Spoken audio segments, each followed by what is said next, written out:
to push high ground, if they have the natural order passive on this line of this, it's like disgusting.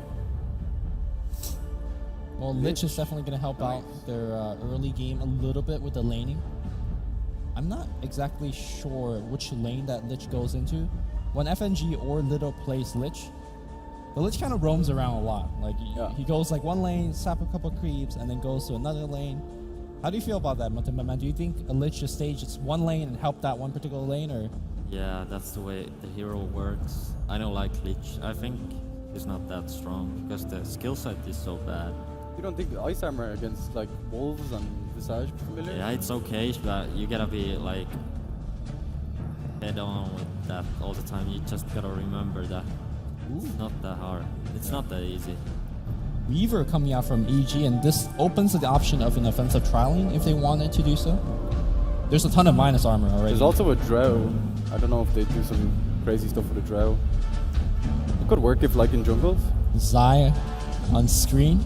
He's going to be playing the Visage this game, and his Visage is probably one of the best Visage in the scene. AOE 2000 will challenge him to that, but I think the Swedish crowd here would have to argue that Zai is probably the best Visage, at least in the Western scene. Show some love for Zai. I mean, I'm sure he's going to give us a great game. The dongers are raised. Raise your dongerinos, boys. Yeah, but I'm sure Zai will have this game speak for himself. Obviously, something that we haven't talked about is the bans. Slark and PA being taken out against VP.Polar, something that you talked about. They're very aggressive heroes. Yeah. And no longer in this particular game. They don't want to play against those. They're a pain to ass deal with. Do you think even though EG have 2 cores, they could still pick the Drow? I mean, now, as the 5th pick? Yeah, as the 5th pick. I don't think they picked Drow, but I might be wrong. It's pretty good with those heroes, but I don't see the like tanking hero for them. Going like high ground is gonna be hard. Like a frontline guy. Frontline in the front, maybe a hero that could clear a couple of creep waves, because so far, if VP.Polar mounts a mid-game push with their Panda in the front line, I feel like EG will have a tough time dealing with this. Maybe the best way of dealing with this is actually split pushing, because I think Weaver, the Visage Birds are very good for that. And of course, if this goes to mid and late game, that's where the minus armor strat will start to take over. Oh, what about an Abaddon? And they do some, like, EG have done Visage carry in the past. Yeah, that's gonna be pretty YOLO. The problem with that is that you gotta win early, or you're gonna lose the game. But I think the Drow is pretty competitive pick here, because they're comfortable running it. Yeah. But I still think they need something to just jump on the enemy heroes. The Initiator. Yeah. Okay. Oh my I mean, God. Shane called this earlier. I didn't think it would happen, but it is going to be a Chaos Knight. Meanwhile, Jakiro's going to get the final pick for EG. That's going to be a Universe Jakiro. All right, so let's quickly talk about Chaos Knight. Matama Man, you're not impressed with this hero. I'm not impressed. I think that was not a good pick. Why is it not a good because pick? Because they have 3 melee cores against Jakiro. I don't think that's good. But I might be wrong. Maybe the Russian Pride proved me wrong. Well, one thing I know for sure is that they don't have enough lockdown. Against a Weaver, a Lycan, these fast-moving units, you want long-duration hard stuns. I guess in theory, Chaos Knight could give you a 4-second stun. Yeah. I mean, I think it's pretty good against Lycan. It's not bad, I guess. But one of the most difficult parts about Lycan is when he's ulting, like he just literally is running at your supports. Right. How important is the early game for VP.Polar? Because, like you said, if Chaos Knight gets wrecked in lane, he's never going to catch up. They're doing it looks like a dual lane mid with Lich and Chaos Knight. That's actually smart. Yeah, it's pretty good. Do that. I think EG is actually predicting that because they put the Jakiro middle. Yeah. It's actually EG Universe playing the Weaver off lane, something that we don't see too much, because whenever we see the Jakiro picked, it's always fair playing that. I think that's the weakness of Elder Titan, though. Like, he's not very good at harassing the offlaner out. Yeah, you can go pretty greedy. That's why they picked the Weaver. So Weaver gets something from the top lane. I think he's gonna get pretty. Actually, he's gonna get a lot of from that top lane because Lich is middle, and Elder Titan can't harass Weaver. He can do nothing, like. Yeah, that's smart. Of course, Shirley Finette being shown on camera playing the Chaos Knight. FNG on that Lich. In the support, Little's going to have a tough time on the Elder Titan. I'm not sure if 3 Tango is going to be enough. DK Phobos on a safe lane Ember Spirit. And last but not least, Mag off lane Brewmaster. Shane, you're like just firing shots and they're all landing. What do you Perfect 10 out of 10. Oh, Not in the traditional sense of firing shots, but like you're just making calls, man. I've watched VP.Polar play quite a lot, actually. I'm kind of a Mag fanboy. All right, hopefully he'll play well this game. How's Jakiro going to match up against this dual lane and possibly trial lane? Because They're gonna here try comes first a little blood. hardy. He's gonna take stomp. Yeah. But they need to wait. Well, here's the thing. Lich doesn't actually have his... oh, here comes a 1 second Any stomp. block? The stun is barely going to hit. I think the first blood's going to come out here. Keep in mind that Shirley Finette Chaos has a Knight so high fast. base movement speed. One more hit, but he gets blocked by Little. Oh no, the first blood's going to get dodged. That's really bad. Weaver's gonna farm top, and now this is not going good. Phobos is probably. Oh, What? my God. PPT doing a little bit of drive-by gank with his Ah. boots of speed, and he's going to run in. The clap is not going to land. Oh my There's God, a this- terror. He could actually run him down. Keep in mind, he's got Elder boots. Titan's gonna die too. Yeah, he's Okay. going to get clarity up. There's no suicide to Why Roshan. Arceus is Zai? ain't run- Look at Zai, look at Arceus Zai. should just run at him. Okay, Zai on the Oh high my ground. He's going to God. get the last hit. The plays. Holy crap. Yeah. Well, this is definitely not the start that VP.Polar was looking for. They need to win the early game, and it's not looking like it so far. Holy crap. If they had just got that one auto attack off in mid, the whole first 5 minutes would be totally different. I don't know what they should do now. Is it panic stations? Yeah. Really, I don't. I think they just gotta survive. They still have pretty good shots in this game.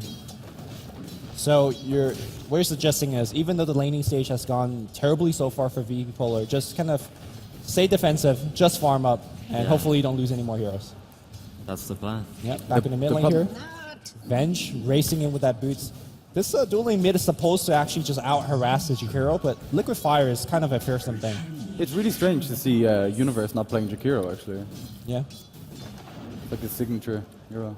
I think Fear plays whatever hero he's left to. Yeah, Like, He just takes the Yeah. scraps, yeah, the other players choose what they play. I don't know. Bottom lane, looks like Zai in a little bit of trouble here. Mag throwing out the slow, but Zai does have the boots as well. He's going to be able to run away. Mag does not have mana for one more clap. It's actually very fast. Zai is just, no problem, man. He got Speed more. away. Can he can actually get catch off him. one more hit? The base movement speed. He's going to turn around here, and Zai will survive. Visage with the lowest movement speed in the game, or close to it. Yep. Host suicide to a neutral creep, a quicker way to home. Not bad, not bad.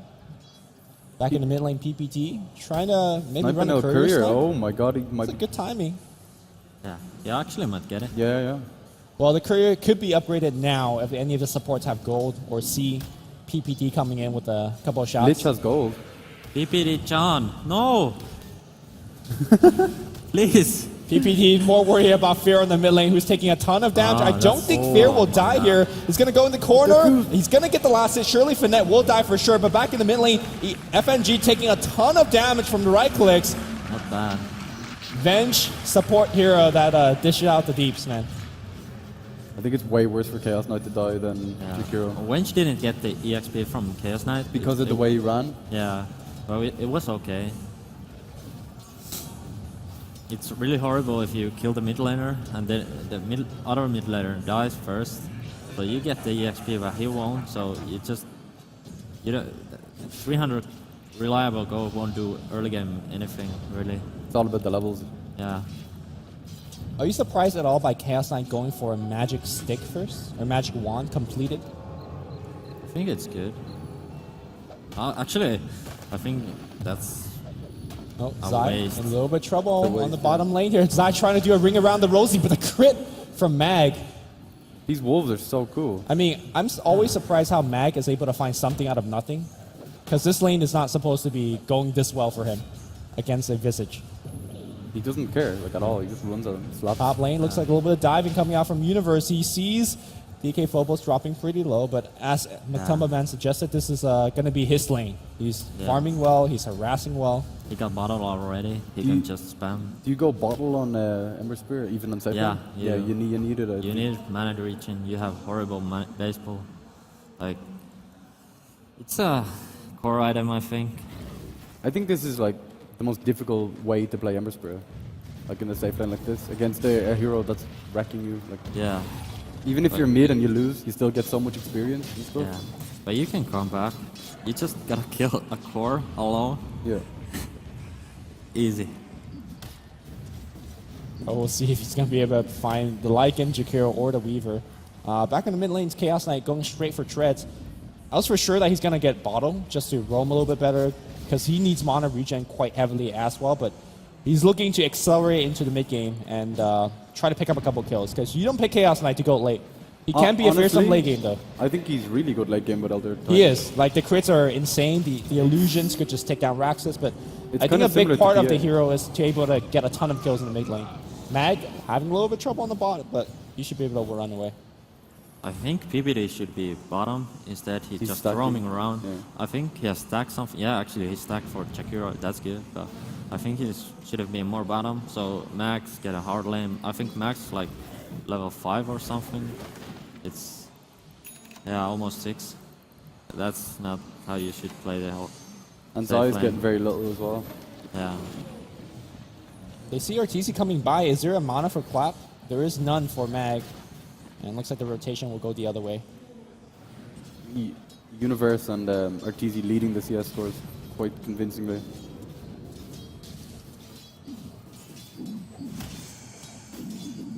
So for RTZ here, are we going to see the standard tread Vlads into book build this game? Doing a little bit I of don't mid-game actually pressure? know. I think he's gonna go straight Necro after the battle. Envy and RTZ does that a bit, but usually when you do that, you have like Brewmaster who's gonna build the flats for you. Yeah. But He's I'm the not he's the sure. kind of aura builder on his team, isn't he? Really? But he has the Bassi already, so I think it's gonna still be the Vlads. Yeah, I heard Envy also talking about that when he plays Lycan, he skips the Vlads to give you more, like a much earlier book. But, He goes medallion envy. yeah, doesn't he? medallion into book. Yeah. But this game might still need a Vlad, right? Avenge in theory ends up with the Vlads later on in the game, but we'll see. I actually think that with most carry heroes, battle is always good. Like, you just get a lot more farm with battle. You can just take the boundary rune or whatever Yeah. from the top lane, and then you just spam your skills and farm the big camp or a small camp or whatever. That's why Envy does it. Like, he almost gets the same goal with the battle, but he just has the battle, and then it's up for the late game when you find a illusion rune with Turboblade Yeah, or or DD DD. or Yeah. whatever. Then you're just set on. The GG runes. Yeah. He does it on heroes that doesn't even really use the mana that well, like Void. You don't expect Void to use his mana to farm, but you know. Yeah. So having that mana regen is pretty key. He spams the leap on Void though quite a lot. Yeah. Envy when he plays. You can because of the mana regen. Fear just dropping a casual ultimate in the mid lane farming. Jakiro, what a hero. Easy. Like Magnetti has Blink Dagger. Like that's Yeah. insane. That actually is He has insane. got a lot. Yeah, that's impressive. Universe on the top lane. All they need is a magic missile to land. Double damage is going to hurt, but DK football is going to run back. That's down to EG's greed, is it? With number one, like basically, EG on Zai and then on PPD, they're just stacking camps for Yeah. fear, and not trying to zone them out at all. That I mean, they know how to farm. They just abuse it. If the enemy ain't aggressing, like punishing for you, they just farm the whole jungle. That's just disgusting. Play against. You know that you're getting out farmed. Yeah, you know you're losing the whole but game. you can't do anything about it. Yeah. They're just out farming you. That's Does it like mentally get to you? yeah. It's actually it does. You can't do anything. It's so stupid. Who was the most difficult team to play against? In the I don't know. I don't really know. I think Cloud9. I don't like their playstyle. Too ratty, too much split push, Yeah. never fighting. Mag I mean- might be in. He has a split though. Yeah, although I don't think he wants to just use it to run away. He might have to though. Fury does not have the ice path, so they'll force him out of jungle. With Came the to liquid wrong fire neighborhood. and Yeah. the Visage Brave Chill, Like he was attacking so slow, it looked hilarious. I'm actually pretty surprised that Sai's only level 4. I think he should be farming bottom and getting levels. And for the RTZ 6. should be jungling. Yeah, they haven't got a single tower with Jakiro yet. I'm kind of surprised, but they have stacked a lot, and Jakiro has a lot of farm. Even with Lich in middle, like some say the weakness of Lich is that it pulls your lane so far back that it's easier to push. Yeah. I guess the other side of the coin is that But what is this Illidan build? Razor build. They're gonna fight. He just knows that they are gonna win late game, so if they survive the early to mid mid, game. and then they're just gonna win. So- I think stats are good on Chaos Knight.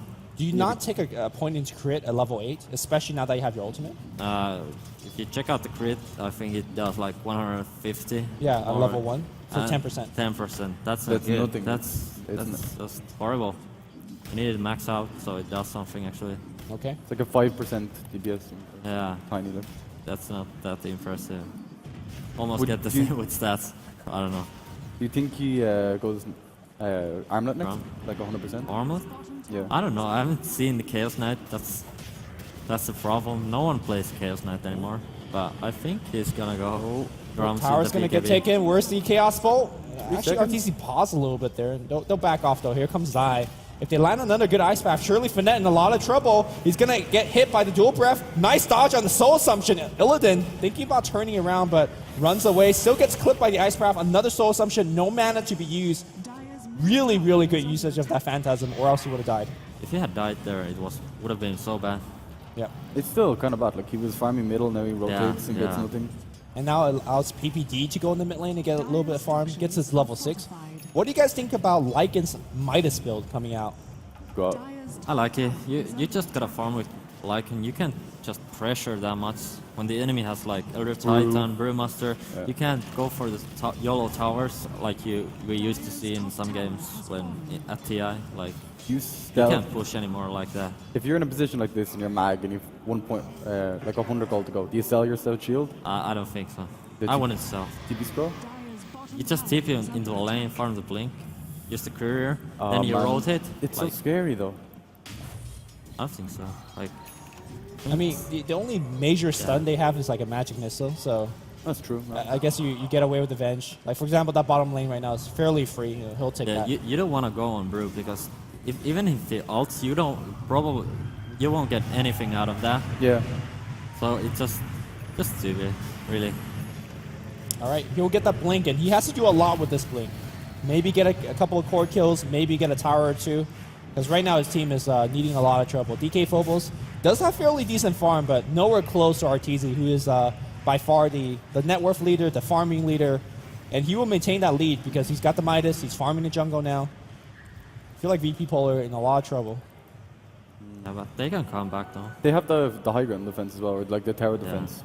It's very But they difficult. need levels, and if Yeah. they don't get the levels on Elder Titan and He's so Ember, under-leveled, actually. they're gonna just get pushed down.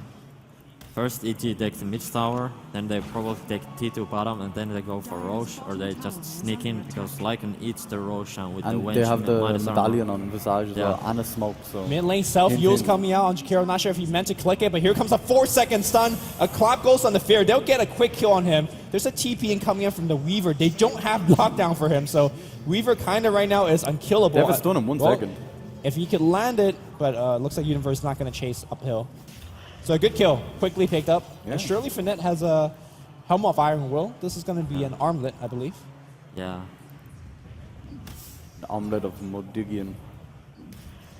I think it's not that good anymore, but you The armor? definitely want it with illusion-based heroes. Yeah, yeah, it's Even though amazing. I've played Terrorblade with armor. Yeah, it's so good, isn't it? Yeah, and Blink. Then you just drain your health, and then you just thunder a person and kill him It's hilarious, but... by dagger. Yeah. Yeah, I'm going to say So that's legit. not the reason that surely Finette is buying the armlet. yeah, just for the HP. Yeah. Actually, yeah. It is actually the most cost-effective item for that goal, but looks like, well, he's in a lot of trouble on the mid lane. Not having high ground vision. Actually, he did, but still ran too close to it and just got picked off. And Matumba Man, like you said, this is where the push begins, right? You pick off a core, Yeah. you go. I think they get 2 towers out of this, though. Well, actually, now they won't. VP Brew has Polar. ult. Mag one's He can blood. just zone them out. Here we go. He's going to blink Yeah. and clap, uses his ultimate. Nice defensive swap for Zai, but I think Zai's still going to go down. PPT already really in a lot of trouble. He pops his magic stick, still very tanky thanks to his armor. Runs about here. He's actually going to go down. Meanwhile, on the backline, Chain Frost gets thrown out, only hitting on a couple of creeps. It's a chaotic team fight, but his EG that's trading okay for now. They withstand a Brewmaster ultimate with a double damaged universe. They're looking to get a little bit more done, but Yeah, Mag misplayed there. He should have lifted the Lycan instead Yeah, of yeah. the Because the Lycan just ate the Ember Spirit. Yeah, as well. Visage had no mana and he just lift him up with like 20 HP. Yeah, yeah. That was bad. And now they're gonna take Roshan. He's gonna die in like 20 seconds. there's no way you can stop this, right? I guess you send an Ember, a you, Spirit. you can't go there. You're just gonna die. Oh, look, Universe goes in, gets a 2-second stun. The chains are there.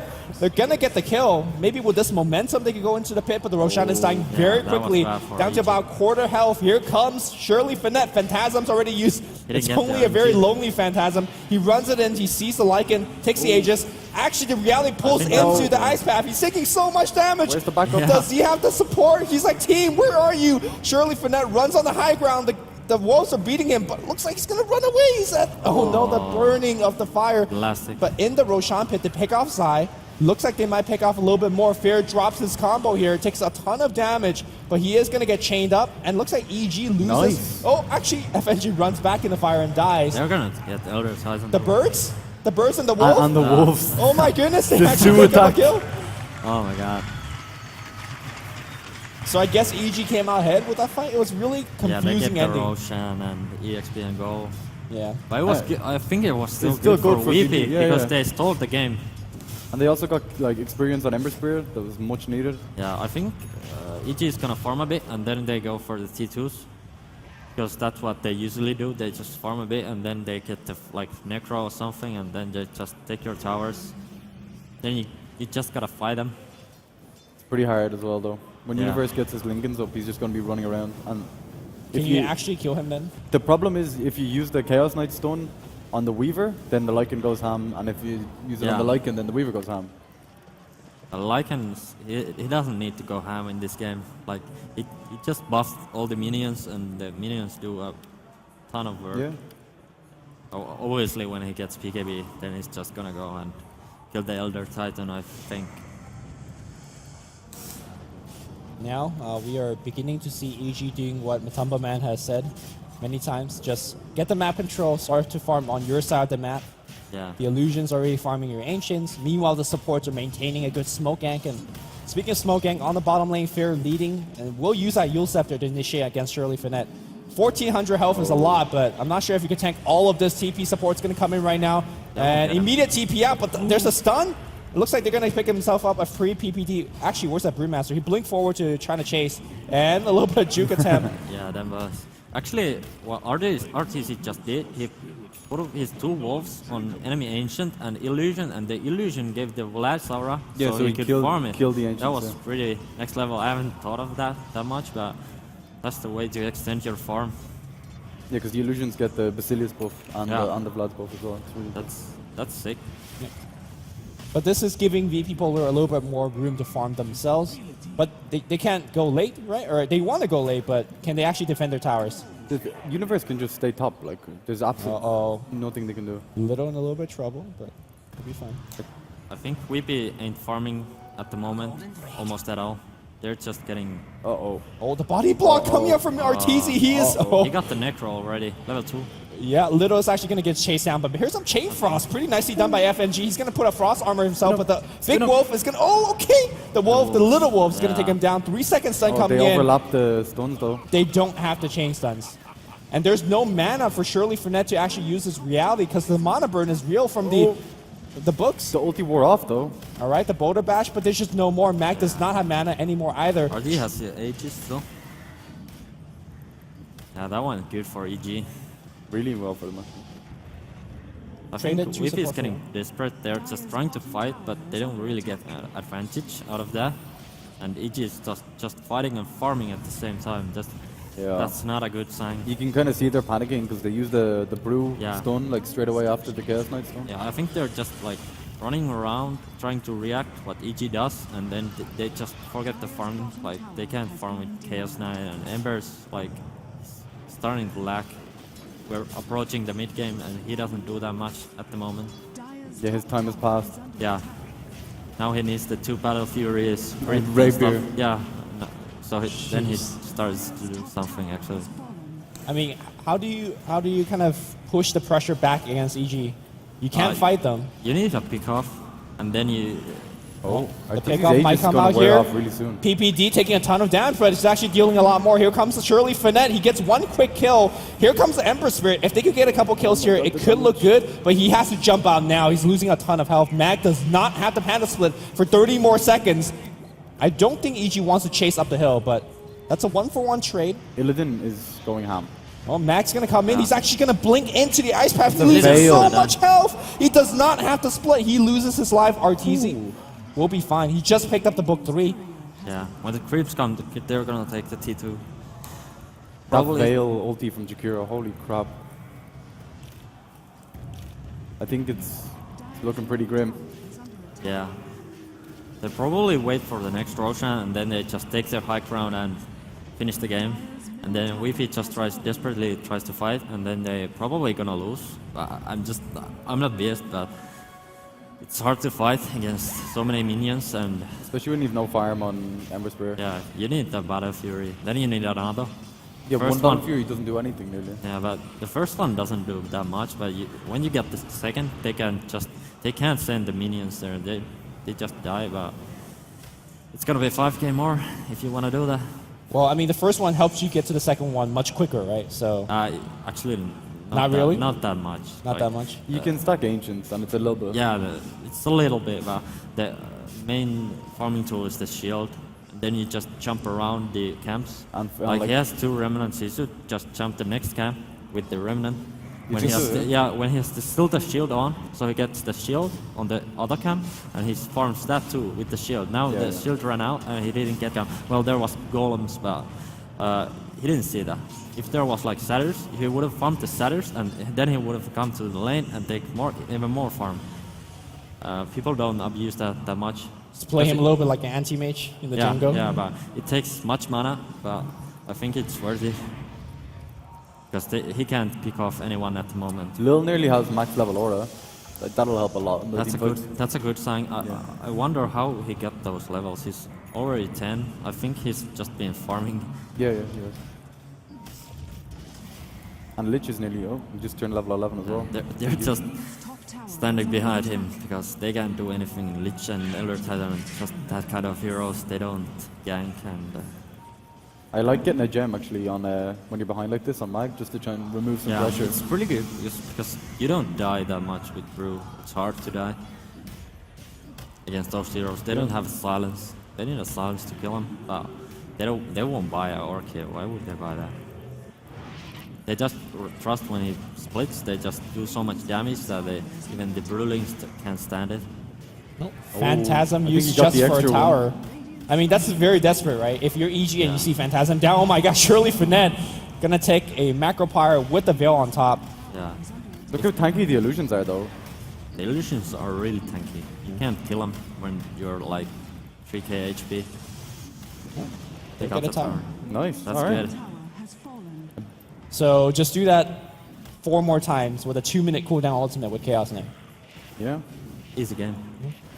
He's going for the, it looks like Manta style. Yeah, he just wants to confuse the enemy with that, so you can't just focus. Yeah, many illusions. It's actually pretty hard to find the real one because Yeah, the that's- illusions are so tanky. That's why I thought he would be a good hero here. Like first of all, he has the crit with the Elder Titan, and Yeah. also Lycan has to run at one hero, and if there's like 10, like what does he click? Yeah, But he can't get hit by Jakiro though. If Jakiro gets his spells on you, you'll quickly find out which one's the real yeah, one. that's true. That is true. So I think Manta Sao is great in the sense that, I think a heart would be a good show. yeah, sure. I think that's what he'll go for afterwards, if not a BKB. But I think Manta Sao turns him somewhat into like a PA. If you get like a Manta Illusion Sao and the Phantasm, you just reality one and just he's I dead. don't think you want the BKB in this game. Do you not? Like first of all, it shows you who the real one is. So Yeah. like, like just runs at you, and Weaver like focuses you as well with the medallion and the birds. That's true. I think that it's still the must because Of they have Twisted so much Jakiro? magical stuff and you need it, I think.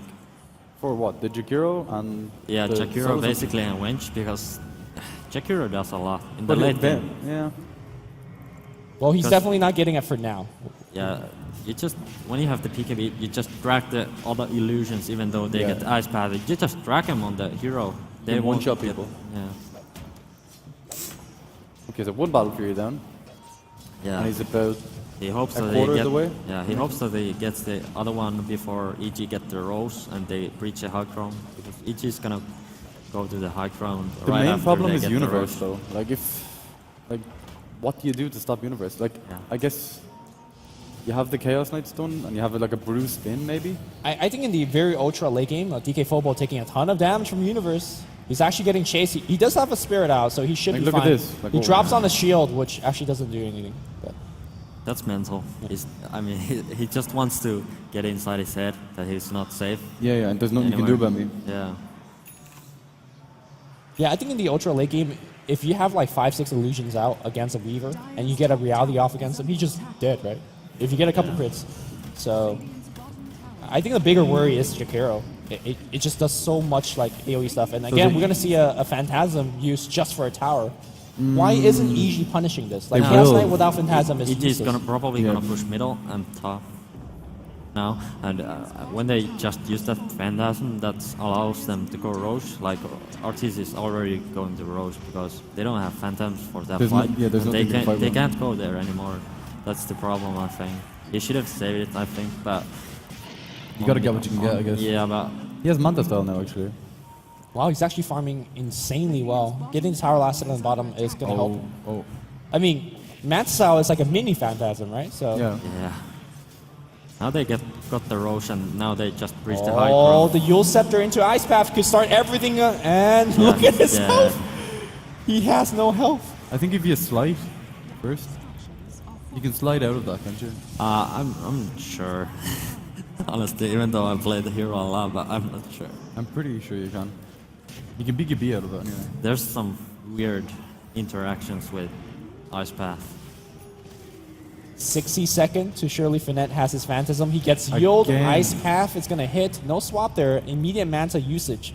So that's going to be down. And look at Fairies. Okay, he's going to be fine. Chain Frost being thrown out. And the Brewmaster ultimate. They are going to get fair. Nice. Pretty good defense. RTZ taking a ton of Chain Frost thanks to his Wolf. He's going to go down as well. That's his that's Aegis. good. I think with the control of the Brewmaster, they actually have can kill Chaos him Knight one more stun as time. well. The clap's going to be there. He's ulting. Can chase him. A nice swap from PPD. He wants to re-engage. Shirley Finette losing a ton of health. He's actually going to Magic Stick and trying to survive through that. But the Wolf, the big bad Wolf is coming in. Toggles? Universe, can he actually toggle with Armlet? He's trying. One more hit. He's still toggling. He'll make it back to base. Shirley Finette will survive. Here comes DK He needs to run. The clap will hit my RTZ. God. I think base will be defended. 4-second sun. Shirley Finette evolving himself in yet another kill. It's the Rax though. The Rax is down. They defend, but the Rax is... Okay, That's they did tough. defend, yeah. They got a lot out of that. Can they get a little bit more? They need more. There's no mana left on Mag, so he's just like hitting. Oh. Except Zai is thinking actually about killing him. Okay, the birds Yeah. to resummon the clap though. Here comes DK Phobos. YOLO summon.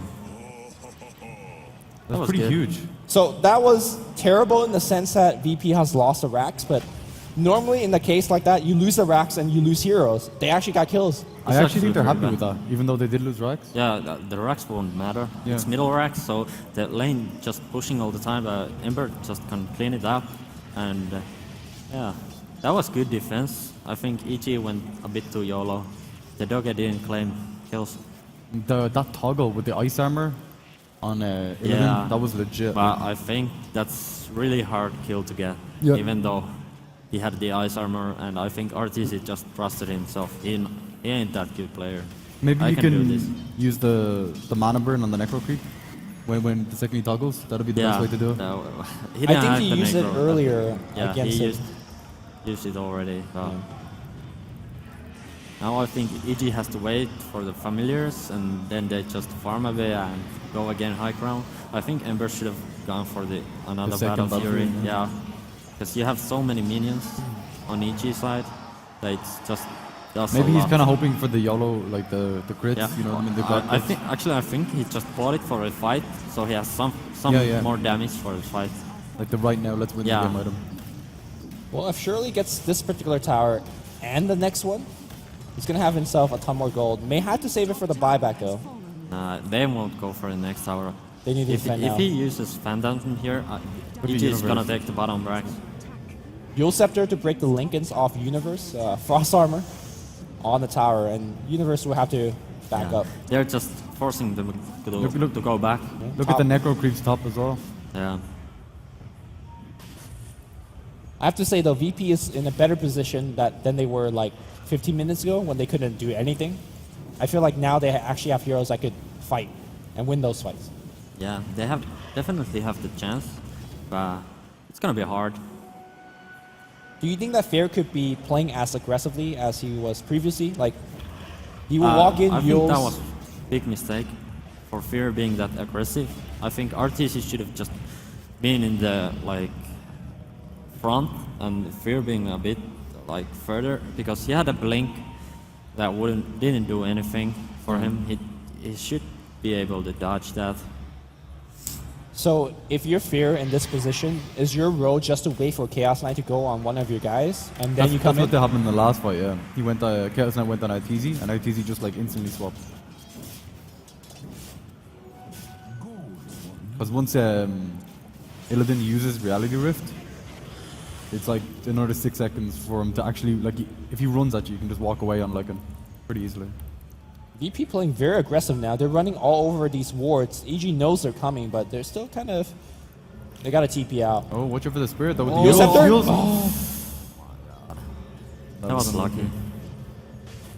He didn't have the vision because he just moved a bit too further. You know what it probably was? He was microing his Spirit, and Yeah. he didn't have his Couldn't hero. click his, he didn't have his hero I think click. that's not a problem because you can swap pretty fast, at least I can, but it was a little bit unfortunate. Yeah.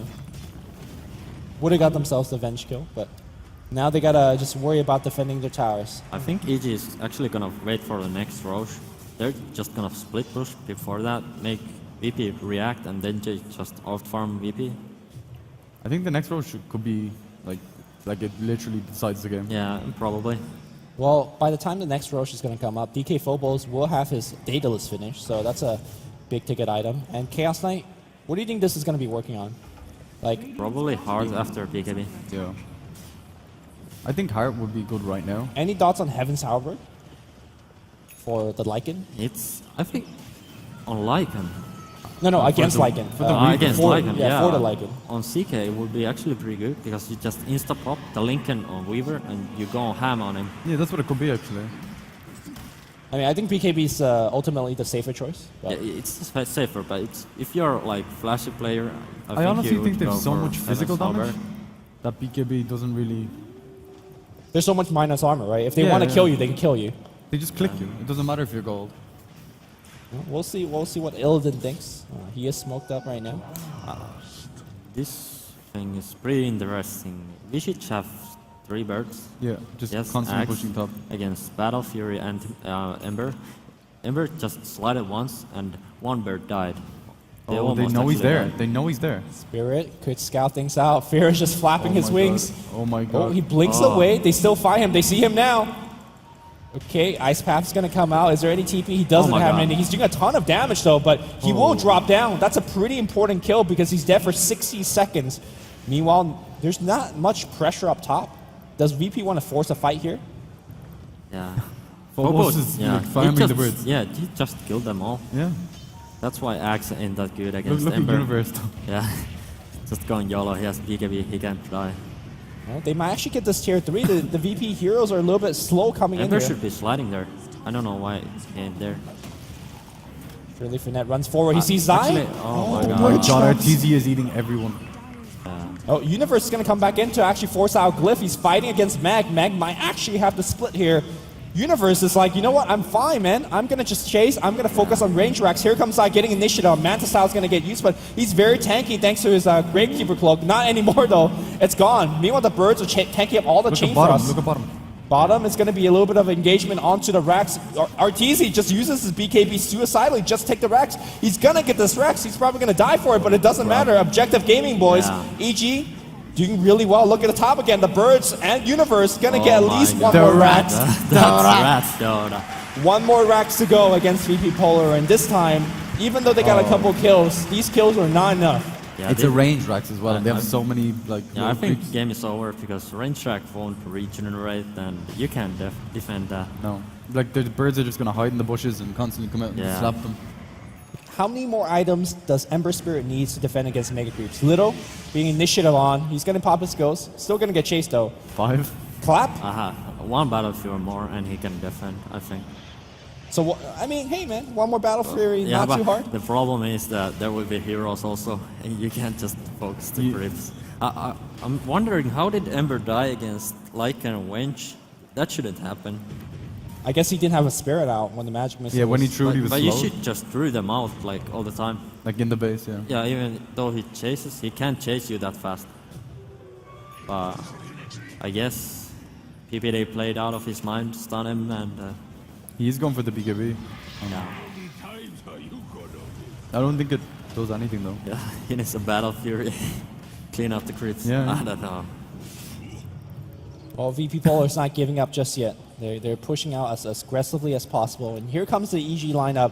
Surely Finette's by himself. He needs to do a lot. He's going right on Zai. Dodges the Ice Path with the Zero. BKB, Golden City. He's actually still going for Zai. Gonna clean up PPD in one hit. Does he have any mana? He does. Zai is still very tanky thanks to his Aghanims. And with the Golden City being down, surely Finette's backing out. Here comes Ember Spirit. Round 2. He sees Zai. He's actually cleaning him down very quickly. Okay. Rax defended for now. Universe on the top. He's like, man, let's get some effigies. He's actually clinging on to supports. Oh FNG has to run. There's a TP in. BKB! Okay. I mean, Time to go YOLO, is boys. this dive actually necessary? He doesn't care. And Fear's just pushing bottom the whole time. And the wolves look at mid. Look at the Oh army my coming in God. the middle. Oh the my rats. God. Well, Arteezy, Oh. please.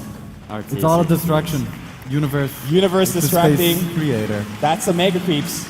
He actually used ultimate just for the movement speed. necros and wolves Yeah, yeah. to So, run faster. so they run faster. Yeah. That's- Well, he might actually die here, though.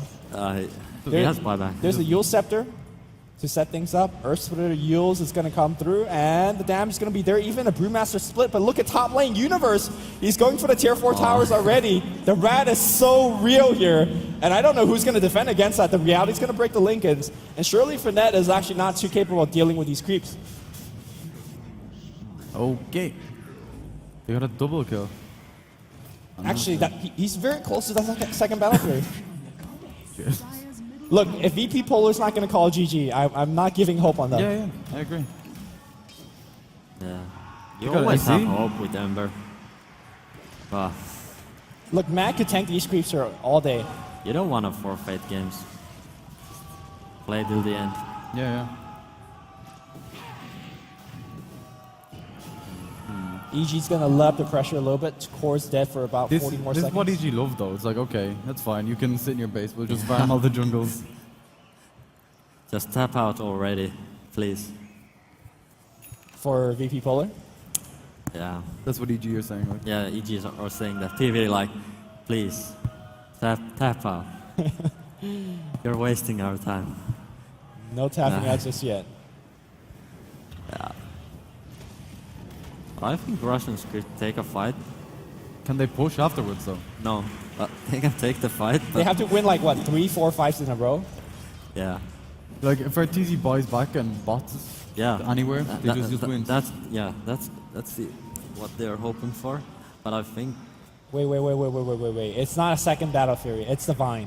I mean, is Divine going to give you more damage than all these things Doesn't the you're Battle cleaving Furies on? give more? I think Battle Fury might give you more. I'm sorry I haven't been that much into the theory crafting about that. But I think Divine's just fine. No math craft being done. He won't get the Divine though. He's just gonna take the Sacred and then EG is gonna push the base and Wait to break his heart. yeah. And any thoughts about hiding your Sacred Relic in a situation like this? Or just It's need all the not items? necessary. You need the damage as well, like right now. the reason I'm asking is like, is EG gonna see that relic and be like, oh, let's just finish now? I'm not sure. I think they're just gonna go for Oh, it. RTZ's gonna get initiative on in the mid lane. He does have his BKB. The swap's gonna come through. PPD will lose his life immediately, but the illusions are being burned down thanks to the macro power. Universe comes in on the back lane, running a lot of distraction. He's CFNG, but the crits, they get him dead. Surely Finette, he's fighting, but he's losing health very, very quickly. He needs to armor toggle. There is a buyback on Universe. Ember Spirit jumping about. Surely, oh, he actually dies to the fire. And meanwhile, the tier 4 is being sieged upon by the birds, by the wolves, by the Electrobooks. And I think this is the beginning of the end. Multiple buybacks are used, but there is no defense against Universe, who's just constantly plinking away. There is a glyph. That could be the final glyph. I don't think there's enough damage output right now. They need Phantasm. They're focusing on Zai. Zai will die, I think, but it does not matter. Zai still playing with them. Zai finally dies, but look at Universe. He's just like, yeah, man, BKB hitting the throne, and that's game 1. Evil geniuses. They're saying, you know what, Alliance is not here, so we'll throw out the rat. And they're doing it very well. We got you, Sweden. Impressive performance for the boys in blue. Yeah, not bad. That was pretty. They just won the game. Like they had no pressure. I think VP couldn't do anything. They just, I don't know. They just executed the strategy, and VP couldn't contest that, and it was just.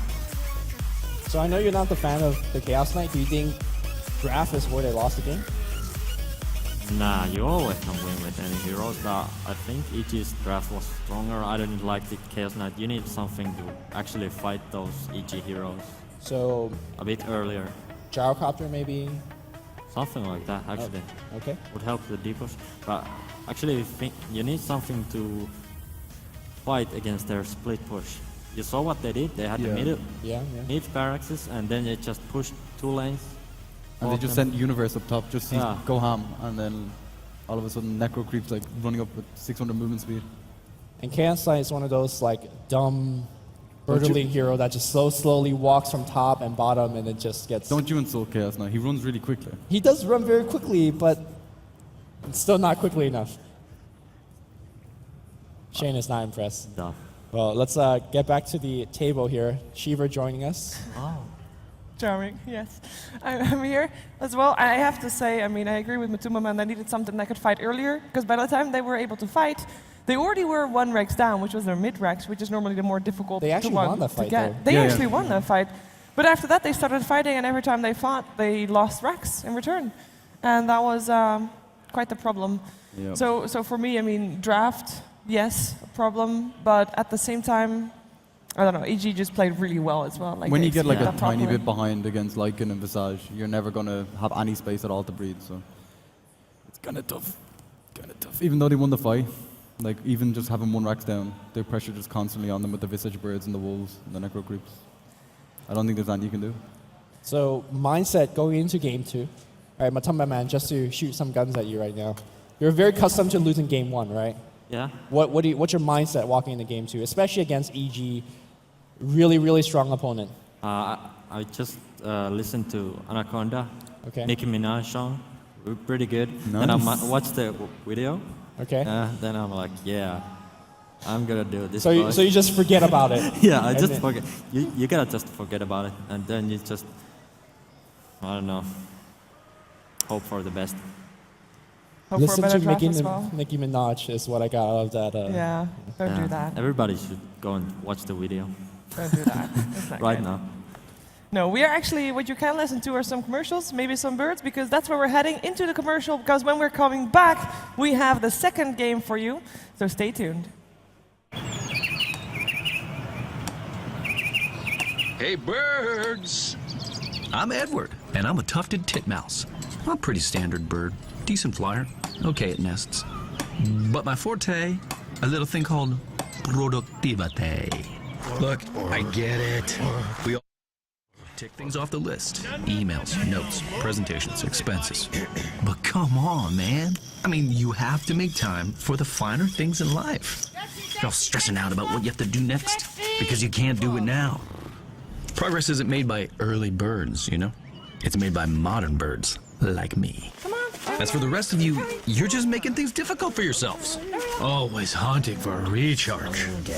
Glued to your tiny screens, giving yourself a migraine while you try to write a novel with your thumbs? You birds are so old school. As for me, I got time on my side. A tablet when I want it, and a laptop when I need it. Now stop your flapping and get it done. Get everything done on the fly. It's a laptop, it's a tablet. The Asus Transformer Book T100 with Intel inside. I've got a laptop. Check out my laptop. It's also a tablet. I love my laptop. The point is, it's both. You see this? Yes, it's both. Nice.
Welcome back to the Asus ROG Dream League. We're ready for the second game of the first series of Day 2 here at DreamHack Winter live from Jönköping.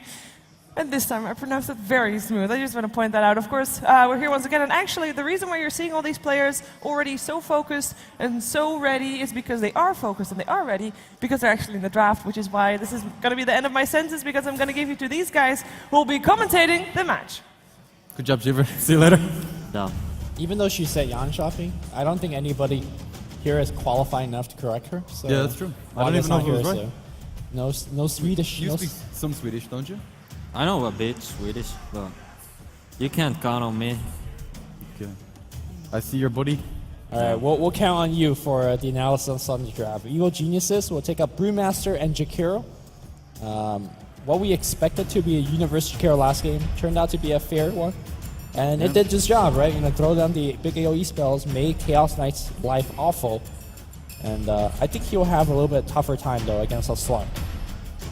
Yeah, I mean, they got the Skyward Slark combo that we used to run the first 2 picks. Yeah. It's strong, but I think EG's strategies are pretty good against it if they just keep on rolling.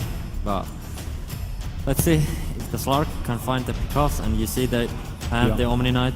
Because they used to run with Slark and Omni and then this Stone Slark. Spirit as well, maybe. Yeah. It's pretty good. I think because they picked Brewmaster, Fear is going to play the Brewmaster, and Universe probably play the Jakiro. Yeah. So they're kind of, maybe lanes are more predictable a little bit. They still gonna run the Jakiro as a support, but that's not an EG style, but we'll see. I'm surprised to see that there isn't a puck pick or ban so far. Definitely is one of those heroes that VP.Polar value very highly, at least in Phase 2. But here they haven't touched it yet. Maybe they'll pick it at Phase 2 of the ban, or pick stage. Yeah, it's a pretty strong hero. We might actually see it now, together with Slark. Yeah. They love getting the Midases on it too, so I'm not sure if you're personally a fan of Midas on puck after Blink, but that's generally what they go for. Do EG play Doom often, Lumi? Do you know? EG Doom. I don't think I've seen it for quite a while. No, neither have I. That's why. Have you played against EG Doom? Nah, I think the problem is with Doom, you don't counter Slark before you get the Aghanims. Yeah. That's the problem with that. But it's also like, if you have Brewmaster getting like Vlad's and AC, Yeah. and you have Auras on Doom as well. It could work, but I don't think Doom's that strong against Slark before he gets like 15k net worth with Aghanims and Blink and needs a lot of farm. Yeah. What about IO, like Wisps? Like, did you guys ever practice that? No, we don't play Wisp, but it could work. I'm not saying it couldn't, but you don't see often Slark with Wisp because the Slark wants to go YOLO and the Wisp is scared. Wisp can't do that. Wisp could tether in to follow up Yeah, and then probably die. yeah. I That's guess the problem. That's the problem, yep. So EG, thinking about their third pick, I think one of the games that EG has had great success against your Slark was an Abaddon. And Bane. And Bane, right? Two heroes that are really, really annoying to kill. Yeah. Normally you're used to picking off like Ancient Apparitions, maybe a Vengeful Spirit, but those supports are really annoying to deal with. Especially if you have good, like, it's hard to have good vision against Lark, but if you can like get the jump on him with Bane, you're. So a Nature's Prophet into immediate Batrider. Yeah, I think Batrider is really good. They need something to stall the push that's coming out from EG, because Slark can't do that. He can just jump on heroes, but especially all when he does. When people are pushing, they're usually together as well, and Slark is really weak in that kind of scenario early game. Yeah. There you go. There's that Baton. I mean, now they have two very reliable ways to deal with the Batrider initiation. Oh God. You This could pushes. You could shield it off. You could Ice Path it. And, I mean, Jakiro, once he gets off his Yule Scepter, it feels like Blink 4 staff isn't enough. Because if Jakiro's fast enough, he'll just Yules you as you blink in. And then suddenly you're kind of stuck there. I really want Zyd to play the Nature's Prophet. I've seen him play Nature's Prophet support before. True. It's pretty funky, but it works pretty well in the past. But I think it might be Universe. I actually hope either Jakiro or NP is gonna be support. I hope so. Yeah. Because I'm just, to me, Jakiro, Nature's Prophet, and Brewmaster doesn't sound that scary. Exactly, yeah. Doesn't have enough damage, right? Yeah. as But the game goes and on. you lack a RTC hero. RTC doesn't play Brewmaster, Jakiro, or Nature's Prophet, I think. Well, he can play, but Is this that's a not the is this easy an way, Aggie I game? think. Or a Terrorblade? Like, I think it's not so bad with Abaddon. He can protect them. Yeah, it could be, actually. It would fit really well, but Slark and Batrider are good against Terrorblade, both of them. But If with the Abaddon, yeah, yeah, exactly. Yeah. that could work. And also, if Zai plays support Nature's Prophet, he'll like stack with the little Yeah. babies. Wait, how do you say that Slark is good against illusion heroes? I mean Terrorblade, Yeah. because Terrorblade can't abuse the ultimate when you jump on him. Yeah, because he Like, just goes invisible. Okay. Yeah, that's basically it. Next level strategies. Yeah, and But he I guess just- when he sends like an army of illusion at you, that's not the fight that Slark wants to take, right? He Yeah. just it's situational. goes into invis. What a counter. Oh, VP.Polar. They're still. Oh, okay, they will run the Wisp. Shame. I'm too good. 4 for 4. I don't like this. They have little deep push. Only Batrider at the moment, and it is gonna be pushing you. Like, I think they have the same problem as last game. Maybe they were like worried about the split push, and the Wisp is to stop it. Like, Yeah. so they can Wisp always and fight. Bad. Two Yeah. heroes that are really I actually good. think they're going for the Terrorblade if they get it. Because then they could just do the same. They go on 2 lanes. Yeah, the 2-2 and thing. VP.Polar can't do anything about it. But we'll see. I have a hint of like disdain in your voice. Like you don't like this type of strategy, right? No, you, Playing against it at least. I hate it because you can't do it. It's so. Ooh. Okay, this is not what we're expecting at all. What is the RTZ offensive hero? Tri lane. Is there RTZ playing Brew? I don't know. No clue. I don't know. We'll see what EG's Oh going my to God. deliver this to us. This is your. It's really cool.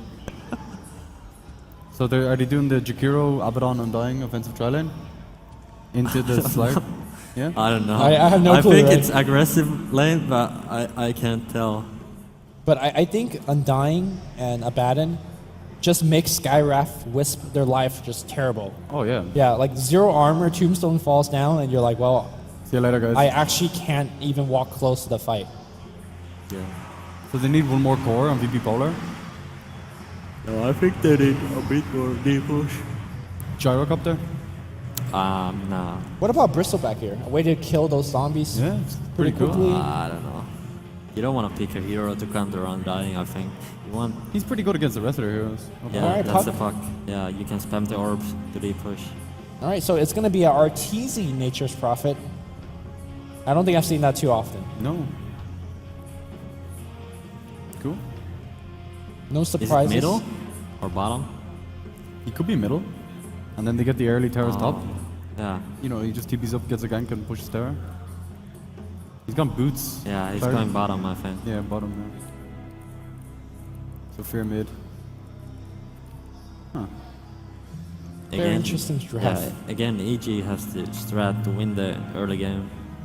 And just they- rat them. Yeah. What the hell's going on here? I don't know. Oh, it's Skyrat's wings. He's like much higher in the sky than he usually is. But what kind of effigies does VP.Polar have? This is the... I think they have a Morphling one, a Venge one. It's all in Russian. We should They get just have R2 two. to translate. Yeah. Yeah. No, the Morphling one's in Japanese. You sure? Yeah, yeah. What does it say? Something about like, I'm the god of the new world or something like that. All these anime watchers. Yeah. You don't watch it? No. It's pretty good. You should try it. I doubted it at the start as well. Just enjoy mates. This is brilliant, this one. All right, let's quickly introduce who's playing what. EG Zai, handling that Undying up top. Universe not too far behind, playing that Jakiro. Oh my God. And the mid lane's going to be fair, playing the Brewmaster. We have PPD on the Abaddon, and they're still stuck in the jungle as RTZ. They're actually dodging the aggressive try. Yeah. Good. 30 seconds. And to Mag will battle. do it pretty decent. That I is guess. good actually. We used to do that. We just dodge the lane, so we get a bit of You guys did a lot of the offensive dual lane, right, with the Slark? yeah. And speaking of the Slark, Shirley Finette will be handling that one. Wisp being handled by, I believe that's FNG, yeah. Yeah. And then we have Little on the Skywrath Mage. In the mid lane, or sorry, Mag is on the top, and then you have in the mid lane DK Phobos. Very comfortable on that puck. He's a beast on it, to be honest. Yeah. I think EG gotta switch their lanes. That's not good that Nature's Prophet hits against Slark and Wisp and Sky.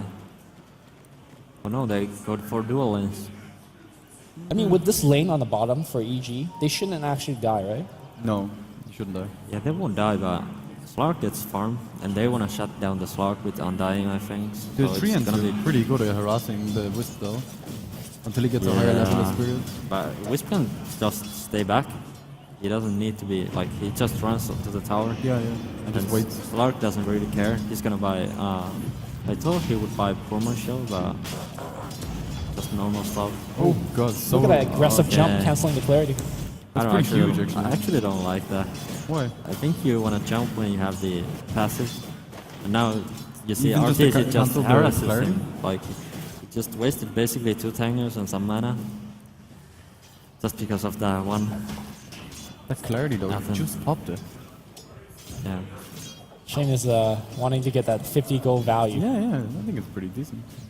Doing so far okay in the lane. Getting a little bit of experience. Tether forward here by FNG.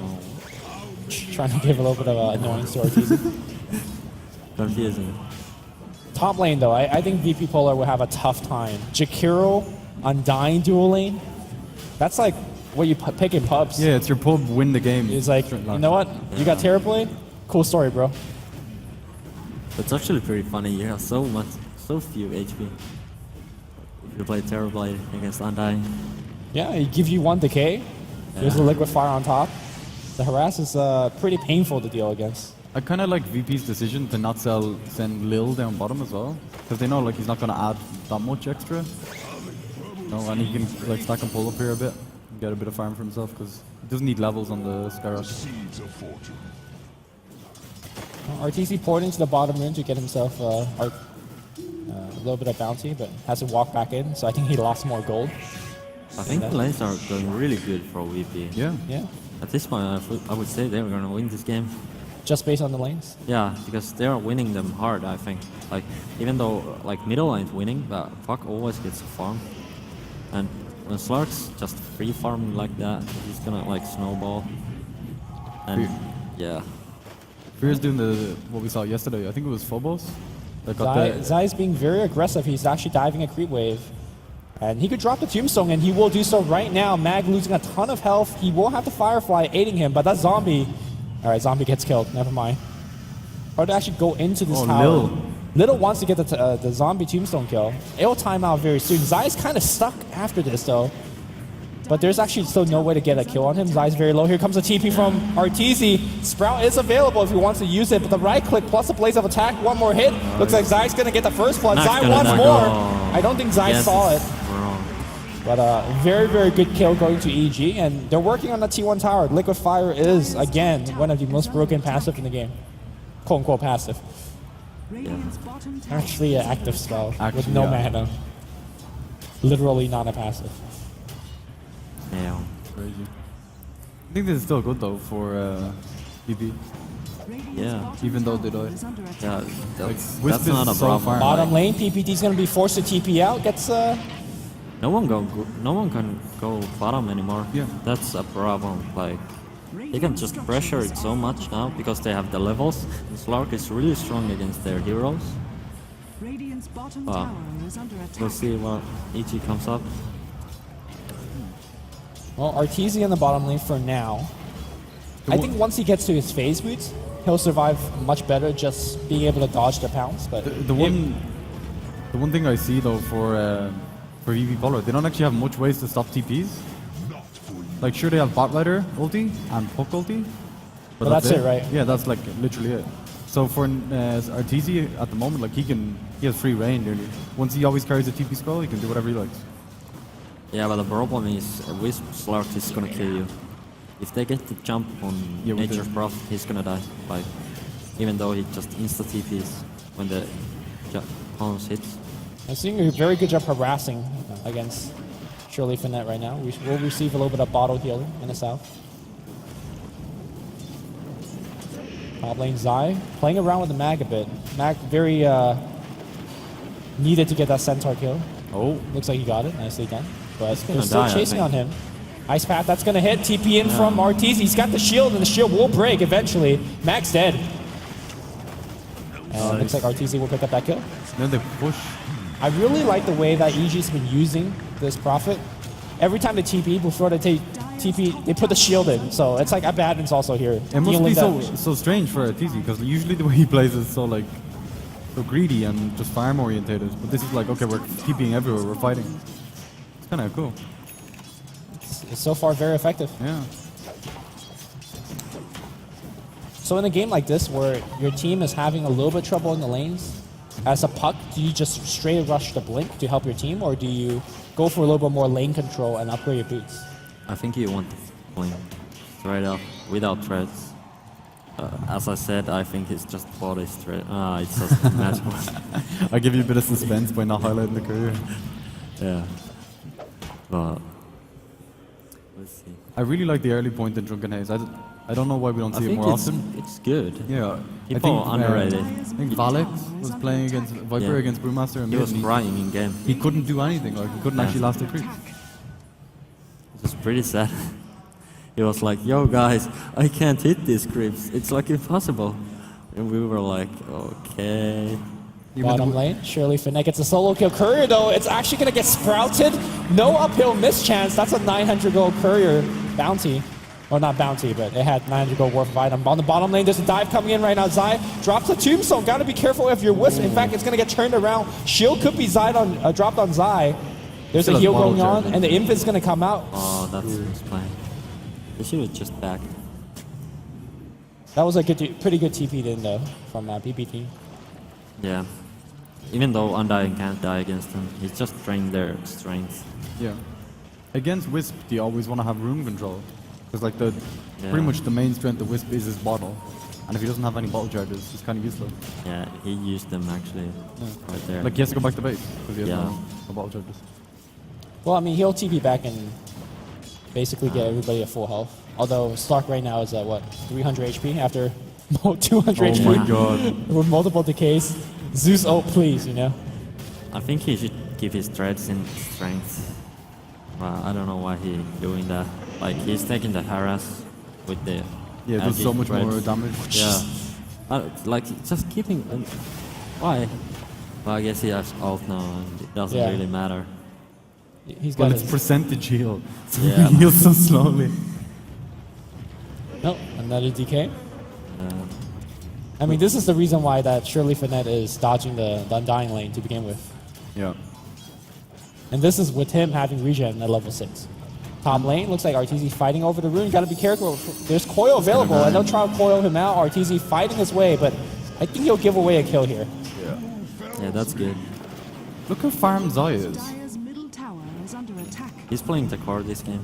Universe gonna deny the rune DK4 global orb away. And neutral creeps. Yeah, but he was a support top. He just got first blood, and now he's like, okay, guys, I'm a core. Yeah, they got that top tower, so now Checker can just farm the small camp and big camp and get a lot of farm. Yeah. So with this lineup, EG is not playing with the traditional core, like not a big late game carry. Are they doing enough right now in the early stage of the game to say that the draft is doing as intended? Tower is under attack. I think they're in a bit of like they need to get something done. They need to win the game. Yeah, they like Win the game. Well, like in the next 20 minutes. I don't know. The early game didn't go so well. They didn't predict the lanes. They should have Structures just are Undying should have been against Slark and so on, but they did okay compared to that. How good it could have went, but yeah.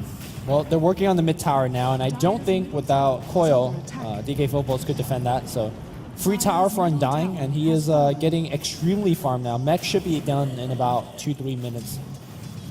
But what is the answer for the Slark, though? He's nearing his Blink Dagger. He will have to go for it, and I think he will get it. Meanwhile, Batrider also in a similar situation.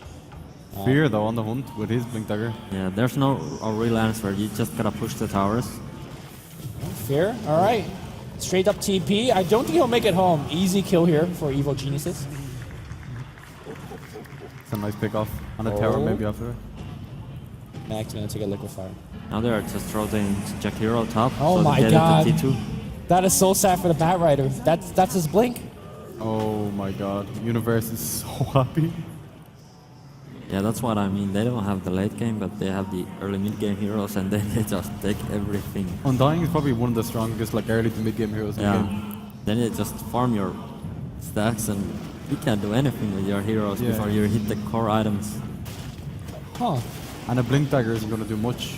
He isn't actually going for blink. He got Agula. And the bracer, Yeah. Nice. I think it's better choice. You need some HP. Yeah, just to fight up survive against and fight. So I guess the idea is they'll fight into you anyways. Just have more stats and stuff. Yeah. I think Wisp should be bottom and Skywrath too. They should pressure the bottom tower while they're pushing the T2 so they get the T1 and get some gold, but they aren't doing that.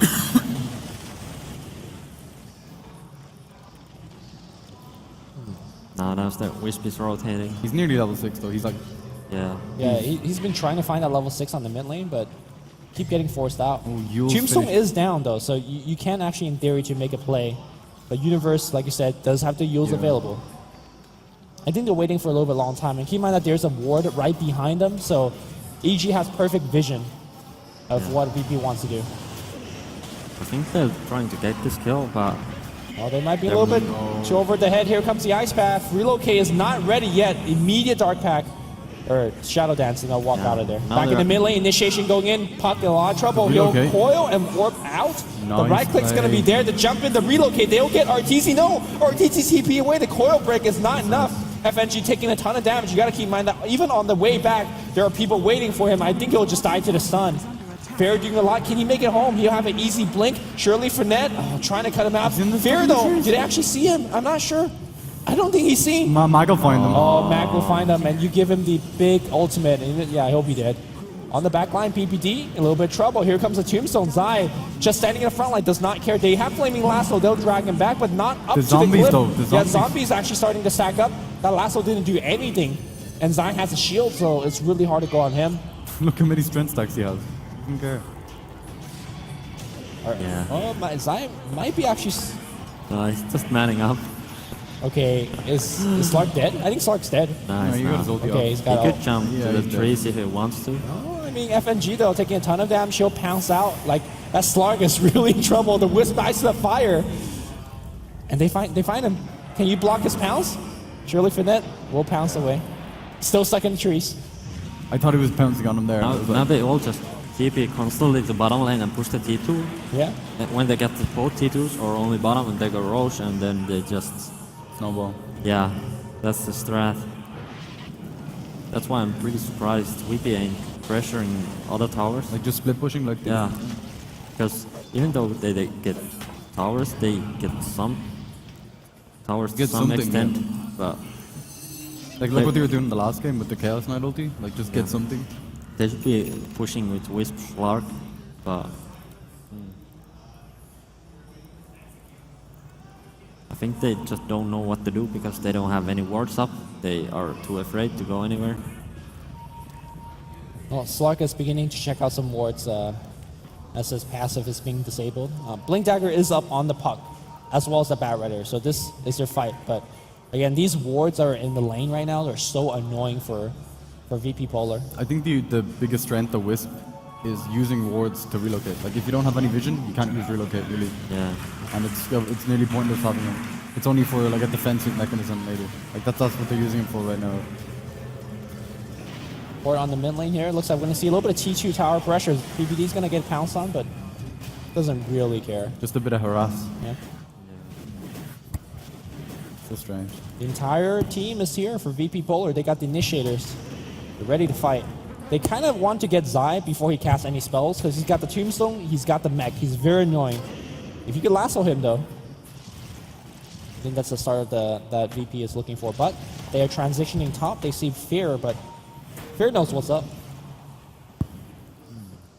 In That's fact, the that problem. smoke is about to break. EG sees whatever they are gonna do. Like, this is bad. Look at the amount of strength decays on Slark. Yeah. Even though he has drums and threads. He has 800 life. Yep, that's not good. But he's found a ward at least. Good. I think EG is waiting for Vlad's on Brewmaster, and then they're just gonna try to fight with that. Brewmaster is actually going for Aghanims. Yeah, Are you it's sure? strange. Oh, I think in this particular lineup, you just want as much damage as possible. early to mid. Yeah. Yeah. And the armor is not too helpful, I guess, against what VP.Polar has. Yeah, that could be actually. I mean, I think when you jump on the, for example, the Skywrath Mage, he just straight up dies Yeah. to 2 claps. Yeah, that's actually funny. Radiant's top tower When you play is under Slark, attack. how much of your game is running around looking for wards? Like, is that a thing you regularly do? Like, do you just run around and look Yeah, you don't really like try to find them, but when you're like farming in your safe position in your jungle, you see a ward, you can devour it yourself. But you don't really exactly. Sometimes you want to rotate somewhere. If you rotate somewhere, you just check the area. But I think you shouldn't just try to find them. Like, In lane, here comes a TP in from Arteezy. He has the Hex, or he has not the Hex, the Silent Stick, and DK.Fobo will be the recipient of that one. He will die. Nobody else on EG will drop. As a Slark player, oh, Shirley Finette might get a little bit of trouble. Here comes some Silent Sphere, though. He's actually going to get blown up without popping his ultimate. Nice. Zai drops as a tombstone, and FNG is actually just dead. yeah, Wisp just dies. Yeah. And they'll use the drum to actually just retreat. 2-for-1 exchange. I think that's pretty good for VP.Polar, even though they will lose their mid-terra. Problem is that Slark doesn't have enough HP, so he could just run around. He's getting low all the time. They just spam their spells and he gets low, and then he just has to jump back. And So what he's doing right now is he's Yeah. constantly in the fight. Like, do you think he should be split pushing and not having any decays on him and then TPing into the Yeah. fight and then going? yeah, but it's really hard to do anything because they're gonna take the tower so fast that you can't just TP in. It's just gonna be a waste of your time because you don't. Smoking. You need a PKB on Slark. Man, Arteezy is going to get saved. They're so aware. They know the gank's coming, and Little is actually going to get initiative. He drops the Mystic Flare before going down. Fierce still hasn't needed to use his ultimate yet, and they'll back off.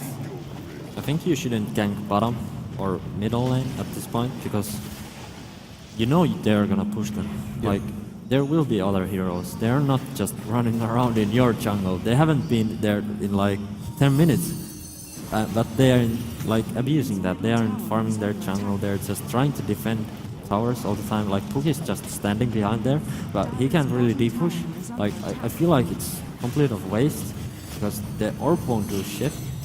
The trends will survive, and then they take the next. tower, Yeah. and Puck didn't get a single gold piece out of that. Radiant's middle tower Well, surely Finette will try to get some for his team, but he's driven away as well. Need a pounce, and he will. How annoying is the Orchid against Slark? I mean, yes, you can dark packet it, but Yeah. a lot of times you just get surprise It's kill. okay, but sometimes you just get the dark backed off, and for example, they should have Puck should have gone for middle in smoke, and then they could have just killed the Nature Prophet when he TPs in alone. They shouldn't let them do this. Yeah. So basically, the movement of EG is just superior against Yeah. Fierce as well. Maybe they'll get Or Universe. I think it's not superior, but they don't punish it. I see. Well, again, can't really get anything done. Ice Path not prepped out yet. Fear does have a double damage, but surely Finette will pounce away. If he maybe moved back. And Oh, they then know he's actually up there, and there's going to be an Orchid available. He's trying to Dark Pack. Can he have another jump? It's on cooldown for a little bit longer. He jumps into the Roshan pit. Don't have Dark Pack, and he will go down. It's actually quite difficult to turn in a space like that when there's Yeah. so many units. It's really hard. Yes. You can't turn You can't it. click to the Yeah. right because of the pathing will fuck you up. Nice play. Slark problems. Yeah. Only Slark things. What's your thought on Zai not putting any points into his Soul Rip? I guess DK is just much more useful against this Lurk. I guess. I don't really know. Who does even play Undying? I guess it's okay. You can just... It is like 4-second cooldown. Yeah. Just spam it all the time and people will get low and... Soul Rip is 6 seconds though. And they also have 3 ends to buff it. Yeah. So the 3 ends act as units too. It's pretty good. I mean, I guess his mana pool is really stretched, right? With the Yeah. mech, with the multiple decay usage. Yeah. Yeah. And He is with- working on the Yules. With like EG on a lot of teams nowadays actually don't go for that many mana boots because they're not about that early game. You know, they're more about sustain in the farm. Actually, like very noticeable now. Like all the games I've been watching recently, there's very little mana boots, like treads on Skyrat, that kind of stuff. Yeah. Just get tanky and sustain. I think another reason of that is that Yule Scepter is such a common item choice. Yeah, that's true as well. So they'd rather go for something like Tranquils, Yules, or Treads Yules. And FNG getting a little bit caught out. This has not been the Wisp performance that we're looking for. But honestly, really hard for him. But it looks That's like a Zai. good kill. Yeah. If they can get it. Nice. Oh, here comes Fear. He's actually going to ult. He's really angry. RTZ looking for actually anything, but he can't find it. He'll see Mag, and that's all he's going to get. 1-for-1 trade. I don't think EG will push without their Undying, though. Especially now DK Phobos is actually creating a lot of space. He might die, though. Need to phase. He has no mana for the anything. Phase. Well, actually, it's a miss. You know, Blink. Oh, That's Universal bad. did. Was close. He didn't believe. And then Shirley Finette's doing a very good job pushing bottom, so the This map is is better. opening up Yeah, a little this bit. is what you Yeah, should do. the- Like push the lanes all the time. Interestingly, he goes for Sange instead of PKB or something else. Oh, actually, there's a jump in from the Wisp. I'm not sure if they want to fight this. Tombstone gets dropped down here. And look at how quickly FNG just straight up dies. Shirley Finette will try to avenge his teammate. He pounces in, but here comes the shield. Here comes the mech. RTZ's not dying. In God. fact, he's turning around fight. Shirley Finette drops. RTZ doing the swag walk away. If he had hit the leap, he would have The killed him. first leap, yeah. Yeah. RTZ almost dying to creeps, but you know, he's good. That's really nice positioning from Arteezy as well. Like he knew PVD was coming in from the top. And PVD was like, "Come north, I got your back, bro." Yeah, good communication. I think they see him. Radiant's middle tower is under attack.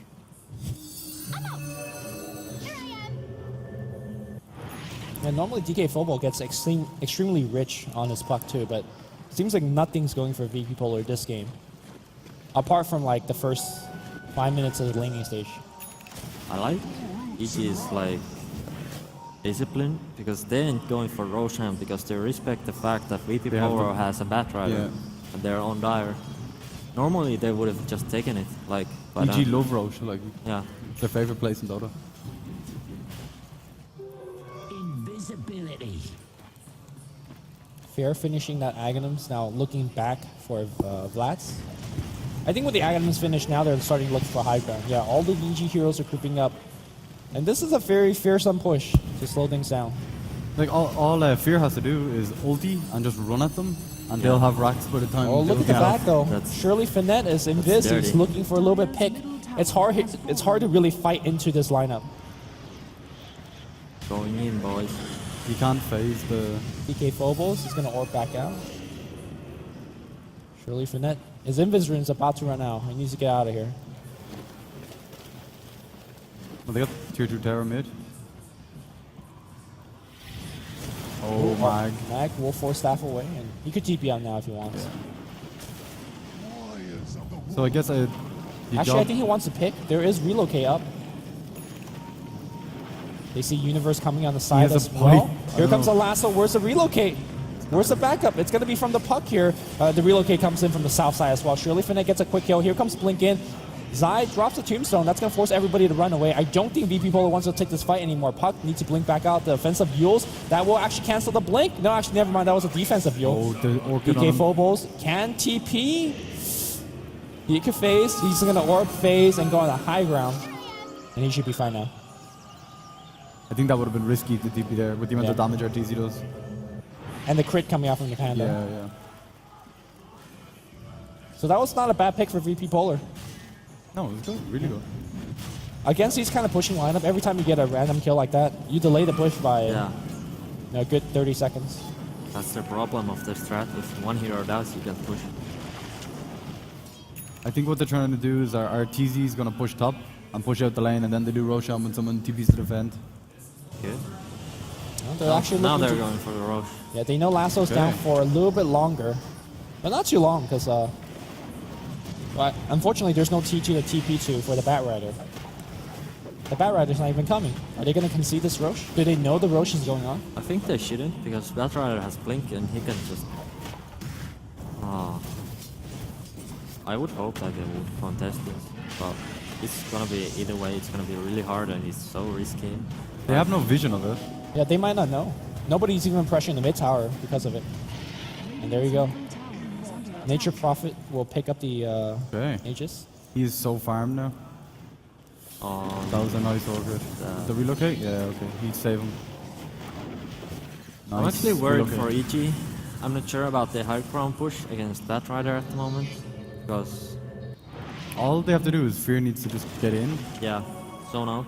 If the Batrider ain't there ready, they pushing, they have a chance. Fair just covered the only possible way that he could escape. Nice. Waiting. Very nice. Top lane, though, Mag in a lot of trouble. TP in from Arteezy, 4 staff away, but the blink is not being used. So he's gonna get offensively used and then dead. Okay. You know, Arteezy's been involved in all of these ganks. That's why he's so rich, man. Yeah, just, he hasn't been involved in one kill in the game. Ought to take care of this thing, right? I really like this new style of, or I don't know if it's new, but this style of play. Man, Lane Fair gets all the math stumped on him. Yeah. He's dead. Nice pick up here and straight up TP out on Little. He does not make it home. Surely Finette has to fight his way out, but Arteezy's hitting way harder. Can he pounce away? He will. There's nobody's going to cut off his retreat path. Yeah, Brewball back for this now. With the Batrider down though, yeah, let's go. Well, But I think that wasn't a good buyback, because Batrider is gonna come back. Surely Finette, is he going to get ice path? What a heals! He's going to die here, right? Yeah, there no more relocate here. The overcharge bring him, giving a little bit extra health. Can he pounce? It's going to be close. But the soul burn damage from the Orchid is going to take him down. And that's 51 seconds without Slark. He does have buyback, and he might need to use it here. Yeah, he's already buying back. All right, we need to see a very Look at top key as well. lasso. Where's Fear? Okay. This is a risky Do you want push. Fear or do you want Zai? To go first? No, to get lassoed. You all Zai. No, definitely Zai. I think Fear goes now and just Yule's You just take the racks, right? Yeah, just spin. Yeah, Mag. surely Finette uses the ultimate. He needs to use his ultimate. He'll jump away instead. But look at just gonna FMG. The Aghanim just gives him so much damage. There's a cycle on the back line, so surely Finette is not an issue. Mag thinking about jumping in, but there's no damage. They got the racks already. There's no way Holy crap. Batrider can jump in, because RDC is just gonna silence him right. Yeah. And they have PPD with the shield. Well, RTC might be in a little bit of trouble. He He's still got has mech, Aegis. he's got shield, they can burn him down. All right, that's one life. Surely Finesse trying to right-click for all his worth, but the damage output on EG is way too much. He's getting a ton of stats, though. Holy crap. Can they re-engage VP.Polar? They're losing a ton of health, and look at Surely Finette, the zap from RTC. That's a double kill, and that could be an EG easy 2-0, making it look extremely convincing. Nice cute relocate though from FNG. Saving Mag. They're not even waiting for Brewmaster ultimate. They don't need it. The Zai is going to drop the tombstone. They're going to try to focus on him, but they're not even going to kill him. He still has mech available. The relocate's going to come in, try to rescue Mag. Mag's going to die. Arteezy with a Deso Maelstrom Orchid build. He attacked the Venge building thinking he was a hero. Well, Dyer's top I is believe so that's the second convincing. lane of Rax. Yeah, this is GG. You can't do anything about this anymore. It's the same story as the last one, isn't it? Like they have the kind of ratty heroes with 2 lanes down. There's no Well, Well, this they one is could- just like, I'm going to go down here to mid lane, and there's nothing you can do. Yeah, but this time they could fight 5-on-5. Last time they couldn't. Then they just took a split pushing game, and then they just went like 3-2 on top and bottom, and just outclassed them. But this time they could just enable them to take 5-on-5 fights, and then they just Oh. played better. Dyer's bottom tower The thing with EG is, oh, here we go. One more fight for Surely Finette. He misses the pounce, and he has to use his Shadow Dance immediately. Right now, nobody even cares, because Surely Finette's not doing enough damage. He gets immediately Orchid will pounce out, but the Ice Path clips him. That's going to be 2 more kill. and GG's going to come out right now. EG takes the series 2-0, and they advance further and further towards the grand final. What a game. Yeah.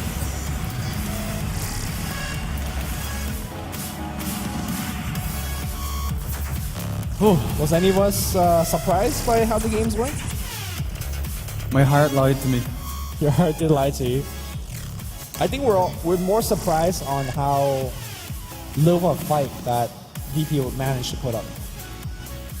How little of a fight that VP managed to pull up. Like they didn't seem to be unable to do anything. EG knew exactly what they were up to and just they walked around them like. We're referring that gank, the smoke gank on the bottom on the Prophet. The entire team was there. PPD was able to get good shields off. Yep. And you know, pushing the high ground, that's what Bat Rider is supposed to be good at. But with Zai sitting in the front line, with the Brewmaster sitting in the back, really hard to break into EG. And EG did the good kind of standard good old death ball. Honestly, I think it had a lot to do with warding. VP.Polar couldn't get any wards into the jungle and they couldn't use Wisp to the full effect. And because of the style EG took up with their 5-man kind of push towers, there's nothing that Slack can kill. So, welcome back to the panel. Indeed, welcome back. Yeah, this game, I mean, from my point of view, it looked like the same type of style they played the previous game, just with totally different heroes. I mean, Nature's Prophet. Yeah. They've only picked it once this season for Arteezy, and they lost with it. And I say with this season, I actually mean this patch. this patch, yeah. And I mean, the Undying, surprise pick, but it ended up working out really well. Yeah. Just can't fight into it. The dual lanes worked really, really well, to be honest. Yeah. Undying, like, just diving past tier 1 towers at like 2 minutes in. And then there was that start they had where they were so close to getting... No, that wasn't the last game. Never mind. Brain. Okay, well, we are actually ready for an interview with PPD. Of course, let's hear what he has to say about his draft, or about anything they just asked, really.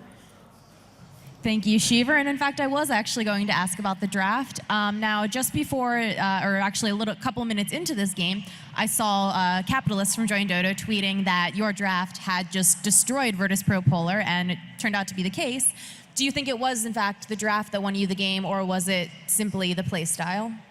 Maybe in game 2. I think we had a really good draft against the Slark. A lot of people have had a lot of trouble beating Slark this tournament, but I mean, we just kind of push, and he doesn't really do too much. And also, speaking of the draft, I've noticed that a lot of teams have been picking up a lot of Vengeful Spirit and Jakiro. Do you have any response, or can you comment on why those seem to be such strong supports lately?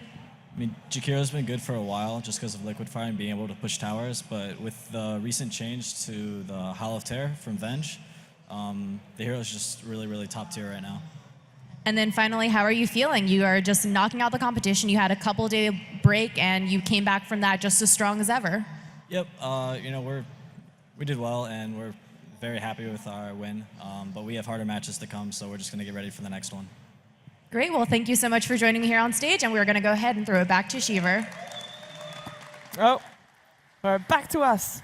That was a surprise, because we actually thought that we were going to have a break, because that is going to be it for this series. This was our first series of the day. It was a 2-0 for EG, and they are the ones to be going to the winners bracket final, so they play again later today. VP.Polar, we'll see them again later today as well. But first, after the break, we're going to see two teams. It is Cloud9 versus VP Classic. So stay tuned. We'll be right back after a break.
if you can count.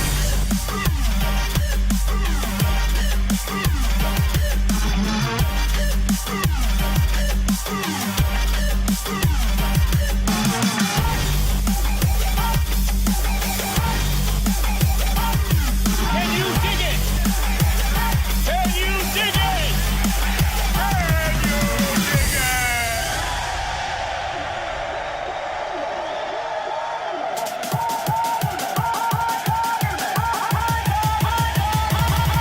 That's 20,000 hardcore members.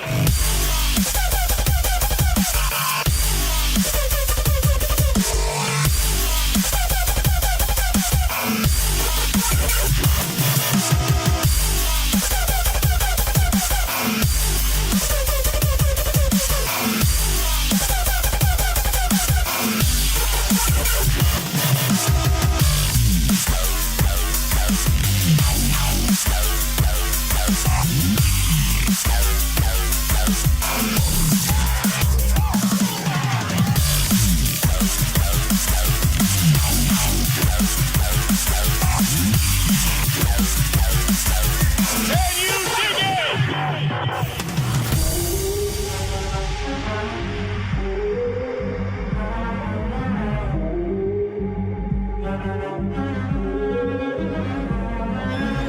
Now look what we have here before us. Nothing would move without us allowing it to happen. Because we got the streets, suckers! Nobody is wasting nobody. That is a miracle.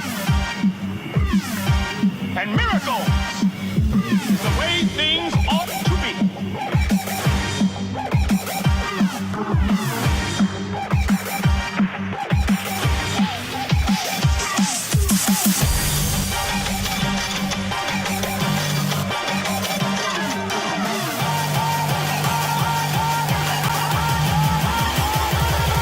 That's 20,000 hardcore members.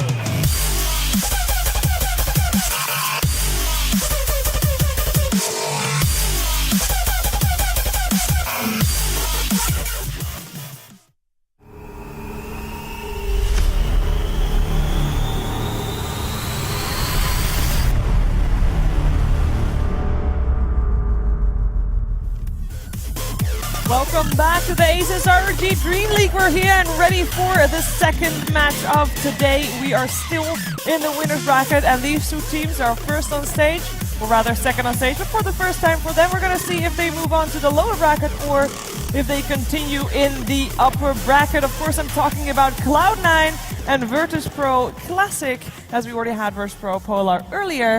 And of course, welcome back to the panel as well. And with that, welcome back both Waga and Andy. Welcome back. Good morning. Thank you. Yeah, good morning. And I'm going to wear this today because I don't want to get sick this event, so a little bit stay warm. I get sick every LAN, Rascal. Don't look at me like that. I mean, I do the same thing. I was more like, I was empathizing with what you're going through because every morning when I go to DreamHack, I take like 1,000 milligrams of vitamin C, like those tablets or whatever.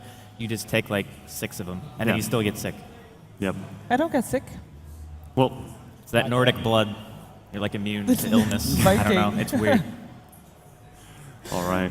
So, Lumi, looking forward to seeing C9 play, I assume? Yeah, pretty much. I think this is a poetic justice in a way, because keep in mind, the very last match of Phase 2, C9, if they beat VP 2-0, VP would not be here. Okay. VP. But is it actually poetic justice if they lose to Cloud9? No. Poetic justice if VP wins. Okay. Because it's Cloud9 that led them in the tournament. VP kind of, day one, looked pretty good, you know? Kind of edged out at the end, but looked pretty good. They played good Dota. And this morning I was eating breakfast with Envy. I was like, you know, G is actually pretty good. And he's like, what the hell are you talking about? You even said G is like the best player of this tournament so far. Obviously, he respects Fata a lot as a mid. Of course. Or he respects nobody. I'll let you take which one it is. But I'm going to say the latter. Yeah, maybe. But Cloud9 is definitely prepared to win. Okay, cool. And of course, I already said it was the second matchup today. We already had a match earlier, so let's take a quick look at what the bracket looks like now that we have our first game behind us, our first series. We see that Evil Geniuses is already ready and waiting in the winners bracket finals, which will, by the way, be played right after this series, while VP.Polar got dropped to the lower bracket, where they will play the match against the loser of the match that we're going to see after the winners bracket finals. So those are actually our 4 games that we're going to see today in total. Are we actually going to see like VP.Polar versus VP Classic in 2 best-of-3s in the same tournament? Because I have a feeling that's going to happen. That would be hilarious. Happen. I have a hunch, you know. But I mean, in a way, it's kind of okay, because it means at least one of your teams is going to go through, right? I'm sure the manager is not complaining about the scenario of VP right now, no. Well, we can actually ask them, or at least I think we can, because Jess is standing on stage ready for an interview with the managers. Thank you. Shiva, unfortunately, is just one manager. It's Conrad, manager of Cloud9. Now, hi. So now, just like the last series that we saw, your team has had a couple of days off, a couple of days of a break, whereas Virtus.Pro has been essentially playing nonstop for the past 2 days. How do you feel that affects your team? You know, I think it's good. We were able to get a break and get a couple games going just in the play area over there, and we're feeling really confident going into this game. Now, both teams have been playing really well. We've seen a lot of strong play from Virtus.Pro. What's the thing about playing them that you're most nervous about? Sorry, that was worded poorly, but you get what I mean. For me, I'm personally not nervous about anything. For the players, I don't know exactly what sort of strategies or what they're worried about, so I'm hoping they have something prepared for them. All right, well, best of luck. Thank you for joining me on stage, and now we're going to go ahead and throw it back to Shiva, and I'm sure about that this time. Yes, this is definitely true. And I was still thrown off guard because I was having a voice in my ear.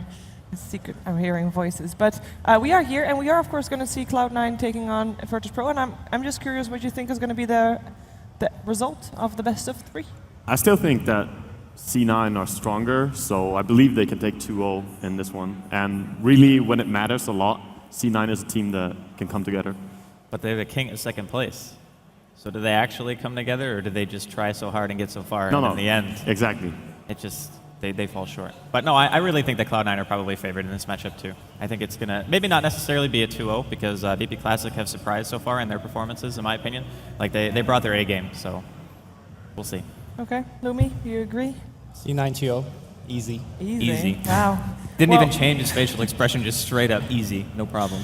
Until the Cloud9 throws come, maybe that's when my facial expression will change. Yeah. All right. All this said, though, I mean, VP had played really, really well yesterday. Definitely impressed me a lot, so I feel bad saying 2-0 C9, but VP can probably upset this as well. Well, before we're going to see who is going to win and how they're going to try to win, of course, I was talking about the draft, but before we're going to go into that one, we're actually going to take a look at the teams because they're here on stage and they look ready and they look focused. Virtus.Pro, first time on stage today, but of course they played yesterday as well, starting off with Sedoy. Amazing other Titan player. Yeah, I mean, in general, Sedoy just had an amazing day yesterday. Probably the most, well, along with G, the most standout player for Virtus.Pro this LAN. I would agree with that. I mean, he had a really nice game on the LC the other day. There was that one point, unfortunately, where there was a lasso onto this guy right here, G, and that was like the one point in the whole game that Sedoy wasn't able to break it with press the attack, and unfortunately that ended up turning things not so well in their favor. But they're here again, and G, like Lumi was saying, one of the better mid players, I think, so far in the tournament. He's definitely shown that he can play a wide variety of heroes, although we do like him on his aggressive mids. And Jotum, another very standout player, I would say. I wouldn't go as far as to say everyone on VP is a superstar, but they're all very, very individually skilled. They are. And he's also a massive tryhard, always tries to do his best, whatever it is. If it's tournament, if it's pub, doesn't matter. And I like that attitude. Always try and improve yourself in practice. Yeah. We have Yol, who has played the 5th support quite a lot this tournament. He's the guy who we normally see playing like the 6 or 7, right? Like he's the guy who basically just takes off his own legs to help his team. Yeah. Sacrifice everything for this guy. BZZ, who managed to get 633 GPM yesterday, which was Did he actually? He did actually, yeah. Wow. That's pretty cool. Impressive. Pretty fantastic Phantom Assassins that we saw yesterday. Different build than what we've been used to. But talking it over with Envy this morning, he says, if I could help it, that man is not getting PA. So maybe that is a little bit of respect coming out of Envy, right? I mean, it's just one of those heroes that gets dangerous very quickly. You can even say that PA is a snowball carrier of sorts, but we'll talk about that later. This is Bone 7. He is out of his country once again, and we're watching him. And he got here. What does that even mean? I don't know. Clearly, Is it some visa poke or is it? I'm not sure. Okay. Pailai, the token Swede, as Shane would call it. I would One like on some every applause. team. I mean, it's a Swede, guys. Yeah. Come on. No, Okay. nobody No, cares. not even a little bit. We tried our Sweden, man. best. We don't want to Okay. stick out, okay? Don't Okay, judge. I'm sorry. I'm sorry. Well, AI 2000, playing the support role for Cloud9 as well. I think he's actually one of my favorite pros to commentate with because he always has, like a lot of people are very biased towards what their own opinions are, but he's actually very objective about how he looks at the game. And he'll actually say like openly, oh, that was a good idea or something like that, you know? So I really, I respect that. in But a that's player. called Disagree 2000. I don't think so. He just disagrees. Am I just playing on it by disagreeing with you? Fata, he does not know what's the happening right now. best mid player in this tournament, according to His one person. teammates? Some. I mean, you have to have confidence in your own team, right? That's Otherwise, definitely why true. are you here? He's been very solid, though. His I puck mean, is amazing. Yeah. The thing is, there's so many good players nowadays, like in terms of mid, any role really, that it's hard to just say definitively who is like the best. It's kind of a game-to-game basis sort of thing. And Dota's a game of variables, so there's way too many to count. And here, finally, Eternal Envy, going to round out the lineup of Cloud9. A man who, if nothing else, he puts his time in. I mean, he has actually played an insane amount of Dota, right? You think of people like Scandal, too, who have played an enormous amount of games. I think he's definitely up there with And maybe he one takes of the his more games practiced. very seriously, Yeah, even he pub does. games. Yeah. Like Another losing massive MMR tryhard. hurts him. Yeah. I mean, Envy will try hard in every game as well, and always struggling to improve. He does a lot of cute tricks as well. Like, he will bring stuff into the scene, which is fun to see. And he picks Terrorblade and Lycan. Oh, yeah. Well, that too. It's fun. I don't know if that's necessarily like a compliment. You No, know? that 'Cause was all the, not- all the it pub was not a ranked compliment. players are out there like, one day I'm gonna get that guy. You know. Well, I mean, you all did your predictions. I haven't done mine yet, because you know everybody said Cloud9, and at Cloud9, I mean, previous match we already know like EG was a favorite going into that one. We knew that they were going to be the favorite going into the tournament. Cloud9, it was said the same thing from them. They were actually, like, people estimated them second, I guess, most of all. But Virtus.pro has shown, like, they've shown such good performance, and I actually want to just say 2-1 for them. First game today, first series today to go to a 2-1. That's Okay. a fair guess, I think. Yeah. I mean, again, it's all about who brings the better Dota on any given day. And we talked about yesterday how it's very draft-oriented in 6.82. And I think the last series, when EG were playing against VP.Polar, I think it was a perfect example of something like they had a bit of ingenuity in their draft, right? Yeah. Like they hadn't played Prophet or Undying in a very long time, although they had done it in the past. And it proved to be quite formidable, even though the laning phase wasn't really great. It just shows that all you need is a good draft and teamwork, and you can win. Well, we're going to see if also the teams have that today, because we are actually in the draft. So I'm going to leave you together with Lumi, Waga, and Andy, and we'll see you after the game, but have fun watching. We're moving into game 2 of our series today. Second series between Cloud9 and Virtus.pro, and these two teams have a little bit of history together. At the very last match of Phase 2, Virtus.pro was almost not going to make it, but thanks to a Cloud9 throw, here they are. And again, it would be poetic justice if VP could take away this best-of-3 series away from Cloud9. But Cloud9 will open the draft with Vengeful Spirit, the Pailai hero. I don't think I've ever seen Aoi playing this hero, because it's just such a sacrificial role, and Pailai plays it so well. I mean, Aoi has always been a player who, even on the support role, finds so much farm, because he used to play farmer roles as well quite a lot. Yeah. He used to play carry, and he just knows how to find farm as effectively as possible, even if he doesn't have necessarily a core hero. I mean, for Cloud9, they take the Venge first. So to me, that maybe leads me to believe we could see something like Drow Visage, because if you were to first pick ET, I think Virtus.pro would have just taken the Venge away from you in that Yes. sense. And I think that the synergy between Drow and Venge is better than what it is with Elder Titan and Drow. So in a way, maybe they might just be looking to do something that they're very comfortable with in the first game and just establish in the best of 3 that they want to take the first game. And obviously you want to win 2-0, and the best way to do that is to make sure that you crush game number 1. And they're going to go ahead and take Jakiro, so going Also, into the second ban phase. Venge is very good against what Cloud9 likes to run. Like, for example, Void is definitely one of their go-to heroes, and having Venge swap out core is a pretty big deal. Similarly, Batrider for Bone 7 can also be hampered by Vengeful Spirit. So I think it is important for him to grab it, for Venge to be grabbed by Cloud9, like you said. Also, I think the one last thing is that you actually can't give away Venge and Elder Titan to the same team. Yeah. Late game wise, just too much minus armor. We've seen it far too many times how strong and potent the combination is, just removing all the natural armor and then Wave of Terror, or even just, Vengeful along with the farming of a strong carry, as you mentioned previously. And I want to see if VP are going to ban out Visage or Drow in the second phase here, because you sort of have to respect that C9 could totally go for this. Yeah, I think Lumi kind of hit the nail right on the head. He said Void definitely a hero that Cloud9 gravitate towards in some of these situations, and they just take it out straight away, which I quite like. But at the same time, Cloud9 are definitely a versatile team. And Aoi, he's not impressed. Not impressed by this draft. He's relaxed, right? I mean, when you see somebody doing that, there's no way that they're feeling that much stress about the game, which can only be said as a good thing, right? I mean, if you're not... As long as he wakes up when he goes into the game, it can only be positive, yes. He'll be fine. They were just up researching their opponents. That's why he's tired. Yeah. I'll say that. Okay. I think they just woke up. I'm trying to give him the benefit of the doubt, man. So if you're VP and you take out the Drow Ranger, there's also the Terrorblade that you have to be aware of. I mean, Elder Titan in theory is pretty good because the late game aura allows you to remove all his armor, but I think at that point of game, if you go late game against Terrorblade, you are already in a disadvantage. Yeah, I mean, Terrorblade and Drow are two sides of the same coin, in my opinion. Like, one of which gives you really good pushing potential in the mid to late game, whereas the other still gives you really good push, but it also lets you dominate your lanes a bit harder. And we can see that. I mean, Virtus.pro obviously respect the Terrorblade. They take it out right here as their 4th ban. But if Tidehunter is taken out, Slark, Brew, Puck, and Void, Drow becomes a lot more attractive to Cloud9 because there's far less initiators in the pool to have to deal with anything that could happen, right? And then you still have Avenge if anything ever goes too far south. So here's the thing, though. We know that Virtus.pro would love to pick G Storm again. And knowing that fact, is Envy going to give respect to a very aggressive Storm player?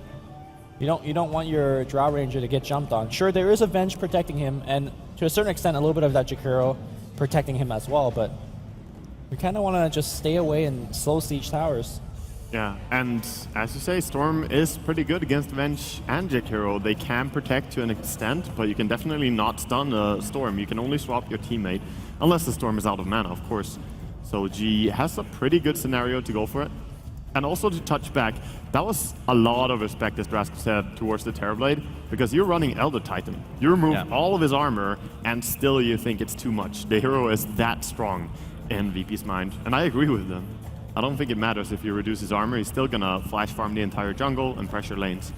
yeah, and this is a really nice, I would say, anticipation pick of any kind of Drow pick or anything similar, just because Centaur ulti allows any composition that you could put together to jump on the hero that you want straight away, and the follow-up can be immense. I mean, you have Skywrath Mage, Elder Titan does a significant chunk of damage. You have a very, I would say, easy stun to land with a Centaur. His animation's not fantastic, but as long as you have a Blink Dagger, you should be able to get it on the target that you want. And plus, if you pick a Storm too early in the draft, I think it's still easy for Cloud9 to counter it. Yeah, they can still deal with it, right, in the laning phase. So I feel like it's almost suicidal to pick Drow into this lineup. It's just too easy for Centaur, for Elder Titan, Skywrath Mage, and the possibility of Storm coming out. We'll see if Cloud9's gonna take the bait, as you will. I mean, it would definitely be risky, but at the same time, you have already 2 range heroes. If you get your Drow Ranger, you could dominate lanes really hard. Sure, and all you need to do at that point is try to not bleed out too many kills. They will go for it. It is going to be a Drow. Yeah, but as you said, if there are any tools to deal with the Drow pick, VP kind of have them already with the Centaur, and of course, possibility to go for Storm. yeah, I like that they picked Centaur when they did, because the laning phase for Virtus.pro, if they're assuming a Drow lineup from Cloud9, is of the utmost importance, because a Drow, Venge, Visage lineup is supposed to be ahead from the get-go. So you need to make sure that you're not getting hard counter in your laning phase, especially if you want to pick something that needs to snowball like a Storm. So I really like the fact that they delayed it a tiny bit here. And now Virtus.pro looking at another hero here. They're probably going to play support Elder Titan, as we've seen quite a bit of that with the Skywrath Mage. So they're looking at probably a mid, I would say at this point, and then a safe lane. Maybe pick the safe lane first to hire mid. Although a Storm leading into a Lifestealer isn't too bad per se. I mean, they haven't been hiding their Storm before until, I mean, more than 4th pick. and 4th is fine, I would say, for a Storm. Okay, fair enough. I think yesterday actually even second pick Storm for G. Oh, really? Yeah. So they were not afraid to pick the Storm early. What do you guys think of Ember for Virtus Pro? I think it's actually quite strong against the standard Drow Visage. I don't like it that much. I think the silence is way stronger against an Ember than it is against Storm. But that's just because Storm really jumps in, disables you completely, whereas Ember, even if it jumps you, he can just Searing Chain you. He cannot stop you from silencing him. Oh, it's going to be the Zeus. Well, the reason that I suggested Ember is because during the later game, Elder Titan Spirit plus Sleight of Fist spam is incredibly strong. But Zeus kind of does the same thing, right? I mean, you're basically just looking for a hero that can spam with Elder Titan Spirits out.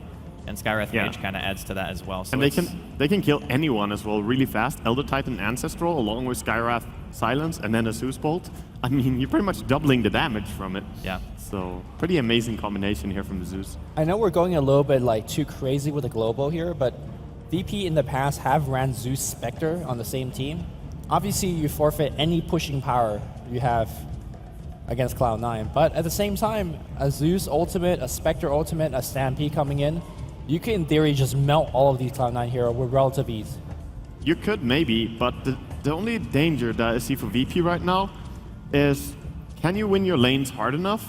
Zeus will already, I mean, Zeus does farm well with his Arc Lightning, but whoever is mid from C9, it's going to be a range hero for sure. Drow Ranger will buff up the attack damage, and you could potentially even deny against the Zeus with this. The same thing for a Spectre. If you pick it, it's a pretty weak laner, and you could get abused, so let's see what VP want to do. C9, no surprise at all, going for the Visage and Drow combination with Vengeful. I mean, would you expect anything other when you see the Drow? They got the trifecta, right? So this is exactly the lineup that they were looking for. The last thing that we're probably going to be seeing here is, I guess it's going to be a core Jakiro, which means we're looking at a mid, and that Jakiro could likely be offlane. The potential for an aggro lane coming out from Cloud9, I'd say, is decently high. I mean, they see Skywrath and Elder Titan.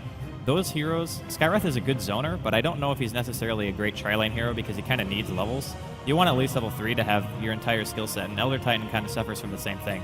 So triple range with Drow Aura, I think Cloud9 could be looking for an aggressive lane depending on what VP pick is their carry. Oh, they actually take out the Invoker, but knowing Cloud9, I think a Venomancer is a much higher possibility. They've ran it many times, and having a Veno getting a pipe pretty early into the mid game would be a good way to siege high ground. It's a very, very likely pick, as you mentioned. Fada has played it several times. Also, they like this sort of 4 support heroes, sort of, along with a Drow Ranger. And I think just because it's Drow, it's fine, because everyone sort of hits like a carry anyway. I was kind of thinking that they were scared more of a Quas Vex Invoker than they would be of an Exort, just because Centaur gets EMP'd, he's out of mana forever, basically. Like, Elder Titan kind of suffers from the same thing. And up until this point, Cloud9 don't really have a great way to disengage against a Centaur. That's definitely true. If you land a good Tornado, you know, you pretty much just reset the fight, and it is going to be an Ember coming out for VP. So, name a range hero that suddenly says, get back. Yeah. I mean, this is something that's really important for VP, because if you look at their team right now, they actually don't have to commit to the fight with any of their heroes but the Centaur. And that's obviously when you're going to have things like Stampede to back it up, right? So you have Sleight of Fist spam, you have Zeus, you have Elder Titan to be able to push Cloud9 away. And as we've seen in the past, these types of lineups that run Drow, Venge, Visage usually fall off pretty hard if they're not able to high ground. And Envy even said himself that Drow is not meant to go the ultra late game, whereas an Ember Spirit is going to just completely thrash you in one Sleight of Fist if you let it go too long. 23 seconds left to Cloud9's last pick. This is going to be Fata's hero unless something crazy goes on. We do have to keep in mind that Cloud9, at the very last game of Phase 2, when they lost to Virtus Pro, they lost with a Drow Visage combo. Yeah. They had a Phoenix in that game, and perhaps it's a Phoenix that didn't do a Pugna. Wow. Okay, so that's going to give them a little bit of high ground siege. And I really think they picked it for the ward, right? Against Zeus, Skywrath Mage. To a certain extent, the negative mana regen against Centaur and Elder Titan could be pretty potent as well. So not something you see too often. Yeah, the Pugna pick is definitely mostly just for a ward, but it also allows you to do some funny things. If you get enough farm on Fada, which I believe he will get, you can even just buy up the Aghanims and heal your teammates now. People sometimes forget about this, but if you commit really hard to killing, say, Drow Ranger, and Pugna starts healing him, it turns very, very difficult. Although I just want to say that the burst damage will outdo the heal by a wide margin. And also, you probably don't want to decrepify your teammates at any Yeah. point because you're just going to get them killed like super hard. Yeah. But I get what Wag is saying. It is very hard to actually just straight up engage against Pugna Ward when you have this type of team. Like Skywrath and Zeus especially are going to be the ones who are going to be suffering from that. Elder Titan and Ember to a lesser extent, and then Centaur I don't really think cares at all. Unless he gets like, if you use Stampede before you blink, you could potentially get hit by another ward, which stops your blink, which could be annoying, but other than that, I think that most people on both teams understand how Pugna works. So Cloud9 definitely going for more of a push-centric lineup. There's no doubt about that. And from the looks of things, we could be seeing an aggressive lane coming out from them. So going into the game here, Waga, Andy, any thoughts on who had the better draft? Or rather, who would you want to play on if you are one of the competitors? I would be much more comfortable playing on C9's draft, to be honest. I think it has a very, very strong peak. And I doubt that VP, without perfect execution, they can't really fend off the mid-game push, I believe. It is definitely going to be tough, yeah. As well as they can spam. Ember doesn't do anything at that stage. Arc Lightning is not that impressive. The Ancestral Spirit deals some damage, but other than that, Centaur is full commitment or nothing, and Skywrath doesn't do anything against push either, so how are you gonna kill the birds when they walk in? Even a thing like that. You have no right clicker apart from Ember, but he does not kill birds quickly. Yeah, I think, honestly, I agree with the Cloud9 lineup being the snowball-y, very scary to deal with. We're going to get all the outer tier towers by like 20 to 25 minutes and try to choke you out, but going high ground against VP still seems a little bit difficult to me. Like, you have so much spam. Yeah, and granted, you don't have to fully commit to be able to go in that way, but I still feel like if VP managed to delay the game long enough, there's almost no way they can lose. Well, this is game one of a best-of-3 series between Virtus.pro and Cloud9. Winner moves to the winner bracket final and will face Evil Geniuses. So a lot on stake here. A lot of us on the panel have put Cloud9 as a favorite, and it's going to be Envy on the mid lane Drow Ranger, carrying the very ugly Mask of Madness. And ugly is a very subjective word, so I hope I don't offend anybody out there that likes the Mask of Madness. Personally, not a big fan. And he's going to be facing up against a Zeus mid. Zeus is not going to do much denying. I mean, Zeus is taking tons of damage already trying to walk up. I mean, he wants to right click, but he did not get any of the first two CS, so he is going to be happy just doing this. Skywrath Mage, though, is going to give him a little bit of harass coming in. That's not the most fun thing, but you also have Vengeful sitting around, so I think E is still Look at fine. the damage. Envy's just giving Jadam the arrow. Oh, God. Get away from here. Range. He doesn't have a salve either, so he's pretty much going to be out of regen at that point. Honestly, the one thing about playing against Zeus is that most heroes still farm pretty well against it. As you mentioned, you don't get denies really, but you always shove the lane super hard if you're forced to use Arc for CS, which means that the Drow is not really going to be that gankable because he's going to be sitting under his tower for a majority of the game. And then if there's some point where G ever stops spamming, then it's like, oh, well, maybe he just wants me to get ganked because he's not shoving my lane. Yep. Yeah. And we also have, you know, the fact that I think Pugna would struggle more against Zeus in the early game because he has such a hard time trading hits. He doesn't have too high damage. I mean, Ward is amazing later on, but on level 1, you kind of just kill the Ward and start nuking. So I think the Drow Ranger mid works better. And personally, I like a farm Pugna from a tri-lane scenario. We'll see how it works, though. In terms of the top lane, we have Jakiro facing off against Centaur, and this is going to be a very easy lane matchup for Jakiro. Not only is going to out-farm and out-harass the Doi, keep in mind that Liquid Fire being spammed on that T1 top will allow Cloud9 to take that one quite easily. So I think Cloud9's actually got the better lanes in almost every single lane. The bottom lane can be argued upon. Well, this is kind of what they wanted to do, right? Like, this lineup is meant to be able to get some kind of momentum, and they're going to initiate here on the Fata bottom lane. Spirit comes out, BZG trying to get a range for Searing Chains. He's going to get slept. This could potentially be the first blood. One more nuke coming out, and there it is. BZZ gets the first blood. Aoi quite low as well. They're not going to be able to get 2 here. Well played by Virtus.pro, correctly identifying that Ven just doing something else, and that something else was taking an Invis rune.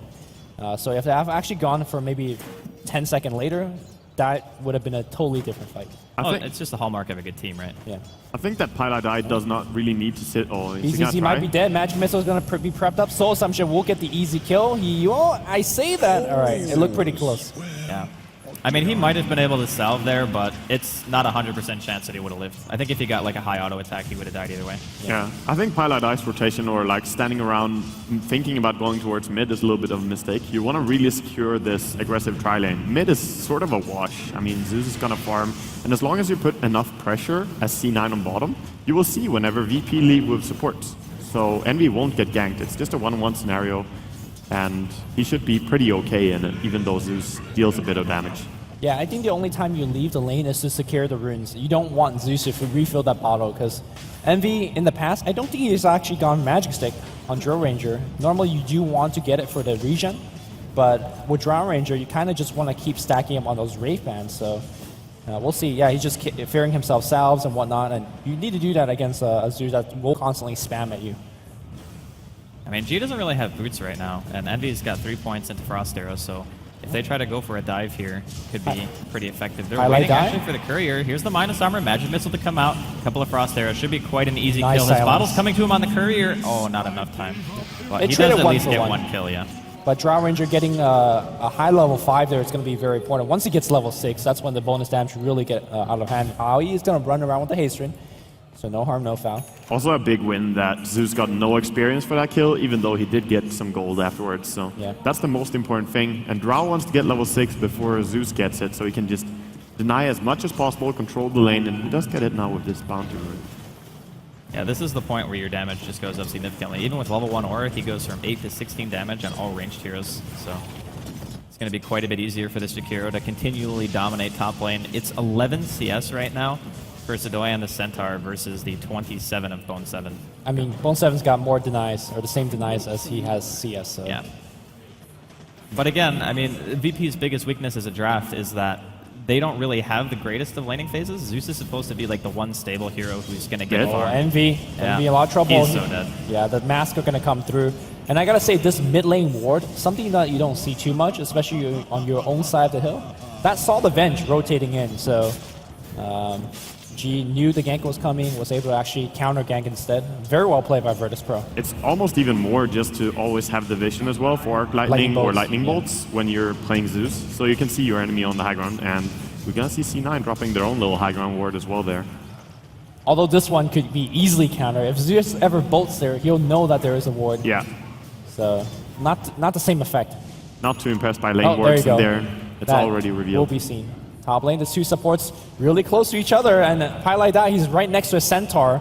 He does have a ward kind of in vicinity. He needs to just run north right now. Centaur does not have Stampede. Here comes the concussive shot. So screwed. Highlight that trying to juke in the trees, but the Mask is on him. And the Ancient Seal damage increase. Pretty real stuff. Yeah, Centaur and Skywrath, definitely too much for our poor little Venge to handle this early on. C9 are playing laning stage really weird. I figured they would just pressure bottom quite a lot and stay there, maxing out the aura on Drow Ranger, but they're trying to be more flexible in their laning. I'm not sure it's going to work out in their favor. At least Jakiro is winning his lane, I suppose. Yeah, it's interesting because VP are playing not a similar draft per se, but a similar style. And Dead. Envy just instantly dead. All right. I mean, Envy stayed around in Lightning Bolt range, seeing that G was out of mana, but G was just like double bottle, no problem. Yeah. Also, all of these lightning bolts are really bleeding into Envy's pockets. Like he's bought, I think, 2 salves and maybe rebought another set of Tango. Well, that's perfectly fine, but dying definitely isn't. And he had no clue that the Elder Titan was there to gank him. He also had no clue when the Skywrath came to gank. This is why I keep saying, like, pressuring the enemy tri-lane to always know where the supports are. That's some intel that your mid laner is going to thank you for. So yeah, definitely that's the case. And BZZ should not have 23 CS against 3 range heroes on the bottom lane. Like, that just should not happen. So I feel like Virtus.pro is playing really well on the early game, and that's something that both of you guys said, right? Cloud9, their strength is the early game, or at least one of their strengths, and they're not really capitalizing on it. Yeah, they haven't really applied much pressure to any tower, not even bottom lane, where they started off with a Pugna tri-lane. Typically, like Wago was saying, you should pretty much just be there, pressuring it 24/7, and then you can move around and try to get mid and maybe secure yourself somewhat of an early Roshan if Aoi is able to hit 6. And they are prioritizing him now, as they're going to move in middle lane. If you saw Sadoy take some harass, wow, he's even going to pop Stampede. Probably not necessary. And not to misunderstand, like, obviously controlling runes is super important, but this is a very, very roam-intensive game that I did not expect to see from either team in this game. Maybe if VP put an aggressive tri-lane of their own, we could have seen something like this. Okay, I think Paralydai is dead, actually. Is dead. He's dead. He can come with the Wrath, and he will do so right now. Oh, they're going to kill Fata, too. In a very awkward position, and the Ancient Seal's going to come in for the little bit of extra damage. G is already on a dominating streak. We're 8 minutes in. He's got 1,400 gold.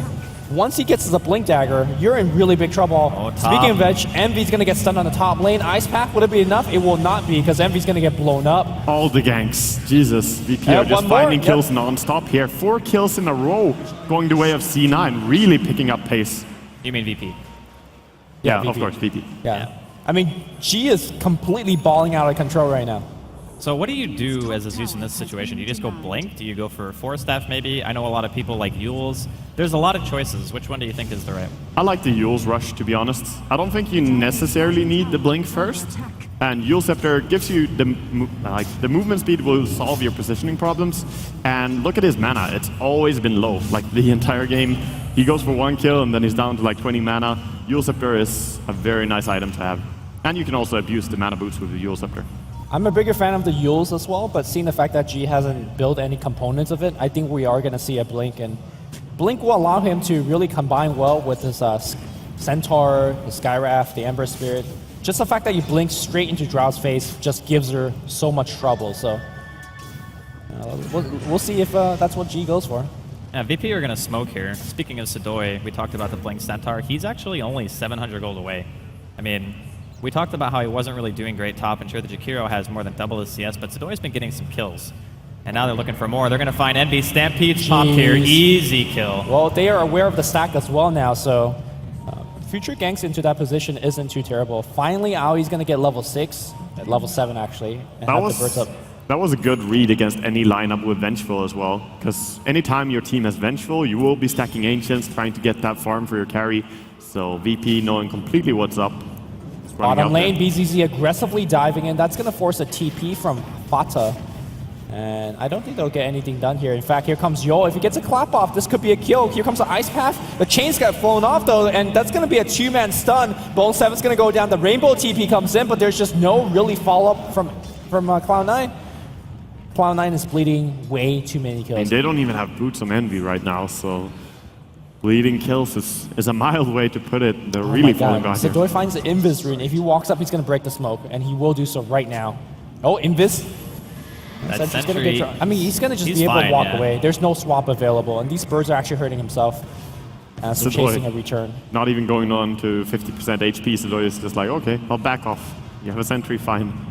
So normally, Cloud9 have a significantly better laning phase. They maybe kill the tier 1 bottom and look towards mid at some stage.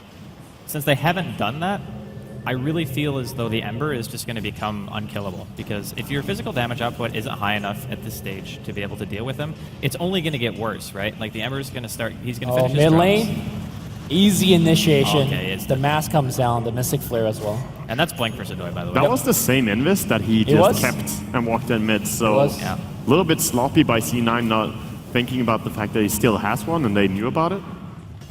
Are we getting picked off there on mid? The top 3 net worths going VP's way, and that's by quite a lot as well, as Zeus is topping almost up to 5k. Again, it has to be said that this particular lineup by Cloud9 needs to play ahead, and Pugna is one of those heroes that if you fall really behind, he's actually just useless. Yeah, especially against the Zeus lineup, right? You have Zeus and Ember, you're just going to explode, because you basically can't decrepify yourself against VP's lineup unless you want to just die immediately. So I think in a way, like VP have already done way better than expected in the early game, and their late game on paper should still be better than Cloud9. So I'm really kind of concerned for what Cloud9 actually plans to do at this particular stage. I mean, C9 are trying to get their composure back, get some timing items. They need the Yule Scepter on Jakiro, they know this. And of course, Drow Ranger cannot contribute that much this early on either. So they just need to find that timing. They're weaker in the super late game, and they lost the laning stage, so it's about finding that timing window. Ooh, I think they're going to time it into a Roche smoke, but I'm not sure it will work out as intended, because keep in mind that Blink is available. You can Zeus ult to scout. Jeez has not done it just yet. They're pinging the Roshan pit, but Jadam, he's going to get seen. The smoke will break here, and there's a Yule Scepter gank to initiate, and Jadam's going to be dead. The question is, are they actually going to fight into it? They will. BCZ comes in here. The clap will hit too. There's a drain. The Blink Stomp. The Zuso. Everybody on Cloud9 takes so much damage. Fata will get melted on the left side. BZZ still alive thanks to all of the quick burst damage. Blink forward here. Bone 7's going to be dead. Aoi throws out a nuke, but I think he is also going to get taken down. That's a 5-man team wipe. 13 minutes into the game, and you know what? Virtus.Pro may not push well, but if all the heroes are dead, they will push your towers. Exactly. No one is at home. Take the tower. Easy. So they only lost the Skywrath and the Ember, which is definitely a fine trade. Snowballing even harder on the Centaur and on the Zeus. That's the big part as well. It's going to be very scary for C9. So just as something to note there in that fight, BZZ actually, like, I think he used 2 Remnants to go in. Yes. So he was extremely confident in the ability to take that team fight. And even though he ended up sacrificing his own life, it took them quite a bit just to be able to kill the Ember. And the Ember is not a hero who is known for his physical durability. Like, Sidoi going in bottom, he's going to get Yules here. Earth Splitter comes out, hits on both Bone 7 and Fata. The double edge gets canceled by the Ice Path. Fata's still alive, finally gets taken down by the Elder Spirit, actually, and they're going to be losing Bone 7 as well. Can they take down BZZ? Looks like the Bird Stuns and the Soul Assumption will do the trick. So, in the end, Cloud9 getting BZZ a second time here, but they do end up giving up 2 for it. I think that even though that was a 2-for-1 trade, Cloud9 would take that trade. Like, they were just really starved for gold right now. And the Team5 recap shows that they actually earned more gold despite losing more hero for Cloud9. And, you know, of course, Envy was part of that kill. All you could really ask for at this point is some quick burst of gold. And what do you think Envy's item of choice here? Does it have to be BKB early? I think if you go BKB against this team, you're just not going to farm fast enough and you're not going to do enough damage. Like, it sounds like a really good choice because you kind of want to live, and he's 0-5 at this point. But if you buy BKB, where is your presence? Like, what is your end game here? Like, he's not even level 11, so he doesn't have level 2 marksmanship. He doesn't have finished treads. He doesn't have anything except for 2 Wraith Bands and Tequila. I think he just needs to get the treads, Yasha, and then into BKB. Because I agree he needs the BKB. It's a very strong timing item. But first he needs to add up some sort of damage as well. But definitely BKB first would also be a decent choice, I suppose. Because they can't keep losing like this. They will simply not scale well into late game at all. They need to find a way to win fights. So here's a suggestion. You play very disciplined and you play around your towers. Because you know Virtus.Pro can't push. They can't just 5-man siege a tower. That's not what their lineup is designed to do. Can they just secure farm that way? I mean, some, but you're giving up the entire map control. Even a hero like Elder Titan is going to be happy to farm every lane, go into jungle and farm as well. So, I mean, they still have most of their outer towers. Mid lane here, Yol going to take a ton of damage, won't die. I don't think they're going to give away like the entirety of their own jungle as well, so... I think he could have killed him if Envy just clicked his aura right there. Because the aura is not global for the birds unless you click it. Yeah, so you need to time it to the Visage play. Definitely would have killed him there as he has 111 HP and the birds did so many right clicks. Looking for a smoke gank. G does have a blink dagger, but if he gets Yules, the blink will get cancelled. Smoke breaks. G, it was a nighttime, so in fact Cloud9 has no idea where G was. Yeah, now he does have Yules on top of that, so going on him is actually very difficult now because the best way to have an initiation for Cloud9 is Yules into Ice Path, right? But you can actually Yules yourself out of the Ice Path if that happens. Yep. Yeah, so. and then blink out. So you're going to be pretty fine. And for Zeus, it's pretty much always like this. Yules or Blink Dagger, well, you always kind of want both. It's more a matter of which item you get first. And it was such a low timing window where he didn't have both anyway, so it didn't really matter. And Blink worked out well for him. Oh, another smoke here from VP. Sidoi and Jadam going up towards the secret shop, looking for killing somebody. And honestly, if they catch anyone, they're dead. I mean, this is a lot of damage, even without considering the Zeus ulti coming in from G. We did see Bone 7 kind of disjoin the combo a little bit earlier with the Ice Path, so maybe if they go on the Visage and Bone 7 is there to break things up. But looks like the smoke has already ended and Virtus.Pro is scouted out immediately. Everyone on Cloud9 just pinged up that hill, by the way. Pretty sure every single member of the team did. Yeah, they were pretty aware that something was about to happen as well. They're sitting very tight as 5 around mid, trying to protect with Vengeful to swap back if someone dies as well. Yep. And it looks like we see a little bit of de-warding in the Roshan's bit. Cloud9 have kind of... They've stunted the bleeding right now, right? So they have only lost one offlane tier 1, which is definitely good in their situation. It would be 10 times worse if they didn't have any tier 1s left and suddenly contesting Roshan becomes a lot harder for them. So the mid-game timing that their team normally looks for is like 25, 30 minutes in. That's when you feel really strong. They might still have the potential to take some team fights, but if they give away too many towers, I think that's actually going to be a bigger deal breaker than losing a fight. I'm worried that Sidoi might just not die this game as well, because he's so tanky now, building into Vanguard. If he gets the Crimson Guard up, you mainly rely on your right-clicking coming out from C9. Sure, you have some spell damage, but nothing the like of VP. Double teleport to the bottom lane, and BZZ, well, it's going to be a Yules, but a Lightning Bolt's going to cancel the TP. I actually don't think he would have made it out regardless of the Lightning Bolt. So easy kill against Fata, stunting his item progression. Top lane, looks like we're going to see a little bit of TP in. I mean, if Zeus gets here, that would be an easy kill, but looks like it's going to be a support TP. This is good from C9 though. Try and split the enemy up, go on several different lanes. It's the most scary thing ever to do against the Centaur, but you have to do it, because if you don't, you will have zero map presence. It's actually going to be a two-man smoke again for Cloud9. I think they're thinking about that Roshan sneak. They can definitely do it with this damage. Like, now that Envy is level 11, if he gets a little bit of lifesteal or something like that, he might not even go for it. He might just go SNY, which is the typical build that we see on Drows nowadays. But it is very easy for Cloud9 to take Roshan if they ever get the opportunity. And you could be right. They're just walking right over there. Yeah. It's definitely a timing that you don't expect. But they need to keep the lanes shoved out, and I'm not sure if they could do it quickly enough, because very easy for Sidori just kind of poke his head in. In fact, they're pinging it out. They know it's coming. If you lose Roshan fight here, it's actually terrible. They know he blinks in, but where's the magic missile? It's a little bit late. Envy's trying to get, he's swapped back into the Roshan pit, into the certain doom, and here comes the Ember Thread to take him down. TP out from Pi like that. He makes it home, but guess what? Roshan's down to half HP. Looks like they want to go for more pick. They'll blink forward. Yule Scepter set things up. Bird drop, bird drop. Nice micro there, but still, the enemy have so many items. Yule Scepter coming out again there from Velda Titan. He does just go down there. I think if A just goes on BZZ or G right now, it's almost uncomebackable. Uncomebackable. Is that a word? It's not a word. Definitely not a word. Okay.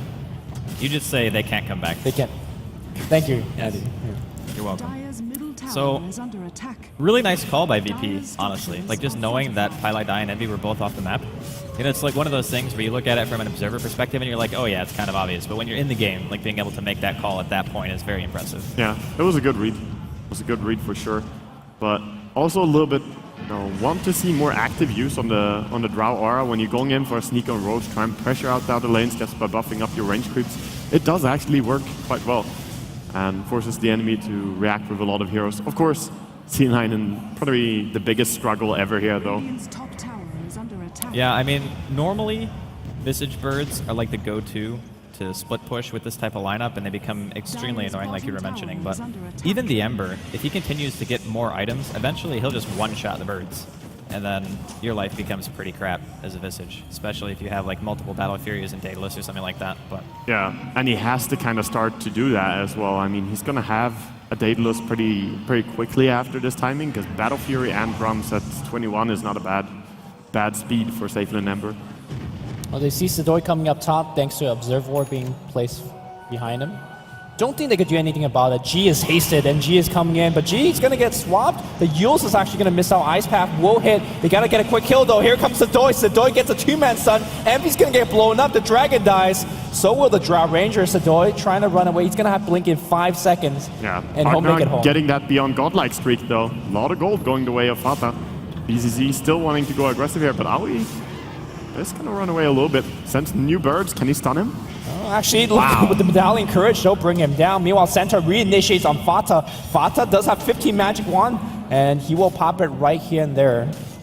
That will leave the war. Actually, there's one stun, second stun. The life drain's going to come through. Sidoi, very, very tanky. And looks like he got cancelled. Blink forward here. Fata's going to eat a Mystic Flare. These trades are not favoring Cloud9. Birds so angry. Okay. Those birds have gotten, what, 2 kills now?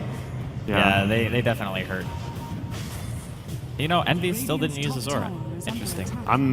I think he just forgets. I mean, this is not a tactical decision. He's just not using the combination.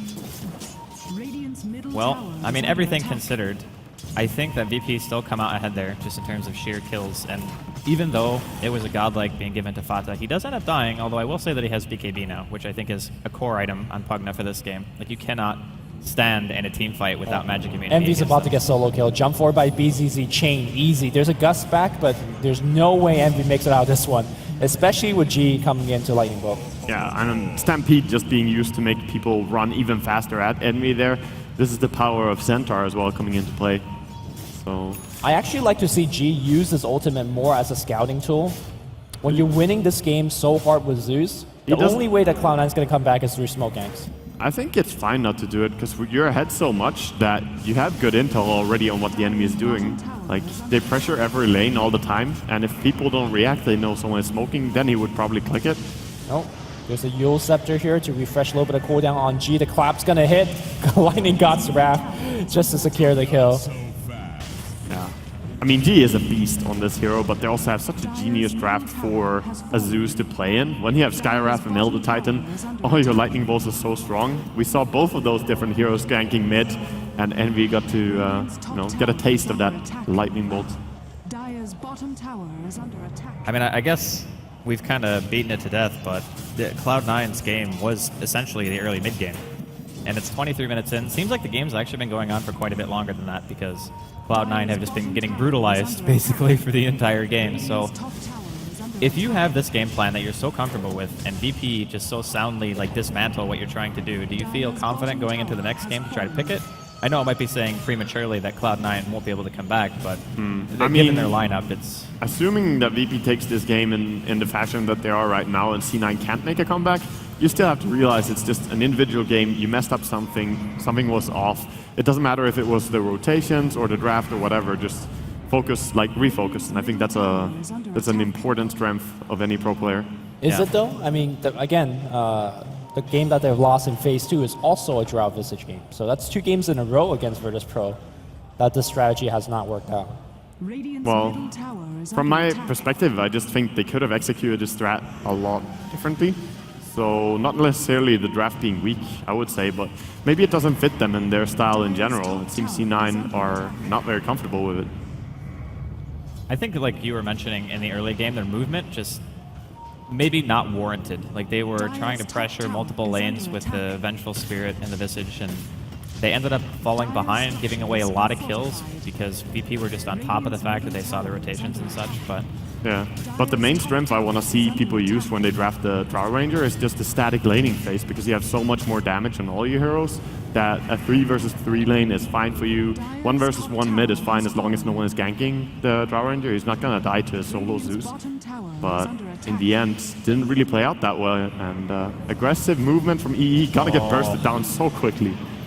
I'm not sure what that aggressive movement's about, because the rest of the team's taking a tier 1 tower. And I think it's desperation, like trying to find anything, like a miracle right now, because that's what But he C9 was needs. face scouting with the Drow without any BKB. His Venge was dropping a defensive ward.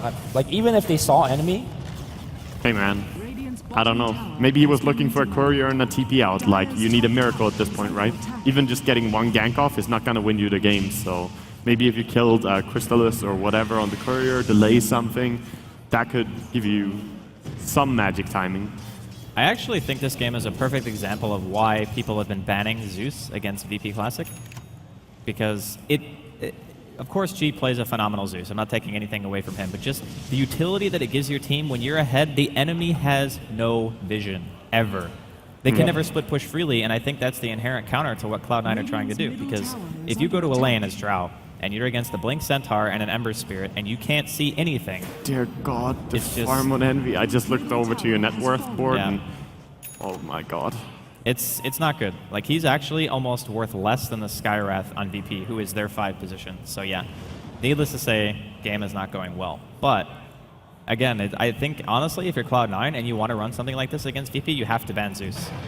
Yeah, and also Zeus and Centaur is maybe too much of the goodness for VP. Like, they get so much global, you can't give all this away, because whenever they want to gank anyone, you're going to rush at them really fast. You will have extra damage coming out from Zeus, and Centaur ulti is also amazing for Zeus himself, as mobility is key on a hero like this.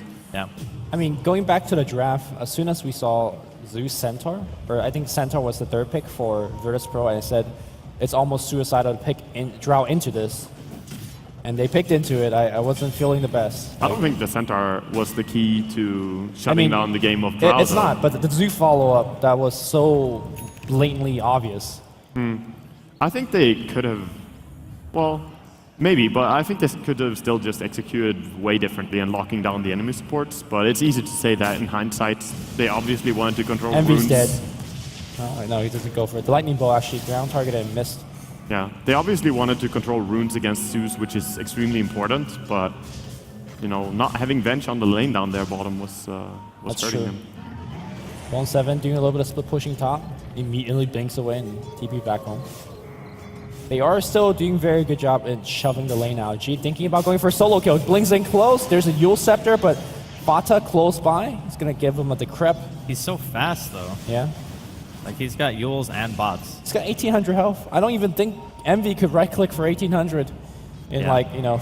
I think in a right-click war, the Zeus, if he was standing in range to get rid of marksmanship, he would actually probably win. Oh, God. He could maybe. All right, and well. Even the fact that he can maybe win that war just spells sadness. Daedalus is completed on Ember and is looking really, really strong. Still working on the BQB is the Drow Ranger. Are you guys surprised by the fact that G has not gone Bloodstone? Or sorry, Aghanims? I think Bloodstone's very good, but if he ever gets Aghanims Refresher, this game is actually over, right? I think Refresher is better than Aghanims. Like, you get Aghanims, I think, when you want to tank up a bit. And if he gets Bloodstone for the tankiness, the extra stats from Aghanims, I feel, aren't really that warranted, and Refresher is just more damage. Yeah. And having a double Yules, double Blink is really good. So you're saying Refresher now that you have the Bloodstone? I would say Refresher even if you didn't have the Before to have Bloodstone. the, yeah, I agree to that as well. You might need like a point booster or something. Oh, wow, that Yules. Oh, the mini blink. He actually self-Yules when he blinked in Bone 7, please. Oh, no. That would actually have been a kill because Well, they had actually, G everyone walks there. back into Ice Path here. Here comes the Gus here. They're trying to throw everything on G. I mean, G at the very least has a Suicide Stone, so he will use it right then and there. Meanwhile, top lane, they're pushing straight in. You could deal with their Zeus, but where's your base at? Well, they had to go for a kill on Super Mario. Now, base defense time against VP. Not the strongest pushing heroes, but so many items on them. I mean, BZZ is terrifying, right? Like, All right, here comes the Ice Path, but he's out of there. Yeah. Instant casts, as we mentioned previously. You More can, instant than instant. Yeah, well, it's just Ice Path not landing instant. Elder Titan gets a kill on Envy. I guess when you can't farm your side of the map, you farm the opponents, and Yul was just onto that. He's like, yep, I know. I find it interesting, actually, that they decided to buy a gem even with the Zeus. Maybe, I mean, the Zeus is not always going to be de-warding all the time. I think it's just I have too much money, what do I do problem. So it's a perfectly good item and making sure that the enemy will never have an evasion. Fata is going to get chained up here. Looks like the stun will not hit. Where's the defensive swap? It's not available just yet. Here comes the swap. And it looks like they'll run into safety until Sadoy BKB's in and comes back. BKB on Fata is going to run into the Earth Splitter. That's one kill. Here comes BZZ. They want more. You got to keep him that Zeus not even in the fight yet. This is going to be a top Rax. His ulti's up in 5 seconds. He might actually still be able to kill. Oh, never mind. Probably not have too much HP. Yeah. Oh, buyback. They want to fight this. BKB is down, and here comes Fata. The offensive Yules Ice Path will actually clip onto 2. The Yules, it's a Yule City up in here, but I think the lightning bolts will come out. My God, Fata lost so much health. Gito, he's getting low. He dies the second time. Envy will survive this engagement. Yeah. It didn't look too good, but you know, base is currently defended. Zeus buys back. Where's the Thundergauss Wrath? It's already used. Yeah. Also, BZZ just hitting so hard there, killing the Visage in one single slide. Envy has 6 TP scrolls. I think he panic bot somewhere down the line. I don't think he will be able to use all 6 TP if VP has their way with this game. Yeah, probably not. I mean, VP's biggest weakness is showing right now, right? Like, their base push is actually abysmal. Like, they kill the Rax so slow that Cloud9 are actually able to completely heal up and get into position again to try to defend here. And there's going to be a Yules coming out. Sadoy following it up with a stun. Bone 7 just melts to the damage. That's one of their tankier heroes, too. Yeah. As you said, the biggest weakness was weak push, but when you have such a strong and dominating laning performance, and then also the better draft into the late game, you don't really worry about being weak at pushing because you stomp the entire map. Yeah, they have a 25 kill lead, and up until this point, it's over 20,000 gold and experience in VP's favor. Now, granted, we've seen a lead that big almost thrown away, but they hadn't raxed their opponents when they had it, so definitely a little bit different when you've already taken one set. Also, I think Cloud9's team fight is extremely weak. Coming back in a 25,000 deficit is okay when you have things like RP and Echo Slam and Ravages, but they don't have anything like that, and Cloud9 smoked under enemy ward. This is kind of their last-ditch desperation play. They need something big, but they just can't find anything because VP knows. Yeah, they played the ward and realized, like, okay, jigs up, we did smoke under a ward, we're gonna take it easy. And, you know, BKB is completed on Ember Spirit. He knows he doesn't need bigger numbers on his crits right now. He's already killing people. So just gotta make sure he doesn't get silenced and blown up. Oh, the fight's going to break out on the bottom side. As soon as Cloud9 is spotted, I imagine the VP hero will just come. In fact, there they are. Rush. The birds will actually break things up here. Here comes the Stampede. Aiya loses about half his health. The bird drop's going to come through, but Sodoi gets an easy kill. Zeus ultimate bringing everybody really low, and they're forced to TP home or just run away. Pylite out racing to the secret shop. Mid lane though, Virtus.Pro says, all right, we have creeps in base almost on the top lane. Let's just go in. G in fact just blinks in and try to go for something. Yeah, they're all just fishing for more kills right now, and Envy has to run away, sitting in his own fountain. Well, I don't really know how many more ways we can say that Cloud9 are not doing great. I think we've done our best. Yeah, I mean, it's not looking great, Dad. It hasn't been said, now it's said. I'm just trying to think of things that maybe they could have done differently, but nice defensive swap coming out here. Sodoi keeps somebody alive for the time being, gets his BKB off. Bone 7 already dropping here. Envy gonna get killed by the Sleight of Fist. The 900 damage crit.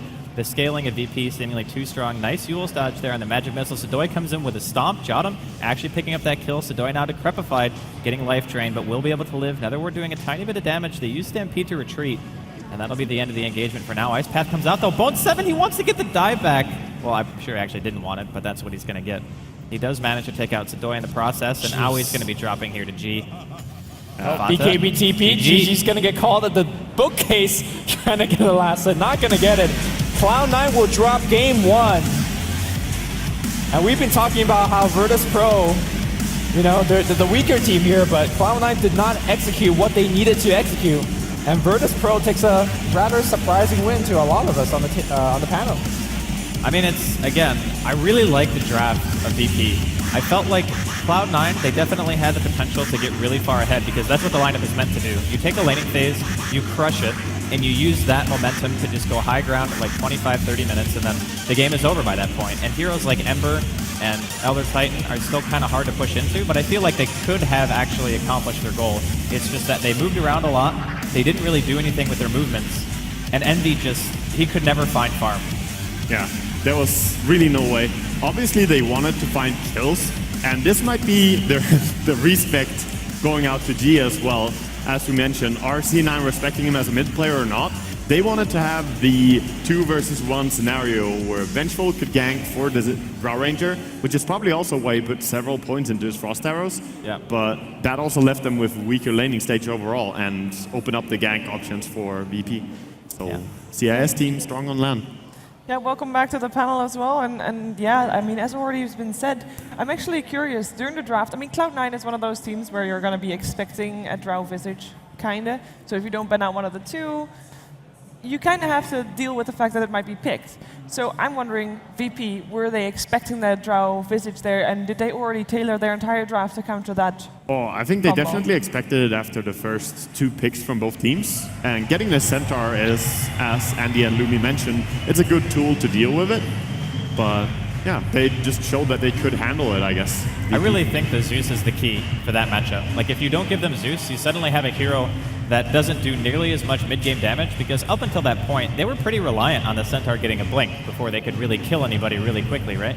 So not only that, but again, the vision is massively important for these lineups, because if your plan B is Cloud9 is try to split push with birds, maybe get Envy some items, maybe get a blink dagger and try to play that way until you're strong enough to actually fight. But the fact of the matter is, when you can't see anything, it's pretty hard to split push. So I really think that maybe banning Zeus might be something they want to think about. Yeah, I mean, every other team pretty much has done it throughout the second ban phase, ban out the Zeus just to respect G, and it's completely warranted. He's a beast on that hero. He's also a beast on Storm, though. Would it have been that different if he got the Storm? Ban them all out. I don't know. I think the Storm actually has a much harder time in the laning phase. Like, if you really want to go for mass CS, you have to be pretty liberal with your remnant usage and stuff. You put yourself in harm's way a lot, and you push the wave the same way that a Zeus does. But his playstyle would be drastically different, because he would be going for kills nonstop. Like, they would play the aggressors. I don't feel like VP were pressured to actually end the game. I think their lineup was still better in the late game. Well, to see if we have a Zeus ban out in the next game, we first have to get there, and before that happens, the teams are going to get a break, and so are you. So we'll be right back after these commercials. Hey, birds! I'm Edward, and I'm a tufted titmouse. I'm a pretty standard bird. Decent flyer. Okay at nests. But my forte, a little thing called productivity. Look, I get it. We all have to work, tick things off the list. Emails, notes, presentations, expenses. But come on, man. I mean, you have to make time for the finer things in life. You're all stressing out about what you have to do next because you can't do it now. Progress isn't made by early birds, you know? It's made by modern birds like me. As for the rest of you, you're just making things difficult for yourselves. Always hunting for a recharge. Glued to your tiny screens, giving yourself a migraine while you try to write a novel with your thumbs? You birds are so old school. As for me, I got time on my side. A tablet when I want it, and a laptop when I need it. Now stop your flapping and get it done. Get everything done on the fly. It's a laptop, it's a tablet. The Asus Transformer Book T100 with Intel inside. I've got a laptop. Check out my laptop. It's also a tablet. I love my laptop. The point is it's both. You see this? Yes, it's both. Nice.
Welcome back to the Asus ROG Dream League. We're ready here for the second game here in the second series. It is a 1-up for Virtus.pro, while Cloud9 will look to take this game to force out a third game in this winner's bracket round 1 matchup. Is the crowd ready? We don't have a big crowd. Fever, please. Sorry.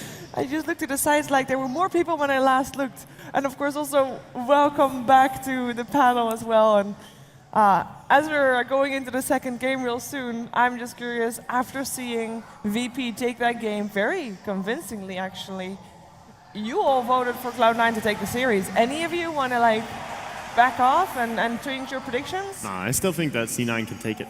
Maybe not 2-0. 2-1. Yeah, maybe. Okay. I don't know. I still think that Cloud9 have what it takes, for sure. I thought this game was actually going to go to 3 games no matter what. So if Cloud9 win 2 in a row, I wouldn't be surprised. Okay. Same. So still all with Cloud9? We're stern in our predictions. You're watching too much Hearthstone. 2-0 easy.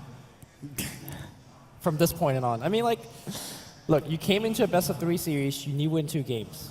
So far, nothing has changed. You still need to win 2 games. That's very true. That but still, the mentality of a team Logic. who plays something that they're extremely comfortable with and basically just get handled with it. I mean, yeah, you can say all you want that you should have a clear mindset going to the next game. It's like, still has to affect you at least a tiny bit. Yep. So we'll see. I still believe in Cloud9, though. Do you believe a previous game outplayed or outdraft if you have to pick one of the two? I would say outplay. Yeah, definitely outplayed. I think that BP's draft and Cloud9's draft were about equal in terms of what they could do at each particular point in the game.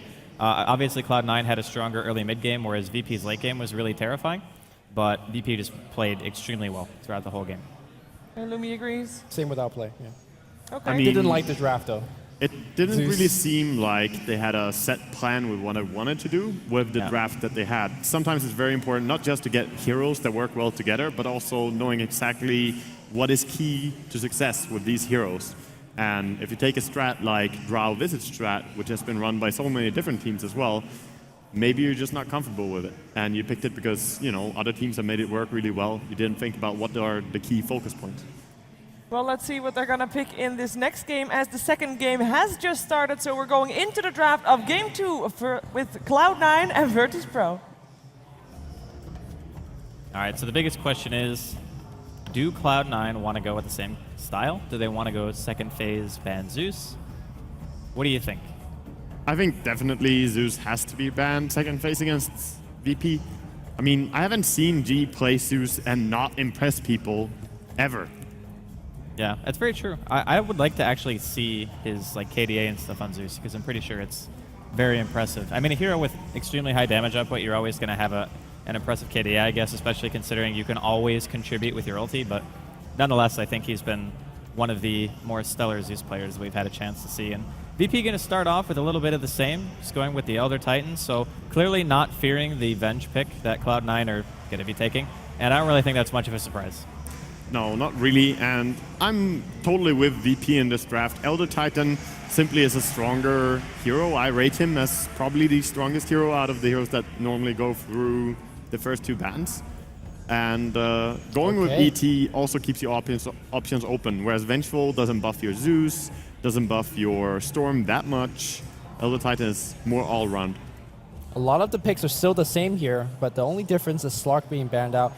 I imagine the bans for Virtus.pro will be exactly the same. Yeah, Terrorblade as well as Void being taken out. Envy is need to find something else, because I'm not sure if Drow is going to be the hero that he wants. Well, they're clearly not afraid of it. Like, if they were, they would have banned it in the second phase for sure. But Right. Terrorblade and Void, I think, always offer you a lot more, because Terrorblade is one of those heroes that actually begins to push really fast, even in comparison to what a Drow can give you, as long as he gets the space that's necessary. And Cloud9 are definitely capable of doing that, so long as their laning phase goes better than it did in Game 1. So Yeah, Void will also be more scary against your Slark pick, since over on VP they did decide to go for that.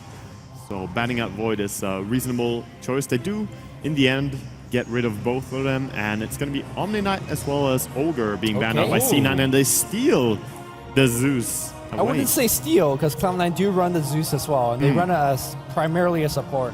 Oh yeah. So it's still a steal though. It is. It's a denial pick. Given how Game 1 won, I guess. Yeah. Yes. I mean, that's definitely a nice thing to be able to do when you know that you don't necessarily have to put the Zeus mid because you've played it as support and you have experience in that role. So we'll see if they're going to do that in this game. And you said Aoi plays it, right? He's the one who plays the Zeus. Yes. Yeah. It will most likely be Aoi playing that, and of course, you will have Bone7 playing on the Jakiro Pilot on Vengeful, is how Cloud9 would run this and have run this before with the exact same heroes in Phase 2. So generally, with Zeus being picked for Cloud9, and then there's a Slark in the game, it would not surprise me if Envy picks a Doom for himself. Because with Zeus, especially Aoi support Zeus, he needs a lot of farm. And it's generally coupled with a hero that could duck in the jungle for a little bit. Normally they do it with Terrorblade, or sometimes a Mask of Madness on Void. Those two are taken out. I think Doom, being one of Envy's kind of more played hero, gets a nod here. They could still opt to just go for the Storm here, though, when you look over to VP. Like, you could go for Slark and Storm together and dive people really aggressively. Picking into the Bane here quite early. Well, VP definitely like running their Bane, and a hero that in general has always been run quite a lot by the CIS teams in Dota. I like it because it's a fearsome hero. He's an amazing skirmisher. Like, he's any 2v2 is like a 1v2, etc. Like 3-on-3, 2-on-2, I think this hero really excels. It's a bit harder to get things done in team fights, like getting a good Fiend's Grip because of things like Vengeful Spirit, Swap, Stuns, Ice Path, stuff like that. But in small engagements, he really has a tendency to shine, and as a support, he can zone very effectively, even against the best offlaners. So I definitely think it's a really solid pick. Cloud9, though, they're going for the Naga Siren, so I'm assuming that's going to be Envy's hero. At least dagger, you pounce in, and no one can really focus you, but if you just have that guaranteed reset where a Jakiro can Ice Path in before you're able to get a Dark Pact off, you could potentially kill. Yeah, of course. The song is amazing. Playing into a Slark, and it's going to be a Timbersaw as well here, coming out from Virtus.pro. So most likely just Bane and ET being your supports this game as well. Slark should definitely be BCZ's hero. Yeah. And they're saving G's hero for last here, seemingly. Over on C9, they still have some flexibility, but most likely going to be, as we said, the Eternal Envy Naga. I feel a little bit, I don't know, I feel iffy about picking Timbersaw into what Cloud9 have, right?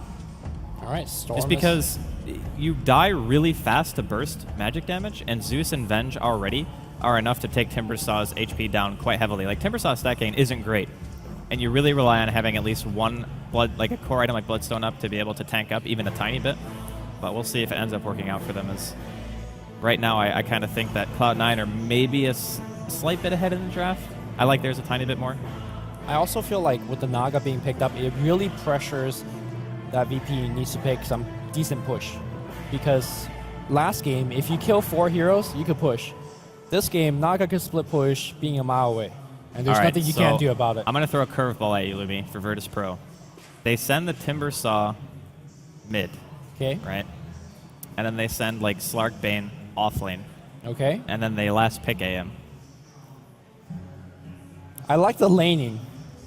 I'm not sure about the AM. Dude, AM's so legit. I think Timbersaw mid against Naga is excellent. Like, well, we don't know if it's going to be Naga mid, right? 100%? Well, actually, when Cloud9's been playing the Naga lately, they've been playing as a part of an offensive trialing. Or at least part of a trialing period. Okay. So, I'm not sure. I'm not sold on the AM, but, you know. I just think whenever you're in a situation where you have a hero like Naga Siren who has the inevitability factor, AM reaches that point much faster, and also they don't have a great team for killing him. Like, sure, Ensnare and a Magic Missile can be kind of scary, but you have Bane, you have Slark, Timbersaw, heroes who kind of demand attention from the opponent. So instead of having to take these engagements and thinking that you have to directly fight into the Naga, it's just a means to avoid fighting into Cloud9's strength. Yeah, I mean, AM does reach the inevitability factor quicker, as you say, assuming that he does get the farm. Yesterday, though, we saw Team Tinker running an AM without securing the safe lane farm, and C9, as Lumi pointed out, could very well go aggressive tri lane. If you pick an AM now, that's going to be like a Naga Jakiro Vengeful lane probably, and to switch Zeus into a core. Yeah. Which Fada is more than happy to play, I'm sure. And yeah, I mean, if you don't farm the AM, you're in a horrible spot all of a sudden. The only reason I suggested is because they're last pick. So if they feel like they can do it, then it might be okay. But we'll see what happens. It's true. Oh, Nyx Assassin. Bone7 Nyx? Yeah, really good against Timber. Or is that really Fata good. Nyx? I'm not sure. I actually think mid Nyx would be better here than support. Just because an early really high level Impale, a Vendetta, it kills Virtus.pro's heroes quite easily, you know? Like Timbersaw and Bane and Elder Titan, they're moderately tanky, but if you have a Zeus ulti and you have a Nyx roaming around the map, like you're going to be able to get quite a bit of solo kills, which is nice because normally, in order for a Nyx assassin to stay relevant, you kind of need like a Dagon or something, like or very high levels of farm. Yeah. Whereas a Zeus kind of makes it so you might not need that as badly. I think that Nyx is totally going to be a solo laner here. Aoi does love to play Jakiro, so look for Nyx assassin to be given one lane. If he's up against Timbersaw, he does fairly well against him. He can mana burn him, and he has very good HP regen, so you can sort of just blast it against the Timber. But it's also not a lane that Timber would complain about having one-on-one compared to being against the tri-lane. All right, so looks like we're going to see G's Viper on the mid lane. A hero that he does play quite a bit, not exactly a playmaker of hero, but against this particular lineup, it's pretty good. I mean, he did also just turn around and demolish a Shadow Demon when he got ganked as Viper yesterday, and that was funny. Showed that his decision-making on the hero is still very legit. Yep. And it gives them some siege. Looks like it is going to be a core Nyx, yep. The thing is, when you go... Who's going to go mid against Viper? Envy? I guess it has to be Envy. Yeah, send Envy. I think Envy does better in that matchup than the Nyx does. I don't know. I feel like there's no one good going into the mid lane. Well, it's going to be a lost lane, I think, no matter what. Yeah. Like, Envy's going to lose and Fata's going to lose, but for Envy, I think he would actually be able to get more farm out of it. Or maybe they prioritize getting like a quick Radiance or something on him instead. The only important thing is that you never want to send a Zeus against Viper mid. You would simply get demolished. So sending either Naga Siren or Nyx, both are okay, I would say. And maybe you would even want to prioritize sending the Naga Siren and just let the Nyx farm up more. But Fata, taking Nyx quite likely to go mid. Yeah, with these starting items, like he's got Ring of Protection and Stout, and he's been pulled, so... We're in game 2 of Virtus.pro versus Cloud9, and the winner gets, well, if Virtus.pro wins this game, they'll move on to the winner bracket finals, which will face Evil Geniuses, and Cloud9 needs to win one to stay in the winner bracket at all. So we'll see if they be able to do so. Here comes a little bit of jungle foray from Cloud9, and they'll see Yo. I'm not sure if they actually can get the magic missile off, and they'll back off for now. You know, it's extremely rare to see that anyone dies in his first little engagement, like just running out to the lane. It feels like it used to be a lot more, and now I can't think of many times at all in DreamLeague Phase 2 even. Sure, there was the illusion kill with Sand King, but overall people are just a little bit more tactical about running in. I think they're more disciplined than anything else. Yeah. It's really tempting to have a team fight at level 1 and say, okay, yeah, we have the better level 1, let's try to take this, and then you end up making a mistake and give away a lot of kills. I mean, obviously in that case, VP were clearly outnumbered, so y'all just decided to back up, and Elder Titan's 315 base move speed definitely helps in that regard, so. So Bone 7's actually going to go mid on Jakiro. I mean, Liquefire is really good, but is Liquefire good against Corrosive Skin? Not necessarily, because it keeps proccing it until right, so you take way more damage. Yeah. So I think it's not about the Liquid Fire, though. I think it's just about having a ranged hero against Viper instead of having to put one of your two melee there. I mean, sure, you have a ranged hero, though, but Viper will out-harass you and outlast you very easily. But of all the heroes on Cloud9, the hero who needs farm the least and levels the most is actually Bone 7. That's true. Because you really only need a pair of Tranquil Boots and Yules, and that's it for like the entire game. Anything else you get is icing on the cake. No fear dropping that Liquefier at level 1. He did see a poison attack flying at him, though, at the time. Yeah. So Look for bottom here. Invisible Bane trying to find something, but they're pretty strong, C9 in this tri-lane. I mean, there's two ways to play this, right? You could play for the kill if you're Virtus.pro. Another way is just to actually level up that Enfeeble and be like, yo, Envy, have fun. Oh, he can't get the D-ward on the neutrals. They're trying to find it, eating their ways in. They know there are many hiding spots. And this camp, I just feel there should be some change be made to this small camp. Because it's the hardest camp in the entire game to D-ward. Yeah. Even the Ancients are easier to D-ward than this one. Well, unfortunate for them if they're not going to be able to find it for now. And VP, I mean, this lane from Cloud9 is deceptively strong because Zeus's harassing is actually very good. And he knows, like, BZZ is respecting the fact that he can just get spammed down very quickly. So he's not really going to the wave as much. His Envy's sitting at 6-1 right now. And you just see that he walks up to the wave, loses more than half his health. Yeah, it's going to be tough to farm as a Snark here. And C9 really just, you know, look at all the creeps coming under tower, but they don't allow the enemy to farm. Envy They could going die really with this. aggressive. Envy is going really ham. Jottam is skilled level 1 Nightmare. They don't really have the capability of fighting into this, though. Unfortunately, a little bit weak for the Elder Titan. He needs, I think, at least level 2. He doesn't have Stomp, and he doesn't have Natural Order. That Spirit, though, is giving him so much damage. He is running low in terms of mana. Envy has upgraded to more Run Shield, which allows him to play in the front line, like you said, much more aggressively. That was also 6 creeps going under tower of VP, and Slark was not able to farm more than maybe one of them. He's got 2 CS. Yeah, so that was really, really important, going that aggressive. It wasn't even an attempt to get a kill. It's more like just zone away the enemy and say, you're not allowed to farm on this lane. This is ours. Yeah, so far Cloud9 looking pretty good, at least in the bottom lane. Yeah. And Top lane, Fata and Sedoy just trading away last hits. No big advantage here. And I wouldn't imagine this will change, right? Both heroes would just kind of last hit. I would actually say that Timbersaw has a slight edge in the sense that the Nyx will actually never be able to kill him. And speaking of kills, G gets first blood middle lane, killing Bone 7. Yeah, no level boots. 4, and he gets a regen. Okay. No boots over on the Jakiro, and he just punished him. Really impressive. The walk down. So the thing is, he actually has not skilled Nether Toxin Corrosive Skin in 1 or 2. He was like, I'll just keep on harassing you. You can harass me, but I do more damage. Well, in some lanes, you have to make the assumption that the enemy is not going to try to harass you because it's futile, and getting the extra base damage on Nether Toxin and being able to harass him directly is sometimes the better choice. Right, but because he didn't get the Corrosive Skin, it allowed Bone 7 to harass him. So it's just like a very interesting trade-off. He had 1 point into it, and that's fine. And he always puts 2 points into a Nether Toxin. He did it yesterday as well. Yep. So he values the last hitting and just the power of that. Also knows that he can hit so much against a Jakiro with his trashy range. Vengeful, walking pretty aggressively, but no way to die here, really. So then we gotta be fine. Yeah, Yul's still level 1. It's going to get challenged for the rune, though. Yul's hitting for like 90 damage. But they'll back off for now. The rune's going to spawn in just a bit. And it looks like Jakiro's actually just demoted to pulling jungle, and actually a pretty decent nice stack using Ice Path. Yeah, it's a good stack, of course, but 4 minutes in and you're already shoved off your lane on mid lane. Viper definitely had the effect you wanted then, and that's going to secure some good farm early on for him. I think the one nice thing for Cloud9 too is, like, even though mid lane's not going great, seeing it fail here on a Sedoy, is you have Fata who can rotate, which means that they're going to have to be very, very diligent about having sentries down all the time, or VP safe lane could just get completely obliterated, which is really it's like scary to think about, right? They needed a hero on the side of Cloud9 that could actually help create space during the mid game, because up until that point they basically had none. They had no initiator, they had no one who actually pressures the map at all. But with the Nyx, it changes the way that they can actually play. So Envy, I think, even outside of the laning phase, he's currently doing well. He'll be able to continue that rate of farm.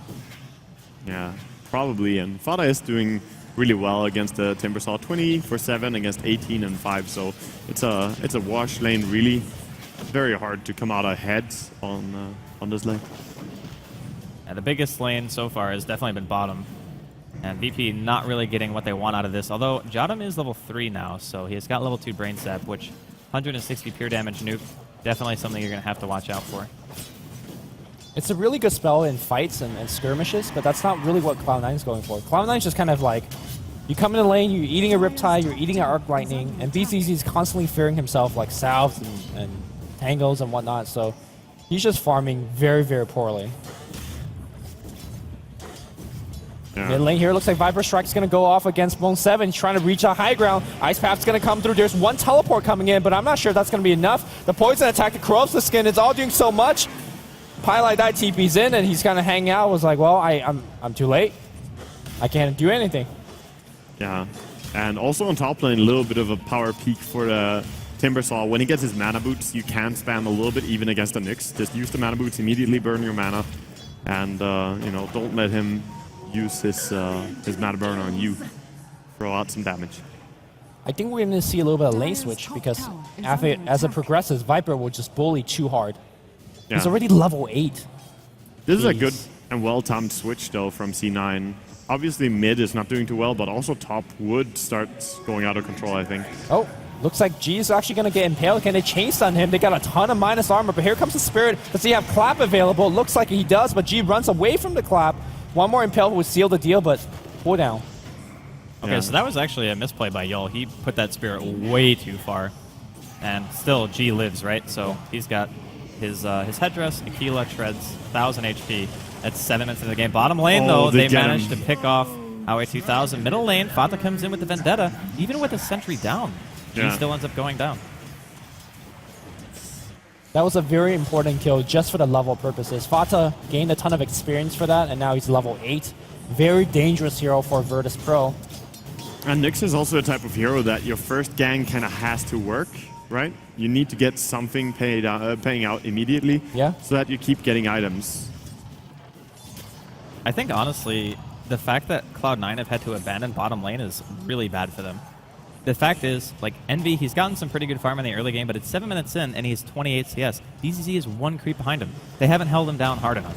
Like, the fact that you're just trading even with a hero who's going to start playing more aggressive and hit his peaks sooner than your Naga Siren is actually beneficial towards VP. Well, VP's draft is just strong as well against the draft of C9 in laning stage. You have heroes who really can win laning stage hard, Bane being one of them. Slark is also strong. Then you have the fact that Viper is a hero that very rarely loses his lane on mid. But maybe C9 could have gotten more out if they got the Jakiro against Timbersaw maybe, and pair up the Nyx against Viper, but anyone is going to struggle against Viper. All right, looks like we're going to see a smoke gang developing from the top lane, TP in from the 2 supports, and really all they need is a Nightmare to start things up. And I don't think there's any way for Envy to get out of this apart from running away. If he does not, if he sees the smoke and gets to run away, that's good. But Jadam, he's got the boots, he walks in, easy Nightmare, and there's just way too much burst damage. Envy's dead.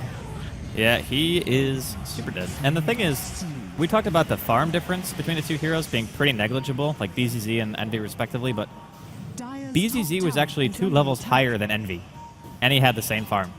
So, I don't know. I mean, being able to abuse the Naga before she hits 6 is definitely something that you always want to do.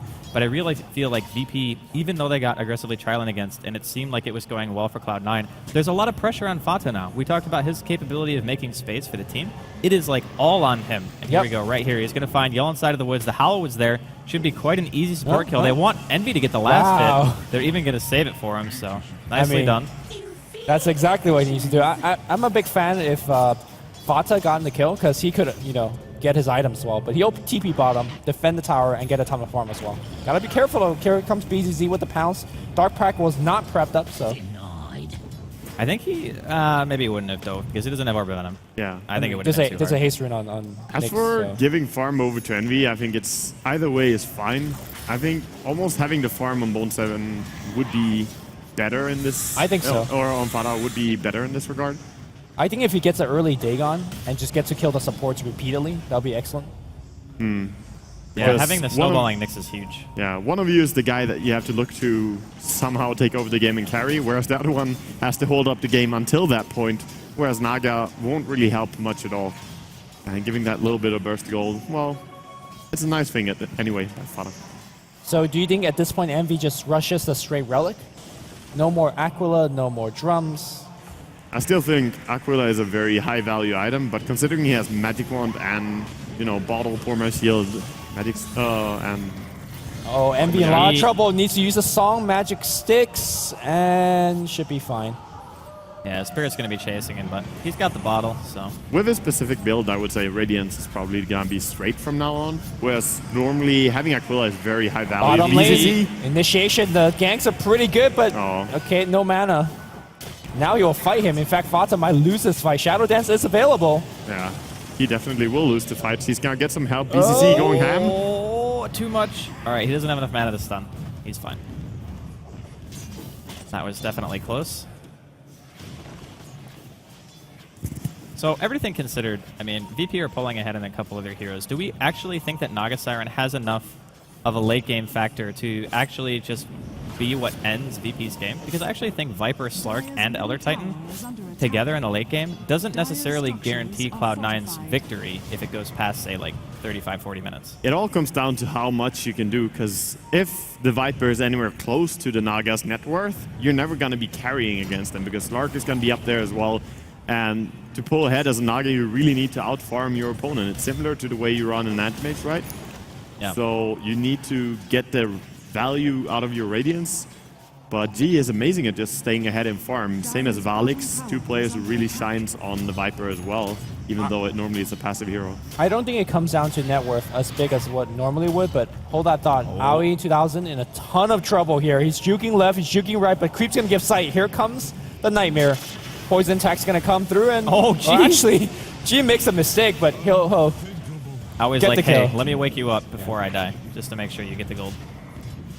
I think given how poorly Virtus.pro's lineup pushes, if the split push from Envy is good enough, like unless you're up by 15k gold, I think Cloud9 should have the late game advantage.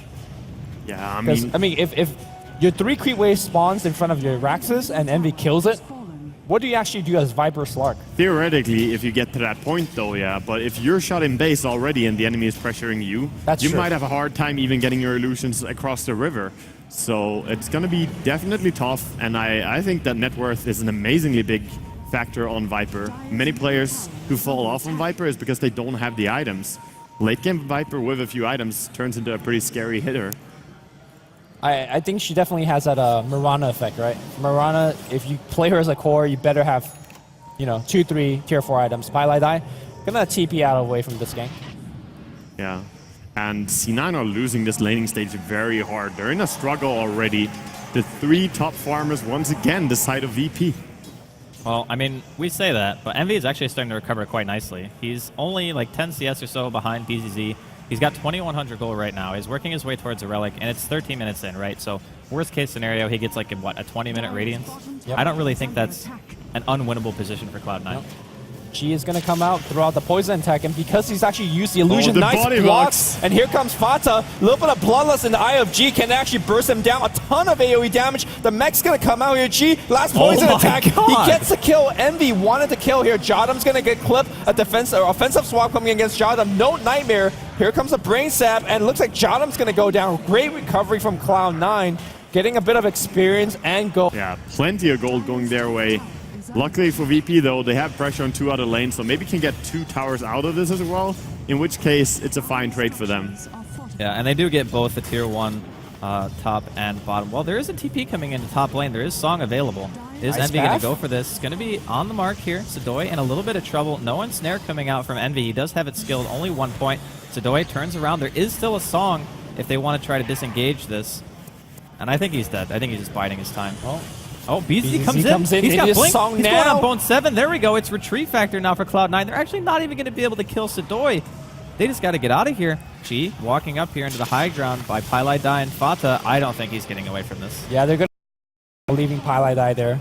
Right now, the early game, mid game for Virtus.pro is just too insane. Whenever Slark walks into your team, you have to TP out. Yeah. Whenever Viper walks into your team, you have to TP out.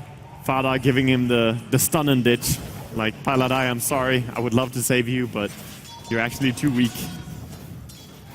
I don't know. I mean, perfect example of how far ahead VP are is G diving a tier 2 into, 4 heroes and still killing Envy. I think Envy Bone 7 also dying bottom lane in the meantime. This Blink Slark is doing some serious work. He had some help from Yol, of course, but... I think Envy died there because he tried to go back for the last hit, but poison attack plus corrupts the skin, or plus Nether Toxin, giving the really massive plus damage to G. Pretty decent skills. Yeah. Pretty decent. So, G working his way towards Ags. He's actually look at only this about gank coming. 1,500 Sentry away. War gets dropped down immediately. He gets, turns around just on the last tick. Would have actually died if the pounce hit.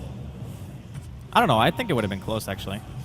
I mean, the one nice thing that Cloud9 have going is that Fata has had a pretty good game so far. He's definitely doing the best on a team in terms of his presence in the game. Like, he's actually 100% of his team's kills right now, contribution-wise. Yeah. 2-0 and 2. But even with the Dagon build, though, he's never going to kill the Viper on his own, even with a Zeus ulti. He's not going to kill the Timbersaw on his own, even with a Zeus ulti. Like, there are heroes that are difficult to kill. And Stark, of course, if he picks up on the movement speed reduction or the status bar, he will probably notice that Nyx is on him as well. Yeah.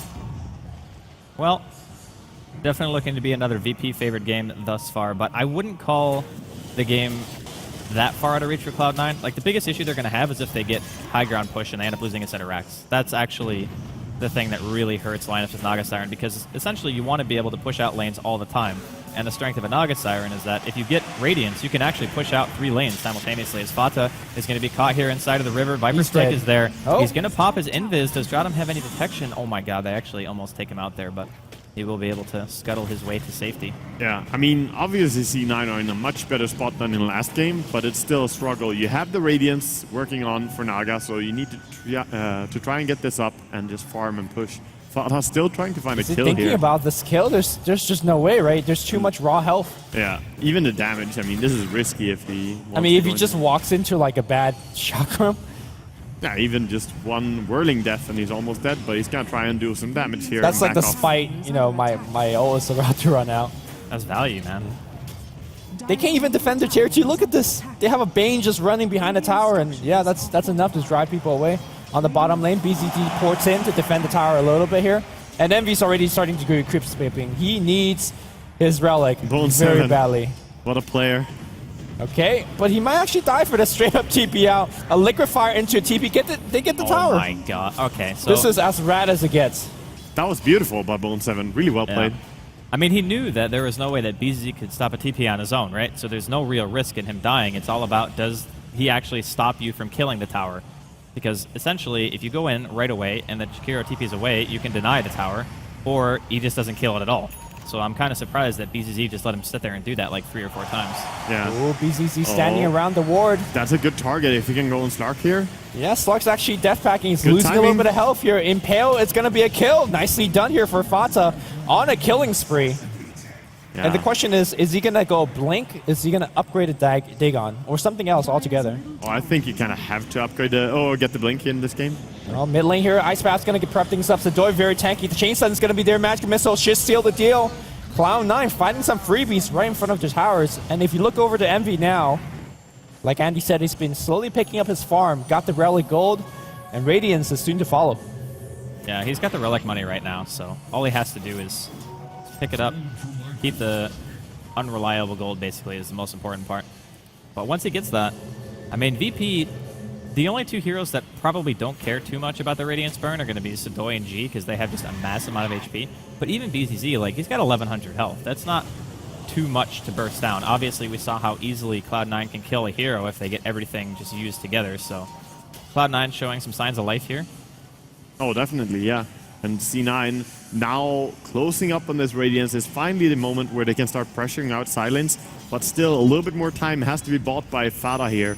Ooh, this kill could be big. If Johnum opens up with Grip, that's all that matters. Yep, there's a Grip. Can Zeus come in with the Lightning Bolt cancel, and can the Song be prepped up? Nope. Too much damage, too fast from Virtus Pro. They might lose a little bit more, but here comes Bone7. Ice Path is going to prep things up. Sadoi taking a ton of damage. Lightning Bolt's going to go through as well. There's one chain away. Pylai die. Oh, no Magic Missile. He will find out on Jotum. Swap back. Impale's not going to hit here. Jotum juking about, but looks like he's going to go down here. Nice Ice Path from Bone7. Well played by C9, really turning it around here. Losing a tower mid is fairly fine because getting the kills, giving them some experience here is the more important thing.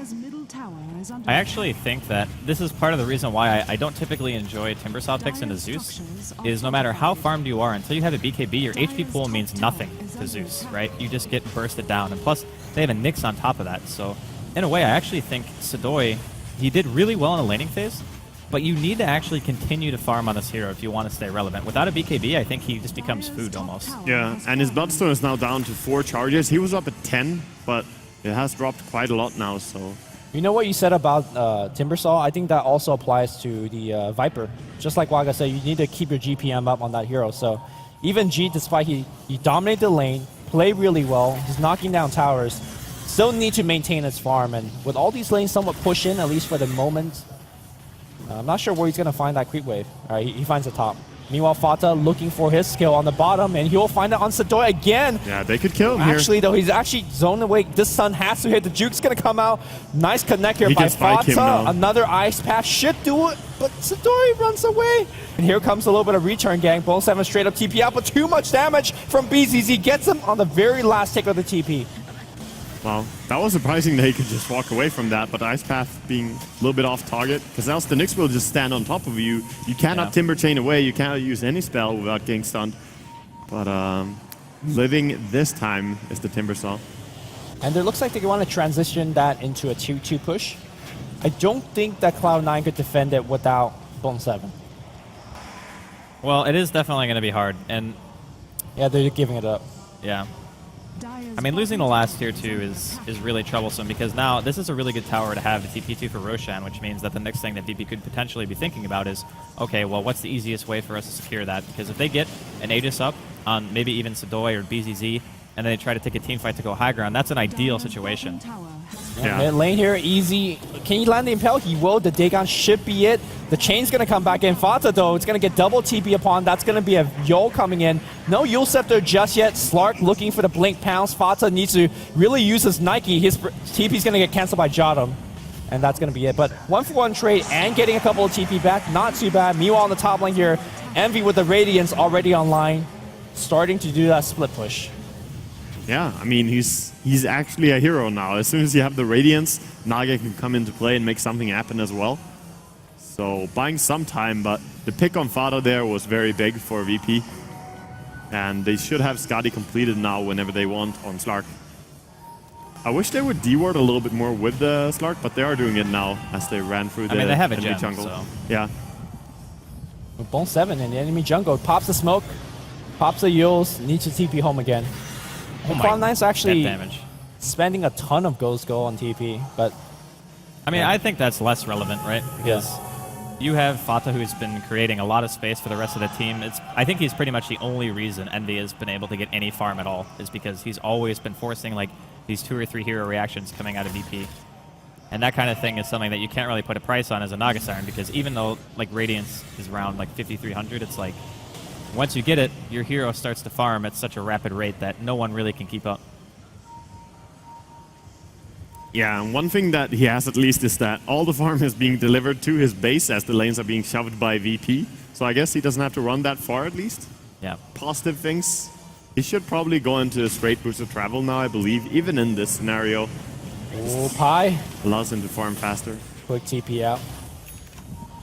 I mean, all these 6 outer towers really nice to have, like around 20 minutes against the Naga Siren, but the challenge begins now. Because if Envy plays well, you will never really see those crit wave close to the enemy towers. And he's already teleported to the bot lane. Boots Travel was his next item of choice. BZZ going to catch Bone 7 here. Yule's being popped. I think he has the time to TP out, and he will do so. The TP away seems to be C9's secret weapon here against VP. I mean, it's 100 gold per pop, though. Stuns, right? Yeah. Jotum is the only one, and of course Yol. It's a bait, though. Here comes Envy and that Dagon from Fata. The Zeus ult even uses help out with the kill. Envy gets the last hit as well, so more gold going towards the Naga. And at this stage, definitely want all the gold over on your Naga Siren. Because, as you said, your creep waves are not going to get close to a tower if Naga plays well. But so far, the illusions die extremely fast if anyone just punches them. Tough fight. Bone 7's going to get swapped out. Pylai Die will give his life away for Bone 7, doing what Venge does. But getting these kills are nice. They need to transition into a push, and the creep wave is sufficiently large on the top. It looks like they're defending towers. Oh, gee! Gets his TP cancel. Well done by Fata. So that tower on the bottom lane is going to take even more damage. Blink Dagger, very good item to have on Nyx, not only to land the massive stuns, but sometimes the key timing ones. Creating more space for Envy as they know Viper cannot TP down there. So what's next for Envy? I mean, Manta style just Manta. or Heart? Yeah, I think Manta. Manta Heart is pretty much what you want. You need a Yasha to get the most value out of your Boots of Travel already, and just having more illusions is so key. Oh, he would have been so happy to take that region room, but he's going to have to slither back to base as VP go down to secure their jungle. Yeah, mid lane though, Blink Impel to start the fight against Yo, and Lightning Bolt to give a little a chain stun. Yo drops a gem. BZZ comes in here trying to clean up. He is going to get Pylai Die. How many more can he get? Fata has Blink, and he'll get the hell out of there. Yeah. Well, but getting the gem there was huge. A massive pickup there for C9, and they also kill off an Observer Ward immediately with it. Yep. So already a good thing. Roche though. Yeah, being attempted here. Does Aegis allow them to slow siege a tier 3 tower? I think it could, yeah. I don't think it's too far-fetched to think of it that way, but out of experience from playing against the Naga a lot, like the moment that it really becomes painful playing against Naga is when the Manta and the beginning of a heart is starting to show up, because at that point you cannot kill the illusions and you cannot stop the split push. But until then, you can at least just hit down the illusions very fast. They're not tanky at all by any means. So as long as you have heroes on the lane, you can force it all the way to tier 3. Cloud9 is predicting all these rotations. They see Sadoy coming in. You'll set things up very easily. Ice Path's going to get prepped up. Sadoy taking a bunch of burst damage. Look at that Bloodstone. It's at 0. It's actually an empty Bloodstone. I think VP are kind of throwing it by not just grouping, you know? Like, in a way, Fata is the main reason why Cloud9 are in the game. Yes. Like, Fata is the reason they have not lost, because they keep splitting, thinking that they're so far ahead that the main goal is to keep the waves pushed so far, right? So Naga can't really get anything like tower-wise, and they've only lost 1 tier 1, which is great. But you keep giving away kills, especially on a hero like Sadoy, who's one of your cores, who is meant to have some giant influence here. BZZ, he's going to go in here. He's got the Shadow Dance, Bone 7, just everyone TPing away. Yeah, normally this is very similar to an old style of play, like the split push and TP away. Makes me think of TI3 times. Yeah. And playing back in that time, something that was commonly regarded as the way to play against it is to realize we're going to lose a tier 2, but just reach the enemy high ground. That's the goal. Group up as 5 and sacrifice one of your tier 2s to Naga split push or whatever and get the chance to rax the enemy. Because you will never really get a better trade when the enemy is ratting you this well. Yeah. So just take the bigger trade, I would say. Go, like, try to force a rax. Especially now, you got the Aegis. You got the fighting advantage. Yes. Just take a fight. Like, mid, just go. But they're more dealing with the split push now, and every time you're dealing with a split push, here's what happens. G's very tanky. He's got the BKB, but he'll never get a chance to use it. Cloud9 on top of these ganks. Yeah, C9 have completely taken over the game, and can we see the swing that has come here just by C9's rotations? It's not showing that much on the net worth just yet, but look at the experience as well. Starting to fall back in their favor, and if you get ahead and you have a Naga, that's when you can carry the game. That's when you can actually win it. So just to put it in a bit clearer of a perspective is, Envy had a 22-minute Radiance. In 6 minutes, he farmed a Manta and bots. So decent. I mean, DPM has been high. Yeah, it's been decent, and he's gonna pop his song here just so Paladai can teach. I think that's the opening. Song is down. So unless you lose any heroes, as I say that though, look at the top lane. Yo gets Yules, gets picked up. Fata again. He's involved in 13 out of Cloud9's 14 kills. Fata is just picking them apart. Going alone is not something VP can afford, especially after losing their gem already. They needed to group up like yesterday and go down mid.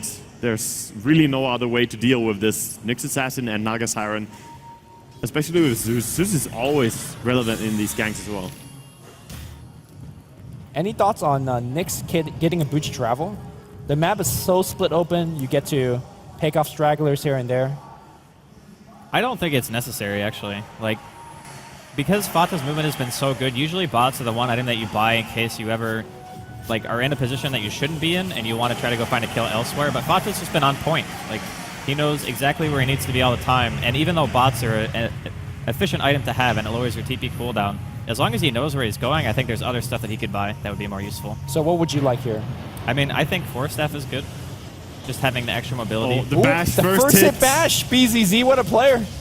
Yeah, been practicing that RNG, and I was just like, well, okay, in that case, I cannot live. Yeah. Fata going for a solo kill. Man, Jadam actually, he just dropped a sentry as soon as he got initiated. That was so quick. Even before he got Vendetta, he actually dropped it. Yeah. And it doesn't feel like he would drop it there unless he realized it right now, because they already had a sentry right there, so... Yeah. Good panic reaction, I suppose, but still, when a Nyx has Dagon and he goes on a poor little Bane, Bane does not have a fun time. But I mean, VP are still playing the same way. They're not grouping. They're all split all the time. And they're just allowing the Nyx to get so much. I mean, it's not even the fact that Fata himself is farming. It's just what Envy is able to do because of Fata's presence. Yep. And the best way to counter a Nyx is the 5-man. And like Waga was saying, sure, you might lose a tier 1. You might even lose a tier 2. But if you have an Aegis and you have BZZ with as much farm as he has and you try to go high ground and you succeed, it only takes one push to cripple what Naga can do. It's the other way around as well, though. I mean, it's also what Fada is able to do because of Envy's presence. They both help each other. The space created in the ganks, buying space. It's a nice little symbiosis, I guess. I mean, something that Hani has said when he cast it for with us for the Dream League is that the team that's dictating where the fights are happening, where the pressure is happening, has the advantage. And you see it in this game. Hold that thought. Bone 7 needs to get out there. He's got a blink dagger, and he'll blink away. Right now, Cloud9's dictating the push. They're dictating the split push. They're dictating the gank. Bottom lane, BZZ is going to get Dagon, but looks like Fata's going to Psalm TP and get him out of there. And in order for Virtus Pro to dictate their own pressure, 5-man down mid. Like, we are fighting here now, whether you like it or not. And that Aegis that they got earlier has not even been in a factor. I mean, Envy has just skyrocketed up to #1 on the farm charts, and I think you kind of missed your timing to go now, because the heart is going to be up very soon on Envy, and when he has the heart as well, you won't be able to kill the illusions. I say very soon as he just has 2,700 gold, but it does not take long for a Naga with these items and Manta style already to complete that heart. Yeah, and then all of a sudden, like, BZZ's farm doesn't really seem so scary anymore. Yeah, they're going to want Sadoy, and with the multiple blink daggers, they'll find him very quickly in his own jungle. I mean, he wished he could lose more charges, but he actually can. Bone 7's going to get Viper Strike. The BKB on G, very, very strong, and there's a grip on Bone 7. They'll get the kill there. Meanwhile, a little bit south, Envy, he gets seen by BZZ. If he gets a pretty good bash, he's not even going to try for it. Yeah, Envy's just going to back out. They even swap him back just to keep him safe. And as you said, if C9 could bring that stone down to negative, they would have by this time, because I think he died like 3 or even 4 times with a 0 bloodstone charge already. Yeah. So Timbersaw is a non-factor right now, unless they can get a 5-on-5 scenario. Well, the thing is, the way you look at it, they traded a non-factor for Jakiro, and their mid lane is somewhat pushed. Do you just go down mid now, or it's too late? I actually think it's too late. I think the fact that Envy has been allowed to hit level 16 means that it's too late, because that means that your song is only a minute cooldown now, right? So then what's the game plan? Try to go ultra late and get 6 slotted on every hero, and then hope that you can take one really big team fight and then just end the game. Yeah, so I mean, there are 2 approaches. You can either do that, or you can try for the bigger pick, like smoke up and go for the Naga pick somehow. And if you run into... Yeah, exactly. You have to go for the big kill now. But... as I say that, Fada is the one dictating where the ganks are happening, and Sinano just playing smarter, it seems, than VP right now. Well, Envy, he might need to song for this one. No, he'll back off. And look at the Naga illusions. The Diffusal Blade is hurting so much. I think Diffusal might have been an even better choice, because they're not really killing his illusions anyway. So he actually want to take this fight. Is this the correct fight to take? Nah, he thinks they're about running. it. It's like, all right, never mind. That Naga luxury, being able to just song, walk around and look at the enemy, like size them up a little bit, like, okay, you look a little bit too tough, I'm going to TP out. Yeah, I think, honestly, though, VP could have ended the game like 10, 15 minutes ago, easily. I mean, at least made an attempt to do so, right? Yeah, I mean, at the very least, you have to try, because now they're in a position where they no longer have control over the game. They have to wait for Cloud9 to basically make a mistake. And even if they have a gold lead, I mean, he's going to get picked off again here in the bottom lane. The swap's going to be here, though. Yeah. On the top lane, there's going to be a defensive swap. Highlight that gets a stun off. Are they actually going to try for the kill? BZZ quite low in terms of mana. He sees Pi. They could... okay, he's losing mana very quickly. Needs to jump back. Meanwhile, is it grip available? Jottam gets purged. Jottam is going to nightmare himself. The illusions might clean it up. The mech's going to come through. The illusion's going to give chase. One more Riptide? Yep. I mean, you can see, even without a heart, how hard it is to deal with this. And nice play again by C9, getting the pick on Yol first and then also getting Bane. They're just all over the map, creating things. And this is where Storm and Nyx excel, really. Bottom, Sadoy. They're waiting for that regen to pick him a little bit higher. Here we go. I don't think Fata will get the solo kill on, but it's going to harass him a little bit further. In fact, Zeus is actually just going to D-ward instead of participating in the kill. I really don't understand why Sadoy went Hood instead of BKB. Like, he bought an Ogre Club, and then he bought a Hood. Like, just finish the BKB. I mean, sure, you can get ensnared still, but the majority of the damage coming out from Cloud9. And it's not even just about the damage. It's about your Timber Chain getting interrupted. It's about getting Carapace, not being able to combo properly. I think BKB is just a way better choice. And plus, if they ever jump you, and the Naga is not there, you BKB and you TP away, which most likely would have saved Sadoy, like, I don't know, 3 or 4 deaths. Well, many of the kills on him have been chain stuns, to be honest, but in a fight scenario, if they ever had 5, BKB would be the item you want to have. Yeah. So Hood of Maybe- Defiance, I feel, doesn't play to the style that they need to finish the game. Maybe when he first started as a highlight, or he's going to TP out. When he started the Hood, maybe he was thinking, if I finish the pipe in a timely manner, we could high ground with this. But, you know, he's died like, I don't know how many times. Slark's going to come in against EE. The song immediately comes out. You kind of have to do that because BZZ now has the Abyssal Blade. So if you stick for too long, he will kill you. Oh, Yeah. look at BZZ. He's going top immediately. Want to set up some plays.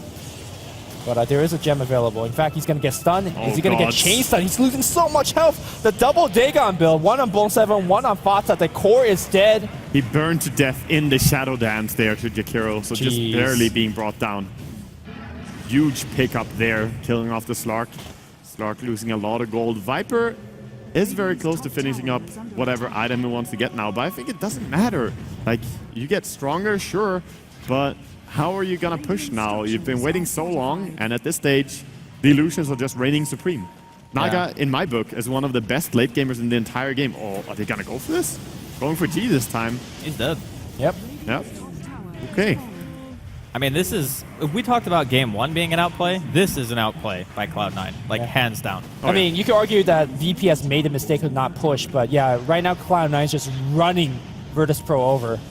I mean, that is what an outplay is in the end. You playing better than the enemy anyway, so... I mean, whether it's everyone on mistake VP, from is dead. They're actually just going to get team wiped one by one. They've been caught all over the map. Cloud9 with an amazing comeback performance here. And I don't even know if it's fair to call it a total comeback because they were behind by a good margin, but we've definitely seen bigger deficits with teams that don't have Naga. Still, though, 10,000 gold advantage is pretty significant, and VP didn't have... Well, either they didn't have any chance to do something with it, or at least they weren't able to do something with it against Cloud9's execution. Now imagine if Virtus.pro had a 10k gold league with a Zeus. I think the game would be a lot different. Talk about that later. BZZ initiates, but maybe later. Song tried his hardest. Yep. Well, this is exactly why Naga, in my eyes, is probably one of the best late gamers in the game, because her and Void, they have two really useful skills to just control either a team fight or the entire flow of the game. Your creep waves will not go anywhere if you take a fight. You have the song to come out. So in the ultra late game, I still don't think the VP have this. So I don't think it will get to the ultra something. late game. Yeah, I don't think it will either. I think they'll actually just lose before then. Looks like Sadoy is still not opting to go for the BKB, just finishes in Aghanims instead. I don't know, I mean, Cloud9 have already proved that they can kill him over and over again. Doesn't matter if you have the hood for damage reduction, it's all about the chain stun. If you can't get away from the stun, you're dead. Doesn't matter where here you are. At least he can suicide without thinking about it, because he doesn't have any charges to lose. Alright, Bone 7 caught here. Song? VP possibly finding some kind of an opening. The Song cancels the stomp. Bone 7 might be able to TP away. Envy walks too far. Envy. He sacrifices Bone 7. Yeah, that was no mercy from Envy, just walking away and then TPing out. One Bloodstone charge over to Timbersaw, the first one in like half an hour. It's okay, they'll get that one back in a bit. Sure they will. Ocean is alive here, and maybe VP are thinking about doing it. I think it would be a decent timing. Although... Can they do it quickly enough? I mean, BZZ does hit for a lot. Oh, they have a medallion. Yeah, I think they can. Yeah. Illusions will scout the Roche out. I mean, doing this against a Naga Song is kind of scary. Well, you have to do something. I mean, I'm pretty sure they realized how much of a control they had in the game, and then they threw it away by just... I actually want to say there was about 10-plus picks in a row. Yeah. I mean, that is unbelievably... Oh, best big in the game throw. for Naga. Illusion in the bottle. Yeah, Envy always carrying around a bottle on his carries. With the butterfly up, he's now fluttering. I mean, does the Aegis even matter if you never find a fight? If you never find a fight, for sure it doesn't, but that's 5 minutes. Oh, G on the top lane, he gets initiated on the burst damage is real. He's going to BKB and fight his way out of this. Maybe it's going to be a Song disengage, but BKB is allowing G to right-click. Fata's going to invis and just walk away. In fact, look at all these illusions still hurting him quite a bit after the BKB ends. Yeah, and Bane trying to walk into it as well, taking tons of damage. They have to silence and stomp the illusions to get away even. So struggling to leave the base, but not able to. And Cloud9 are now officially Team Blink. as Paladai gets one. Yul actually going to be killed here by Envy. He got him with the illusion in the end after stomping them. I think he just stuck around too long because he got a stomp and could just walked away. That surprised me. The big Dagon as well on Jakiro. We haven't mentioned it that much, but he has done this before in Phase 2. Yeah. Worked out beautiful. In this game, they are going for so many burst pickoffs, working really well for them. Yeah, Illusion's taking down mid-tier 2. I don't know. It seems to me like VP just kind of lost their sense of direction somewhere along the way. Like G, he played really well during the early game, but then he was a creep killer. Like that's all he did. He was never at an engagement.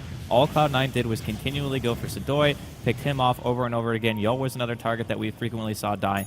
It's just, if you get ahead on that hero and you don't 5-man with it, what's the point? Like, what is actually the game plan if you're going to try to continually split push against a Naga Siren until like 50 minutes in? Yeah, and as you said, game plan, it seems like VP didn't execute it well enough at all and did not respect Eternal Envy on his Naga Siren, because if you give him time to farm up Radiance, Travels, Manta, you're in a very tough spot. So someone in VP just needed to say, hey guys, this is what's happening, we're going down mid, instead of this splitting up all over against a Nyx without having that good wards down, getting ganked non-stop. Jottam, but that's retrospect. Might find Fata. Ooh, that's done. Oh, blink, blink. All right, BZZ goes in. He finds Bone 7 here. He's got the Super Basher. Abyssal use. They will manage to pick off Bone 7. Meanwhile, bottom lane, Sadoy actually engaging into Aoi. The burst damage is really, really heavy. Aoi does have a 4-staff, does have the defensive swap, and should he make it home? Envy's coming here to help his teammate out a little bit. Sadoy's going to go down. Bloodstone charge down again. Poor guy. I mean, I've never actually seen a Timber do so little with such a good early game. That's true. He has been shut down completely. But the same can be said about the Viper. He also had a massive lead in the early game. Played really well, but then they did not do anything. It comes down to execution and game plan. C9 definitely had the better one in this game. Yeah. Wait, Sorry. what? Envy? Envy, I think he used a song, but it's a 1-minute cooldown. Maybe that's just the just-in-case song. Yeah, why not? If you're going to TP away, you might as well, right? How crucial is the fact that Virtus Pro right now is losing, like, death by 1,000 cuts? Well, I actually don't think like there's in much terms I of can the do game 3 anymore. mentality here. Oh, well, if I had a loss like this where I just felt like we actually had the game won almost, I mean, let's keep in mind, they had all the outer 2 towers taken. They had a 10,000 golden experience lead. The Naga finished a Radiance at like 24 minutes in, which is extremely late, especially considering the way that Cloud9 decided to lane it. Our Viper was massive. BZZ had good farm as well. I would be pretty disappointed, but you can't let that mentality like follow you into the third game or you're just doomed. I wonder if Cloud9 is just like slowing down the pace of the game just for that rubbing. I don't think so, but it's an added factor to it, I guess. I definitely don't think so, but it is, some players are more or less emotional when they play. And this is the worst type of loss that you can have, where it feels like you had everything in lock and under control, then it slipped away from you completely. So it could play into the next game, but first C9 have to completely execute this game. Well, they're executing right now, including the Sadoy kill. Sadoy, show his face, they could wait for a bit. He actually got off his ghost, but not going to matter here. Yeah, I really don't think there's much left that VP can do. Yeah, E-Blade on Nyx, quite a lot of damage. Oh, BZZ actually got caught. He's going to Shadow Dance and fight his way out of here. They can even use Song for him if they want to. In fact, they will. They see him now. They need to prep a couple of stun Ice Path to start things out. And then Song to be canceled. And BZZ, his HP will drop. That was a 4-hit, it felt like. Envy gets grip. Looks like it got canceled, though. Envy just going to walk away. Defensive swap is available. Now, without Song, they actually might die. I'm not sure if Envy has buyback. Checking on his goal, he definitely does. So he's absolutely fine. Meanwhile, on the backline here, G focusing on Pylite Die. He's going to get burned down by the poison attacks. BZZ going to work. He actually is going to pounce down to the low ground. Cloud9 actually wants to chase. I mean, Envy is running away and killing people in the backline with his illusions. He's got 2 kills with illusions in this fight. What a hero. Yeah, Zeus did help him a lot as well there, but Bane and Elder Titan getting picked off in the backline. All they get is a Vengeful. Oh, BZZ, he wants more. He's looking for Aoi here. Envy comes in. He does not have Song just yet, but they go on BZZ. There's no Shadow Dance for 3 seconds. The damage is too high. And that's another gem going the way of Cloud9 as well. I really like the upgrade before finishing the heart. He makes him such a killing force. And look at G. He's going to use his mech and uses all his mana because it's going to get burned anyways. And these illusions will die, but the writing's on the wall, I feel like. I don't know. I'm still actually amazed that VP actually let this one go the way that they did. Like, it's one thing to lose like a high ground push and then you fall behind. It's completely different to let your team get picked off that many times in succession. Like, it feels to me as if they just didn't want to win the game. Like, I don't know how else to say it. Well, we'll see if they can continue to defend against the onslaught of illusions coming out from Envy here. Yeah, they do have Timbersaw, which is pretty nice to kill illusions with. Yeah. I mean, obviously with the Agnim's upgrade, he can kill stuff very, very quickly if Envy doesn't spread them out completely. If Sidoi gets up to a Hex, I think that could at least be a door opening, right? If you could Hex the Naga and force out buyback, kill her. I don't know. How do they deal with swap, though? Like, look at VP's team. What on their team actually gets to the Venge to stop Pylai Dai from being able to get Envy out of trouble? That's definitely true, but that's assuming the Venge is nearby. And the way that Envy has been playing has been extremely, aggressive. Yeah, that is true. He's using Song to set up kills. He's using Song to scout, so I think there is still some hope. Yeah, they're trying to get level 16 over on Vengeful right now. He has his Blink, of course, which we have seen before. So when he gets that level 16 range, he can stand so far back and still have a massive impact. It's been quite a while since we've seen some item progression on the side of Virtus.pro. Oh my Slark. God. Even now he has so much items. Jeez. He's actually working his way towards either Refresher or Bloodstone. I think Bloodstone is still okay. I definitely think it's a Refresher. Like, no doubt at all. Because it's so very, very strong at this stage. And he doesn't have that much mana issues exactly with his Soul Ring and Yule Scepter. But with that, I actually think the Radiance Burn and double Zeus ulti just straight up kill two of the heroes on VP. Like Yule and Jotum, I don't think can actually deal with that. Even Pi can just blink away. I mean, there's no good distance closer from VP. Using Zeus ulti to scout a little bit, also dealing some damage. Illusions being cleared up by Zedoy and his spam. So, if you're Cloud9 right now, are you actually in a hurry to try to end the game? No. Or do you just... You're not. Well, a little bit, because still your Naga Siren is getting Pi, by the way, point. getting picked off here on the back line. He's got Blink, and he'll blink away. All right. Wow. Oh. He also has Friends. Yeah, Friends Song are a good is thing to down. have. Envy is playing pretty hard right now. And here comes the Yule Scepter. Nice blink back here by Fata. And in fact, G is starting those illusions. Blink back in here by BZZ. They want to turn on Pylai Dai. Nice defensive ghost here, but into the Chakram. That's going to be one kill going in the favor of Virtus.pro. On the bottom, though, the two... Look at the Cloud9 rats. It's working on the high ground push. Yeah, they got to pick off on Elder Titan. Meanwhile, they're still fighting, though. Fada getting gripped here. Should go down maybe to Timbersaw. He's so tanky, though. He has all these stats from his plenty of items. Yeah, he actually just wants to go in. He's going to go in, blink, mana burn, stun on the Jotum. Easy kill. Didn't even have to use the Dagon for that one. And like you were mentioning, the whole time, bottom lane is just getting continually pushed in. BZZ, he wants some down kills, here. but he's actually... Oh my god, look at the Dagon! Zeus ult is on cooldown for 6 seconds. I think they could get him. He's actually just dead. Yeah. Yep. Jesus, the dynamic duo of Zeus and Dekiro just pushing bottom. Yep, and of course, there was a Song TP on the top lane, biding more time for the bottom lane. BZZ buys back and TPs in. You know, if you had told me at some stage in this game that a Jakiro and a Zeus would be able to just kill position 1 Slark, I would have told you that you were out of your mind. I would have been like, nope, there's no way. Anything But we could just happen in saw it. Dota, man. Well, that's a very farmed Zeus, though, and same for Bone 7 with his burst build, a high-level Dagon, so definitely possible. And the two of them also pretty capable of protecting each other, both having Yule Scepters and Force Staff. Now Refresher is online. They're gonna try to burst again, I believe. No, that's a Yule's. And that's 2 man getting Oh, caught. God. Double bolt time. 1. Where's the second one? He got Yules. He's got another. He's got Bang. another. Oh, the the smoke! smoke! The plays here from Virtus.pro, but they need a lot more of that. They survive, but on the back line here, actually, where's the Envy? Envy's just sending his illusions. He's chasing away BZZ. The rest of his team is just fighting without the core, though. He's going to use himself. The Dagon, actually, the BKB is going to come out. Fata does not. Fata, a lot of trouble.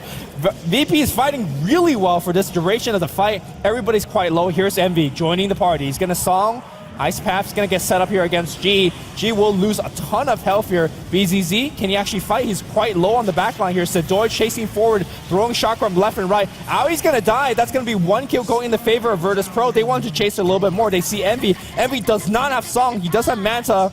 And they can use him. It's so close. He's getting body blocks. He could Manta just send illusions the other way. Should be fine. Yeah, he's just too fast, I think. He could flutter as well. He's just holding on to it. No, it was going to go down for 1 second. Okay. Now he can flutter at them. All right, so that team fight actually working out pretty well for VP. That smoke was clutch, man. Like, if they didn't do that, I think Yul definitely would have died. They would just flat out died, yeah. Yeah, I don't know if Sedoy would have, but still very cool to see. And they purchased another gem on the side of VP, so they're still in it. I mean, they haven't lost their Raxes yet. That's really the point where the Naga Siren starts to just totally win the war of attrition, is you basically never get lanes out again after you're down a Rax. Yep. Yeah, and of course, he has all the gold he wants. He could even get, 7, 8, 9 slotted. He can have Refresher ready, double Song. You can have Necrobook. You can get as gimmicky as you want. You can have a BTB ready. So top lane here, Bone 7's going to get Blink Abyssal, then straight up pick off. Can he actually blink after this? I don't think so. The Chain Sun's going to be there, and nice pick for Virtus Pro. Yeah, very good gang. Keeping the number advantage as well, having more people on the field, this is what they need to do. So the big thing is, when a lot of people talk about Naga Siren teams, is that the Naga Siren gets to a stage where you actually are just taking away farm from your team. Yes. Because you have to prioritize pushing the lanes all the time. So even though Envy is over 10 CS a minute right now, at 52 minutes in, he still has to do what he's been doing. He can't stop. Because the second he does, VP suddenly get the map control back, the waves are all out of their base. Even right now, they're actually pushed more than they have been in maybe the last 15 minutes. Yeah, VP with that good fight though, they have a chance to go into Roshan as well. Sneaky. Here's the thing though, Envy just bought himself a refresh orb, so we're seeing the 7th slot coming in right now. I'd like to see him even buying wards for his team, because I think gold is more valuable now on like heroes like Pylai Dai. I mean, gold is not a limit to him at this point. So might as well buy the wards. But here comes a Roche. But they're doing it okay speed. But here comes a Naga. Oh, Envy actually gets a refresher. Secret Song right now. Oh, Song's going to come in. The BKB's going to take the Aegis. It's time to disengage for Cloud9. Song is down. They don't want to fight in this. I mean, that was so close. Like, that Song was within like 400 or 500 range of hitting BZZ. Oh yeah. What is this refresher for exactly for Envy? I mean it's mostly for a double Song. Yeah. You can also have more illusions if they get cleared really fast by Timbersaw. But I believe they're looking for like the double Song and rat the enemy racks kind of thing. Also, Shadowblade picked up on Jakiro. Looking for more sneakiness in this game. What a game. I mean, VP are starting to get to that. We talked about the ultra late game, right? Like 60 minutes plus, I would say, is kind of considered ultra late game, right? You've been playing for an hour. And we're closely reaching that point. And when it gets there, I mean, BZZ, he's got another item slot after the Aegis is gone, but he's already got MKB. He does a lot of damage now. If they catch Envy, they definitely have what it takes to kill him. And this is the part where it really gets scary because, again, you're taking away farm from your own team. You're not progressing in items anymore. Envy has the most that he will ever get. I mean, you could buy things like Necrobook and put it on the Courier, and you could do some clowny stuff with Refresher, but at the end of the day, this is your ideal 6 slot if you want to fight. Yep, and the fight will come to them right now. Keep in mind that BZZ's got the Aegis. Sedoy's going to lead the charge. He's actually got 3 Bloodstone charge. He's Gucci now, but he's actually going to lose some right now because initiation's going on. Sedoy, the double ult's going to come through. He actually goes. Envy gets 1 kill on the backline here. BZZ will have to right-click. Song says, let's disengage. G says, no, I got the BKB. Refresh is going to come through, but he dies. G says, no, I'm going to still right-click. Meanwhile, Bone 7 taking a ton of damage from BZZ. He will use Shadowblade to get out. What a late game item, Joy. G pops the cheese. He's going to be fine. Is there buyback? There is buyback from Envy. He is thinking about coming back in the fight, but this is where he's actually vulnerable. I think if you're Cloud9, you say, no more fighting for like 5 more minutes. Fata in a lot of trouble in the jungle as well. He's not going to get away from this. Actually missed. There is no detection. Fata will make it out. Oh god, getting away with the gem as well of the enemy team. 30 HP or something after that nuke. That was really, really clutch. BZZ's looking for the hunt. He sees a Courier. Courier, bye-bye. Well, that Courier had a Refresher on it, yeah, by the way. that doesn't matter. Like, it's... I think Envy just sit in the base for 4 more minutes and set illusions out. Just sit in the well. Like, seriously, that's how you lose the game, right? If you get caught. Yeah, more or less. And the Yellow Titan's going to be up in about 20 seconds. So this is an opening that VP previously, they never had, right? Yes. Like they have top and bottom exposed. The tier 3s are dead in those lanes, but they just took a pretty big engagement. Sure, they didn't like win it flat out, but forcing the Envy buyback, that could be one of the only chances they have in this game to really go high ground. Yeah. Also, I feel like G, the only way they win this fight is when G BKBs during Song and just flat out kill the Naga. Yeah. Which is what we saw. He gets so many attacks off as well because he's so hard to bring down. Even if you send your illusions on him, he won't care that much. He has a heart, he has a Salt Cuirass. Die, sneaky. Oh, that burst. They're going to try to follow it up here. The pounce, Ice Path still hitting him, but they're not going to have what it takes to kill him after the fact. And they're going to scout him out here. Sentry's dropped. Yeah, you can see that Envy's playing ultra defensive right now. He's sitting, you know, very far away from the rest of his team. Don't want to get into any fight. Just making illusions, doing the Naga things. I wonder if Sadoy is actually going for the Hex, because he's had 2,300 gold for a while. I mean, he bought back already, right? So if you were going to buy Seems something, like he's working on a he's Shiva actually start. just dead. He's working on being dead. Oh, Ghost is there. Maybe not. Maybe not. The team's here. Chakram's coming back. Yule's here onto Fata and the back. G. Actually, everyone is just Yule's during this team fight, I guess. And Fata, he's going to get gripped here. G is a little bit isolated, but the rest of Cloud9 is just running away. Fata's going to go down. Yeah. They also D-ward on top of that. Fata has buyback, though. VP taking back these fights, man. Just showing that they can turn it around maybe in the late game. They do have one advantage, and that is the dual core of Viper and Slark being pretty strong. Yeah. And Viper is trouble, even though he doesn't look that scary with these items. He doesn't give a shit about the Naga, he just clicks him. Yeah. I mean, that's the best way to health. beat him, right? Bone 7, if he gets caught out here, that is the opening that they're looking for. BZZ blinksing the Abyssal Blaze here. Cloud9 in a lot of trouble. Immediate. Oh, Sentry's going to get dropped. One more hit. The gem gets dropped as well. So that Shadow Blade, maybe not the best item of choice. Looks like they'll swap the gem around a little bit. And they're thinking about breaking high ground, at least looking at the high ground for the first time in what feels like 40 minutes of gameplay. Yeah, and this is a really nice timing, too, because there's bots up on Sadoy. He has Hex. So if And they jump in... don't have buyback on Jakiro. Yeah. Envy also don't have buyback. If Okay, he dies this is one more tense. time. This could be the make or break here for VP. It's been a long time coming. Blink. Fata goes in. He gets a Okay. stun onto G. Gonna use the Zeus ultis Okay. as well. G pops the BKB. Highlight die. Gonna be put to sleep here. He's gonna pop his Ghost Scepter But as the well. BKB Here is comes the baited Naga out. Siren song. This could be the fight that VP can take, but can they Oh, actually the do it? They Cloud9 still too. don't have They it. can re-engage. The Hex Fata. Fata does not have buyback. Neither does Envy. Envy's Flutterboy, but he gets Yules up. They're taking the Rax, which normally is good, but against a Naga, maybe not so good. I mean, Not Fata's as dead good. for 100 seconds. That's He true, can't though. buy back. They know that. That's true. How are they going to defend this? They have another song available. The Refresher was used. Envy coming in. He's delaying this as long as he can. Oh my god. Singing the song of his people. But it doesn't do anything. It buys you maybe 9 seconds there, but it doesn't really change this. They're gonna keep going. Envy's need leaving. Fata. Oh, okay, he actually canceled his TP. They need Rethinking Fata the for choice. this. There's Is no way they can Cloud9 stop gonna it. lose this game? Oh my god, I think they're actually going to get double racks. All There's right. nothing they can do. Here comes Illusions trying to push down the creep wave. Yeah, but Timbersaw doesn't care. If you don't split your illusions, he's gonna kill them immediately with By the his way, Aghanims. BKB's back online on G, so Oh my god. he can't just BKB and right-click Aghanims, allowing the ultimate being cast from long range. Here comes Spawn 7. He's very important part of this defense. They're focusing on Envy. Defensive swap is there. Song is back up in 5 seconds. Jotum taking a ton of damage. Zeus giving them every big lightning bolt. BKB is up online on G. He's running away, but Envy's out of mana. No more ensnare. Is he going to flutter close? No. Jeez, what a tense team fight. BZZ blinks back in. The ice path will not clip. Envy is dead. Envy is dead. No buyback for at least 2.5 minutes. Meanwhile, Viper down to about quarter health, but he's got the heart. He can regen. There's a Slark in your base, guys. He bought bots. He bought back and he bought bots. The Yeah. Slark is back in this, so BZZ's coming right down mid. You go Bot's going to Throne be now. alive in 10 seconds. They can easily kill the second set of racks. Throne is still, I think, doable, but it's dangerous. Fata's back in about 9 seconds. I think VP's gonna win this game. Yeah, never stop once you finally get into the base here. If you can keep pushing, that is, you know, your one window. Naga being dead, 70 seconds, still no buyback.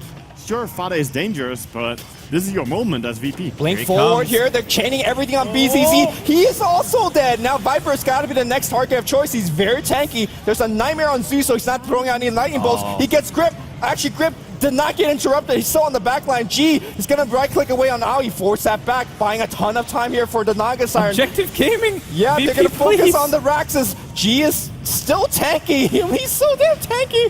Jadam throwing out nightmares here and there. Pilot die, Avenge Stun here in the back. G is very low. They could actually burst him down now. G is dead. Does he have buyback? I'm pretty sure he does. He has Pucha Travel Goal as well if he wants to come back. He does. Tier 4.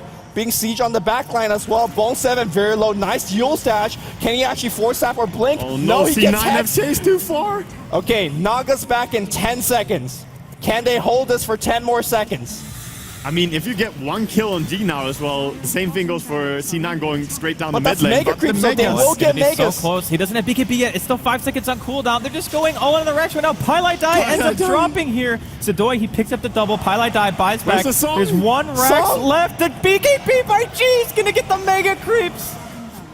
Oh my god. Aoi, he's almost dying here. They need to wipe VP completely. They need to completely kill them and go down a lane and try to end the game. Envy's losing so much health. The Hex is going to come on. Envy's going to die. Double shot from Sadoy. Gets up to 10 plus zone charge. What's going on? He does buy back, but he needs to defend the throne. Throne's down to about half health. Zeus is arcing for all his worth. He's running a ring around the Rosie around the throne. Needs to get all the creep wave and allow radius 40 burn damage. Was it 45? It doesn't matter. He's doing a lap around his throne. That's all he can do to defend. I mean, C9 are actually holding the throne, but this is not going to be them going down and throning VP. VP have enough time. They will have Slark up. Even with the 88 seconds on Viper, I don't see any way for C9 to go straight down the mid lane. They simply do not have anything along the lines of like a Tiny or CK with the amazing push. You just have a Naga Siren that's kind of struggling right now as well. Dear God, this game. My heart cannot handle this anymore. Cloud9 is just waiting for the push to come, right? Like, there's nothing they can do. Just earn as much gold as you can, save for buyback if you have it. Envy obviously does not, and he's, like Envy pointed out a long time ago, been maxed out. I think that's really the problem that they ran into, right? Because as soon as they give up, like, 1 fight, and you have 2 MKBs, right? Viper has 1, BZZ has 1. Your Naga Siren is not that tanky. So when you die, and you're forced to buy out in that fashion, and when they fought top, it's just... They're trying for it. They want to go for this mid push. They know this is your 1 window, but 35 seconds already is the timer on Viper. They are going to hit the tier 3 before that time, and Envy, of course, wants to join his team as well. How much damage do they have buildings? Because if you refresh your song twice, can you throw in that time? Maybe. There is a threat, of course. Does he have the refresher with him? Oh my god, the clap. The clap is doing a ton of damage. Look for some cheeky Envy play. I see that as the only way they can win against VP right now. They need to double song them and take throne pretty much. I think they double song and get a Rax and do it again. But I'm not sure if they can. Here comes all the illusions. Here comes Envy. He's running past. He's songing. And the throne, the buildings are invulnerable. He has to TP back. He can't. The defense is too well. Meanwhile, the rest of the team says, what the hell's going on? Our carry's gone here. And they'll just run away. TP back from Cloud9. But I'm not sure if they could defend. Here comes the rest of Virtus Pro. They don't have Mega keeps pressuring them. In fact, the throne has regained some health since. Yeah, but they're storming down the mid lane now. Every single hero on VP is coming and knocking at your door. Sure, you can hold against Megas, but what are you going to do when Viper, Slark are coming? And even Timber at this stage is so scary. Okay, so the only person in the entire game who has buyback is Sadoy. He's the only one. And he has the BOT, so... No, they're going to go for the Roche, which, you know, they have a ton of time. This is the safest play. Like, you can't go into the base and expect to be able to just win because you have Megas against a Naga Siren. You can still defend it. I mean, Cloud9 just showed that they can actually hold it off. So if you die and you don't have buyback, Cloud9 could still potentially win. RIP Refugee. That was Aoi's Visage of Refugee that just went down. There's that Aegis. I don't think they could kill Slark twice. Yeah, that actually might be too much, but we'll see what happens. I mean, some time ago, maybe 40 minutes, we would say VP would have won the game. And then at 45 minutes, we said the Cloud9 should win. At 65 minutes... Here we go. The initiation's going to go on BZZ. Aegis immediately pop. Here comes the Earth Splitter, but not hitting just about anybody. Aoi sitting on the front lines, got the Yules. He's getting Hex. Actually, the swap back, though. Zeus going to give you a lot of late game damage. You throw down 1-0, 2-0. Everybody's low. Where is Naga? Naga's fighting against G on the bottom lane. G's going to get bursted down. They are killing G. Can Naga do it all against the rest of the team. BZZ Shadow Dance, he's killing all of these illusions. Envy cannot get Hex, he's popping the Manta, he's fluttering about. Meanwhile, the Throne is taking so much damage. They could just kill the Throne right now if they want to do so. Envy getting stunned for such a long time by the clap. Envy's really low. Envy about to die. Envy, run, my friend, run. The Throne is exposed. Envy is about to go down. They can't KO Envy. He's running so fast. Envy songs? Okay. Okay, let me breathe for 5 seconds. Are you kidding me right now? Okay. They're actually still in this They're game. focusing on BZZ. They're They gonna get Dagon. Try cancel Dagon 1 second. BZZ's dead, but Envy's also dead. Sadoy, can you finish the game? The creeps, they're streaming in like a maelstrom of Oh torrents. my God. The creep run Cloud9 over, and Virtus Pro will go to the winner bracket final. What an amazing display of skill, perseverance, and lungs by myself. Shout out to me. Holy shit. Unbelievable game from VP. They had it in their grasp at around 25 minutes. They gave away a lot of kills. Fata, definitely the star of that game on the side of Cloud9, brought him back into the game for what seemed to be a definitive comeback for them. But unfortunately, in the ultra late game, a couple of bad decision making is all you get. You make 2 bad choices, boom. That's the end of the game.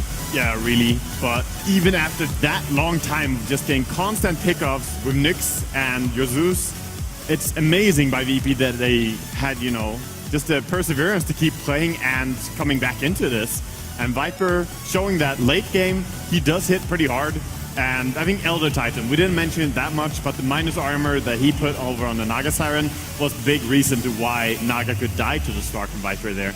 Beautiful display by both teams here, really clutch game. I don't think I have seen a Timbersaw go to a 0 charge Bloodstone and end with a win, ever. And, you know, fill it up again to like... Fill it up again. I think he ended with like 17 charges or something. I'm not entirely sure, but you don't see that every day. I've also never seen Lumi have such a big vein on his forehead there as he did on the last team fight. I think Sadoy's Hex was absolutely instrumental, because having the Abyss Blade is great, but Slark still has to blink or pounce in, and having it on a ranged instant disable was what gave them the power to actually kill it. And of course, the BKB clicking the Naga. I have to revisit the buyback though, where Naga actually died to the Naga. He immediately bought back, didn't TP to the fight. Was that buyback the mistake? The first mistake of that allowed the floodgates You mean Envy's open? buyback? Yes, Envy's buyback. buyback. I think he bought back and TP'd top because they wanted to continue pursuing the fight, right? At least force VP to give up something for it. But he realized after he got there that there's just no way. Yep. So yeah, I mean, getting a buyback like that puts you in a position where, sure, you want to keep the lanes pushed out. You don't want to let VP just push you in like that, and then eventually you just get into the same position. But it's more risky, I think, to not be able to fight twice high ground, because that's actually where you're at your strongest. So I don't know, maybe it was a mistake, but it's a hard snap decision to make, I think. Sure, yeah.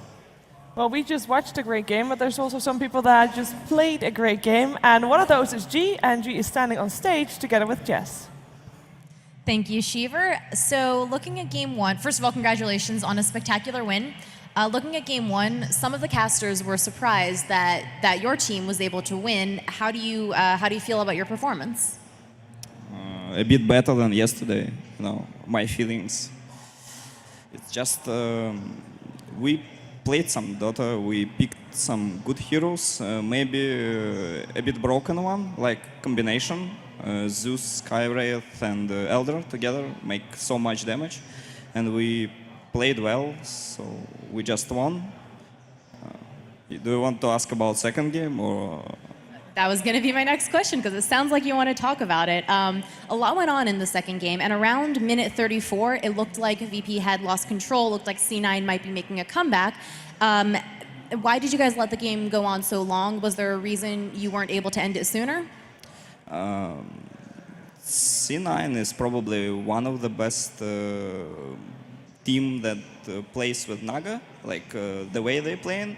But looking on this draft in general, it was just only Naga that eventually will get slotted, and all other heroes don't make so much physical damage to our heroes. And we got Timbersaw that actually is really, really good in removing these illusions. It's one of the best heroes in the game that can do this. But yeah, we lost control, obviously. It wasn't planned, like feeding everywhere and dying and losing towers. It wasn't planned, but it could happen. And I really thought that later on, if we will be able to get some items, if they won't finish the game sooner, we will eventually win. So it just happened. But we played good, yeah. Finally, we have come to expect certain picks and certain strategies from some teams, but VP always seems to surprise. What do you feel is your greatest strength as a team? Greatest threat? I'm sorry, your greatest strength? Oh. We can sing together, you know, like all 5 people, like some Russian song. So I think it is our strength. Well, yeah, obviously. All right, that's good. We'd like to hear that sometime, I'm sure. Thank you so much. And now we are going to go ahead and throw it to a commercial break. And when we come back, we'll start up the next series. Hey, birds! I'm Edward, and I'm a tufted titmouse. I'm a pretty standard bird. Decent flyer. Okay at nests. But my forte, a little thing called productivity. Look, I get it. We all have to work. Tick things off the list. Emails, notes, presentations, expenses. But come on, man. I mean, you have to make time for the finer things in life. You're all stressing out about what you have to do next because you can't do it now. Progress isn't made by early birds, you know? It's made by modern birds like me. As for the rest of you, you're just making things difficult for yourselves. Always hunting for a recharge. Glued to your tiny screen, giving yourself a migraine while you try to write a novel with your thumbs? You birds are so old school. As for me, I got time on my side. A tablet when I want it, and a laptop when I need it. Now stop your flapping and get it done. Get everything done on the fly. It's a laptop, it's a tablet. The Asus Transformer Book T100 with Intel inside. I've got a laptop. Check out my laptop. It's also a tablet. I love my laptop. The point is, it's both. You see this? Yes, it's both. Nice.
you can count.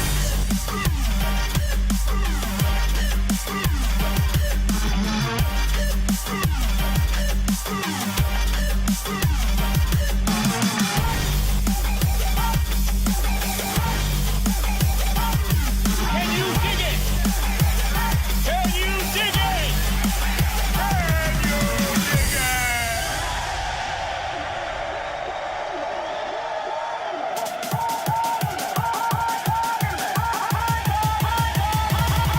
That's 20,000 hardcore members.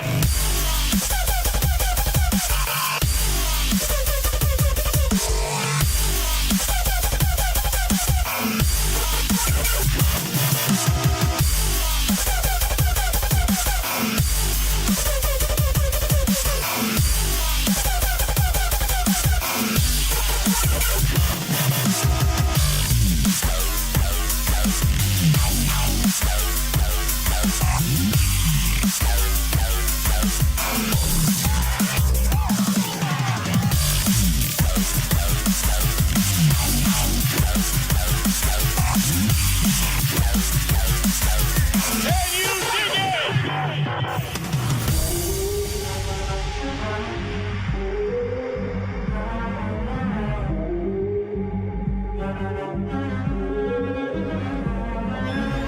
Now look what we have here before us. Nothing would move without us allowing it to happen. Because we got the streets, suckers! Nobody is wasting nobody. That is a miracle. And miracles is the way things ought to be.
Welcome back to the Asus ROG Dream League. We're still here with day 2, and we are ready for our second round of matches. That means we're moving on to the lower bracket, and it is our third best of 3 for today. We'll see VP.Polar taking on Cloud9, and we have an extra new panel member right now for this match, and soon you'll be able to see who it is. Maybe you can give a hint. Dun dun dun. Da, da, da. There he is. Hello, Shiver. Hey, Bruno, how are you doing? I'm doing great. How are you? I'm also doing great. That's great to hear. So you've been running around quite a bit. Yeah, I've been just doing a lot of things. We were talking about this before Phase 3 started. We were really fortunate to have a lot of talent around this time, more than often. I think Druskel even tweeted at some point, it's like, it feels so weird, or said on stream, it feels so weird not to do 24/7 when you're at DreamHack, right? Yeah, it's true. You're used to working like the entire day, 14, 16 hours, something like that, and you go to bed and you wake up and you do it again. Yeah, exactly. And when I was here, I was like, okay, well, Shiver's hosting. We have Jess doing the stage host. That's cool. We have a lot of casters, and we have the pro players that also want to cast. I'm like, well, I'll just pitch in if someone feels tired, because it's two people do things. So eventually I got bored and casted some Hearthstone.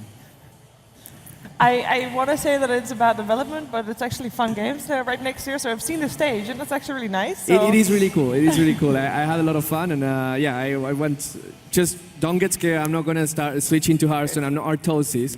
I just decided, hey, I have some free time. Some flames there? No, it's completely fine. You can do whatever you want, He surely did a lot for the Hearthstone community. But I decided, hey, might as well do something one-off. I know a lot of people from the Hearthstone community as well, so it was a little bit fun. But now, that finished, and I come here, and it's VP versus C9, right? And I was watching that game, and VP wins the first one, and C9 is clearly winning the second one, and I saw them pushing bottom, and the Nagasari was super farmed. And someone says, Bruno, do you want to do an interview? I'm like, oh, well, I think I have an hour because there's going to be a game 3. And then production calls me, Bruno, C9 through, come back. And I ran here, and here I am, joining you beautiful people.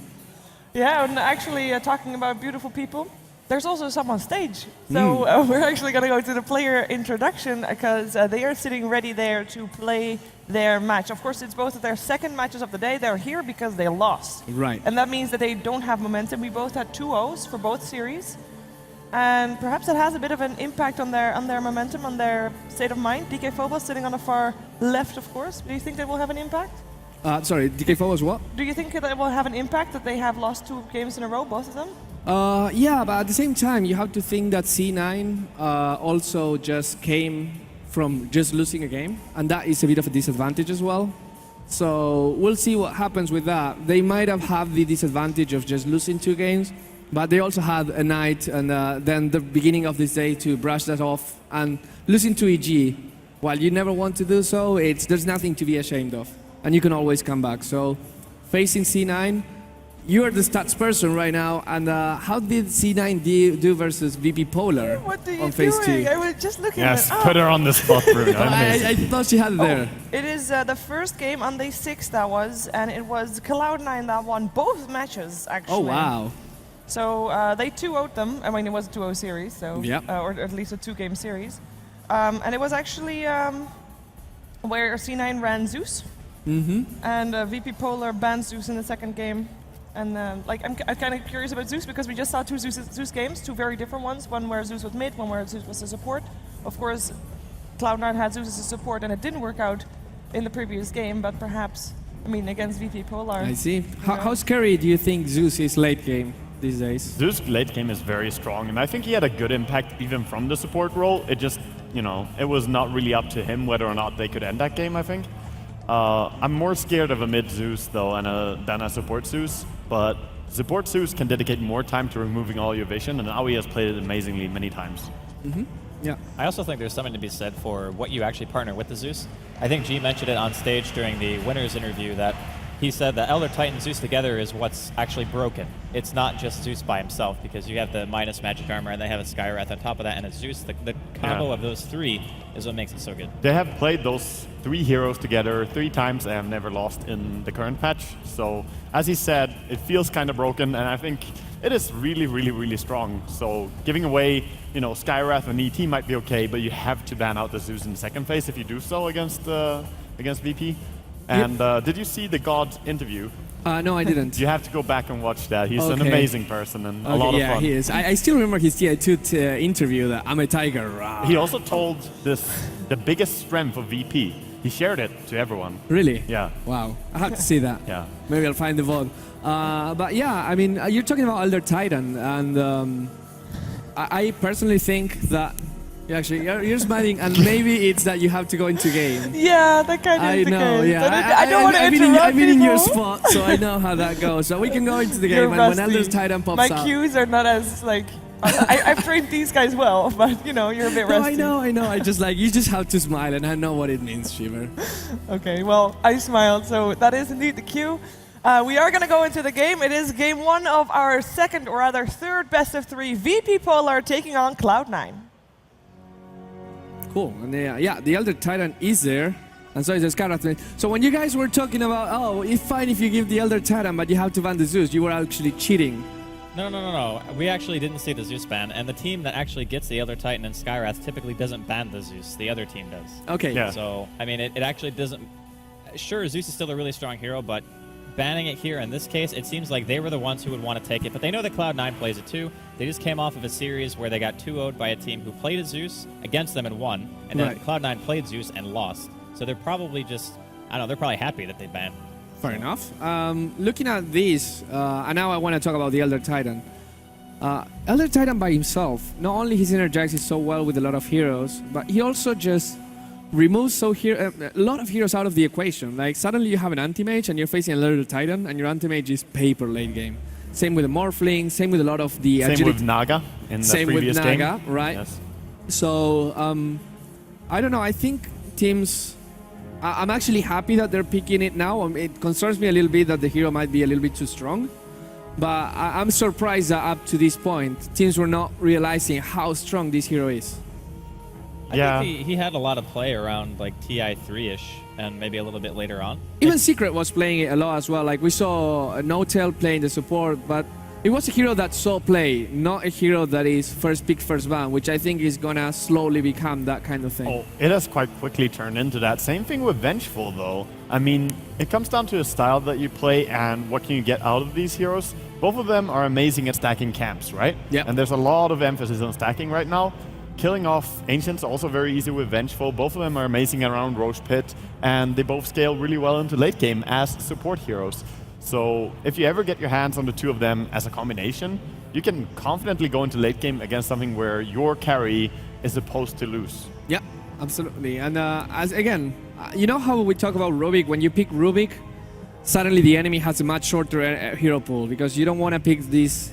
I don't know. Suddenly a Bane pick becomes very risky. Suddenly a Void pick, even a Tide Hunter can become risky just because the Rubik can steal things. or an Enigma, anything that has any channeling. And I think Elder Titan kind of does the same thing. Like suddenly you are facing an Elder Titan, and you're like, well, I don't want to run anything that's too stats heavy because it's going to be heavily punished. Yeah, that is kind of true to an extent, but so many people are playing it nowadays that I think that eventually, even in the games where they had Elder Titan, there was one where VP Classic actually just banned Naga anyway. They're like, no, they banned Terrorblade, excuse me, because Terrorblade is pretty much the same function, right? It's all stats. So to a degree, I think that it's a lot based on what you actually want to deal with, but I mean, making sure that the opponents never have any base armor is never really going to be a bad thing. And VP.Polar, they actually take a Tidehunter here. I really want, like, Ember, like, for VP.Polar. I think that would be Is the Drow insane. coming for Cloud9 now? We see the Visage. There's no Drow ban. There's I a Vengeful Spirit. It really can fit into the Aura strat. Yeah, I think Drow is, I would say, fairly likely coming out from Cloud9. And there's no Centaur available, which is one hero that we talked about before that is really good against it. Zeus is banned out, which is another hero that we actually said was quite strong against the Drow Visage combination just because lack of vision against heroes who have good initiation. Okay, and they're going to end up picking the Veno, yeah. Yeah, I mean, I think it's fine because either VP.Polar now bans the Drow and they still open the door for a lot of heroes that MV is comfortable playing with, or they just don't and they have to face the Drow. And looking at that, once the Drow hits the silence on that Tidehunter, what's the Tidehunter gonna do? Yeah, I mean, if you land a good silence, that's a really good way to deal with it. I think they could go into the Drow if they want to, but they also lost the last time that they ran it, and they have lost previously with it as well. They did not really seem too confident in how they wanted to execute it. But if you want any lineup to play a Drow with, they have the perfect heroes to do so. So VP.Polar are like, why would they not pick Drow now? And do we want to ban it or not? FNG is thinking about this one.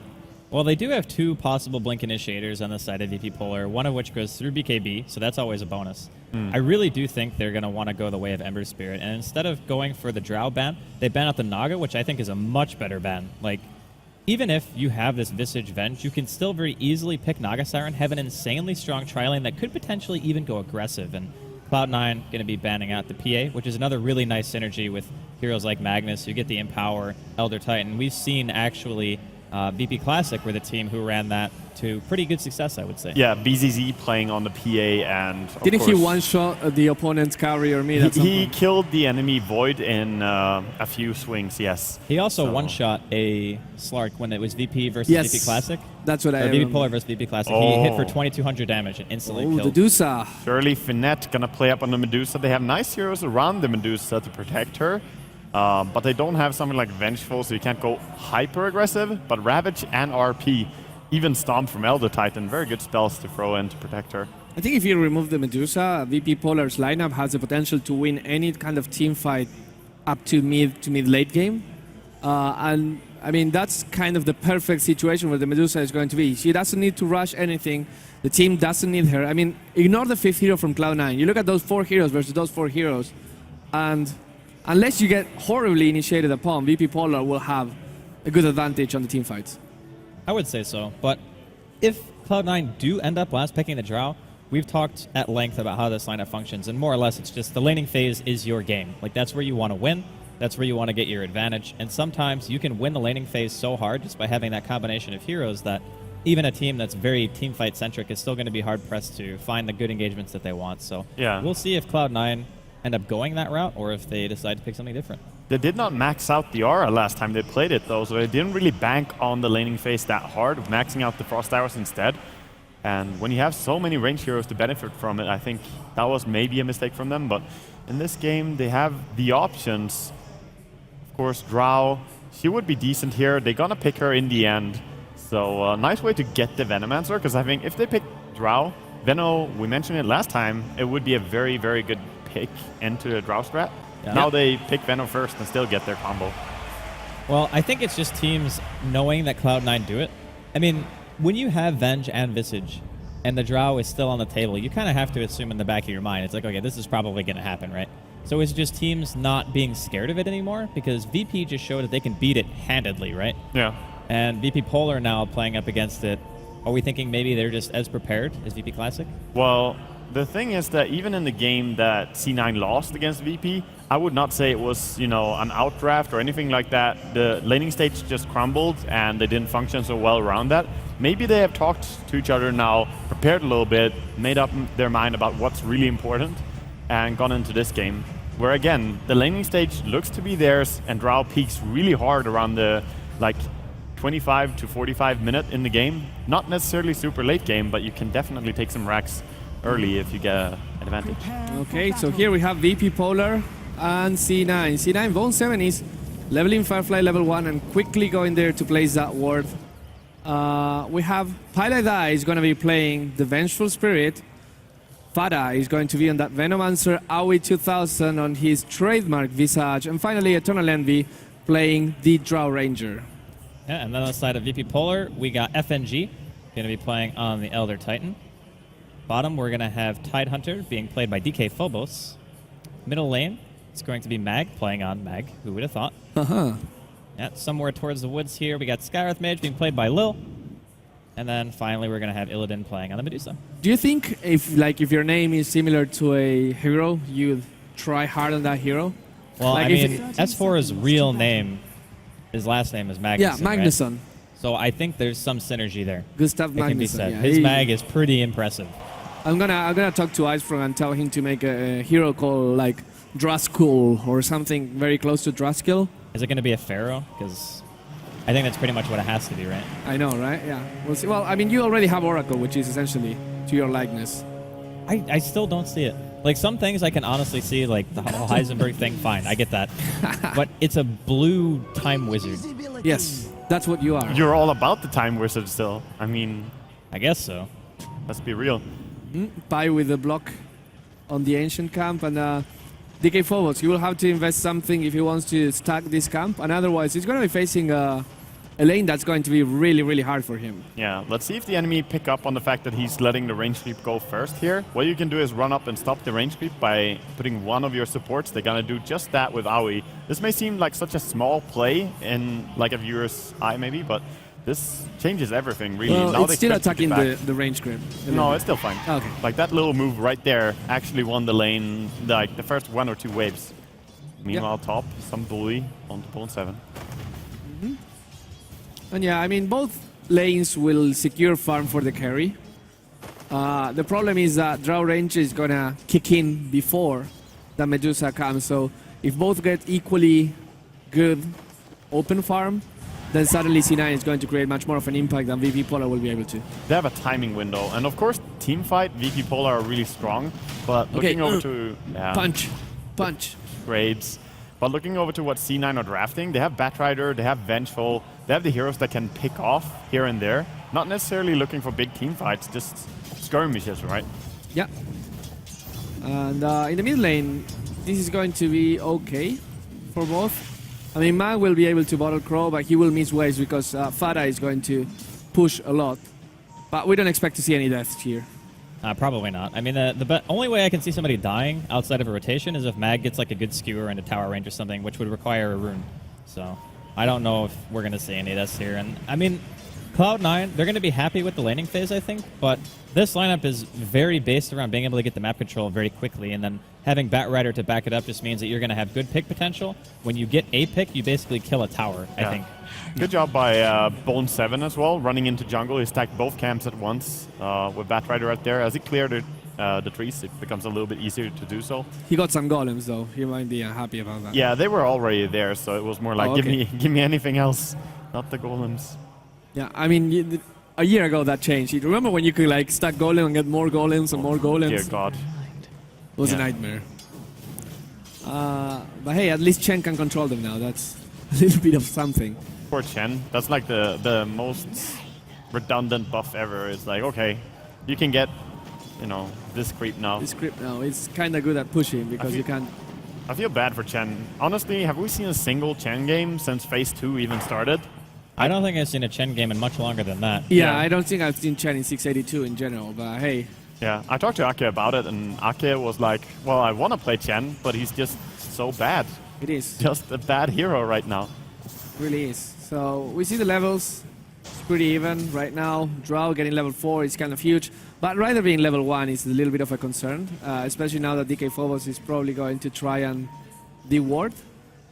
But good job zoning out. Oh yeah, he's gonna stack and realize, wait, there's no Ancient here. Get me a D-ward. DK Phobos is definitely gonna struggle here, being harassed so well out of lane, sitting at 0 CS and just level 2.5. Has to go into jungle and try and get something there. But he's gonna fall behind to the Batrider, I believe, even though Bat is also struggling. He has a lot of stacks going up now. Yeah. And much stronger at killing those stacks. He's gonna catch up for sure, but again, now he rotates to the jungle. Can he get a double stack once again? That would be really, really big for him, actually. We'll see. And as the 352 mark comes, he's gonna hit 1, then he's gonna hit 2, and I then think he's he got it. Yeah, I think he did it. Let's see. Da da da da da da da da da. Oh, he missed one, but missed one. Nice try. Almost. I mean, honestly, just stacking a large camp is enough, and just having one extra medium camp to kill is going to be putting him, I would say, maybe halfway to his Blink Dagger, somewhere around there. So, I mean, it's a lot about the experience, too. He's only level 2. Oh, look at Lil Hardy coming in here, but also Mag. Might be a first blood here. Mag has to be careful. He secures good sleep right there. Mag is going to run away, but now it's Fada that's in trouble. He's getting hit a lot. Oh, that shockwave actually connects. And the blocks from Little. That's a first blood for Little. Great job, man. Right there. Blocking and getting the kill on Fada. Yeah. Lil actually plays really well on Skywrath. We've seen him be unstoppable several times. Oh, wait. He might get hungry for more. Oh, one more hit. Oh, he got it. He got it. Double kill for Little. You know, that's the ward that they had down there to the south, actually revealed. Yeah. Because the vision from Concussive was already gone, so I'm like, how did you get that? But still got it. Had the vision, and well, if you want to see it in a positive way, I guess it's space created for the Drow, but not really, because if you compare the Drow to the Medusa, Medusa is 11 last hit ahead. How did that happen in a lane that had no contest? I think just, I mean, there is no contest, right? So there's just been an outfarm. Slightly, the fact that Surely Finette is pushing his lane. He has killed off more creeps as well, whereas Envy has 3 that he has to kill right now. But even then, it's a big gap. Yeah. And yeah, VP.Polar starting looking good, getting more farm on the carry. The mid lane, well, the mid laner for C9 died, and the support's getting 2 kills. I mean, that you can't ask for a better start, do you? No, I mean, honestly, for VP.Polar, I think if it goes to the ultra late game, they clearly have the advantage. Like double Ravage, double RP, a Medusa, and an Elder Titan. I think Cloud9 are actually the ones who are pressured to make more happen in the early game, and they've already given up 2 kills. So, honestly, if I were Cloud9, I would be feeling the pressure right now. Yeah, and that ward spots everything, so nothing to do. The Elder Titan rotated bottom. He's like, well, might as well get here, annoy a little bit, get maybe a little bit of farm. There's no need for the Medusa to be protected because Bone 7 decided to go to the jungle, so like distributing the support is really important right now. It's gonna get them levels, it's gonna get them some farm. Yeah, he has to get this, but as you said, Andy, you would probably feel a little bit pressure as Cloud9, but you know your timing window is around like 25 to 45 or at least 40 minutes, where you should be a lot stronger if the game has been fairly even. And as much as VP.Polar were ahead there, it's still very even trades. Drow is free farming, Fada has been doing really well in mid lane in terms of farm, but he did get first blood as well. It's not really going either team's way so far. We'll see. And Venomancer with the Haste Rune, he might make something happen. Of course, he doesn't skill level 6 ultimate. We've seen a few Venomancers not do that. Just because the level 2 on Poison Sting is good and you want to max the wards. Yeah. And I mean, unless you're going for Arcane Boots, you might not have the mana. It's an understatement saying that level 2 Poison Sting is good, because it like more than triples the damage output from Poison Sting. Yeah. And also increases the slow. It is really good. I really like the fact that they actually transitioned Fat to top, because normally you would sit mid with your Venomancer and you would trade farm with the Mag, but getting Aoi to level 6 is extremely important if you want to be able to get any sort of kills going. The birds are going to be instrumental in being able to secure early damage, and right now the only stun they had was the VS up until Lasso was available with a Blink Dagger on Bone 7, which he is very close to. He's going to have it when he goes back to base. So 8-minute Blink, considering he was level 1 or 2 at like 3 minutes in, something like that. Yeah. Not a bad recovery. That's the magic of stacking. He doesn't have a bottle though. Even with getting Mud Golems as well, so showing how much you can get into the jungle. And as you said, he will probably go back for the bottle afterwards, but he has an unexpectedly fast Blink Dagger for a guy who was not on his lane at all. Yeah, and again, It all comes down. Oh, this might be a kill because if Bone 7 comes here, is he gonna try and kill the courier? No, he runs away. The haste will wear off. Nothing much accomplished there. And it's FNG with a DD rune that wants to take control of the bottom lane. Yeah, he did D-ward, so that's nice for him. And meanwhile, of course, Tide has just been farming up a lot as well in the jungle. So he's going for mana boots on Tide. Just pick up the arcane or the energy booster. Draw Ranger with the Mass Wraith Band build. Here comes the attempt on mid. Mag gets caught and pulled back here. Should just be dead. Yeah, this is dead Mag. Whoop. Nothing to do, and immediately the TP comes stock and they try to make something happen. Here comes the ultimate. He actually manages to... No, he doesn't kill. Right, Skywrath Mage TPs away, and Shilifanet, or Illidan, spending an ultimate there, but still alive, still 66 CS, 9 minutes into the game. That Dusa farm is insane, yo. Yeah. I don't know, it seems like he's going for the first item Linken's, which it does block a couple of useful things, but I don't know if there was any better choice for him in this particular situation. I think she might be scared, or maybe she's thinking, if I don't get initiated by the Bad Rider, I can't get killed. Yeah, that is a pretty good thought process. I still do like going for the casual Yasha, though, a lot of the time. Just because when you have phase, your attack speed is so abysmal, and Medusa's animation is not that great. Yeah. Like, it's one of the more average ones, I would say, in Dota 2, so... I'm actually against the Linken's in many cases, but in this case, I think it's pretty warranted to rush it against the Bat Rider because he has his Blink Dagger already. He can already start ganging you, so getting Linken's up as soon as possible is not a bad thing. And Vengeful is also nice to block. Yeah. But meanwhile, we see the, of course, triple Wraith Band build and treads on Drow Ranger as popularized. Okay, I want to say it's going to be 10 minutes, and how much? Is it 73? 73? Yes, 73 CS. So what's the maximum you can get? 83? Well, actually, the timer is 10:30 because the 10-minute creep wave spawns at 10 minutes, and you won't kill it until 30 seconds. Oh, okay. So if he actually got all 4 CS, he would have 77, which is 5 short of perfect. But that's not assuming he killed any jungle creeps, right? Okay. Yeah, I haven't seen. I thought the supports were killing the jungle creeps, but maybe. Impressive by Illidan right there. Things like that can win you the game. Especially when you're playing a hero so farm intensive as Medusa. You're not going to hit like a 10-minute Battle Fury like Anti-Mage does, but just having a slow and steady early game where you get everything you want will make you scale so fast once you get to that second item. Yeah. I like what C9 are doing though, putting up the Fata on top lane with his Venomancer, because he can spam down the wards, and that way they can also farm on top lane, whereas normally you would not be able to get anything up here if you just leave the Dusa unattended. And this frees up mid lane for Aoi, who has been farming up to level 7 as well. So just a matter of how you switch lanes and how you use your heroes, really. Also using illusions to keep themselves safe. But same thing on VP.Polar, switching down their support Elder Titan to bottom lane, farming up him. Yeah, and now it's all about the Bad Rider, right? Because he's the guy that can make things happen. No one in VP.Polar is at a strength level that they can solo kill. But Bad Rider with a good jump and just the assist of one support can make the game happen. Always Magnus is pretty far away from the Blink Dagger yet, so nothing to be scared right now for C9. If Bad Rider gets a good pick on, say, the Medusa, then might be a kill, and here it comes. Is it enough? There's a silence, there's a lot of damage, but geez, this is a tanky Medusa, and still not enough. Yeah, and Ravage being blown just defensively here as DK Phobos has to run away. Wasted Ravage as they probably will be able to take the tower no matter what here. Is he dead? No, he's not dead. No. He's not dead. He's gonna be just fine. They might If even a poison respect sting a little hits bit. him, is he dead? No. It's only a level 2 sting, so it doesn't do that much damage. Anyways, that's a good pick off. That's exactly what C9 needed to do right there, because Bad Rider is such a tempo important hero that if they don't stop the Medusa, they will go completely out of control. Now they're going for Lil, and he actually dies. They lose a bird, but I mean, the cooldown is there. Yeah. Good trade. C9 putting themselves 3-2, and this looks so much better. We talked about how important objectives was. Let's see if they can take a tower. Yeah, trying to go for top tower. Meanwhile, they're sieging mid as well, so a lot of pressure to deal with. And VP.Polar without Ravage are pretty hard pressed in this. Not too easy to defend. Yeah. Mag is level 9, which means he has the maximum amount of burst damage that he can get with the Shockwave, the Skewer, and the RP. So he might be able to take one of the support heroes if he finds himself in the jungle.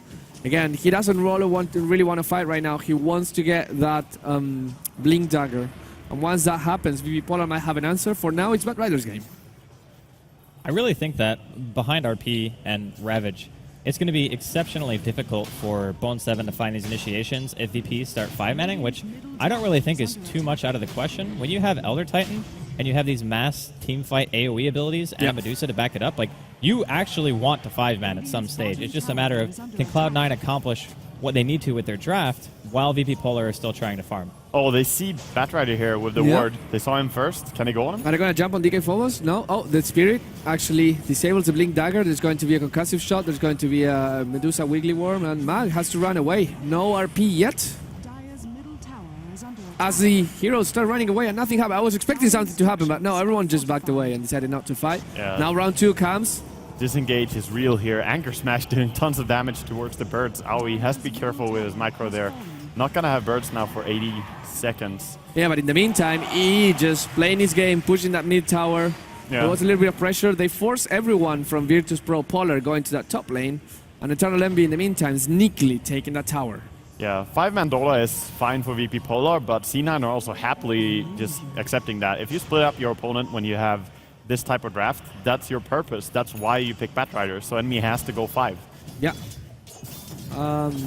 Envy's actually going back to his roots here as well in terms of like overall draw build. Sure, he's got the triple Wraith band, but he does opt to go for a Blink Mask of Madness. This is something that he actually popularized some time ago, and Smoke actually MLG gonna be times, revealed yeah. here.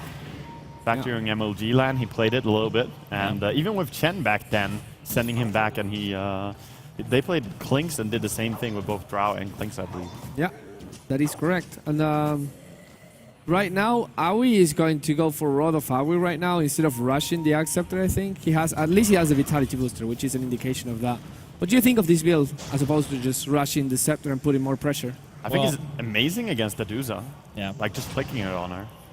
It's good against the entirety of VP.Polar, actually. Like, the only person who's likely to get BKB is going to be Mag, and he's not going to get it until after he has a few core items first. Like, Blink BKB on Mag seems kind of weakish, in my opinion. You kind of want Force Staff too, at the very least, because otherwise you're not just killing yourself when you initiate.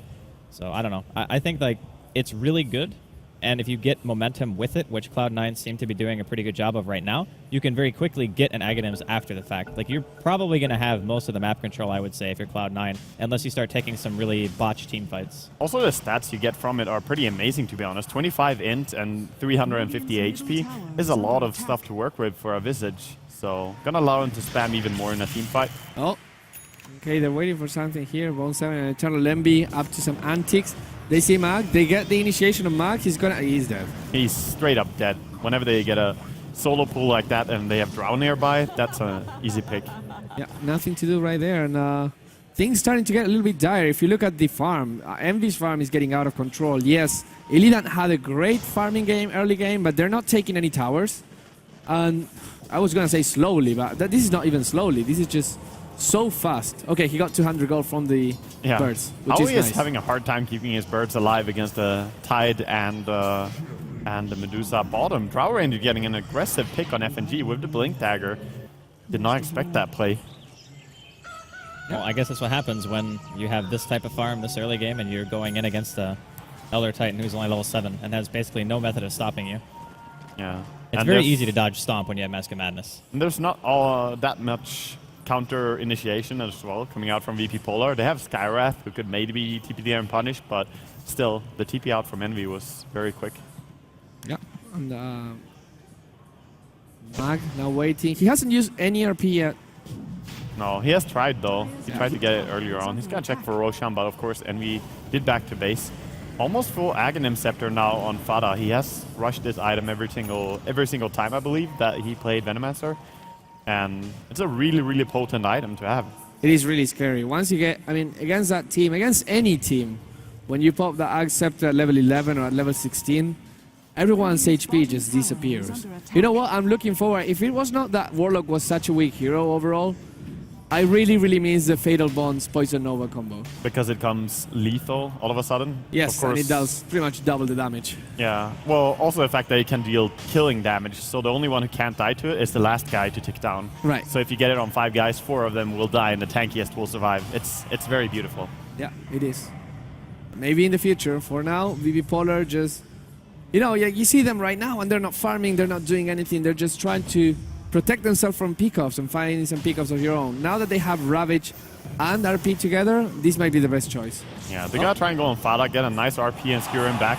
Nice silence. Yeah. Yeah, that's good. They do use quite a lot for it, but RP for solo kills is perfectly fine. Ravage is probably a spell you want to hold on to a little bit more, especially as you have Blink Dagger on Tide now. Question is, can you do something with it? Obviously buy time for Medusa to farm up, but are you actually gonna take an objective? The thing is, Venomancer actually spent his money and got his Axe Scepter before the death, so that death came mostly for free.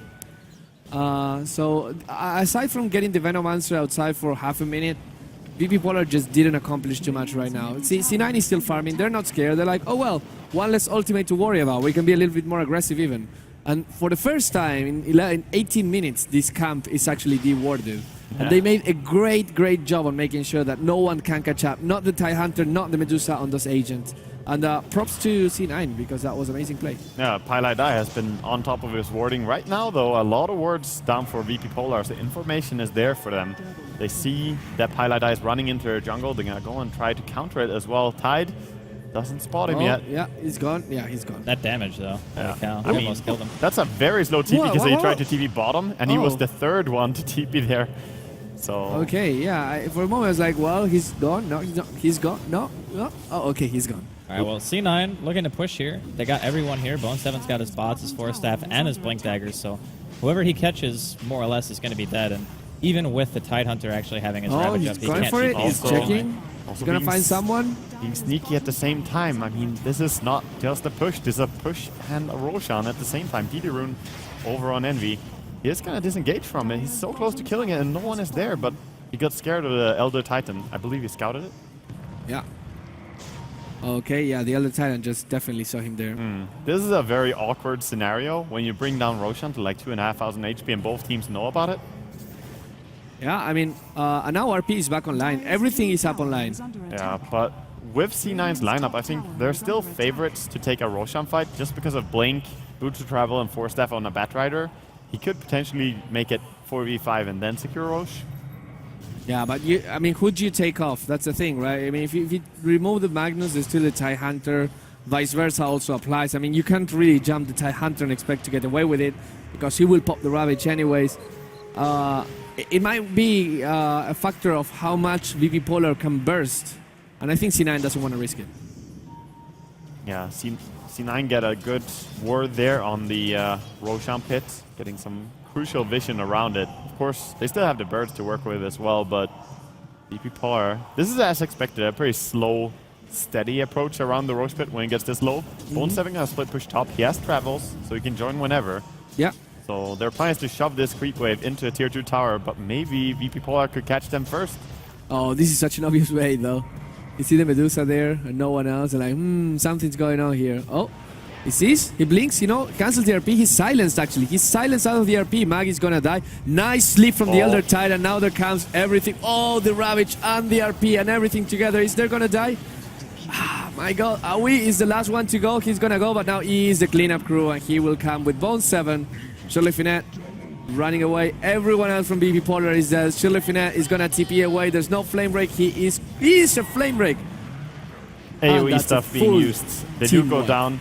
Full team wipe, and of course, with Mask of Madness, Drow Ranger just hang straight into the pit as well. And with 17-second respawn on the fastest one, this is gonna be a Roshan for sure for C9. Yeah, look at the Venomancer damage was insane in that teamfight recap. He just got 4-5 man Poison Nova, I wanna say.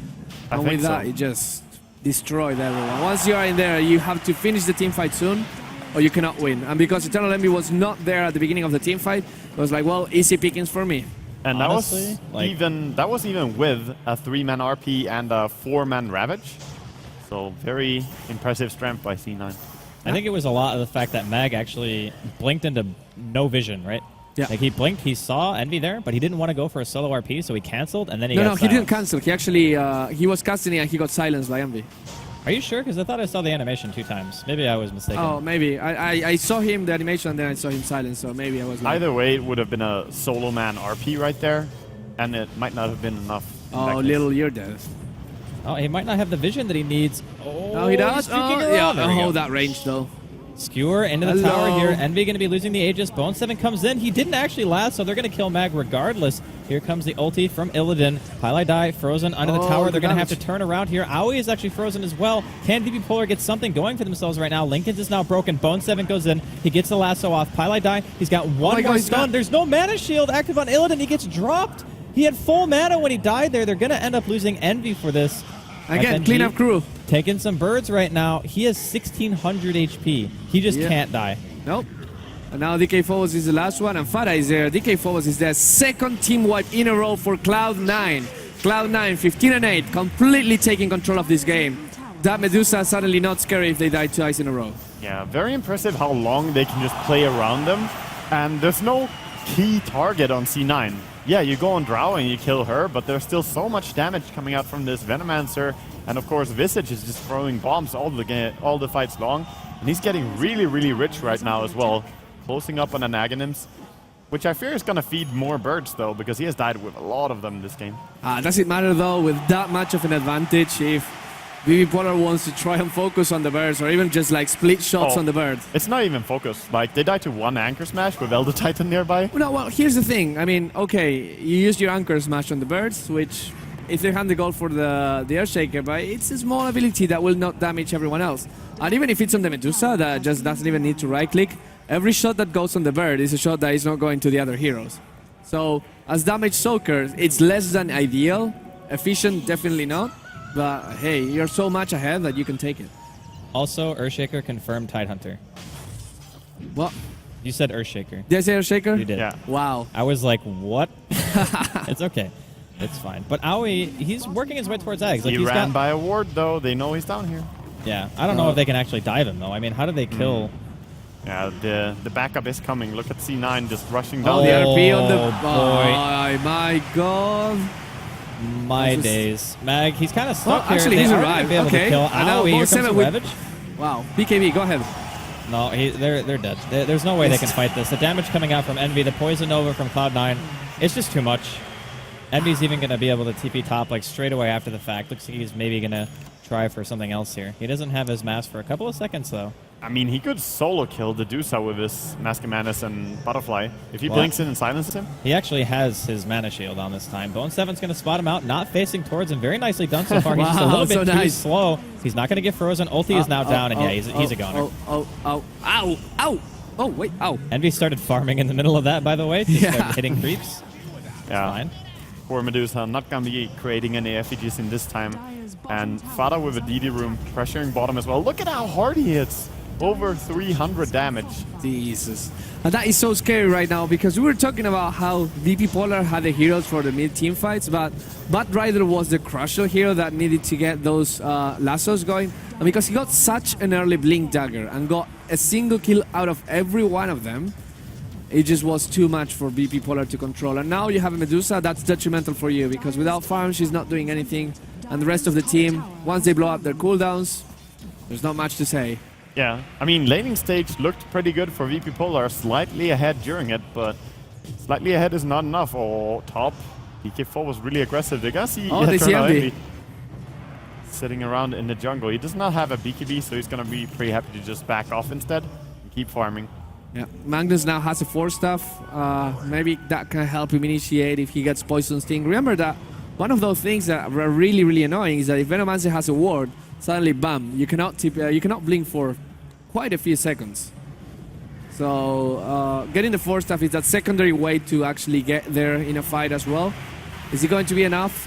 Hard to say. I think not, but C9 has lost games that were very, very in control in the past. So I would actually say that VP.Polar's team fight is so strong that if they get one good fight, like we're talking RP into an Earth Splitter, Ravage, stuff like that, right? Yeah. If that happens, they will wipe Cloud9, like hands down. The problem is that Fata now has a Blink Dagger, and he's going to be level 16 soon, which basically means that as long as he has wards down and they're not smoked, that they can actually just go in with a Poison Nova, and you're going to get kills from just the damage that deals alone, so long as you have another outside source like Gale or maybe the Sting, right? So yeah. Even if you get that going together, you need to actually focus Fata. That's true. You need to try and get him down, but the thing is, VP.Polar, yes, they could win a fight really hard if they land all the AoE, but the more AoE you draft into your team, the less likely it is that you're gonna land any of it. Okay, this is a GG smoke right here. Dusa was forced to use her ulti here on bottom lane. They have some nice vision though of Bone 7 right now. VP.Polar could maybe get a blink. No! Shiver, what are you doing? Here comes the force that tried to run away. DK Phobos, does it matter? Not really at all. BKV from Bone 7 just gets Mag. Mag cannot pop an RP. An Earth Splitter goes there, but doesn't do much. And now it's chasing time. Poison Nova's gonna hit on 3. The swap from Pilot Die saving Farah right there. Everyone is dying. Everyone's going so low. And Bone 7 still at full life. Eternal Envy, where are you? Oh, here I am, destroying your base. GG. Yeah. Very convincing performance out of Cloud9 in game number 1 versus VP.Polar. This is the kind of Cloud9 I think we were kind of expecting to see when they drafted this lineup against VP Classic, but unfortunately they couldn't get the same momentum in that game as they did here. Exactly, and it seems like C9 in this game were much more aware of what they want to get. Look at how well Pilot Die was zoning out the Tidehunter in the beginning, securing free farm for Envy, getting some levels, and then knowing that we can scale better than you into the mid game, and we will crush you right then and there. Also, a lot of props to Bone 7 for playing so well on his Batrider. Yeah. Shut down completely on the offlane, still finds a 8-minute, pre-8-minute Blink Dagger, and 7, 0, and 13. Yeah. A friendly reminder that if you forget about Batrider, he will come back in a big way. Yes, PSA. When you have an offlane Tidehunter, it's one thing to say that you can go and you can stack Ancients, but unfortunately for VP.Polar, they were warded the entire game. Like, I think, what, 15 minutes is how long they were warded for, more or less? Pretty much. Maybe even more, yeah. Yeah. Exactly. Anyways, we have Shiver back with us. And Shiver, you watched the game. What was that? Well, I didn't, like, I told Pi not to do it. But apparently I still missed Ravages, unfortunately. Although I don't think that lost... you know, it didn't matter that much. You need to catch your breath. Okay. There's a lot of stairs yes, up here, Bruno. stairs, and then, you know, they lost a couple of team fights in a row, so I had to run. Yeah. And, or, you know, I was kind of starting to get used to them losing team fights, and then all of a sudden they lost a team fight and I called GG, so then I had to run. So but I'm here. Shiver said before, when I was talking to Lumi, that she would not participate in a charity run if we organized one. Because I would die. She said she would die, and I'm starting to believe that maybe it is not actually just a lie. So. No, it's you know it's a long distance, like all the way from over there. I actually had one really good point, but I'm not selfish, and it is not my point. It was actually Boba's point. So, and I want to have your opinion on that. Like, if that was maybe the reason why they lost. Okay, so Virtus Pro had a Naga and a Tide. Both of them kind of want to farm Ancients. Tide needs to farm Ancients, otherwise, you know, he doesn't get enough for lane. Dusa Tide, yeah. And Dusa kind of needs to farm Ancients as well, because she is a hero that needs a bit of ramp-up time before she actually, you know, gets to be online. Did that hurt them too much? I think it definitely hurt them. And every single team, no matter really what you draft, you try to play as efficiently as possible, get as much farm out of your jungle as you can. And really, when they were going into this game, Pilot Die just shut them down. Like, he warded the Ancients so many times, whereas Drow Ranger was able to farm her own Ancients and the entire jungle. So definitely that hurt them. Good point. Yeah, definitely. It was not my point, but thanks. Someone's at getting some lots point, of it kills was in in sync, CS. though. At some point, Cloud9 was winning a fight on bottom lane, and CSGO was also having some amazing moment, and it was like perfectly in sync with the shouts. Of course, we are going to have a break. This is, by the way, this is, of course, our first elimination match of today. So there's a lot at stake. Teams need to get a break to get in and see if VP.Polar can force out a game 3, or if Cloud9 is going to be, well, getting a 2-0. I want lots of steak. I'm hungry. I don't have lots of steak, no. No steaks. There's chicken, though. I think it's chicken. Could be something else. Maybe you can feed on the low-hanging fruit instead, Bruno. I know, I always do. Okay, so we're going to go to a break. When we're back, we're going to go to the game 2 between C9 and VP.Polar. Hey, birds! I'm Edward, and I'm a tufted titmouse. I'm a pretty standard bird. Decent flyer. Okay at nests. But my forte, a little thing called productivity. Look, I get it. We all have to work. Tick things off the list. Emails, notes, presentations, expenses. But come on, man. I mean, you have to make time for the finer things in life. You're all stressing out about what you have to do next because you can't do it now. Progress isn't made by early birds, you know? It's made by modern birds, like me. As for the rest of you, you're just making things difficult for yourselves. Always hunting for a recharge. Glued to your tiny screen, giving yourself a migraine while you try to write a novel with your thumbs? You birds are so old school. As for me, I got time on my side. A tablet when I want it, and a laptop when I need it. Now stop your flapping and get it done. Get everything done on the fly. It's a laptop, it's a tablet. The Asus Transformer Book T100 with Intel inside. I've got a laptop. Check out my laptop. It's also a tablet. I love my laptop. The point is, it's both. You see this? Yes, it's both. Nice.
Welcome back to the Asus ROG Dream League. We're here for the second game of our third series of the day, and it's going to be Cloud9 that are looking to 2-0 Virtus.Pro. However, Virtus.Pro has something to say about that, and they're going to try to force it into a third game. And of course, this is an elimination match.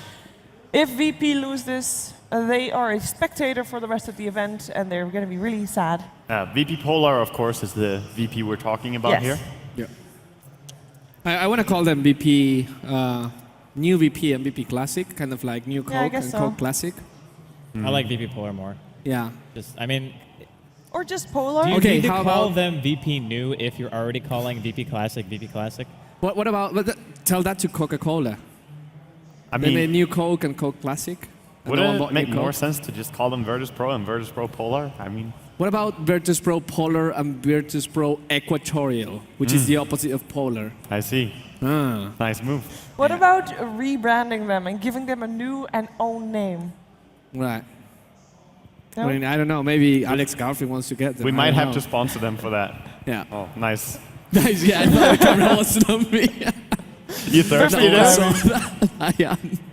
Well, we're going to see how the teams are going to do, and we're actually already in the draft, so I'm going to leave you in the capable hands of Andy, Waga, and Bruno. Into the draft we go of the second game.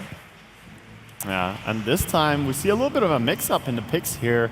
First bans are actually going to ban out the Elder Titan, which is one change, but second, VP.Polar had enough. They don't want to give away the Drow Ranger again. I mean, I would expect Cloud9 to maybe think about going Zeus here. Just because, again, we saw how powerful it was against Drow. Elder Titan's banned out, so maybe it's not quite as strong as it was before, but even in a support capacity, I think that having the capability of taking away all vision with no cost is still insanely strong. And he's a good hero against Puck and Drow Ranger. You have high burst, and Puck can't really juke so much of your nuke. Like, okay, he can, but it's very Can you blink forward if the spirit's on you in a phase shift? Yes. I think you can always blink forward. You can pretty much always blink forward, I believe. Except in Chronosphere, for example. Yes. Fair enough.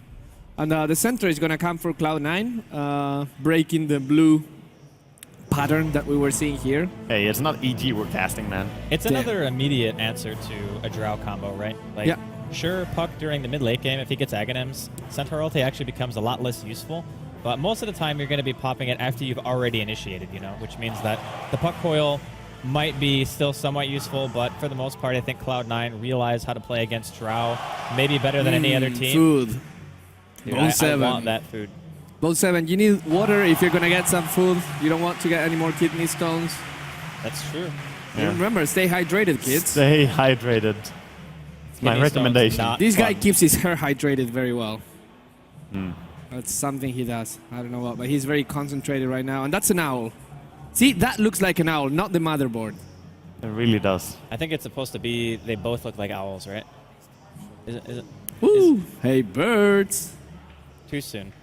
Sorry. Too often. Too often. Pilot there, being just talking about his team, deciding what we should do. Like, please let's not play Mario Party after this game. Well, I mean, he gets his vengeful every single game at least, so he's done with what he gets. And Envy is, he's chatting on Facebook. No, he's actually chatting Dota buff. Oh, that Dota buff. Nice plug. Yeah, look at that. Yeah, I mean... Making sure, what is good against this? I like this. I really appreciate this. I mean, in the end of the game, if you have a limited hero pool like some teams do, it's fine to stick with what works, but sometimes you're like, okay, maybe, is this good against this hero? Is this good against this strat? Well, let's check it out. Maybe it sounds good in my head, but for some reason it's losing. And yeah, it's also more that you have, you know, the resources right there in front of you. What did they play previously? Right. What have they played the last 2 months? Yep. You can easily see it, and how did it go when they played it? Of course, studying the replays of your opponents is always the better choice, but you can't always study everyone in a tournament. Dude, have you seen how many tournaments we have? Exactly. They have so many games to play themselves that just doing a quick check on what people are doing and playing might be all that you have time for in some scenarios. VP.Polar is going to get this Skywrath mage right now, which is going to be a good support for zoning out the Centaur. Centaur is so annoying to deal with if you're a support, because essentially one level of return and you're taking as much damage as you deal, pretty much. Yeah, Skywrath though is pretty fine with harassing anyone due to his harass being mostly spell damage. Arcane Bolt so strong. I do have the theory, though, that trading 1-for-1 mana for life, the support is always very inefficient. Unless you kill the center, if the center gets like to 1 HP and you get to no mana, the center can regen most of his life with a salve in 8 seconds and be back in the lane, while you have to spend like 2 minutes getting a few clarities. Well, fair enough, but it's not so much about the sheer numbers, it's did you keep him away from experience? That's the end goal anyway. Well, the thing is, like, I agree with that, but at the same point, him being able to go back to experience rate again, while the Skywrath suddenly becomes pretty much useless for quite a while. He has such a big mana pool, though. He can razz him down more than just once with all his nukes and right-clicks. Yeah. So I think Visage will help. And can we call Skywrath blue? Because if we can, I mean, he has he's blue eyes. wearing blue, right? Yeah. So He's I think it's bleeding fair. blue. He's bleeding blue. VP.Polar, taking a page out of EG's strategy. He sounds like he would bleed blue. Yeah. At least if he bled from his eyes. Yes. Also, I'm looking at Drow, and she has... Look at her face. That those eyes are eyes of boredom. She's not impressed by the draft. Yeah, she's like... it's not anger. Slightly looks like constipation, but not sure. I think it's apprehension mixed with condescension. I like that. Yeah. Let's call it apprehension. Excellent. My brain just broke, actually. when you said Yeah. that. It's a worthy Lumi replacement. Just wanna throw that out there. We get some new I words. do my best. I do my best. I would never get to such amazing levels. But Cloud9, though, going with a Dazzle, which I think is actually really solid in these situations, because normally the way that a Draw Visage lineup plays is you burst the hero immediately, right? Like, you go in and you try to kill him before really anybody can react, and I think if you get a Grave off, it really hurts the momentum of what like VP.Polar would want to do in a team fight. So say, for example, you have like a Batrider initiation or a Centaur go in, and it gets even a little bit messed up. You have a 1,000 range Grave to fall back on that basically says if your Bat goes in, he's still going to get the hero out, or a Centaur is going to be able to get his full skill set off before he dies. Yeah, and Weave is an amazing skill to have as well, going don't up pick against on your lip, Visage Farah. and Drow. You're hurting yourself. Yes, he's angry. Yeah. Again, keep your lips moist. Important thing. Especially in Sweden. I found out that the air is really dry here. It is pretty dry here, yes. You have to be careful. But your point is still excellent.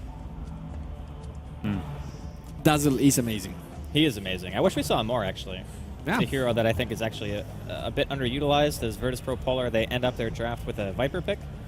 Another hero who synergized as well, obviously getting benefit of the Drow aura. How do you feel about like having Viper, Visage, and Drow Ranger, 3 heroes that rely on their slow so much against Center War Runner? I mean, there is And something to Skywrath be Mage, said sorry, as well. for, yeah, for being able to just walk away, but I think Puck Coil is the great equalizer here. I mean, that's the thing that you look at and you say, okay, well, if you get BKBs on Cloud9, Centaur, Batrider will get one, most likely, but by that point you have to assume if Phobos has a good game, which normally his Puck is pretty good, you can just buy an Aghanims. TB is going to be the last pick, Eternal Lemby. Kind of looking at this lineup, I feel like a deja vu of the previous one. If EE gets going, they can actually start taking pickups with the Batrider, transition into pushing, and either have the Center War Runner as well as a way to bail out if things go wrong. I really like this C9 lineup. Yeah. Is it going to be a Centaur mid? I mean, Fada is playing it, so just going to have him up against Viper on mid lane. So, you know, still going to be a tough lane. Yeah, it's an awkward lane. Yeah, because you deal damage towards the Viper with your return, and if he has Corrosive Skin, that's going to proc of him attacking you. Exactly. So he can slow you even more by chasing you down. So Max Corrosive is very strong. Do you against remember, Centaur. what was it? It was Centaur was a really good counter against Lich Frost Armor. Because in Dota 1 it used to be that... No, sorry, it was the other way around. If you had the Lich against a Centaur, you would attack the Lich, the Centaur would attack you back with the return because it was an attack, and you would get slowed by Frost Armor. Oh, yeah. So essentially a Lich against a Centaur had a permanent Scuddy. Yeah, true. It was pretty fun. It was gimmicky Dota 1 interactions. days. Well, we still have a fair amount of gimmicky interactions as we see the teams here. I'm surprised that they go into Terrorblade in this game, but might just be a mind game here as well, putting maybe the Terrorblade mid. It is Metamorphosis level 1. They could try an outlane mid. If it's Puck mid, that would work out really well, but if it's Viper, I think you struggle against a Viper with TB. Yeah. Oh, Phobos is actually playing the Viper, yeah. Usually he plays Puck, but I guess they're going to be putting it on Mag. I'm assuming it's just because it's offlane. Oh, Mag and Phobos both play a really good puck. So I've seen both of them share and play this hero every now and then, but I think so. If it's mid, DK Phobos will happily take it, and offlane Mag is going to run it. Anyways, we'll see. Speaking of mechanics, Waga and Druskill, is there any mechanic that right now you look at Dota 2 and it's like, man, this is still weird? Like any interaction, spells like that? I mean, there's plenty of things that are weird. It's just hard to think of one on the spot like that. I think Shadow Fiend Raise is still not the way it is in Dota 1, especially with the reskin. And if you use the Arcana, the raises actually feel slower than if you don't use the Arcana. Really? Which is weird. At least to me. I mean, I could just be like... A lot of people were saying that. I never saw like a test displaying whether it is slower. It feels like it is. Do you have the Arcana, Waga? Yeah, I think I have it.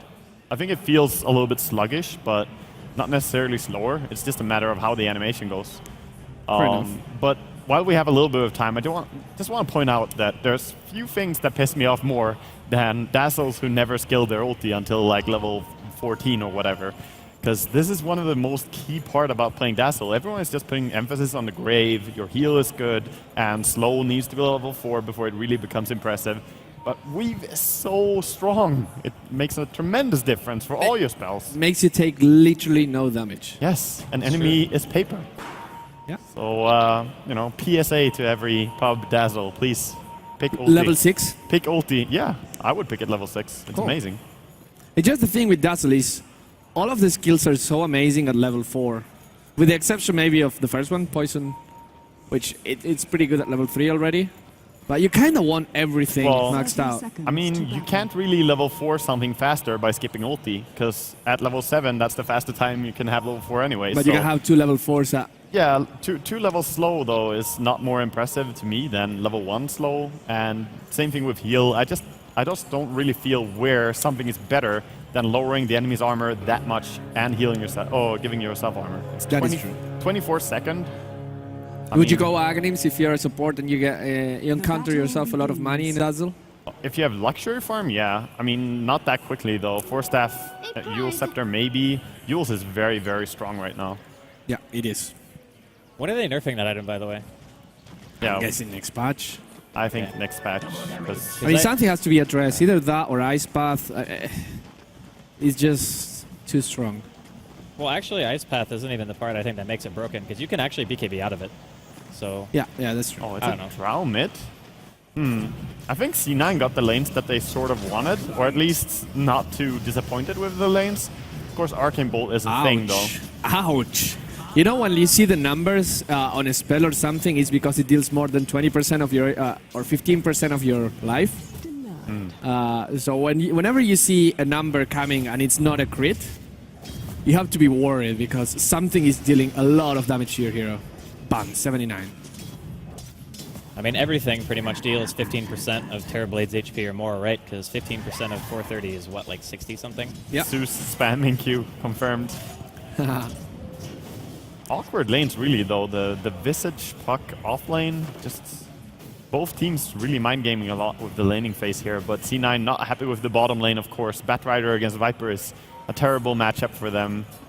A lot in play here. Whoever loses this best of 3 is going to end up 4th and without a chance of going for the first place.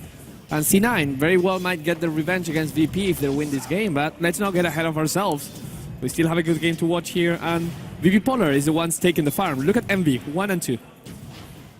I mean, when your Metamorphosis is down in this lane, you actually just don't do anything. You're against an orb-walking ranged hero and a Skywrath, 2 of potentially the best possible zoners that you can imagine. And even though Dazzle has pretty decent lane presence, there's no way he can effectively trade on his own with those 2 heroes. Like, you're never going to go in and say, okay, yeah, I definitely got ahead by hitting like the Drow or the Skywrath once or twice. Yeah, Envy's struggling, and that is, as you said, Skywrath being a really, really impressive harass hero. And he's going to go jungle, look at that. Yeah, this is so desperate, because they already sent 1 hero into jungle. They have Batrider taking their own jungle, now sending Envy into the enemy jungle. Hey, it's a 1-1-1-1-1 strat. It's the 1-1-1-1-1, yeah, pretty much. Actually, it's more like 2-1-0-1-1, I guess. Sounds like a phone number. Yes. Call Envy. Tell him the draft is looking like it's struggling. Yeah. Honestly, Terrorblade jungle isn't that slow. It's just If you're going to go super late game, which I'm guessing right now Cloud9 clearly not winning the laning phase, they're going to have to deal with that.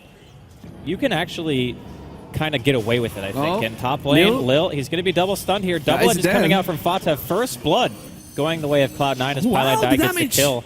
And Mag is going to be able to jaunt to his orb, but they needed that. Yeah, their they lanes definitely were not needed going that. well. Yeah, Venge Centaur is a really good combination. If you ever catch the enemy like that, walking in from behind, as Pilot I did, then you can quickly turn it into a kill. And many illusions. And we switched back to mid as soon as he had Metamorphosis again, and yeah, the illusions are up, so... Oh, he's getting blocked by his own illusion. Get away, illusion, get away. Save the illusion. Yeah. Save the cheerleader, save the world. Oh, well. Man, why didn't they make a second season of Heroes? That's so good. Anyways, we have Drow still farming here, and that Metamorphosis is probably like halfway through. Man, it's a good thing that Bone 7 is so extremely efficient when he's farming jungle, because if they did not have Batrider farming this quickly, they would be in a terrible spot with Viper free farming bottom. But he's actually keeping pretty even with free farming. He's higher experienced than Viper. That's impressive. Those misses though. 2 miss attacks high ground for Illidan. And now Fada is playing Ring Around the Rosie with Mag, with nothing to ring around. But Bone 7 going back, and look at that, it's the same as before. 1,300 golden boots. He's going to get... Oh, it's actually getting harassed. Is Yellowfin going to seal the deal? No, of course, there's a grave, so they back off. But Eternal Envy not getting farm anytime soon. Yeah, and he's actually so poor that, you know, he's getting his bottle for sure now, but even with that heal, he is struggling so much to make anything happen. If you're Viper right now, is there anything that you need to go? I mean, can you still go mech and just 5-man and try to create pressure? I still think that's the go-to build, going for Aquila, mech. Maybe you don't even need to go Aquila depending on whether or not your Drow Ranger is going to go for it, but I think it's a strong, solid build and allows you to do what really is the purpose of a Viper, start crushing down those towers. Yeah. I think if VP.Polar want to maintain their lead, they can't be content with just shutting down the lanes. They need to make sure that they get map control out of this, because eventually a Terrorblade will recover. And it's one of those heroes that, not like a Naga in the sense that you can delay the game, but in the sense that if you let it go on too long, Terrorblade is even worse, I think, to stop, because his damage output is completely insane. And his illusions are actually in some ways stronger than what Naga Siren can offer. Oh yeah. I mean, since he increases his base damage so much when he spams his Metamorphosis, he can do quite well in the late game. Fada is farming fairly well. Fada is so fast, and every time he double edges Mag takes all the damage in the world. It's like literally that's 50% of his HP in damage. FNT finds Bone 7 and just that's actually big. That's actually big. Yeah, I mean, it's only 150 gold that he lost for dying. Oh, that's huge. He kills him, blocks a camp, and runs away. And where do you go to catch up? I mean, you still need 550 more gold. If He will find it, but it's not going to be a 7-minute blink dagger that's going to be as scary as last game. Yeah. Top. They're trying to get Mag here. Oh, he's gone. They got him. Again, double edge. Level 3 does so much damage onto the pack. And the pack cannot phase shift that. You cannot phase shift. I mean, you can cancel it, but once you get out of phase shift, there's another one coming. Exactly. It's not wasted. Oh, the chase. FNG. Is he actually going to get a kill here? Does he want to? I mean, he has a haste rune, but he still can't chase up the high ground because the risk of a stomp and double edge, he knows that he is a squishy support himself. The risk is too big. Aoi being a gentleman and just throwing some punches. Bone Sever, he finds the ward immediately and the walls. He doesn't want to lose time. I mean, of course, he lost the 5- and 6-minute creeps, and there's some mud golems there, but he will recover soon. We're still talking about an 8- to 9-minute blink dagger, and that's going to be all dandy for him. Yeah, it's really amazing how much a Batrider can do just by jungling alone, like already from level 1 pretty much. I think he got level 2 and ran out. I can imagine 683, Firefly does no damage to creeps. I mean, it's so hard. Like only a monster would do such a thing, Bruno. Well, it's so hard to balance a hero, right? Oh, Mag silences the center. But still, again, that was a double edge. That was a double edge that put him from 100% to 40% HP. How'd you deal with that? Confirmed 400 damage, a lot of damage. A lot of damage. Plenty of damage. You just start building bracers. That's the pub mentality of the fit. I'm dying. Let's buy bracers. Dude, value bracers are OP. You go from having like 700 HP to 1,000, get 2 bracers, suddenly you're just unkillable. Yeah. So even a faster Blink Dagger than previous game, Bone 7 has it now, and the first smoke gang is available now. Of course, always when you finish up a Blink, gonna go for a surprise attempt gank. Yeah, let's see what happens. And Aoi again, just like he goes to a lane and starts getting farm. That is huge for them. The fact that they can always have 4 cores instead of 3. Oh, E, they're going for him. It's gotta be a lot of damage, but he actually runs really fast because Stampede is used. Do you have in-game sounds in your ears, by the way? No. Yeah. Okay. Well, some. A little bit. The in-game sound that we hear is actually the sound of the preview screen, not of what we're looking at. Oh, that makes Lasso sense. here in the river.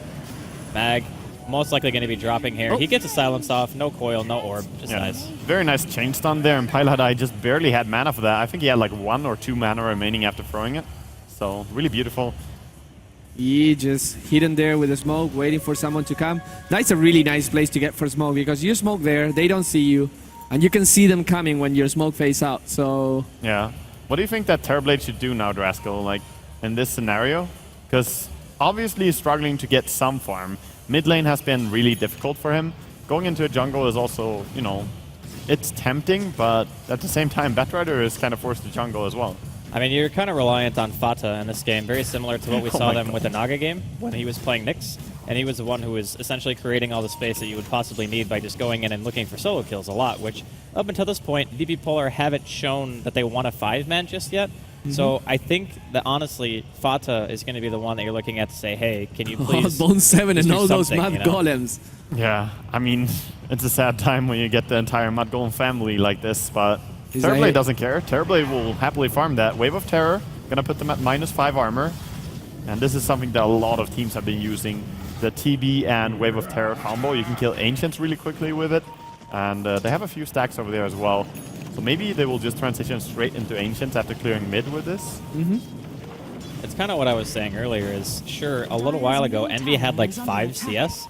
Now he's up to 40. And sure, jungle creeps don't necessarily hold the same value like per kill as like lane creeps, but at the end of the day, he's still getting a lot of farm. He's now level 7, so he's almost entirely caught up to where, maybe not where he should be, but in a place where he at least feels a little bit more comfortable. And again, Bone 7, having the Blink Dagger, all he needs to do is find a handful of picks and Cloud9 are right back in it. And looks like they're going to do just that. Lil in middle lane. The Visage Bird's actually stopping Bone 7 for a little bit, but Envy, he gets the kill there. First kill on the board for him. To be fair, I mean, if you're going to lose someone, better to lose a support, right? Mag has been dying quite a lot, but the fact that Drow, Ranger, and Viper are still surviving, it gives a little bit more hope to VP.Polar than last game. In any case, the fact that Envy gets a kill and he was struggling so much at the beginning of the game might be the beginning of not a comeback, but asserting dominance by Cloud9. Yeah, they also have the Blink Dagger completed on Fata. He doesn't have it on him right now. They're gonna try to get the kill first, because this smoke gang becomes more and more obvious the longer you wait, but they still want to get this Blink Dagger. Mag just kind of senses something. He's gonna stay hidden for a while. Bottom, Aoi is gonna drop here. I believe he might get the Grave off. No, does die. Yeah, good combination. Once you get silence as a Dazzle, you're pretty much a range grip. And oh, Fada, he knows it's there. Oh, silence just right in time. Piladai, can you get it? Here comes the swap. Wow, nice swap. And here comes the Blink, Stomp, Double Edge, bam, Dead Mag. And he's, how much now? 0-3? I'm surprised he didn't phase shift that stun. He's 0-3. He's I mean, 0-3. they didn't have Stampede.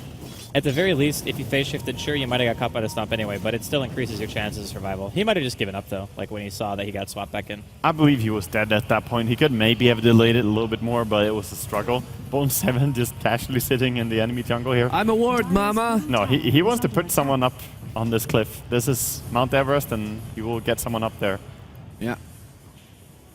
I mean, it's not too bad if you think Just about, occur, yeah. like, from his perspective, Illidan hasn't really been visible for some time, right? Like, he's been doing a lot of off-map farming. So if he managed to find him, especially, just be annoying to him, maybe even solo kill him. Because if you get stuck on the cliff and the Batrider hasn't used Flame Break yet, then you're dead, because you can't TP. Oh, that illusion rune change or bounty rune changed into a haze rune suddenly, and Viper is like, this is actually way more useful. He's gonna try and find something. They see Bone 7, but Bone 7 blinks away, and he's gonna straight TP out. You know what the biggest troll is? When you're about to pick up a bounty rune, but the 2-minute mark shifts and it spawns a new bounty rune and you didn't pick it because it deselected. Yeah. And you're like, what? I'm sure Or it's like wait a illusion minute, or yeah. something, and then you're not a hero who benefits from illusions very well. Yeah. Okay, so they did clear the Ancients now, and this is such a big power from Vengeful. Oh, they see it. Pop. but again, can't do much about it. FNG, now you need to run. Stun is gonna be there. There's no mana for swap, but there's Blink, Stomp, Double Edge, boom, shakalaka. Wait, what? Lil? Oh, all right. no. Wow, Suddenly, he is not having the greatest of time, and Fata, again, is cleaning up all the kills here. He's 4-0-1. He's got 1,500 gold on top of his Blink daggers, so... Yeah, the game is taking a strong swing towards C9's side, and sure, the laning stage looked pretty good for C9, VP, but now getting caught on mid lane as well. Surely, Finette, can you get out of this one? No, I don't think so, definitely no. gonna die. Yikes. This is looking worse and worse right now. The only one not to die, I think, has been the Viper. And he's catching up in farm to the Terrorblade, but at this point of the game, with half an Axe Scepter finished, you're not doing much. You need to finish the Axe Scepter, and even then, you need teammates to go around. You can't just solo kill people unless it's 1v1. And this is a very, very different game from the VP versus C9 game, where there was, of course, only a Naga as hard carry. Yeah. In this game, you have C9 with a Terrorblade, you have Vengeful, who is really good in late game. Oh, they spot Batrider, 7, but going a little bit too far out here. Boom. Gonna go down. But yeah, with the Venge and the Dazzle as well, and even Centaur can get fairly strong towards the late game, Terrorblade is probably gonna be able to carry, no matter how fat the Viper is gonna get. Yeah. So, again, things looking like C9 had a very good draft with answers to VP.Polar, but in all fairness, is it all about the draft, or is it just like a couple picks working out really well? But Rider made wonders the first game. Centaur is doing amazing this game.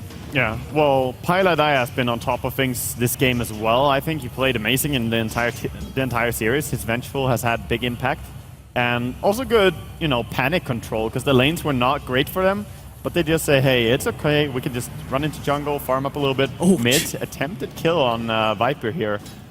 Deep dive, but not gonna get him anyway. Every time someone gets a Visage, there's something on the other team that really hurts the birds. In the previous it was the Anchor Smash. In this time it's the Dazzle heal. Yes, even the Wave of Terror hurts them as well. And of course Terrorblade's illusions kill them in like 1 or 2 hits depending on Metamorphosis. So it's tricky. Fada comes here. He want to try to find some gang. I mean, Aoi is known for farming aggressively, so no one would be surprised if he's found FNG. there. Okay. Okay, best jukes he's ever. Like, what? Where did my smoke go? Well, he's actually alone, so he would die if you ran into him. He does run into him in the end. Awkward but time. they think he has friends. Yeah, he's like, when they're coming? Yeah, but bottom lane, they're going on Mag at the same time. He's going to coil here, try to get away. He's still earned, though. Not going to be able to get out. Fata is going to go for the Grave TP. Very nicely done here by Aoi. Is he actually going to pay for his price? Yeah, there's no TP reaction coming in from Cloud9. But Bone7 in the meantime finds Illidan in the middle lane. Kills all over the map, and in the end, C9 just losing Aoi on his support after he graves his core hero, saves his life, like a good support should. I think...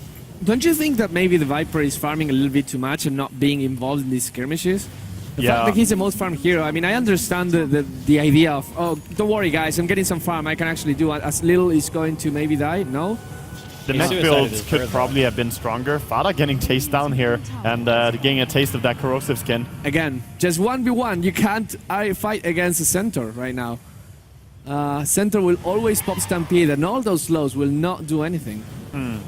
But yeah, I think he should probably have rushed the mech instead on Viper. I can understand why he wants the Aghanim's as well, but it simply takes too long, and C9 have been so efficient during all this time. The amount of times that they have cleared their jungle, or the Ancients, or even pressured down and taken the mid tower now as well. There's a lot of gold going their way. Yeah, and I mean, to be fair, does the Axe change anything in a team fight right now for VP.Polar? As in, Viper without Axe Scepter and Viper without Axe Scepter. The outcome is going to be more or less the same. There's a little bit more damage. Still very easy to escape if you have a Stampede. And just doesn't seem like an immediate solution for VP.Polar that are starting to really, really bleed out.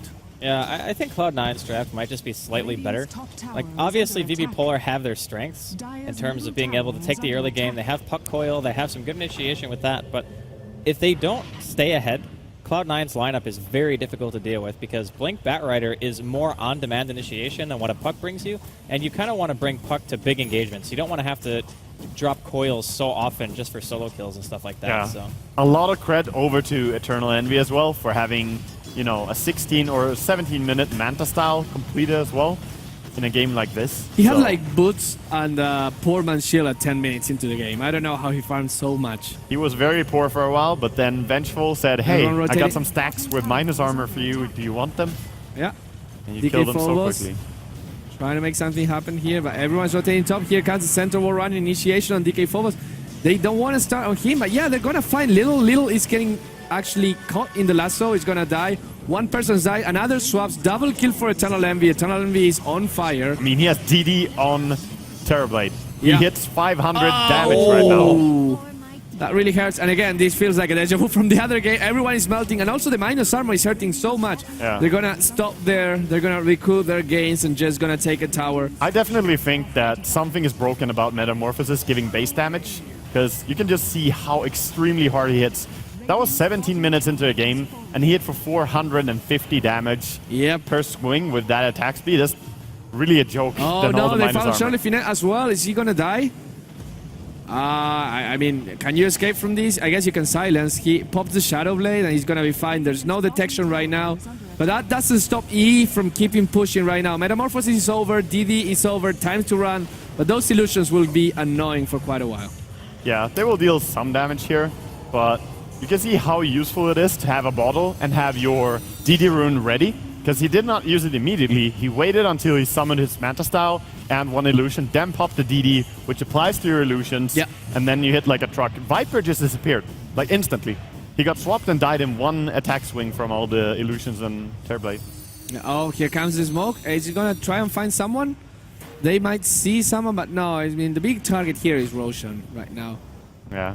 Honestly, I feel like VP's position, you have to rely on Cloud9 mistakes now. It's Crimson Guard's going to be done soon on Fata, and when that item's up, all of a sudden your high physical damage output just doesn't really feel that impressive. And even though the Crimson Guard doesn't last that long, it's still enough to where Cloud9 are going to be able to just kill you straight up. And yeah. They ping it. I think they know that they're in there, but maybe they don't know it's already going down here. They will get it. There we go. Here comes the initiation. Fata goes in. He gets immediately silenced. Not even able to get a hoof stomp. It just drops. Wow. Okay. Very valuable pickoff here. Oh, Mag maybe going it's for two more. right now. He gets a Pilot coil. He's dead. Yeah. Not getting away from that. Very important pickups for VP.Polar to get, and now he's just like, no, you're not getting that DD. And I'm getting out. I'm looking at Shirley Finette's build, and I'm not sure if... That's a Lincoln's. It has to be. I mean, yeah. But this is still a very strange build on Drow Ranger. I'm not sure why he would go from lifesteal and then not complete up Mask of Madness. It boosts your farm speed so much. But anyway, he's not going to go for it. Fearing the Batrider.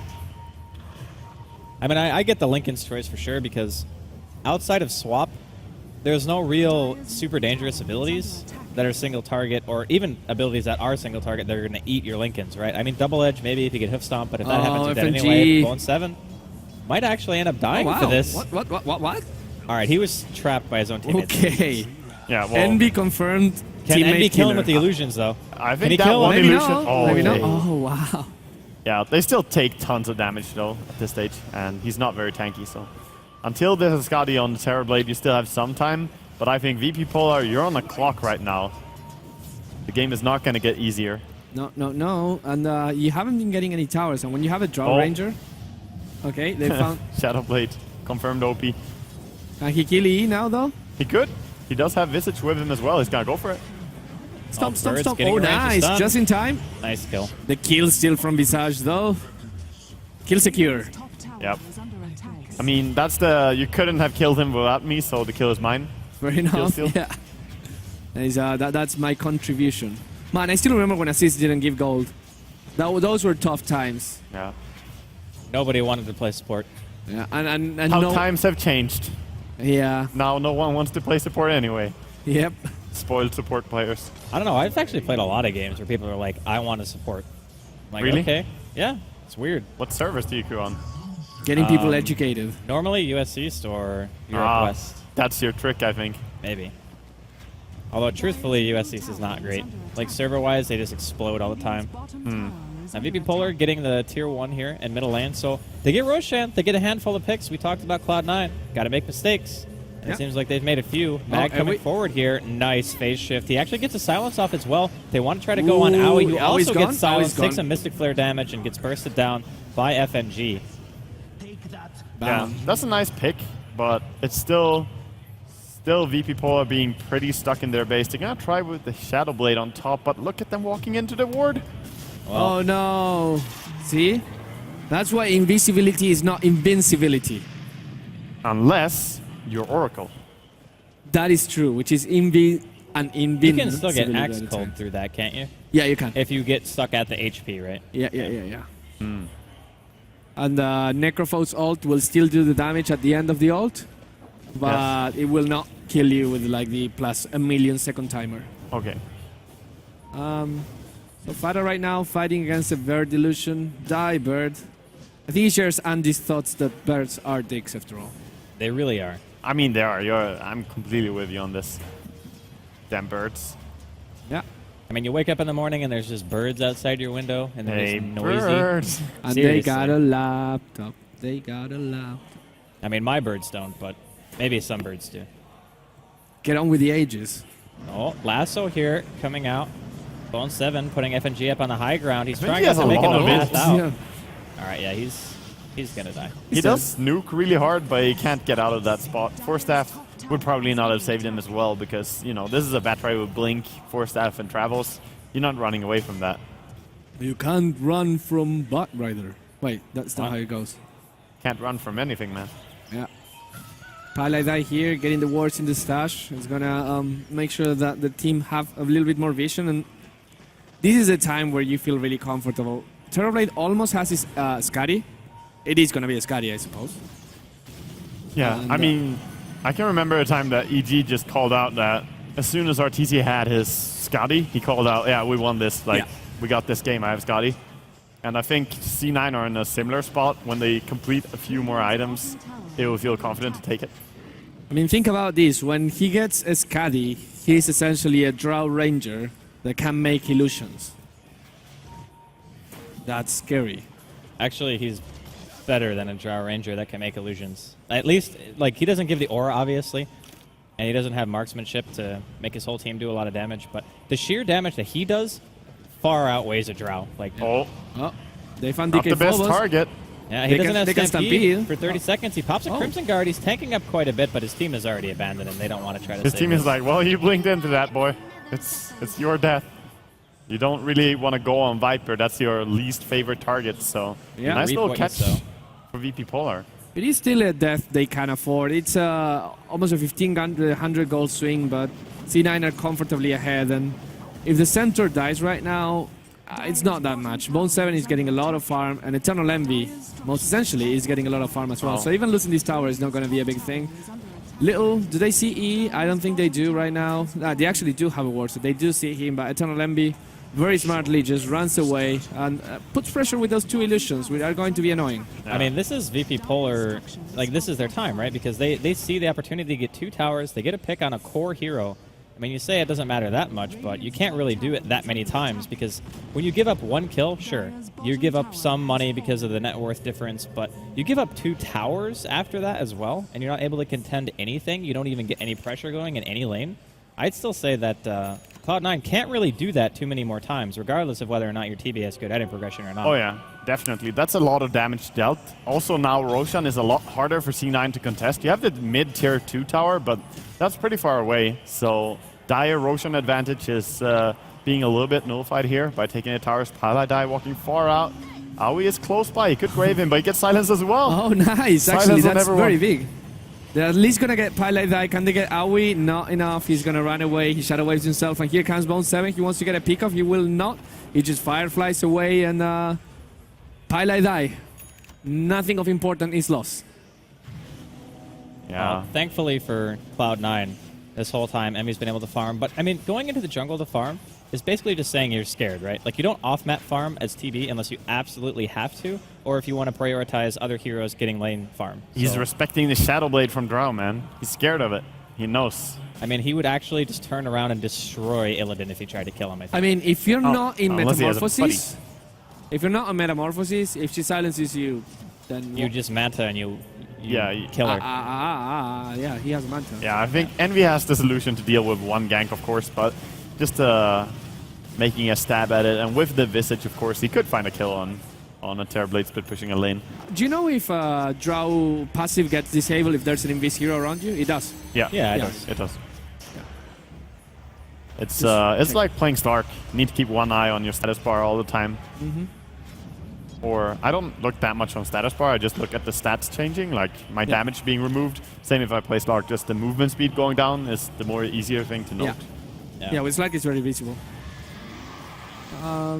Maybe somebody will make a mod one day where there's just like a giant, like your Shadow Dance icon just in the middle of your screen, and it's like taking up almost all of it, so you know when it's on. That sounds like a WoW add-on more than a Dota 2. Yeah, sounds like Maybe those I Lua want scripts. stuff to play the game for me, Bruno. It's hard to play Dota. Where would the fun be if the PC played for you? That's true. Drow Ranger finishes his Lincolns. He's going for a Mask of Madness next, I guess. He should complete it. It's a lot of value for just one little item. Right. But we'll see where he wants to go. I don't question Shirley Finette. He has the weird builds, man, but hey, they pay off most of the times. His builds have been a little less weird lately, I would say. Like, the weirdest thing that I ever saw him do was not leveling Breathe Fire on DK. He went 0-4-4. I'm never skilling more than 1 point in Juggernaut Spin. That was also weird. I mean, that one I actually thought was more That's okay. more understandable, yeah. But the Breathe Fire is like, yeah, you're running around on full mana that much and not being able to use it seemed a little bit inefficient, but he is not playing DK anymore anyway. I mean, and there's thank still, God. like, while we're on the subject of VP, they've actually been getting a lot off the map. Like, the lead that Cloud9 had wasn't really significant in terms of golden experience. The lead that they had was in the sense of, okay, they have 2 Blink Initiators, we have a Terrorblade. We know our late game is going to be probably superior to what VP.Polar have, but they're giving up all their towers. Like, they haven't gotten even a single tier 2 up until this point. They will be able to get the safe lane one now, as we talk about it, but... VP.Polar is minus armored a lot right now, so they have to run away. If there's some Bone 7 jumping here, it's going to be bad for them, so... Birds going down to minus 21, minus 22. Yikes. Yeah, poor birds. Birds. They deserve it. Yeah. Oh, here comes the initiation with the Stampede, and that's actually a lone illusion going Stampede ham. It's not doing much, but yeah, hey. Look at VP, basically, hey, Stampede wasted. I don't know, I feel like Cloud9 should be in a much better position than they actually are right now. They lost a lot by just dying a little bit and taking one bad engagement with Fada diving in on a Viper. Yeah. So, in this case, VP.Polar are in a good spot to maybe close this one out to a 1-1. But C9 also, I do favor them going into the late game. So Polar have to make even more happen and secure this Roshan that is alive. On the other side, sometimes it's good to play it safe if you're C9 because you know you have the late game. Like, unless you throw very, very hard, which has happened. Okay. Oh god, the damage. The birds are actually doing it. The birds are doing it. Liquid is doing it. No, wait, this is not Liquid. And it's not, what was it, LGD? Yeah, LGD. Man, that feels like a lifetime ago, doesn't it? I know. As TI3. TI3, yeah, we TI3. old people. Yeah. Confirmed oldest people. Yeah. Dota. We can't even remember TI1 or TI2, to be honest. I was at tier 1.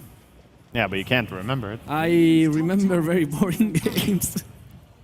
Like 70 minutes, Doom going Radiance versus Weaver going Radiance games. Yes. Back when an 8-minute Vanguard was considered a good timing. Yeah. Nowadays, if you don't have a Vanguard by 8 minutes, you get flamed. Yeah, definitely. And all the tier 2 towers are gone for VP.Polar except that mid-tier 2 tower. Same apply. No, sorry. There's 2. No, same applies to C9. Sorry, I'm really far away from the previous screen. Bat Rider right now has a BKB as well. So let's look at VP.Polar. What answer do they have to BKB? They have the Viper Strike. Mostly just right clicks, right? They have Visage and Drow. I mean, that's their answer, right? I guess. Oh, this is an interesting fight going down here. Envy leading the charge. Pata goes in, gets a double stun. Oh my god, there's 2 heroes down immediately on the side of VP.Polar. Envy's got his BKB popped. He's just going completely ham right now. Aegis or not, Phobos is forced to retreat here. Gonna see Illidan dropping as well. There's just no way they are coming out on top of this fight. Phobos actually brought back into the fray. So, and that's going to be a triple for Envy. Almost everyone on the side of VP.Polar dead. Fada just redeemed himself completely from last time jumping in a little bit too recklessly. This time catching 2 heroes with the stomp Yeah. I mean, that just solidified the fight there. There's no way to take the fight after those heroes got stunned. Yeah, that was 2 kills immediately straight away. And how can you fight 3v5 with one of your supports missing and one that can deal so much damage? So suddenly, everyone from VP.Polar, except for the Visage, is sitting there in their fountain thinking about the life. And only Drow Ranger can buy back. So C9, if they want, they can't the illusions. Yeah, even with the Illu rune, he's just pressuring so much. Jesus Christ. This is completely insane. This should be illegal. There should be like a Dota 2 cop that appears like, stop. And of course, Mystic Flare does not hit illusions. And FNG finds out the sad way. He's trying to kill them. Terrorblade illusions almost kill a tier 3 tower on their own. Yeah. Well, that's the thing. He hurts. The power of the Terrorblade. And he got like 3,000 gold from that fight because he just had a fresh BKB going into the fight, and then, you know. Did he even use it?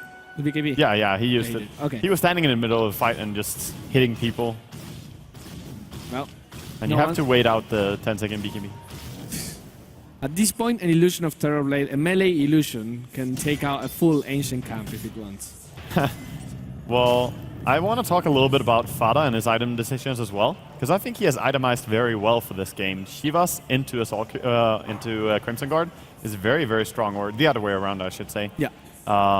Just nullifying so much of VP.Polar's right clicks, and now he's also going to go into a Halberd, I believe, as next. So, really liking the choice here from Fada. I mean, he is the frontliner, right? So you kind of have to build around. My biggest utility is the fact that I use my ult and I disable. And having Crimson Guard just allows my team to not get eaten alive by Visage Birds. That's really the biggest thing, I think. So, yeah, I totally agree that Fata's had a phenomenal game. And even in the series that they lost against VP Classic just a little while ago, I still feel like Fata played great in every single game. Yeah. Yeah, he's been certainly... I mean, it's hard to point out C9's flaws because everyone seems to be playing so good this series right now. From Pylai Dai just having great games on Vengeful Spirit to Eternal Envy catching up on farm and just making it count when it matters. Everyone from 1 to 5 has been playing spectacularly, and I can't say VP.Polar misplayed. Yeah. Because they did everything they could right. They won the lane phase in both games, more or less, especially more in the second game. I think they missed the timing, though. Like, going for the Agamemns and not the mech was really taking an easy approach and saying, well, C9, we think we won hard enough against you on laning stage to take it passive and farm. Yeah. But they got punished so hard in bottom lane. Oh, no. Even more punishment as Shirley Finette gets dragged back. Yeah, he did. He's so dead. Boop. And he's gone, and Pylai Dai immediately rotates, and that's what I like about C9 right now. They're creating stuff out of immediately after a pickoff. There's just immediate rotation, things are going their way. And even though there seems to be a comeback, they're now 10,000 experience and 12,000 gold behind. VP.Polar not having a great day right now. They lost 2-0 in the phase 2 to C9. The story seems to be repeating itself. Yeah, it could be. And C9, the games that they lose, it's rarely that someone plays really bad or misplays in C9. It's more often that their strategy doesn't work the way they wanted or they executed wrong. But in this game, they just seem to know exactly what they want. Yeah.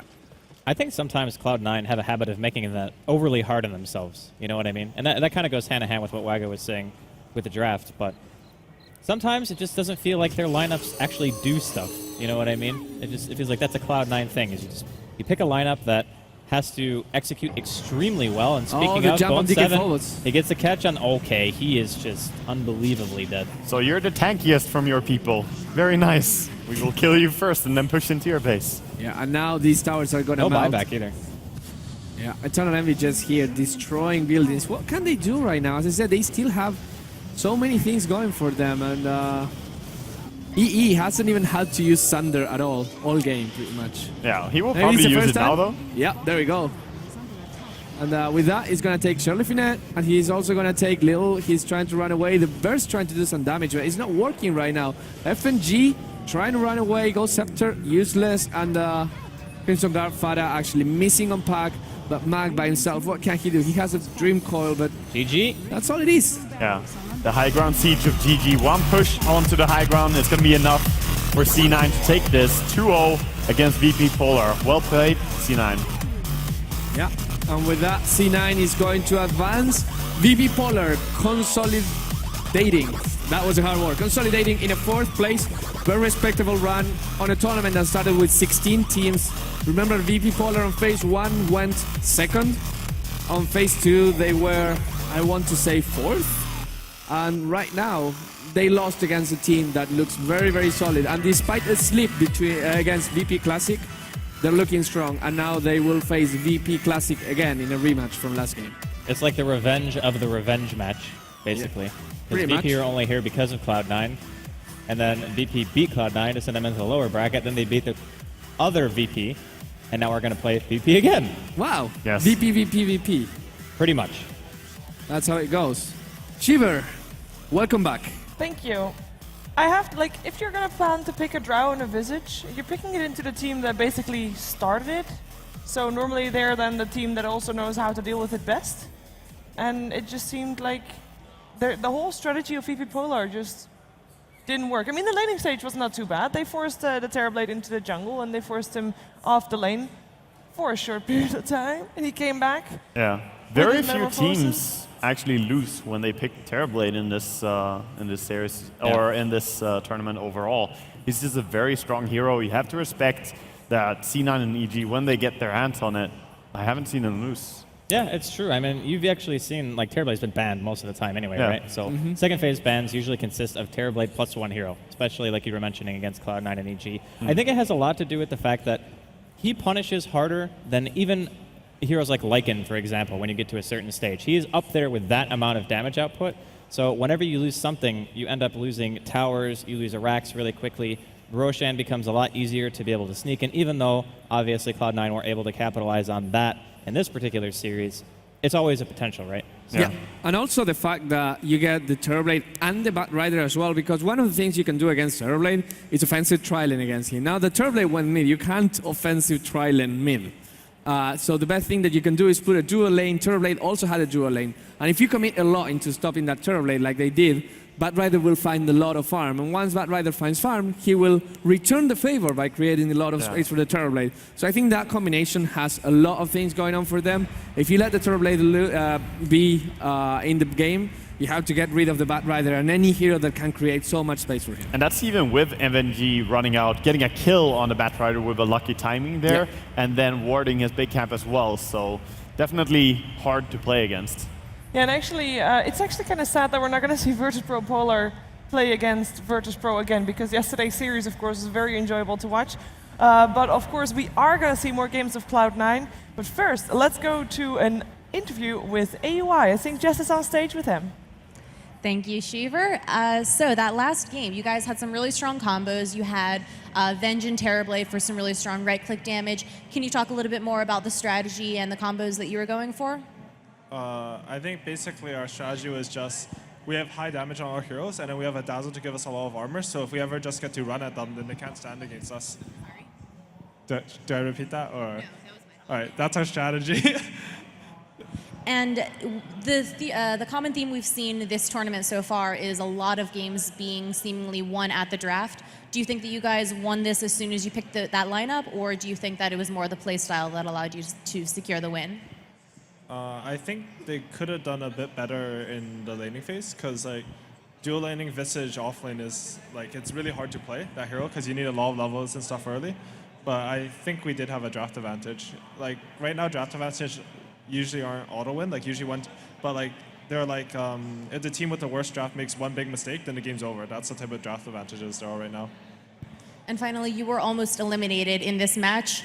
Do you think that being so close to being eliminated was able to give you that push to victory? Honestly, I don't think anyone on our team thought about elimination really. Like we were pretty confident going in. I mean, we were confident against the other VP too, and we lost, so I don't know. But we didn't really think about it. Great, well, thank you so much and well played. And now we're going to go back to a commercial break for a second. And when we return, it'll be the next series, which I believe is EG versus Virtus.Pro Classic.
Hey, birds!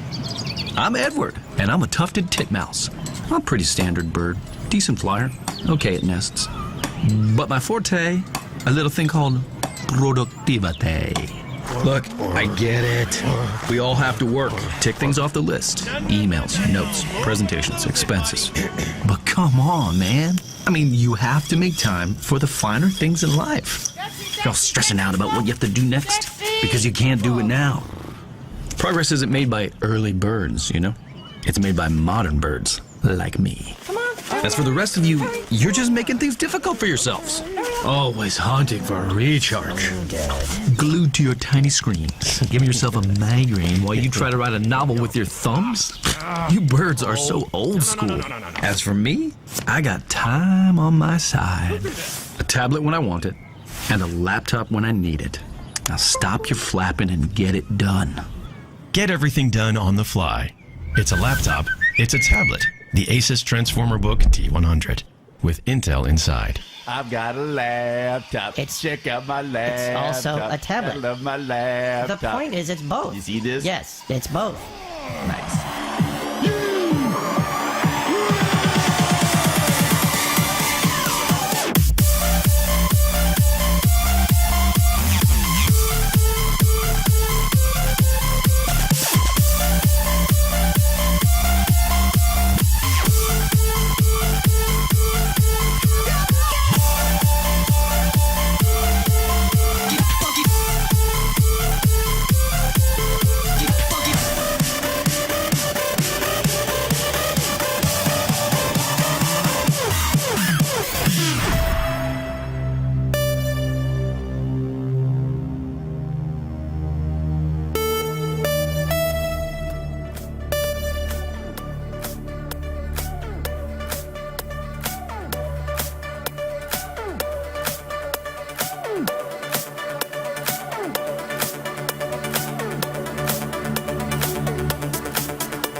Welcome back to the Asus ROG Dream League. We're here with our last match of the night, and we are ready for the winners bracket finals. It is EG taking on Virtus.pro. I'm ready, and I'm really hoping that we're not going to have a 2-game series again, a 2-0 rather, as we have had those all day long. And we're back in the studio as well, or rather on the panel. Well done, Bruno. Well done. You just unplugged your mic. Why are you talking? Bruno, please. If you're Bruno is hearing actually killing weird esports. static noises, that is Bruno. Maybe a bit rusty. I was like, why am I not hearing Shiver? And why when I said hi, mom, it didn't? Oh wait, I have the things plugged in incorrectly. It's my first time, you know. I've never been on camera. You're rusty. It's fine. It's Are you fine. new? No, well, we're here for the last series. I mean, it's a winners bracket. Virtus.pro, correct me if I'm wrong, but they're the team that got invited after Empire dropped out due to roster issues. Yes, that is correct. VP initially finished the phase 1, 4, and 5. Empire was 9-0, but Empire kind of started crumbling, and they lost Mag, and they lost, I think they lost someone else. I'm not even sure anymore. But Empire decided, well, we cannot play right now because our roster is in a status of, weird. So VP came, and how they came, right? Yeah. They have made an amazing impact, and actually, we're going to go straight onto the stage because that is where player presentations are happening. The teams are sitting ready for it with their. I like the old headsets. What do you think about the old headsets? About what? The headsets that look like The an headsets. owl. Oh yeah, the owl, really cool. Sorry, I'm just like still not used to the thing, so maybe I still have it plugged in wrong. It's fine. Sidoy is there, very stable as an off-laner, you know, he always brings the game. G, Had which apparently amazing does very overtaking. amazing interviews, and I missed the other one, but I will check out the VOD. You should. I'm definitely not playing. He's really good at singing. He is? Yes. That and was his their team secret. too. Yeah, his secret weapon in the team. Their biggest strength is that they can sing Russian songs together. There's a Russian folk singer called Lyube. Kind of right, sounds like Lube if you write it. And I can totally see he has the face to sing that Look kind at of the song. CSGO crowd cheering for Lyube. Jodam there. Yeah. Or Jodam. listen to them, rather. I got corrected the first time I called his name by his manager. It's like, it's not, it's Jodam. I still cannot pronounce it very well. I'm on first name basis. Yeah. I can call him Igor. Igor, nice. Yes. And it looks like Igor, and that's what I called him first, but then I got corrected. It's Igor. That's pretty good. I mean, Igor is easier than Jodam. Yes. BZZ. Used to be called BZZ is perfect. I don't know if he's not perfect anymore or he just doesn't like bragging that much. But if he doesn't like bragging, that's a problem because G is called Sergey Bragging, so who knows? A modest guy. And it's not bad to be modest, not at all. Yeah. And here's some guys that are not very modest. Mm-hmm. They're going up against evil geniuses. This guy is very modest though. He's Yes. called Zai. And he was studying the opponents before starting the game. He was actually watching Street Fighter 4 and learning the ways of Sagat. So maybe he can draw some strength from that into his draft. I don't know. Fortunately, it's PPD who's drafting and not him. Universe, most consistent guy out there. His jacket got covered an in applause space, earlier by the today. way. Yeah, his jacket is hovering in space. And I agree with you, most consistent player probably in the Western scene completely. Absolutely. PPD, former bad guy, now super nice guy. Super nice guy in pub. Yeah. No, What's super the nice saying? guy Kill him everywhere. with kindness. I think that's what he goes by now. He's actually killing people with kindness, I believe. RTZ, his most famous phrase these days, I fucking hate this game, dude. That's all he says. But I mean, I don't think he does because every time he plays with a lot of strength and passion. And speaking of passion, we have the old man fear right now. That's not very old, by the way. If you know, I didn't. Don't ruin our dreams. Hey. First of all, in Dota, if you have a beard, you're old. I think Well, this is not really a beard. It's like stubble. Right. At 5 o'clock? Yeah. Okay. But he just has very fast hair growth. Yeah. No. But like if any 20-year-old would be so jealous at his reaction times, at his speed of his fingers, so I don't think anybody can legitimately call him old man at all. Hey, old man is about experience, you know? Bruno would know. He's very experienced in his old age. Yeah. Great. You learn a thing or two. And then you teach a thing or two as well. And then you plug your microphone where your headset should be, and vice versa. That's the senility part of getting old. Old man Bruno. Yeah. Well, we have got a game, so Dota it is. And actually, we're already ready. We're in the draft, so Are we're going to we? go to game 1. Sweet. For our last series of the night. It is, of course, EG taking on Virtus.pro. Hope you're ready. Here we go. Well done. Yeah. Brilliant. The last sold it. Okay, so 2 picks into the game. Very distinct or different picks from last game, right? While last game it was all about getting the pack, getting the Vengeful Spirit, getting the Visage. This time it's Slark for Virtus.pro, which I think Slark has been one of the picks of the tournament, if you want to put it that way. He has. BTC certainly played it a ton. He was also first ban in previous series, along with Ogre Magi, so all the heroes here are definitely popular, but just a different composition, as Venge and ET are banned out both by EG. Do you think it's still a mistake to give Jakiro to Evil Geniuses? I mean, EG is the team where giving any hero to them is a mistake, right? Right. There's, Arteezy on his Razor, there's Zai on his Wraith King, there's a Universe on Void, or Jakiro, or any single offlane hero. You should just not give him a hero. So, in the end, it's about choose your poison. Okay, and most importantly, Draskill. Do you think it's unfair giving Evil Geniuses already 4 heroes when VP only has 2? I mean, to be fair, 4 heads are better than 2, is what we're Right. saying, right? Yeah. So I definitely agree that you got 2 Ogre heads, you got 2 Dragon heads. It's a pretty OP strategy. I mean, how can you outthink a team that has literally twice the brain power? Well, to be fair, Ogre Magi... Not the brain power, but yes. At least the brain. I mean, Ogre Magi, the heads are not too intelligent, and Jakiro's Ice Head sucks. Like, his Fire Head, Macro Fire and Liquid Fire and Dots. And he's the important part of the duo Ice Path is pretty good, though. That's it. That's all you got. And I a bit mean, of Liquid slow. Fire is broken. Try and beat that, Ice Head. Yeah. All right, fair enough, fair enough. So, just looking at the Hi, lineups. boys. Hello. Nice whistling. They get into Dota so young nowadays. Yeah. In like 2 or 3 years, they're going to own us all. Yeah. It's That's gonna the future of the scene right there. Yeah, well, and one of them is... The Zeus ban, and the Pack ban, and the Nature's Prophet ban. I find it interesting that they ban Nature's Prophet because, correct me if I'm wrong, but EG, when they play the Jakiro, they don't play it support. They always play core, basically. Right. I mean, so, yeah. Zai doesn't like it that much, it just seems... I mean, else they would run it like C9. And usually Zai wants to play heroes that do get farm priority, but he also hates Ogre. And they openly said that. He's like, I don't want to play Ogre. Every time we pick it, I ask PPD to play Also, it. to respond to why they probably banned the Furion is because EG recently ran Arteezy on Furion. Oh, really? Yes. And they ran Undying as well. Yeah, I believe he ran it mid. They had Undying in their team. I didn't No, he watch was the safe game. lane. It was safe lane dual lane. It was safe lane? When Okay. they ran it, yeah. Cool. The DP is going to be the pick for Evil Geniuses, and one of these really annoying heroes to deal with. But if you have the Slark and if you have the Burst in your damage, you might be able to get rid of her fast before the Spirits do a lot of damage. And now, Center War Runner, speaking of Burst, Center and Skywrath Mage, a lot of it. Yeah, I mean, even the Slark adds a pretty good amount of burst as well, so long as you can get your Blink Dagger. And VP's pick potential is pretty insane. The thing that I would look for now if I were VP is more initiation, honestly. Like, you think of heroes like Batrider that are great against Death Prophet lineups, the only issue is Virtus.pro don't necessarily have the best way to run it right now. You would have to put it in a position where it's another core, obviously. You already have a Slark, so that's one lane. Fada played mid the center, right? And Bone7 played the Batrider, so that could be a possibility. Yeah. No, it wasn't mid. It was safe lane center. Yeah, it was 1v1 though. So Yeah, I mean, yeah, it's pretty much like the same idea. Is you just want to get the levels, you want to get some gold up, get your blink, and just go ham. But The other thing that VP really lacks is tower pushing right now. They have insane picking potential.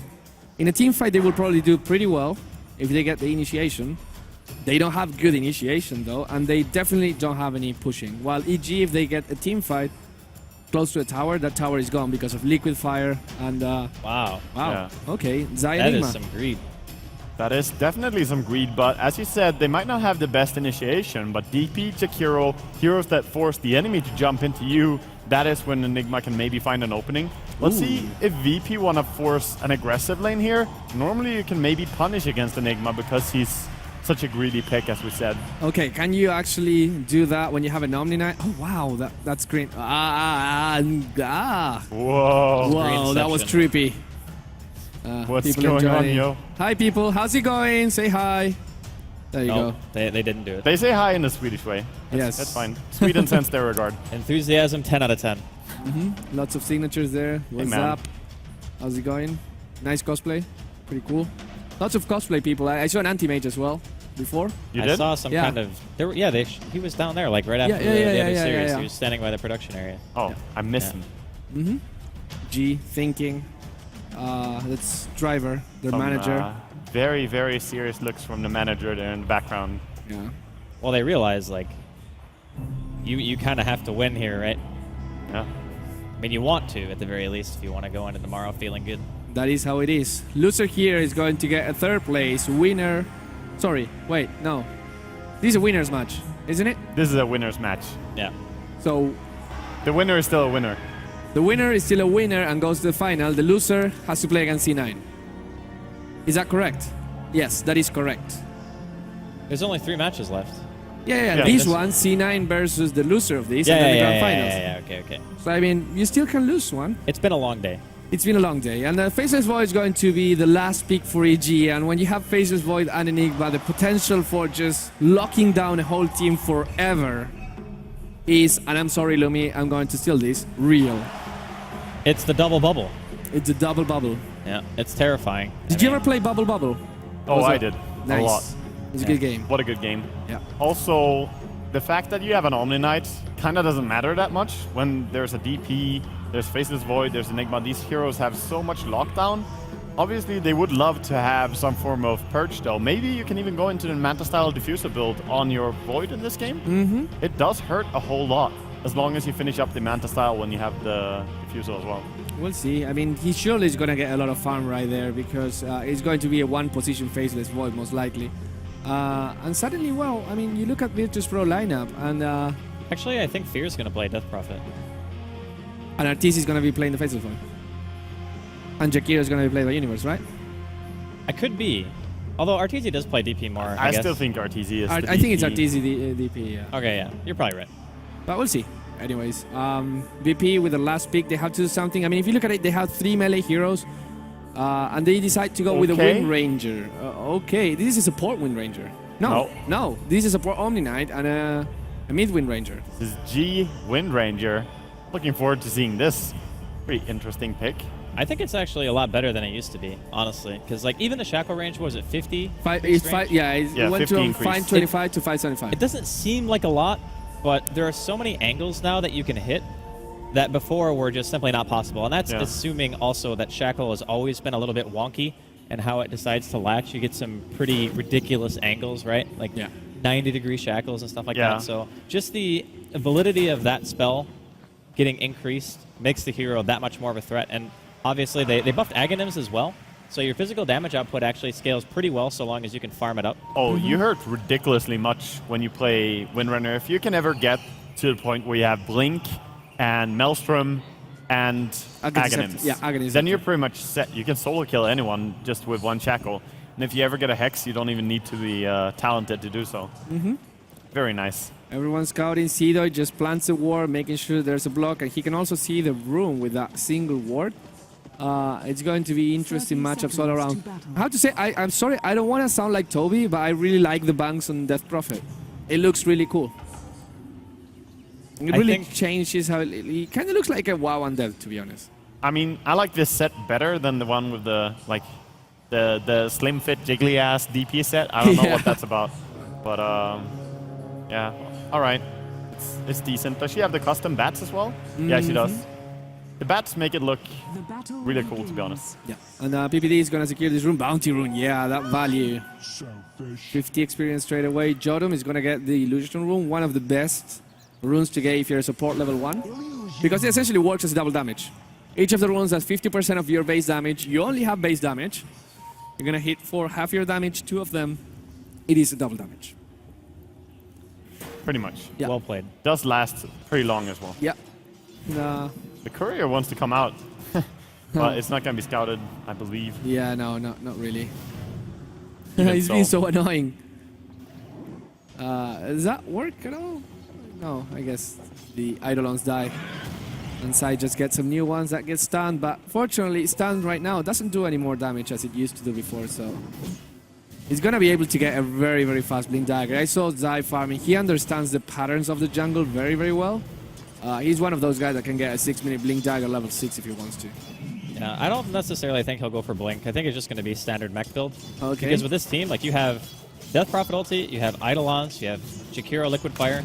You have so many tools to go for tier 1 towers that I think a mech is maybe the best synergy with the kind of lineup that you have. And if you look at VP, their counter push is not really that good. No. Like, they have to use, I guess, they have Purification, which does some damage. There is Power Shot, which is decent. But that's like the main ability, right? Yeah. That's the only thing on their team that is very spammable, because you can't really spam heal that much on Omni. You can't really spam Double Edge on Sidoi if you don't want to kill yourself. I love G's play. He's playing so aggressive. I mean, how often can you zone out a Death Prophet like that? And he's making sure he gets a ton of denies. He's 8 and 4 between 4 and 0. It's rare to see Arteezy being out lane, but I mean, these first couple waves have been going G's way amazingly. Yeah, as you said, Arteezy is one of those players who very rarely comes out with low farm from the mid lane, but G doing a really good job just zoning him. Of course, when DP kicks up a little more in levels, it's going to be easier, but it's still 300 gold away from his... look at the universe. It's fine. He's fast. Jotun is fast. Yeah. What would you give for a Orb of Venom? Yeah. Might be too much to ask. Actually, I want to point out, it is a PPD Jakiro. Oh, it's PPD. Sorry, it's a fear. It's a fear Jakiro. That's what. Yeah, he's played it before in the LAN finals here at DreamLeague. So Sidoi getting stunned. A little bit of serendipity there for PPD, but still cannot do much. I mean, you don't want to punch a centaur because he punches you back. Yeah, it's very, very tough to trade hits, but of course it's mainly because he had his clarity going. Fear joining up here and dealing some damage, but it's going to be a lot of harass for Sidoi, but his Thompson runs away. Getting a stomp from a centaur is a very big victory, because since the nerf where this level 1 stomp costs 130 mana, it means that you normally don't have for 2 of them. Yeah, well, at least you're not going to have that much. He does get up to his second one pretty quickly, but now his mana pool is hurting with 0.8 as your region. And looking over to mid lane again, 19 for 6 here on Windrunner against 12 and 1. So Arteezy is struggling against the Windrunner. Yeah, we're talking about a hero that has a wave clearing skill, right? So, well, both of them can wave clear. That's not really the problem. It's just that Wind Ranger typically has a better animation, really good base damage, and plus trading with Windrun is so effective during the early game. It's also a type of hero that could potentially find a solo kill if you ever overextend just a little bit. She can Windrun and go aggressive on, against you. Yeah. But against an Enigma, you probably don't want to go too far in. So yeah, Sidoi playing passive in this lane. Fear is going to get a lot of farm. I mean, he already has these Tranquil Boots. He's probably going to go for a quick use. Have you guys seen any Jakiro go Ag Scepter in competitive? I mean, usually it's like a third item, right? Yeah, I've seen it, but that was very, very late and did not impress that much. I don't think you need it, is the thing, because Blink, Eul Scepter, Hex is such a strong item build. Even Veil is such a good item. Or as Bone 7 has played, the Dagon if you need to burst it's enemies. Shackle? Shackle? The slow comes. Does he even need a shackle? No, he doesn't. It's going to be a first blood. G. I mean, man, he's a guy that really dominates the mid lanes every single time. Very, very impressive. I don't know if it's his singing or what, but he definitely does it. Oh, Omni Knight with a punch. Yeah. G had a bit of a slump like a few months where he did not play that good on the mid lane, and I wasn't too impressed. But at this entire tournament, he has just shown everyone that he is so strong on this. Yeah, yeah. And the versatility as well. He has played Queen, he has played Zeus, he has played Storm, and now playing Windrunner. A lot of heroes that teams don't use that much. Yeah, that is true. But he can pull it off. He remembers from old times where Queen of Pain and Windrunner were staple mid heroes. Would you say he's an old man? He's an old man G. He's an OG. OG. Yeah. I like that. That's good. That's cool. Fear getting the farm here, and Zido just trying to leech a little bit of experience. But yeah, just Jodam being here, he just realizes, oh, I can zone out Arteezy just by standing here. That's kind of awesome. And if Arteezy at any time overextends, they can get another kill. They're pinging right now. Shackle doesn't latch. There's a slow, there's a silent, there's a lot of damage. Arteezy might be dead, but Zai comes with a rotation. It's going to be a huge black hole right now, and Arteezy is going to melt him, and then they kill Jodam. Double kill. What a rotation from Arteezy. Yeah, and that's where you don't want to run too aggressive onto the high ground there with Enigma. Just walking in, throwing down the ulti, Zai, making it look so easy. Too easy it was for pretty Zai? easy, right? Easy? It was pretty easy. He walked in, he black holed, victory was had. And there's a lot of damage to the tower as well. He's got a buckler, he's going to go ahead and pop it, and level 1 Exorcism going to be running out here in a second, and G will be back to get some of the creeps off his tower at least. But, I mean, getting that much damage on a tier 1 and getting a double kill on top of that, huge win for EG. Yeah. Zai was at the right time, at the right moment. I mean, Jodam, he was there. Arteezy knew he was there. Jodam felt confident, but that also told Zai, hey, there's a guy here, and they're probably want to come on me. So if they actually get at the jump on Arteezy, Zai was already ready. Radiant's middle tower is under attack. Universe also had the vision to see as Omni Knight was walking behind the tower here. Even if the ward is dead now, the information was given. Yeah. And sitting safe.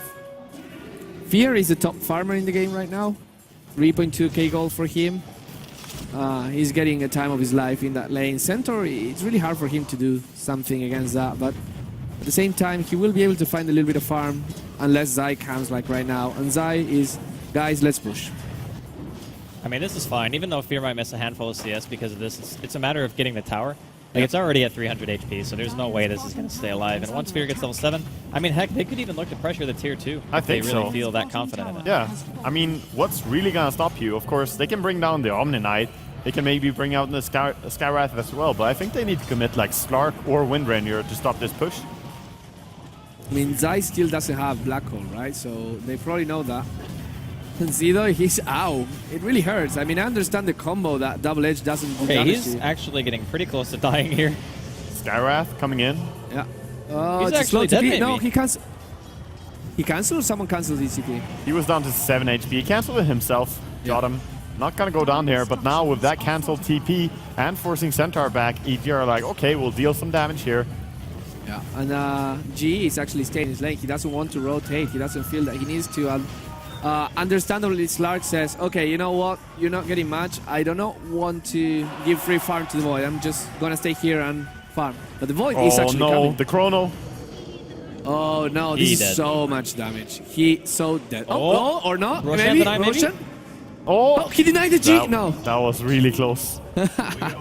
Really close. I tried. I knew what you were going for, you bastard. All right, Yol gonna die here. He gets a repel off. Oh, Yol, it's too slow. Get it. No man on PPD for an extra stun on there to Sadoy, but I mean, this is kind of what we said, right? It's a greedy lineup from EG, but they weren't contesting the jungle at all. Yeah. Jodam spent most of the early game trying to sit near middle lane to prevent Arteezy from getting some farm, and at this point, sure, he doesn't have a lot of CS, but he's already gotten 2 kills, and the tier 1's going to die mid. Yeah. We say it's a greedy pick when you go for Enigma here, but he has done so much mid Oh, GTP gee, he in might be here. in trouble now. He has No to win mana. one. No mana on PPD. He Yeah. walks in like, oh, I can't do anything. Shackle lands, of course. But they can't really deal with this. As you say, they don't have any deep push. And as much as you can spam power shot, it's not going to do much. And Yol has spent so much time and money into rotating around that Omni Knight is going to be poor for the rest of the game. Another downside as well is that they are not pushing anything onto Universe's tower. It's pretty much at full health. So if the rotation comes now from EG when they have the mech completed, to just go top and pressure down the enemy tower there, that will put VP in such a bad spot in terms of map control, and it really scales hard into the mid-early game, I suppose. The other issue is like Fear has such an early Euls that normally Centaur ulti would be a very valuable tool to use to get in before you have Blink. Yeah. But now it's not really that useful because if you walk into a 5-mana VG, you're just going to die. Like there's not really any way I think that VP can take a team fight without y'all having GA. And even then, it's still going to be difficult. Yeah. I mean, look at Enigma, he's so farmed. He has the mech, and he also has 1,600 gold. He could potentially just buy up a Blink before they go top anyway. He's so close to it, so why stress? Might as well, yeah. He's gonna get this camp, and he has 2 more camps to farm. Smoke gang mid, going on to Arteezy, but he runs away so quickly. Zero doesn't have a Blink Dagger himself, so he cannot approach that speed-running Death Prophet. Oh, here comes the Jakiro, and Yol again melts.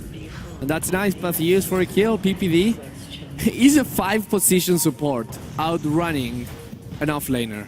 Yeah, and he's just, you know, gonna try and body block if he can, chase after him. Arteezy is coming there, and so is Universe. Nice shackle by G, though. Oh, wow, that is pretty huge. And it's gonna survive. Oh, Slark misses the pounce. He's gonna go for PPD, but PPD stuns him. Arteezy pops the ultimate, and that's time to run if you're VP. You don't want to engage that. Meanwhile, Fear also brought down Jottam. Skywrath is dead already.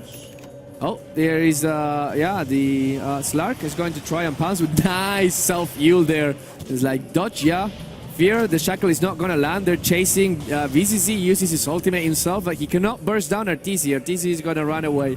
And a lot of investment for VP to just make EG back away. Victory for EG, I'd say. Oh, yeah. I mean, considering it's...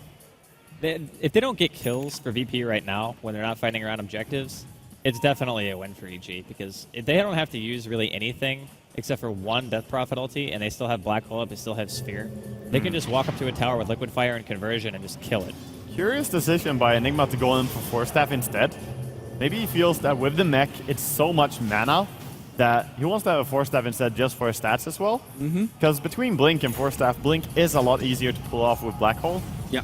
But maybe he expects that the enemy won't be able to contest him anyway, and this is just going to keep his mana pool high enough. It could be something in anticipation of maybe getting Skywrath silenced or Blink initiated on. And speaking of dying here, Yol inside of the woods, barely TPing away, had about, I don't know, 20 HP or something like that before he was able to get out. But I think it's one of those, I don't need the Blink to initiate moments because my team is already so good at sieging that VP is going to have to react to that in of itself.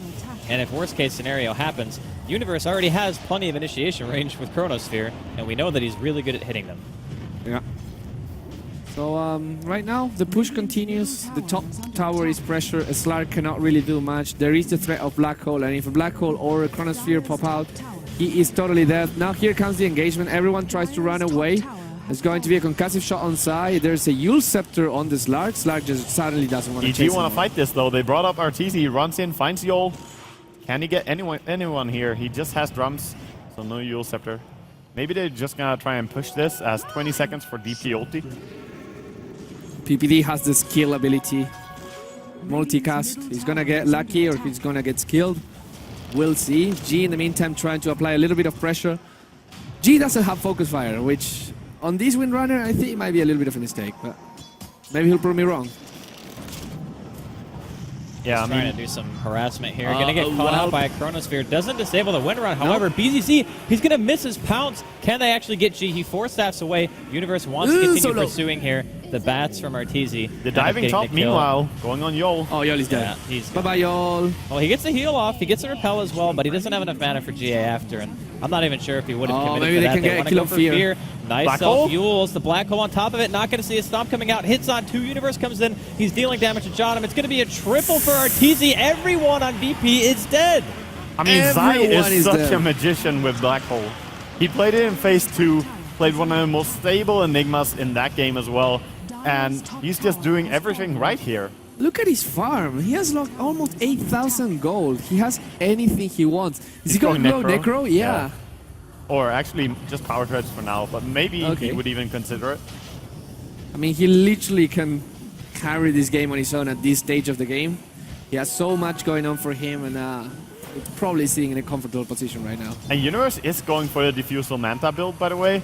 But it's not so much a Diffusal Manta as just having a Diffusal, because he's an offlaner, and it's difficult to get that much farm so quickly.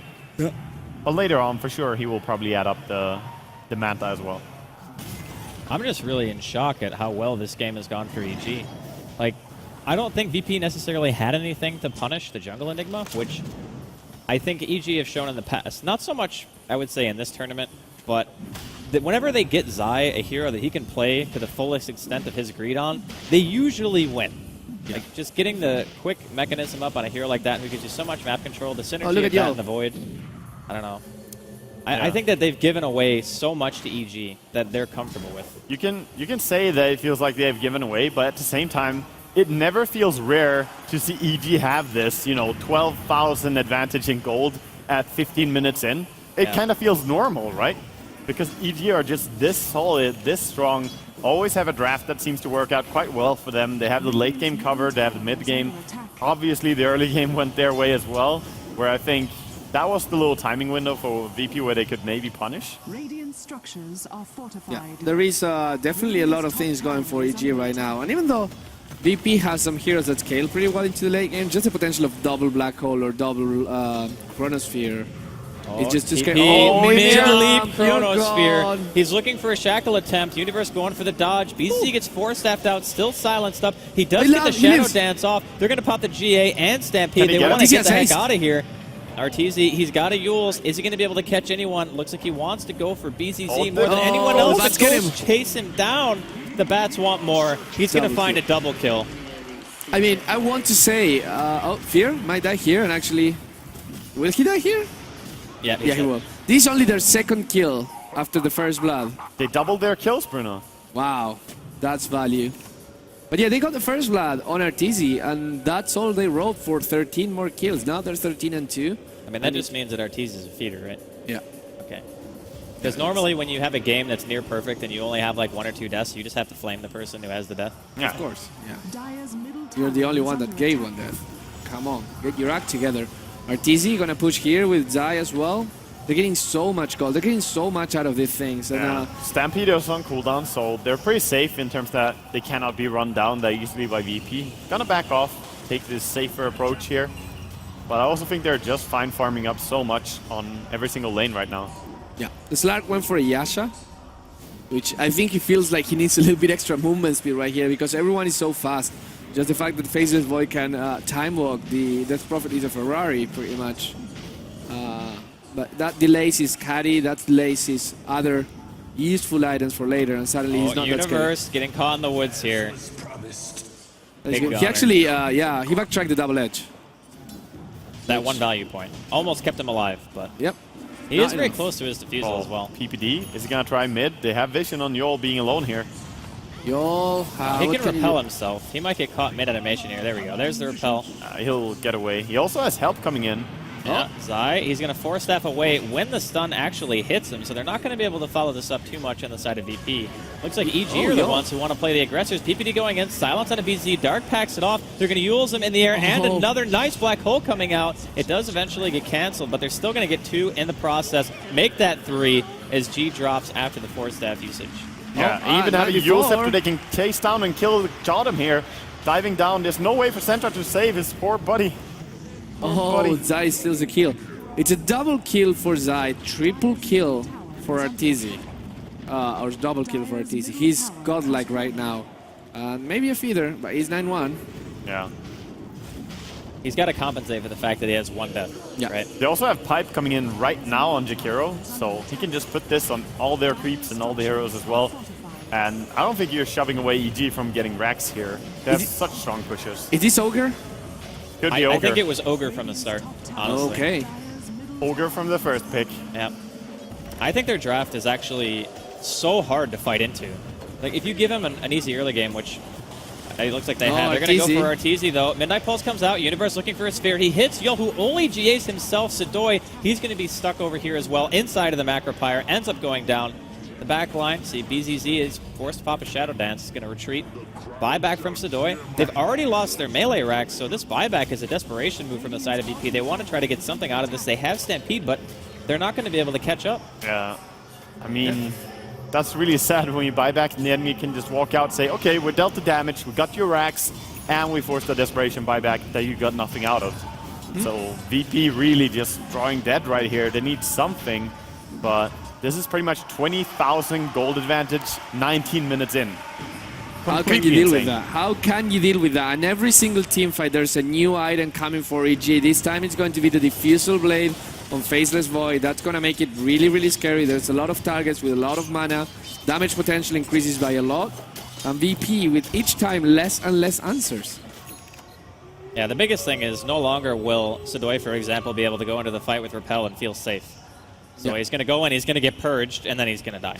So I think that was the one thing that VP kind of relied heavily upon. And I love the fact that EG picked Death Prophet into the, or like they get Death Prophet against an Omni Knight lineup. I feel that's one of the stronger heroes because GA only lasts so long.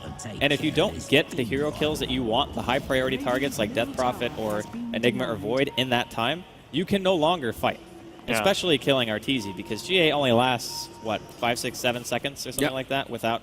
Or 6, 7, 8. Oh, it's going to go down on mid Yul. lane. Can he get the silence off? He actually silences a little bit too early. Stampede is used. Yul's immediately coming out from Fear. Lines up the ice pass. Shackle going to hit on Fear and Arteezy. They might be able to take down the Jakiro here. VP getting 1 kill. They're looking for more. They want to go for Arteezy right now, but I think the chase might be a little bit too much for them. BZ turning around, going on Zai now. He gets a tether off still. Zai had the mech, but he got shackled. G hitting 2 in a row. Universe comes in. Wind run pop by G. He gets purged. 4-step up to the high ground. Arteezy, in the meantime, he kills BZZ. G's going to teleport out here. Yul still stuck inside of the river. Very precarious situation for him. And he's going to end up trading his own life. I mean, that was a very, very impressive fight from VP, but still, they were the ones to lose 3 heroes against 2 and then run away as well.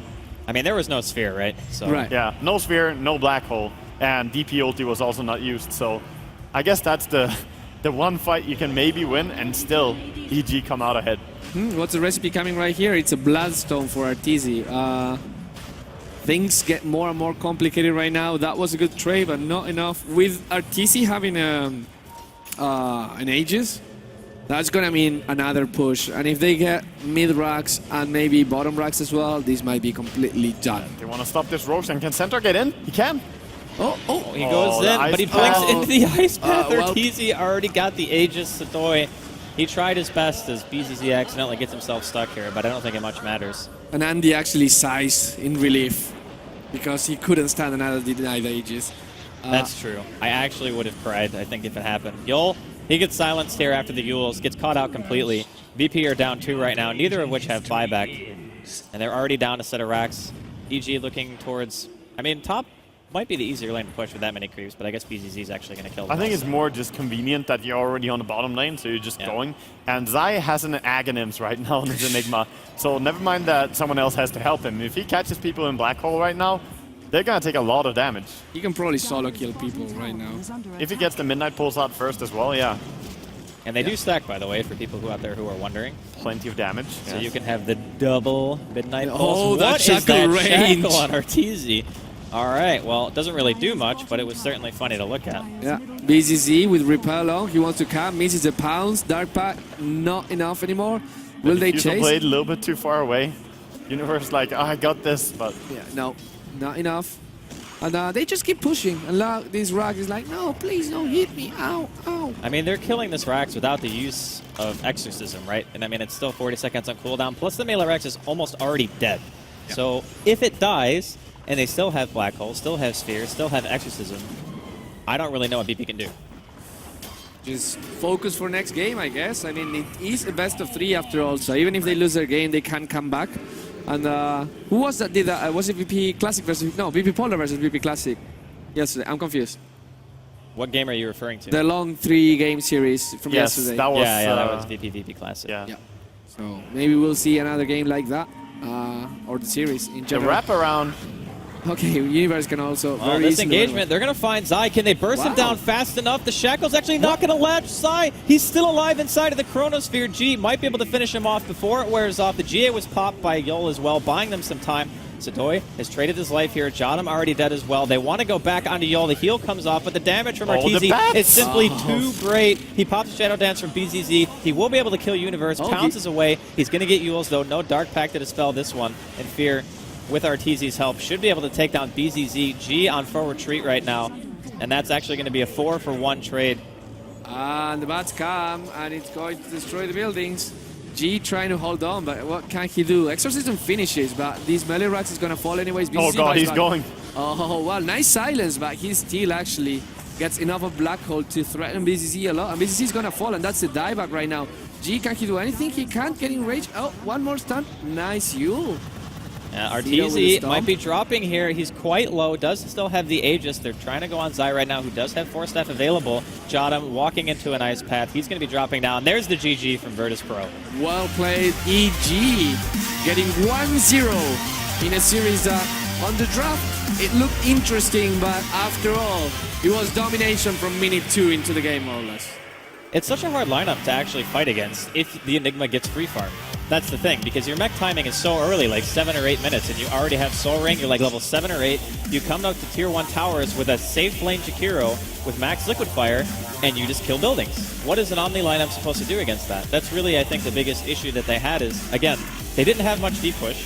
Whenever somebody walks up to a tower with EG's type of heroes, if you don't defend it, it dies extremely fast. You lose basically nothing for it because the tower never attacks. Yeah. Because Liquid Fire is broken. Yeah. I don't know. You said something right there, definitely, Andy. In fact, that what are you gonna do against this strong pushing lineup with an Omni Knight? Because it's too early. No matter if you have a combination of Repel, you can't really stop this. And I think the VP played well. I think they played great, actually. G did outplay Arteezy mid, which is not too often that you can see Arteezy losing the mid. Zai came in and helped him out, though.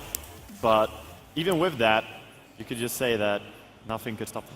Yeah, Shiver, you saw this game. I saw this game. You saw EG conquer. What are your impressions? My impressions is that they just had their draft. They knew what they wanted, they got it, and they won easy with it. And actually, I was sitting next to Misery during the game, and he was saying, instead of Wind Ranger, if VP would have picked Silencer, right, they would have had a way better chance. And I was curious about your opinion on that. James is loving you right now, because James would say Silencer is always the right Misery gave answer. the suggestion. That was a credit to him. In fact, you know the fact that we have a Silencer in the poster of the Dream League was actually because James requested it.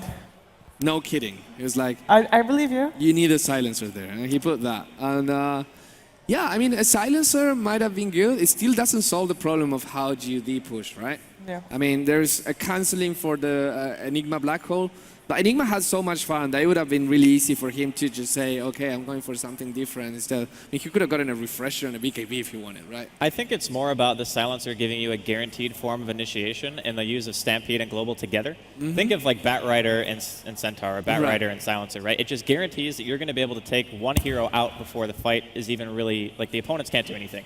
So in that sense, it's really hard for push lineups to stay if they're down a hero guaranteed every single fight. So I think maybe that's what he was thinking. But yeah, I agree that you still wouldn't have much deep push. Yeah, and of course, VP, one game down. They need a bit of a break to see how they can actually defeat EG, because that looked quite difficult this game. But we're going to see what they're going to do next game. But first, we're going to go to a break. So we'll be right back with game 2 of our last game series of the day. Hey, birds! I'm Edward, and I'm a tufted titmouse. I'm a pretty standard bird. Decent flyer, okay at nests. But my forte, a little thing called productivity. Look, I get it. We all have to work, tick things off the list. Emails, notes, presentations, expenses. But come on, man. I mean, you have to make time for the finer things in life. You're all stressing out about what you have to do next because you can't do it now. Progress isn't made by early birds, you know? It's made by modern birds like me. As for the rest of you, you're just making things difficult for yourselves. Always hunting for a recharge. Glued to your tiny screens, giving yourself a migraine while you try to write a novel with your thumbs? You birds are so old school. As for me, I got time on my side. A tablet when I want it, and a laptop when I need it. Now stop your flapping and get it done. Get everything done on the fly. It's a laptop, it's a tablet. The Asus Transformer Book T100 with Intel inside. I've got a laptop. Check out my laptop. It's also a tablet. I love my laptop. The point is it's both. You see this? Yes, it's both. Nice.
Welcome back to the Asus RG Dream League. We're live from DreamHack Winter with what could possibly be our last game of the night. Of course, we are in the winner's bracket, and it's the winner's bracket finals between Virtus.pro and EG. And one of these two teams is going to be already a finalist tomorrow for the best of 5, and the other team, I mean, won't go home, but they will have to go through the best of 5 loser bracket tomorrow, which, I mean, could possibly lead you to playing 10 games in a row tomorrow if you're unlucky. Nobody wants to play 10 games in a row on LAN. It's so exhausting. I know. I mean, I love Dota. I don't want to play 10 games in a row. You do that a lot. You do like 40 Not hours. on like 10 LAN. matches Not on in the a LAN. row. It's different. But yeah, I mean, if you think about it, some people in some tournaments decide to put one game advantage to the winner, the guy that comes from the winner bracket. There's not such thing here. And that is one of the best ways to explain why, right? I mean, if you come as a loser bracket, you come from playing a lot of games, potentially 5 games before. That is your disadvantage, right? Exactly. There. With the enemy probably watching, taking it easy at the hotel, and then coming down and playing against you. So that's enough win a bracket advantage, to be honest, if you ask me. Now that I said that, that sounds really terrible. It's like your disadvantage is that you're going to be really tired. Suffer a lot. You'll get tortured a lot, and then you'll get to play the finals. Ha! Those suckers that give it one Did you game write advantage. these rules, Bruno? It sounds like you're very happy with them. Oh, he's also known for changing rules halfway, so perhaps you want to do something about it. Yeah, I know. Let's make it best of 7. Okay. Bam. Done. I didn't want to go to the after party anyway. Yeah, I mean, who cares, right? But yeah, it's going to be EG versus VP once again. This is going to be game 2, and man, EG looks unbeatable right now. I don't even, like, if you're Virtus.pro, what are you going to do? How are you going to face EG right now? I guess you start by picking 5 heroes. You give 1 hero to each of your players. Oh, God. It's already begun, hasn't it? Actually, the game it's has the already begun. Bruno-isms, yes. But the Bruno-isms, I mean, he's filling in for Lumi, so Lumi-isms are gone. Bruno-isms. Well, replaced. Lumi-isms is just not being able to speak English, right? That's Yeah, Lumi right. sayings. Yeah, just Lumi things. That's like a gyrocopter cosplay right there. That's pretty good. Cool. He has he has the helix thing. Yeah, it spins. Look at that. See? Pretty awesome. Helicopter. Right there. And here we have Artur Babaev. You know, this guy said he's not going to give any interview until he wins TI5.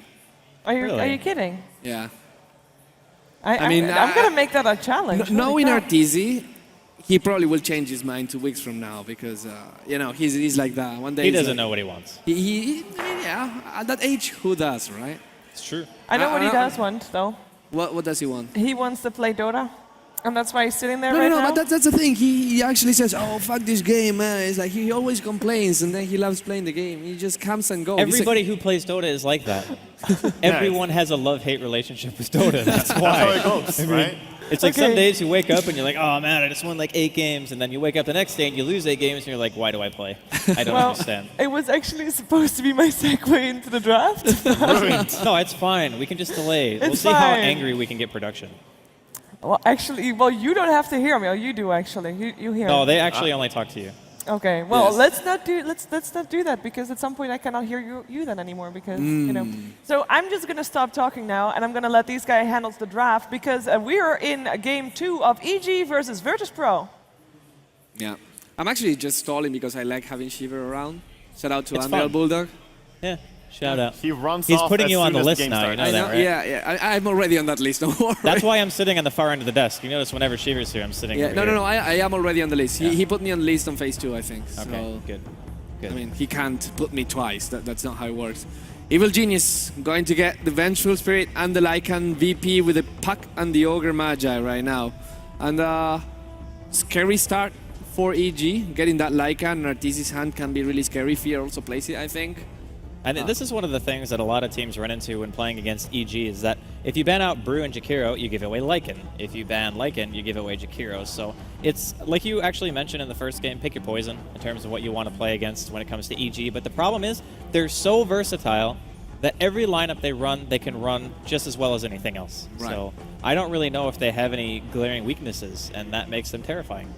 How do you feel about Lycan now with the new changes? I mean, he doesn't have the reduced base attack time when he transforms, and he takes a while to transform. Does he make him a legitimately weaker hero, or not really that much? I don't think it matters too much. I mean, you're trading off having a little bit longer of a shapeshift time and your base attack time not being as low versus being really, really fast. Okay? And sometimes people often make the comparison of treads versus phase boots. Well, the benefit of phase boots is being able to have more uptime on your auto attacks because you're simply faster. So in a way, I think it's actually kind of even. Sure, there's situations where the new shapeshift can actually get you killed because you have to shapeshift and you could get stunned or something like that. But most of the time, if the ulti's already on, I think that it's actually, in some cases, better. And Virtus.Pro is going to go the blip blip ball. Yeah. And right now, they don't have anything to combine it for. But I really like this pick because against a Lycan that wants to split push, if you get a good jump on him, again, we're talking about how transformation time takes a little bit long. Before the Lycan could just like shapeshift and run away, now he can't. Yeah, well, I don't know. You still need a lot of chain stun to burst him down. Wisp is not going to really help you there, but you already have some fair amount of disable. If you add up something with a stun as well along with your Wisp, you could maybe... Oh, it's going to be a Tiny with Bloodlust available as well, and Puck in the mix. VP's lineup is pretty scary, but can you get into that mid-game where Tiny starts to really hit stuff hard with Aghanims? Or is EG going to run away with it the same way they did last game? I think that Tiny is actually one of the better answers to Lycan because any melee against Craggy is going to be not great. You know, you walk in, you don't have a BKB, you try to focus down somebody who's going to have overcharge on, which is more damage mitigation. Tiny in the mid to late game, he is known for going things like Assault Cuirass as well, which gives a ton of armor. So I think that it's actually a fairly solid pick. Yeah, it's going to work out just fine right now. I mean, of course, you don't want to just go 5v5 teamfight against a Tidehunter, and there's a lot of ways that they can pick up the IO. If the Wizard just gets too close to the Vengeful Spirit, a swap can not only break the tether, but also put him in a position where he will die really, really fast. But if Virtus.Pro plays this smart and they just can get the control of the map the way they know how to do, EG might find themselves in a position where they will not be in control of the game all the time, which is something that EG does very, very often. So Virtus.Pro, they have a solid chance with these 4 picks right now. Yeah, I like their draft. Also, Wisp Tiny is probably the most potential, it's the strongest comeback duo in Dota. Like, you can always go down mid and throw on your enemy if you win a big fight. Yep. And Tiny clears creep waves really fast, don't care if they're mega creeps or not, and he bases you so fast when he has a Wisp and a Bloodlust to go with it. So definitely never count out VP in this game, and they won't give up till the end. And EG gonna go with Venomancer along with Tide, Lycan, and Vengeful. I just don't see a pattern in EG's picks right now. We meet again, audience. Hello, Mr. Audience. I've been expecting you. Ha ha ha. How do they not laugh holding those faces? Because they're not watching us. I think he was looking at the camera and not looking at himself. Like, okay, that's a good point, yeah. You start getting tempted when you look at yourself. And lights being weird. No, that's actually keyboard slide. That's actually good.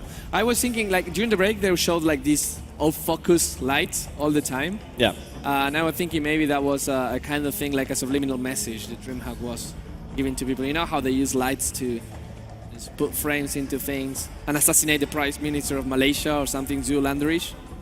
I wish this was Zoolander. Honestly. Well, if it was Zoolander, I'm not sure they would have a Necrophos. But in Dota, we do. I mean, I can't turn left, right? Because I have to look right to look at the panel. Yeah. So it is pretty much Zoolander. You're not an ambi-turner. Yeah. Maybe when it counts, you will be. Yeah. Imagine that, a hero whose skill, like, you cannot turn to the left. That would be game-breaking, actually. Imagine playing against Batrider and that hero on the same team. You can only run in one direction in a very slow circle. You can Dear run any Lord. direction, but you have to turn until you get there. It's the U-turn. You have to go 270 degrees to go 90 degrees. God, the pain. Yeah, and EG wraps this up with an Earthshaker, and that is going to be the team Zai, which played a spectacular Enigma before. He's going to play the Earthshaker Fear on the Venomancer PPV.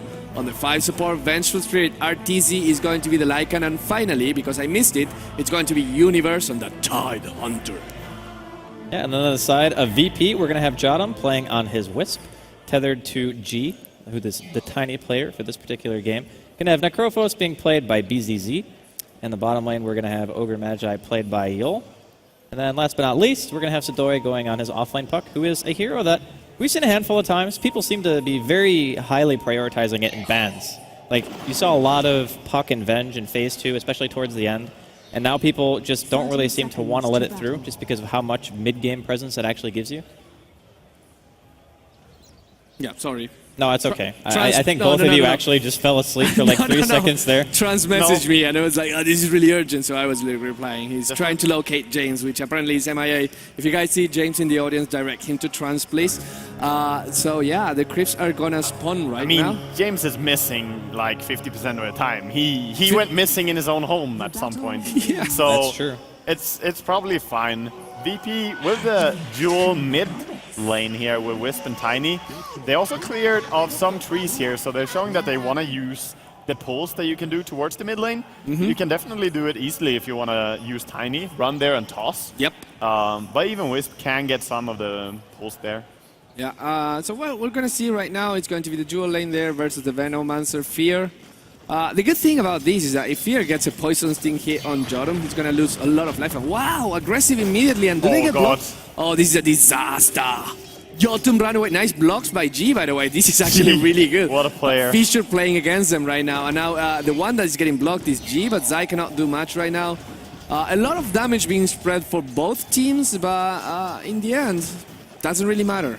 Yeah. EG definitely got the better of that, though. Like, they did significantly more damage. The only downside is that their way is going to be pushing in pretty hard. Yeah, and also because they use this Fissure, you really want to make those Fissure count early game because you have to use a Clarity every time you use one.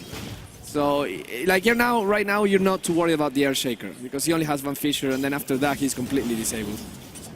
Yeah, but he's still doing just fine there, else Venomancer could have been harassed even more, and without Salve, you don't want to take a high amount of damage at once when you're playing mid. So he did help out Fear quite a bit, and wow, getting the kill with PPD stun and ES Fissure. Yeah, and that Fissure actually did count right there. It's going to be a first blood going for RTZ, and yeah, things start looking very, very good for EG all of a sudden. I mean, this is maybe one of the worst heroes to give a first blood to. Yeah. Because he's so momentum-based, and if he gets core items up, like early Vlad's, early Medallion, you're looking at even a Roche sneak if he wants to smoke up at some point and do that. There's just so many things that a Lycan can do, especially in the very capable hands of Arteezy, that giving him a kill like that, not great. I'm gonna call that. Probably think Arteezy is the best Lycan player. Like, I haven't seen any other team. It goes down a lot to how your team plays with it as well, but EG is definitely the scariest team I've seen with Lycan. I think Sylar plays an amazing Lycan as well. He's actually one of the other players who I would say is definitely up there. Yeah, that's really true. I find something really curious. 2 years ago, it used to be support players that play the Lycan. Like, you remember, was Papi playing the Lycan? And now it just like transitions. Well, that was back when it could jungle. Right. We put a stop to that shenanigans. Well, yeah, I mean, I understand, but you would expect these guys still being very good at the hero, and now carry players saying, no, this is how you play the Lycan, and supports stopped altogether. Zero has to run away right now, PPV. He doesn't have mana for a stun, and now he does. Yeah. It's a little bit too late. Could have stunned him, but he knew he could not kill him as well there, so just gonna save on the mana instead, PPD. But he's definitely being a nuisance to this puck, who's only 2 for 1 and just barely hitting level 3. Oh, going for Fear right now. The toss back. It's a lot of damage. Can he Gale? He doesn't have mana for Gale, so... Oh, again, Zai. How is he always in the right place at the right time? I mean, it is a dual lane mid, right? But he rotated top, got a kill, was there. I don't know. He's a genius. He's a genius. Maybe he's a time Earth Wizard. Who knows? Oh, Sidoi committing pretty heavily for this. Yol, he's going to throw out the Fire Blast. He might end up trading his own life. The Ignite's there. He's still going to end up going down. Fisher. Yes. See? Yes. Everywhere. Every time. Zai, you are a monster, sir. Yeah. To be fair, I think Arteezy could have had that. And mid lane, they did find a kill on Venomancer as well with their Wisp Tiny combination. So that worked out fairly well for VP in the end anyway. Yeah. And bottom, they have a Necro farming quite well against the Tides. It's not a bad matchup at all, as Tide's constantly losing so much HP.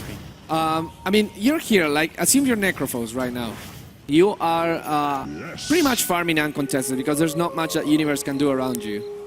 Is it worth it to just, like, invest a little bit more points in Heartstopper Aura to zone him out, or you just, like, stop at the wall? I don't think it's really necessary. Like, as Necrolite or Necrophos, you don't really want to go for team fights or anything like that. You kind of just want to sit AFK and farm. I mean, sure, you can Reaper size somebody put him down for an extra 30 seconds and stuff like that, but that's more going to be reactionary things than anything else. Like you just TP in, you throw your Reaper Scythe, and you go back to farming. So I think having max Death Pulse and max status is just way too good to warrant going Heartstopper. And if you're winning your lane anyway, putting more points into Heartstopper, I mean, you might be able to push Universe out a little bit harder, but he's definitely not suffering for having only 1 point. A nice exception, though, showcased by Secret, is when they played it and had a Wisp alongside. Then obviously you don't need the Sadist that much, as you get mana from your Wisp auto, etc. So they actually maxed out the like 4-4-0 build, and worked out really well for them. Arteezy, he has his medallion. Probably gonna go for Bloods after that, and just those 2 items can make a Lycan so intimidating. Here comes the rotation from Yol. He's just joining here, you know, being a part of the pack. Arteezy takes us as a note to just go to the jungle and farm a little bit. Yeah, and having Medallion at this early stage makes jungle farming so fast. Like taking away that amount of armor, still having the wolves to tank, which are going to be level 4 and 1 level. And then you can just send your wolves to jungle, you can send them to push, and Arteezy is very, very good about how he micros his wolves. Oh, look at that. That fissure, G, caught on the wrong side. He might actually go for Jodam instead. He goes for the tether, they're still being chased alive. down? Jodam is gonna die here at least. I mean, where do you run to? They do have mana. They're gonna try and turn on Zai, but no more damage being dealt. And bottom lane, BZZ, he gets a solo kill on this Tidal. With Reaper Scythe. Yeah, and that's a long death time as well. Zai commits seppuku. Roshan, I love you. And you will have to go back to base. What do you think about going Treads on Tiny when you don't have a bottle, but you do have a Wisp that has a bottle? I think Treads are almost always better, actually, because you don't have a tendency to build that many attack speed items on Tiny until a bit later. I don't really very often see Tinys go Midas anymore. It used to be a thing, but not anymore. So you typically go for like drums into Ags. It gives you a decent amount of attack speed, and you're so fast with points into Grow and having Tether anyway. Like, you don't really need Phase. Don't you like Phase, drums, Yasha? Tiny. Well, you can. If you don't have Wisp, I like that build. Yeah. But in this scenario, I think Wisp is kind of compensating for the movement speed you need. He can also relocate you in places where you don't really need to run after your teammate, your enemy team so much. So Tread's definitely a more effective build, I think. Yeah. I will say that Phase Drums Yasha is a good build every time. Oh, top ulti being used here. Oh, Zero, he can run away. He can only... Yeah, he did use the orb, and Arteezy immediately just went full werewolf gifting. 650 movement speed, man. Yeah, it's too much. You can't orb from wolves. Definitely not, and that's the thing. And you can't phase shift from the wolves. You can stop one auto attack. Oh, here comes G. He's got his combo here. He's going to throw Jodam in. This should be a pretty easy kill. And it is indeed. So VP, they're continually answering back. Every single time EG get a kill, they also get a kill in return. Yeah, I mean, they're not farming as efficiently right now. But at the same time, Earthshaker, as much as he's being everywhere, because he has been everywhere, he's not particularly leveled up right now. He's only level 3. Got his Tranquil Boost, which is a nice thing. But he might want to start saying, okay, I want to be a little bit more static now, get a little bit more experience, because my team is going to need me at level 6 or so. Yeah, well, it's to be expected from an ES. They always run around so much trying to help your other lanes. So you do fall behind in levels. And what he is behind, PPD is ahead. He's almost level 6 already. Yep. Fear and Zai rotating. The scary duo are going to try and find something, but there's nothing to be seen. There's only wards here, and Seedoy, which just found his level 6, is so far away. Oh no, the wards! They get the courier right now, and it's a courier with... what does the courier have? 1100 gold. Bit booster, yeah, thank you very much, Wepas. And that is probably a little bit slower of a rod of Eidos, but that's going to be not as important as, say, losing a bottle or something like that. I mean, still, not having the effective HP is a pretty big deal, right? Especially on a hero like Necrophos who wants to be alive all the time. And the gold that goes towards everyone. Killing a courier is big. It's a lot of gold. That's 175, right, for everybody? It pretty much evens out with that tower, so it's a tower kill. Yeah, but it's a tower kill that you would never normally get. Yeah, exactly. It's an extra tower. Towers are always still there on the map if you don't push them, so it's money that you could go and pick up. Yeah. Well, I mean, we talked about VP and how they always have the capability of taking it late game, not only because of the Wisp Tiny, but having an Necrophos as well. And getting an Aghanims on that hero eventually is very scary for a team like EG, because if your Lycan dies to Reaper Scythe, and he's dead for like a minute plus, which we often see, sometimes even 2 minutes, then you can very easily just push into base with a Tiny. Yeah, absolutely. And as scary as Double Ravage and Poison Nova can be, the heroes at VP actually have ways to respond to that. I mean, if your Wiz somehow tethers someone, you have the spam heal from Necrophos, which counters Poison Nova really well. You get a mech there. I mean, if I'm VP, I'm not too scared of the Poison Nova as they were before. And PPD with the immediate TP, are they gonna get him? No! Wow, that was a quick TP out immediately on the coil. PPD, fast reaction and just getting away the only way he could from that gang. He knew that if the coil was coming, there's going to be a relocate, definitely, so he just, before the relocate even came, there, oh, Fear gets a lot of damage right now, but Jodam is trapped. Zai once again, oh, they're gonna get him, the balls, the Poison Nova, punch him, oh, he gets it, the IO gets Fear, and Zai now is blocked from his own fissure, Jol is gonna showing him, and oh yeah, here's the stomp, and here comes a big bad wolf, y'all run away, no! Arteezy got it. Sorry, I'm into... Pretty much how it went down, yes. It's okay. I mean, I'm perfectly okay with that exchange. That was good for me. Good. Thank you. Thank you. I'm glad you approve. Arteezy getting the TT this right is now. such a good rune. Hello, Roshan, and should I say goodbye, Roshan? Yeah, and they also just used the relocate before as well, so they cannot relocate there. Even if they know this, which they do, you can't do anything about it. Look at that Rosh, he's melting like God, butter. he dies fast. All right, well, with that, I'd say that EG have established a pretty decent lead right now. Not massive and not insurmountable by any stretch, but for the time being, if they want to start looking towards killing some towers, I'd say this is definitely a good time for it. Although VP, they're playing the aggressors here. They're going to find Universe. Ravage hits on a 2. Can they kill Jodam? He doesn't even have relocate right now. They're going to find 1 kill on the side of VP as PPD also gets a kill on BZZ. So Necrophos is already down. It's 2 down in the favor of EG right now. Oh man, the Rockman crumbles. I mean, the payoff from that Rune of Destiny, right? Getting double kill, getting Roshan. They traded 3 for 1 there, losing only their ES. Yeah, and that's easily a tower. That is the thing as well. And now that Arteezy has the Aegis, as you said, and they're pushing so fast, this is where Tiny Wisp just doesn't feel so good as before. If you get the map advantage and suddenly EG has to farm a little bit ahead of where they should be normally. Oh, yo. Fear, he blinked forward. He actually got a Gale off there. Medallion going to be used. Teleport reaction coming in. It's BZZ. Yeah, they're healing him up. Jodam being a bro and saving the Ogre. Yeah, Ogre taking a lot of damage, but not enough to actually die. But as I was saying, as you get more and more map control, there's a lot of places that you can farm your heroes and not be seen, and suddenly Wisp, Tiny, cannot find any good target. Yeah. So Zai gonna walk away from this attempt to kill him. But curious to see that Venomous decided to go for Blink Dagger instead of the Axe Rush that Fada does every single game. I think it's great against Wisp, this decision, and all. They do see BZZ kind of go on him. It's a little bit deep. Arteezy kind of just popped his shapeshift a little prematurely there. Blinks into an even better spot. Yeah. Well, let's make the most out of that wolf form and just rotate bottom. Try to get that tier 1 tower. I think it's what Arteezy is thinking, and Fear is thinking, hey, that HY guy, he has some good words for us. Zai, oh, don't do it. Oh dear. Well, that's an investment, and Zai has 50 seconds to sit in the well and think about it. Fear is going to TP. Oh, no, he's not going to be anywhere. He actually gets to pop the Poison Nova. But then again, I don't know if that matters that much, because that relocate is going to take people back to where? Base? Well, he didn't relocate from base. Yeah. Yeah, he relocated from mid. Oh, okay. Mid, so he's just gonna be stuck there. But they also used to relocate, meaning that Arteezy sees this as a timing window along with PPD pushing on bottom. And that's really best case scenario for EG still. You get picked off, you lose 2 heroes, you get the objective. Yeah. The only person who's suffering is Zai, because the poor guy's only level 5, and he just ate a Reaper's Sight, so we had almost a minute respawn timer at 13 minutes in as the support.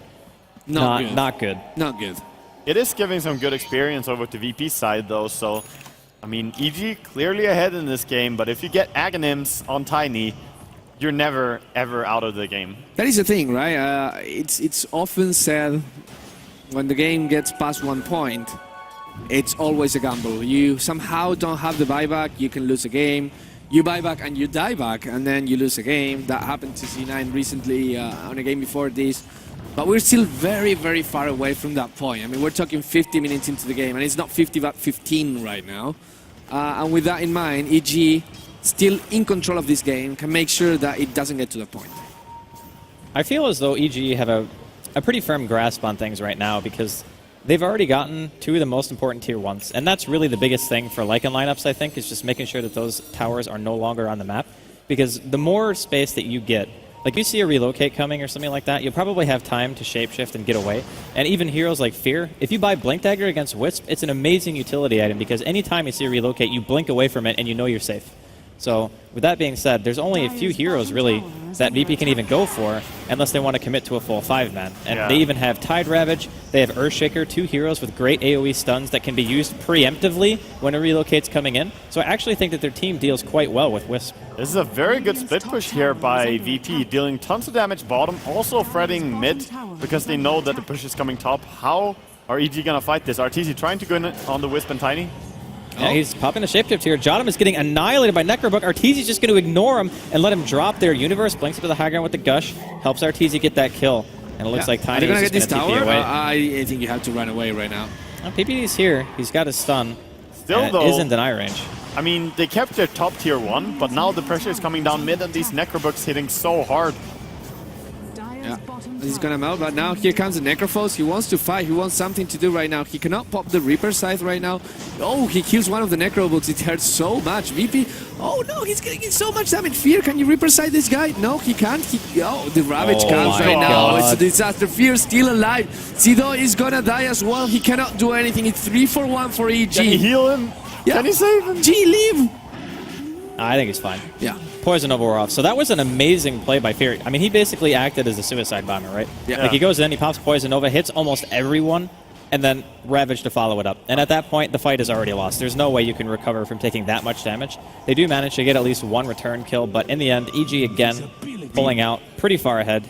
Endomancer still is a hero that's sort of straight out of StarCraft, right? Acting like a Baneling in this little case. But now, with this stack on the Ancients, G gonna go over, clear this, get some gold going for them. Because right now, the team fights, despite ES not having a Blink Dagger, there's just too much from EG to handle. It's a bit low. He has to be careful here.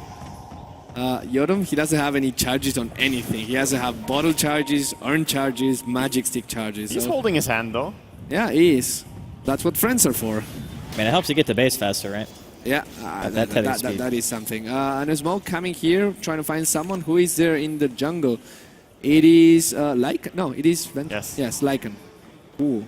Lycan is feeling it, though, backing out here. And same with Zai, just gonna back off as well. As VP are looking for anyone to find. Are they gonna smoke up themselves? They're thinking about doing. Right now, they try and find a pick-off, but if you find more than one, it's going to be really hard. There's another stack here, and now they actually can manage to finish this.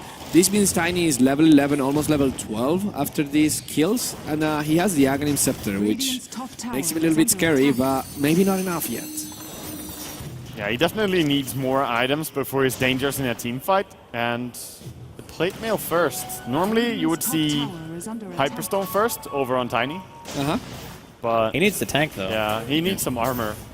And he needs some craggy RNG as well. I mean, the thing is, he's only level 11, right? Which isn't that over-leveled. You compare that to Arteezy, who's almost level 14. The Wolves, are they going to do it? Okay. No. Nah, he hits way too hard. Pretty hard. Top tower has fallen.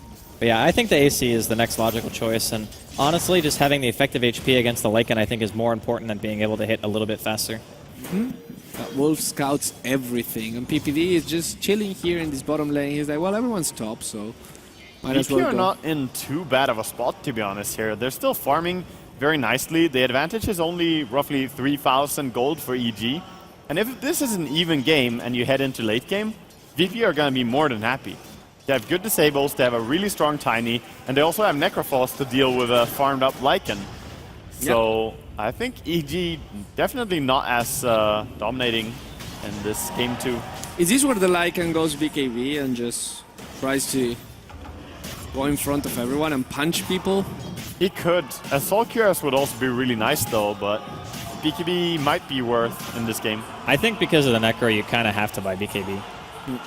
unless you're just so confident in the fact that you're going to get a good Blink Ravage, you're going to get a good Echo or something like that, that the Necro's not going to do anything. But he has a Blink, so you have to assume his positioning is going to be pretty far back. Because if you don't have the BKB, suddenly there's a lot of abilities that become threatening to him, and just the damage from the Reaper side itself, if they pop all the burst damage while the Reaper side is going on, I mean, we said this before, EG cannot afford to lose the Lycan, because there's a lot of sustain coming from VP, and if a fight drags out, he is the guy that has to clean this up. G keeps farming right now. Io gets the experience, going to be level 11. Do you feel that after level 1 there's much of a difference with Relocate? Well, I mean, the cooldown is 15 seconds difference, right? Right, yeah. And the channel time actually goes down a bit as well, so there is some difference. I think 30-second cooldown difference between level 6 and 16 is fairly large, right? Yeah. Because you basically get to use it, what, 50% more often? The cast time is also big. I mean, shorter time to react makes a huge difference. Puck almost thinking about going in there. His orb was just over Roshan as he died. Oop, but not going to try and snipe. Zero might be in danger here. Actually, they decide to go mid instead. They're going to find Jodam, but Jodam just running away. I saw the Puck orb, but who are they going for? Everyone is so angry. Yeah. Oh, they find Yol, in the end, going to be the one that they find out. They do have quite low damage, though, between the two of them. Only Universe and Zai trying to kill him. They're not even going to kill him. Oh, Zai, a little bit too late there, but we'll forgive you because that failfish moment, though. Just happens, man. It's not often you see Zai do something like that, though, to be fair. No. Everyone does it once in a while. It's fine. Happens to the best of us. Yeah. So, looks like G's actually opting to go for BKB as well. Yeah. Which I think is fair, because you can't really let yourself get Veno ulted and Ravaged and Echoed. Like, that's just too much. Even for Tiny, who has 2100 health, which is Treads and Magnums. So, yeah. Relocate. The Relocate, it's coming here. They're going for the tier 1. They're just going for the back door. Flip is pop. PPD's here. Stun combo going off from G. Magic Missile's going to be there. They pop a Ravage for a Wisp. I mean, I guess that's a little bit worse. Swap on G's TP to cancel it. Fear way off with the Gale, but Zai's there with a pretty nice fissure. G going to be forced to turn the other way. Now, no, he's kind of stuck. Manages to wiggle his way up for the time being. Now he's going to drop here. I mean, sure, the Ravage only hit on Wisp, but if you kill the Wisp there, you effectively shut in the Tiny as well. No mobility, he's just stuck top lane. I mean, instant TP could save him there. Yeah, it's going to be enough. Still, though, plenty of damage being dealt. You can see even the mana burn being microed from the Archer. Really dealing tons of damage to Necro. So PZZ has actually gone back in his item progression. Originally, we thought he was going to go for the Atos, but he actually went back and bought the other 3 pieces for Ags, which I think when you have Blink, it's always better to go Ags in pretty much every scenario, especially against a Lycan, right? Like, what does an Atos really give you in terms of disable against what EG have? Yeah, I think it was just value. I want HP right now, but in retrospect, buying a point booster gives you really good value as well. 200 health and 150 mana for just 100 more gold. Yep. So could arguably have been better. Yol just hanging out here close to Zai. Yeah, Zai now with his Blink Dagger gets really, really scary.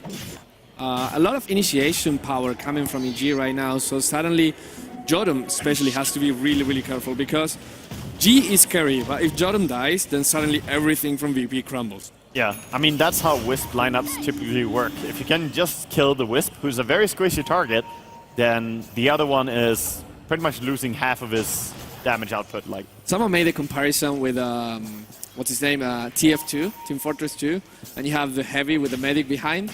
Like, you go for the Medic, right? I never played it, but I can visualize it. I mean, you can headshot the Heavy too. That works.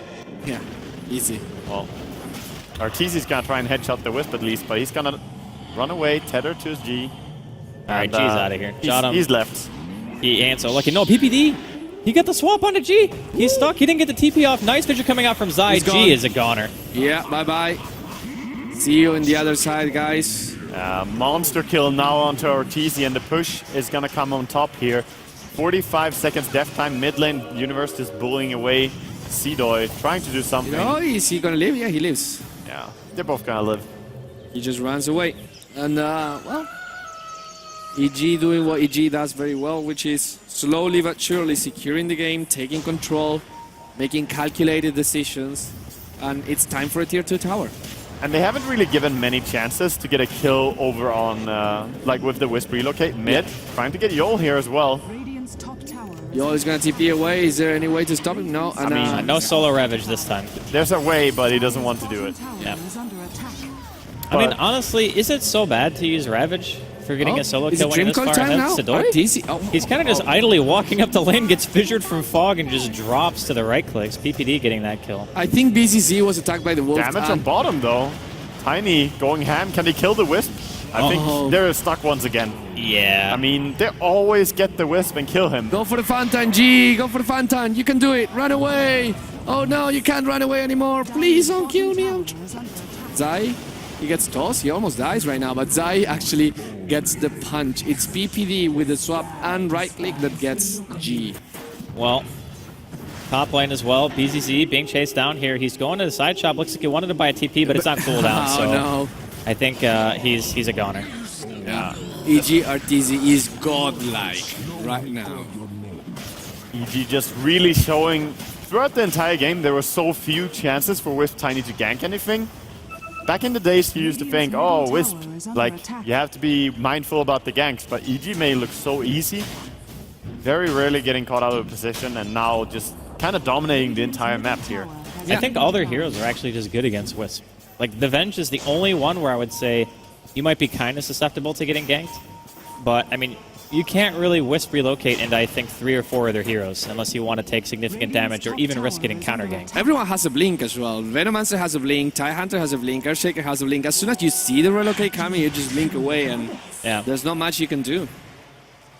I think this is a kind of lineup where if you wanted to make more happen with the Wisp and a Tiny earlier, it might have served you a little bit better. And I mean, they did try, to be fair. They tried to go for a lot of kills. I think G actually still played it fairly well, even though it hasn't worked out for them up until this point. Very important in this game for EG to keep their discipline, but it is one of the most disciplined teams, to be honest, out there. When they get a nice advantage, they are very, very rarely giving it away again. Yeah. So G, of course, he does have comeback mechanic by being a Tiny alone, but it also takes that EG lose the fight pretty handedly. I still think the biggest issue for G is that he's not able to get levels. Like, he's only level 13. Yeah, that's not great. RTZ's almost level 19.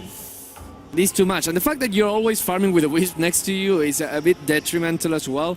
Maybe that's why old school Tinies used to go Midas a lot. It's not only the attack speed that's nice, it's not only the goal, but also the fact that you get that. And Zai is going to get Reaper side, but that's not a kill. And he should know that. Why did they stop? I mean, he was clearly half-life, so you will not kill him there. Oh, the 4-staff on the big bad wolf. BZZ trying to TP away, they just don't focus on him, they go for Yol. Yol is going to die, can he deny himself to neutral? He decides not to. He's gonna run away, the Wisp come with G. G clears out, there's no Ravage, the TIE Hunter, Cedo pops. Oh. He actually cancelled the Ravage there, he could have thrown it out, but decided to not. I think it's fine Jonathan is really, Okay, he has that no TP is so long, what the heck? He TP'd bottom after G TP'd there, so. We've seen quite a few of those today, where someone TPs and you're like, yeah, he's fine, and then it's like, why is this TP still channeling? I'm actually curious. So I think that Ravage would have saved him, actually. And it would have gotten Jadam killed, like 100%. I'm pretty sure he would die. He was very, very low HP when he started channeling. But there were no spirits out, right? And G wouldn't have been able to hit him again. Because he ate a full combo, like 2 seconds before. I don't know. Hard to say. Maybe. Either way, he decided to hold on to it. And he's very close to having a refresher. At which point, you know, you can just blow one Ravage if you want to. You still have a second one, it's fine. Speaking of refresher and all of damage, Venomancer is also going to get that Veil very, very soon. He does have it now, and with Veil, Aghanim Scepter, the damage potential is so high. It's going to be scary for VP. We talked about how they have Necrophos, they have Wisp. Do they have a mech, by the way? Over on the side of EG? VP. No, I don't think they have. There is no mech on VP, and that is crucial when you're playing against. You want the mech, you want the pipe, you want all that survivability. But who's going to build it, right? Because you have the Tiny that cannot afford to go defensive items. Necrophos, he might go for it, but he invested so much into going to that casual beat booster and now the Ghost Scepter as well, that he can't go for that. And Pac is just not having that great of a game, and with Blink... Normally you would want to get it either on Necro or Wisp. Wisp if you're having a really good game, but since Necro opted not to go for the mech in this game, you're just gonna play without it for a very long time. Mech is always a great pickup though. You can buy it later on in the game and it's still gonna be tons of value. Gives you armor as well as healing up everyone, so It is something that you could kick back into. And an entire BKB being delivered over to RTZ as well here. What do you think about Seedoy going like, well, I really, really need this Axe Scepter on the puck? Oh, Axe is amazing in this game. Like, yeah, agreed. It's really, really great, especially now that you have a BKB Lycan to deal with. One great way to deal with him, Aghanims. Yeah, they're now going for RTZ, and that was a good decision. Everyone from EG was waiting there. It was a big bait. Instead, they decide to rotate top, try to push, but also ward that jungle, which is really important. They will see EG coming, and EG is not coming. Structures are fortified. I don't know. I think this is maybe one of the strongest timings for EG. Their Tidehunter obviously can still get Refresher, but you have RTZ with a 10-second BKB, and he has Book 3, AC, and Vlad's. I don't know. This is overcommitment here. He's going to get relocated out. Tower is in deny range, so. Yeah, they're going to wait for the present to come back. The poor little Wisp. The gift-wrapped ball. Wisp, buy a lot of TPs, do something, but invest your money. Buy stock. Goodbye, friend. Yeah. We'll sing Tales of Your Valor. Well, he just lost 300 unreliable gold. Poor Wisp. He couldn't decide on what to buy. Yeah, that was a little bit sad.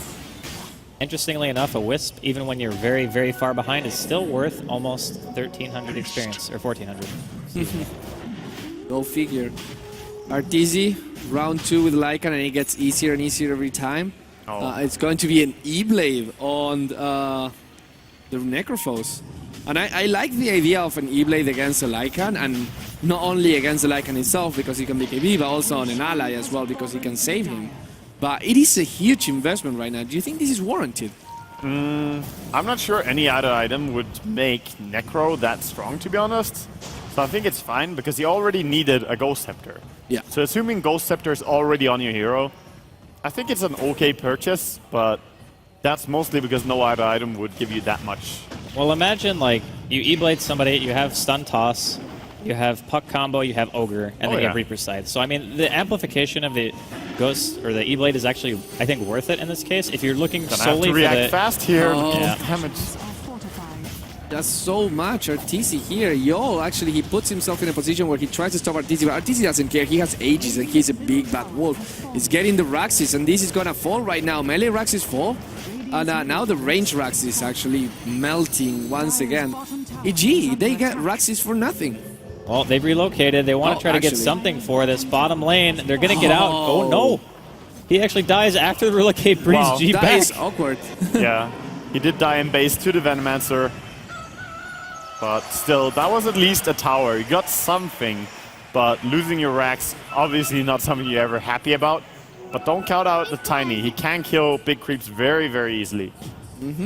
Yeah, I mean, for losing one lane of Raxis here is absolutely nothing for VP. They can still clear waves really fast.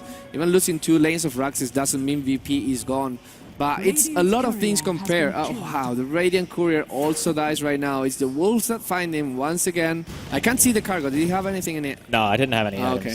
Have the camera just blocking that part of the screen. Yeah. So yeah, G is the only... Trying to fight here for his life, and in comes the Ravage. Yeah, nicely done. Hits on 2. Oh, Beezy's going to be dropping as well. I guess this saying is if you can't farm your side of the map, farm the enemies, but they found the enemies on their side of the map. Yeah, that is tricky. Yeah. It's going to be a refresher on Tidehunter as well right now. RTZ finds everyone. Can he do anything? There's a lot of damage, but RTZ is way too tanky. He's going to kill Yol. And now G is actually gonna get it. Oh, okay. The Troll Fissure. Yes. Nice relocate from Jotum. Once again, going to be sacrificing himself for the greater good. Fear, pinging out the gift wrap. Can someone just maybe get close to him so that he can tether back? No, there's no one. No. There's no I mean, Jotum has no life. Yep. He tried. And as we mentioned before, Universe now with a refresher. 4 members of VP currently dead. They do not have buyback on anyone, by the way, which is important to note. I don't even think the Tiny has... Oh, okay. The Tiny does have buyback. So G, he can buy out if he wants to, but everyone else on the side of VP, not enough gold. But Tiny still doesn't hit for anything right now because he didn't go for the Hyperstone. So he's really mostly just his nukes.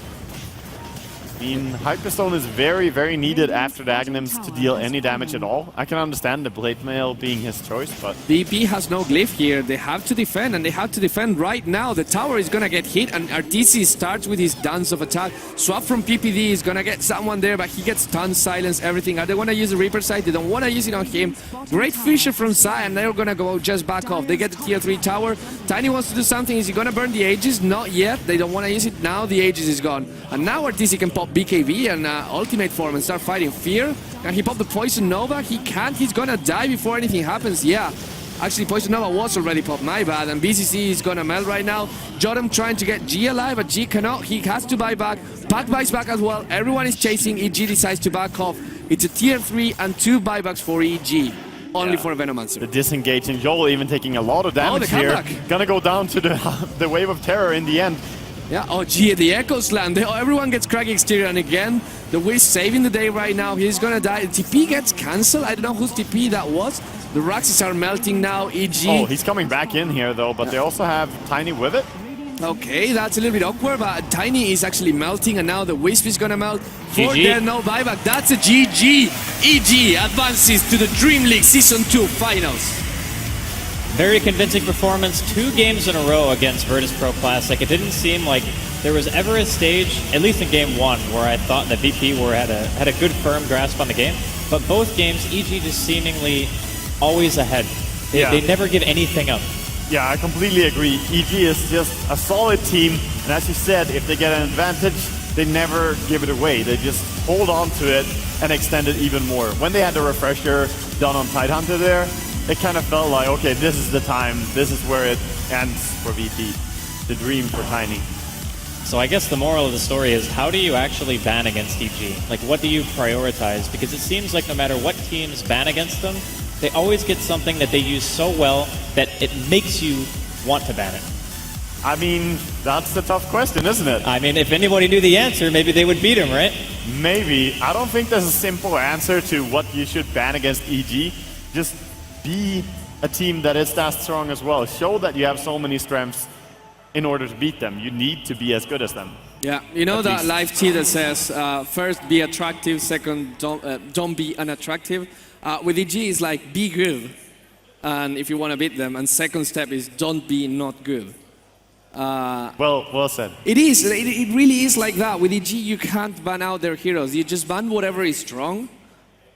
Try to play around it. There's no answer. There's so many heroes, so many strats they have, and even if you somehow find a way to ban all of their strats, they will come with something new out of their sleeves and beat you anyway. So just play the best Dota that you can and hope for the best. Yeah, and for this game, actually, Virtus.pro, I kind of liked their draft, actually. And I don't know, are you checking Hearthstone? I got distracted. I was going to say, like, what is over there?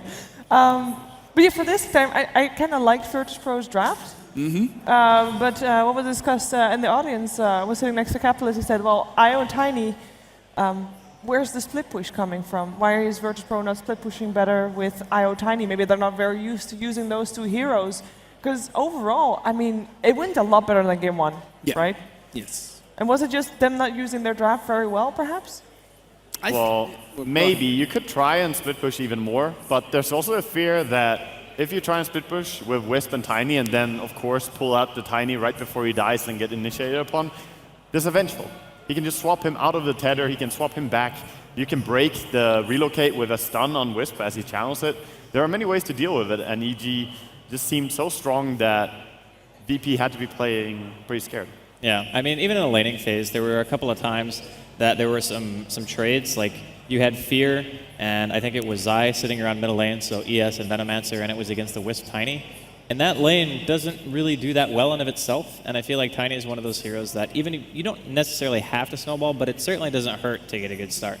And I think that G wasn't quite able to get off the ground as nicely as he would have liked to. Yeah. I mean, he had a pretty late Aghanims, I would say, and just more often than not, most of the time, EG, when they took engagements, G was normally at them. So he can't split push if he's at the fight. Yeah. They also had a Lycan who got the first blood, then transitioned that into 771 GPM, which is ridiculously high. They killed Roshan with the Rune of Destiny, also got a double kill straight after along with another kill. I mean, everything just went EG's way in this game. Yeah, and I mean, there were some occasions where if things had gone a little bit differently, maybe VP would have a different game. For example, that tier 2 top that they relocated to push, and it just survived with little HP enough to actually be denied. Or that push where they traded their mid Raxis for a tier 3 bottom. If things had gone a little bit differently, EG was 5 seconds more delayed than they would have, maybe the thing would have been different. Yeah. But in essence, EG just played a very flawless game from beginning to end. And it has to do with pretty much everyone on the team. Yeah, I mean, it was a lot closer than game 1 for sure, and they tried as good as they could. But every single little engagement that they had with Wisp and Tiny, both of them died. Yeah. Like, sure, maybe once or twice they could save the Tiny, but more often than not, both of them actually paid with their life. And, you know, picking Wisp, you want to really be able to protect your carry, e.g. punish it through it. Yeah, I think the Veno was actually my favorite pick of that game. Like, a lot of teams get their hands on Venge and Lycan and Tide. It's pretty common stuff. But for me, that was the hero that he didn't have to have a great game, but his ultimate still crushed every single fight. And of course, EG won this game, and that is why Jess is standing on stage together with Fear for an interview. Thank you, Shiver. Now, the first game was an absolute stomp. You guys played fantastically. And I was chatting with VP's manager in between the two games. He even said that he really thought you guys had this. Were you as confident in your team as the other team was in you? We're confident in like every game we play, but especially that game we had a strat. If teams pick, I wouldn't say it's greedy, but I don't know, we have a secret strat against players who like to play like that. And so we executed it and it worked well. So you guys are headed to the grand finals tomorrow. How are you feeling? Oh, good. Nothing more to really say. Like until we win, we don't get really happy. Even when we win, we're not even that happy. We're just not a very happy team. That's a good outlook. It's a little pessimistic. I thought you'd be a little happier, but you know, that's fine. And then finally, tomorrow you will be facing off against either C9 or VP once again in the grand finals. Which team do you think you would have an easier time against? I think definitely VP. We have them a little more figured out. C9 and us, we kind of have like a rivalry going on. We know how each other's play, and it's really hard games every time we play against C9. So I'm expecting to see C9, but I'd like to see VP. Great, well thank you so much and congratulations today. Now we're going to go ahead and throw it back to Shiver and the panel. Thank you, Jess. And perhaps EG is just happy on the inside. I think that's going to be, you know, that's going to be their thing. So today we had 4 best of 3s in total, and that means we have an updated brackets. Let's take a look at the standings right now. We have got, of course, today we played basically the first round of, the first 2 rounds of the winners bracket and the first round of the lower bracket. But we had 4 best of 3, so Cloud9 made it to the lower bracket against Virtus.Pro, and then to the lower bracket finals against Virtus.Pro.Polar, where they will face Virtus.Pro again. And we had EG facing VP.Polar, and now, of course, as the first team, they are quite comfortably in the finals. Like, they are the team that is most They solid. really are quite comfortably in the finals. I saw them in the chairs. They look really comfortable. I am kind of jealous of their chairs. Yeah, you know, I actually like these chairs. As bad as they look, Actually, they force you to have nice posture. But your chair is actually broken, because, you know... Yeah, I know. the It's thing like, is- it's a little bit shaky. You're just not experienced enough of a sloucher. It's not good. But yeah, no, you just like, you sit, you can can't slouch in slouch in this. these chairs. You You just can't like slouch. naturally sit down, yeah, look good. Yeah, I still cannot look tall enough, but... Okay, so we also have a schedule for you to show. Tomorrow's schedule rather, we have 2 best of 5s, and as Bruno already said earlier, there's no winners bracket advantage. The advantage that EG has is, as mentioned, that they don't have to play a possible 10 games, and they can relax and study their future opponents in the first best of 5, which is Cloud9 taking on Virtus.Pro, and then EG afterwards will face the winner of that. And of course, it starts at the same time as it did today, so that's 13:30 CET time, or 1:30, or what is it, half 1 if you're British. No, and it's 1/2 if you... No, it's 1/2 if you're British. And 1/2 if you're Dutch. Yes, exactly. Yes. That is the thing. So, yeah, there's confusion all around. But 13:30 CET, same time as today, same time as yesterday. That's when we'll be live again. And of course, the only reason we are live is because of our sponsors. So shout out to Asus and NVIDIA for making this all possible. And the viewers as well. And the viewers. Because... and actually... Yes? that brings me to the next, because of course, awesome that we have viewers. It's also awesome. It's awesome that we have viewers. It's also awesome Thank that you, some guys. of those viewers have actually purchased a ticket, which is really awesome. Yeah, it is really awesome. Tons Everything of is awesome. from the two of Everything those is guys. awesome, right? Especially when you're part of a team. Yeah, everything is cool. Waga. Hi. You know what? I'm gonna just momentarily take control and give you the parting thoughts of today. Do it. What we saw today, what we will see tomorrow. Or anything that comes Today, into we mind. saw every single series going 2-0. Tomorrow, we will see long games. Andy is suddenly not happy anymore. Well, I didn't even change my facial expression. How can you tell if I'm happy or not? I agree with him, though. I mean, if it ends up being like a Cloud9 AG Finals, there's no way that's going to be a 3-0. Like, yeah. I will, I will eat my shoe if it's a 3-0. The Grand Finals. Well, actually, if it's Cloud9 AG. Okay, I will bake you an edible shoe if that's the case, because we don't want you to be in any kind of health danger. Don't eat shoes, guy. It's bad for you. There are shoes made of chocolate in the Netherlands. It's really nice. That's cool. I've never bought them, but I've seen them, and that would give me a good reason to buy one. Would you stream yourself eating a shoe? Of chocolate? Yeah. I stream myself eating everything, so why not eating a shoe of chocolate? Fair enough. Anyways, yeah, I guess that wraps up for it. Probably you have voices in your ear saying, please wrap this up, please Commercial wrap this is up. ready. Nice. It's the same. That is so smooth. Yes. So the commercial is ready, which means that we're going to say goodnight. We'll be back tomorrow, 13:30, so make sure you tune back in then, and we'll see you then. Hey, birds. Hey, birds. Hey, birds! I'm Edward, and I'm a tufted titmouse. I'm a pretty standard bird. Decent flyer. Okay at nests. But my forte, a little thing called productivity. Look, I get it. We all have to work. Tick things off the list. Emails, notes, presentations, expenses. But come on, man. I mean, you have to make time for the finer things in life. You're all stressing out about what you have to do next because you can't do it now. Progress isn't made by early birds, you know? It's made by modern birds like me. As for the rest of you, you're just making things difficult for yourselves. Always hunting for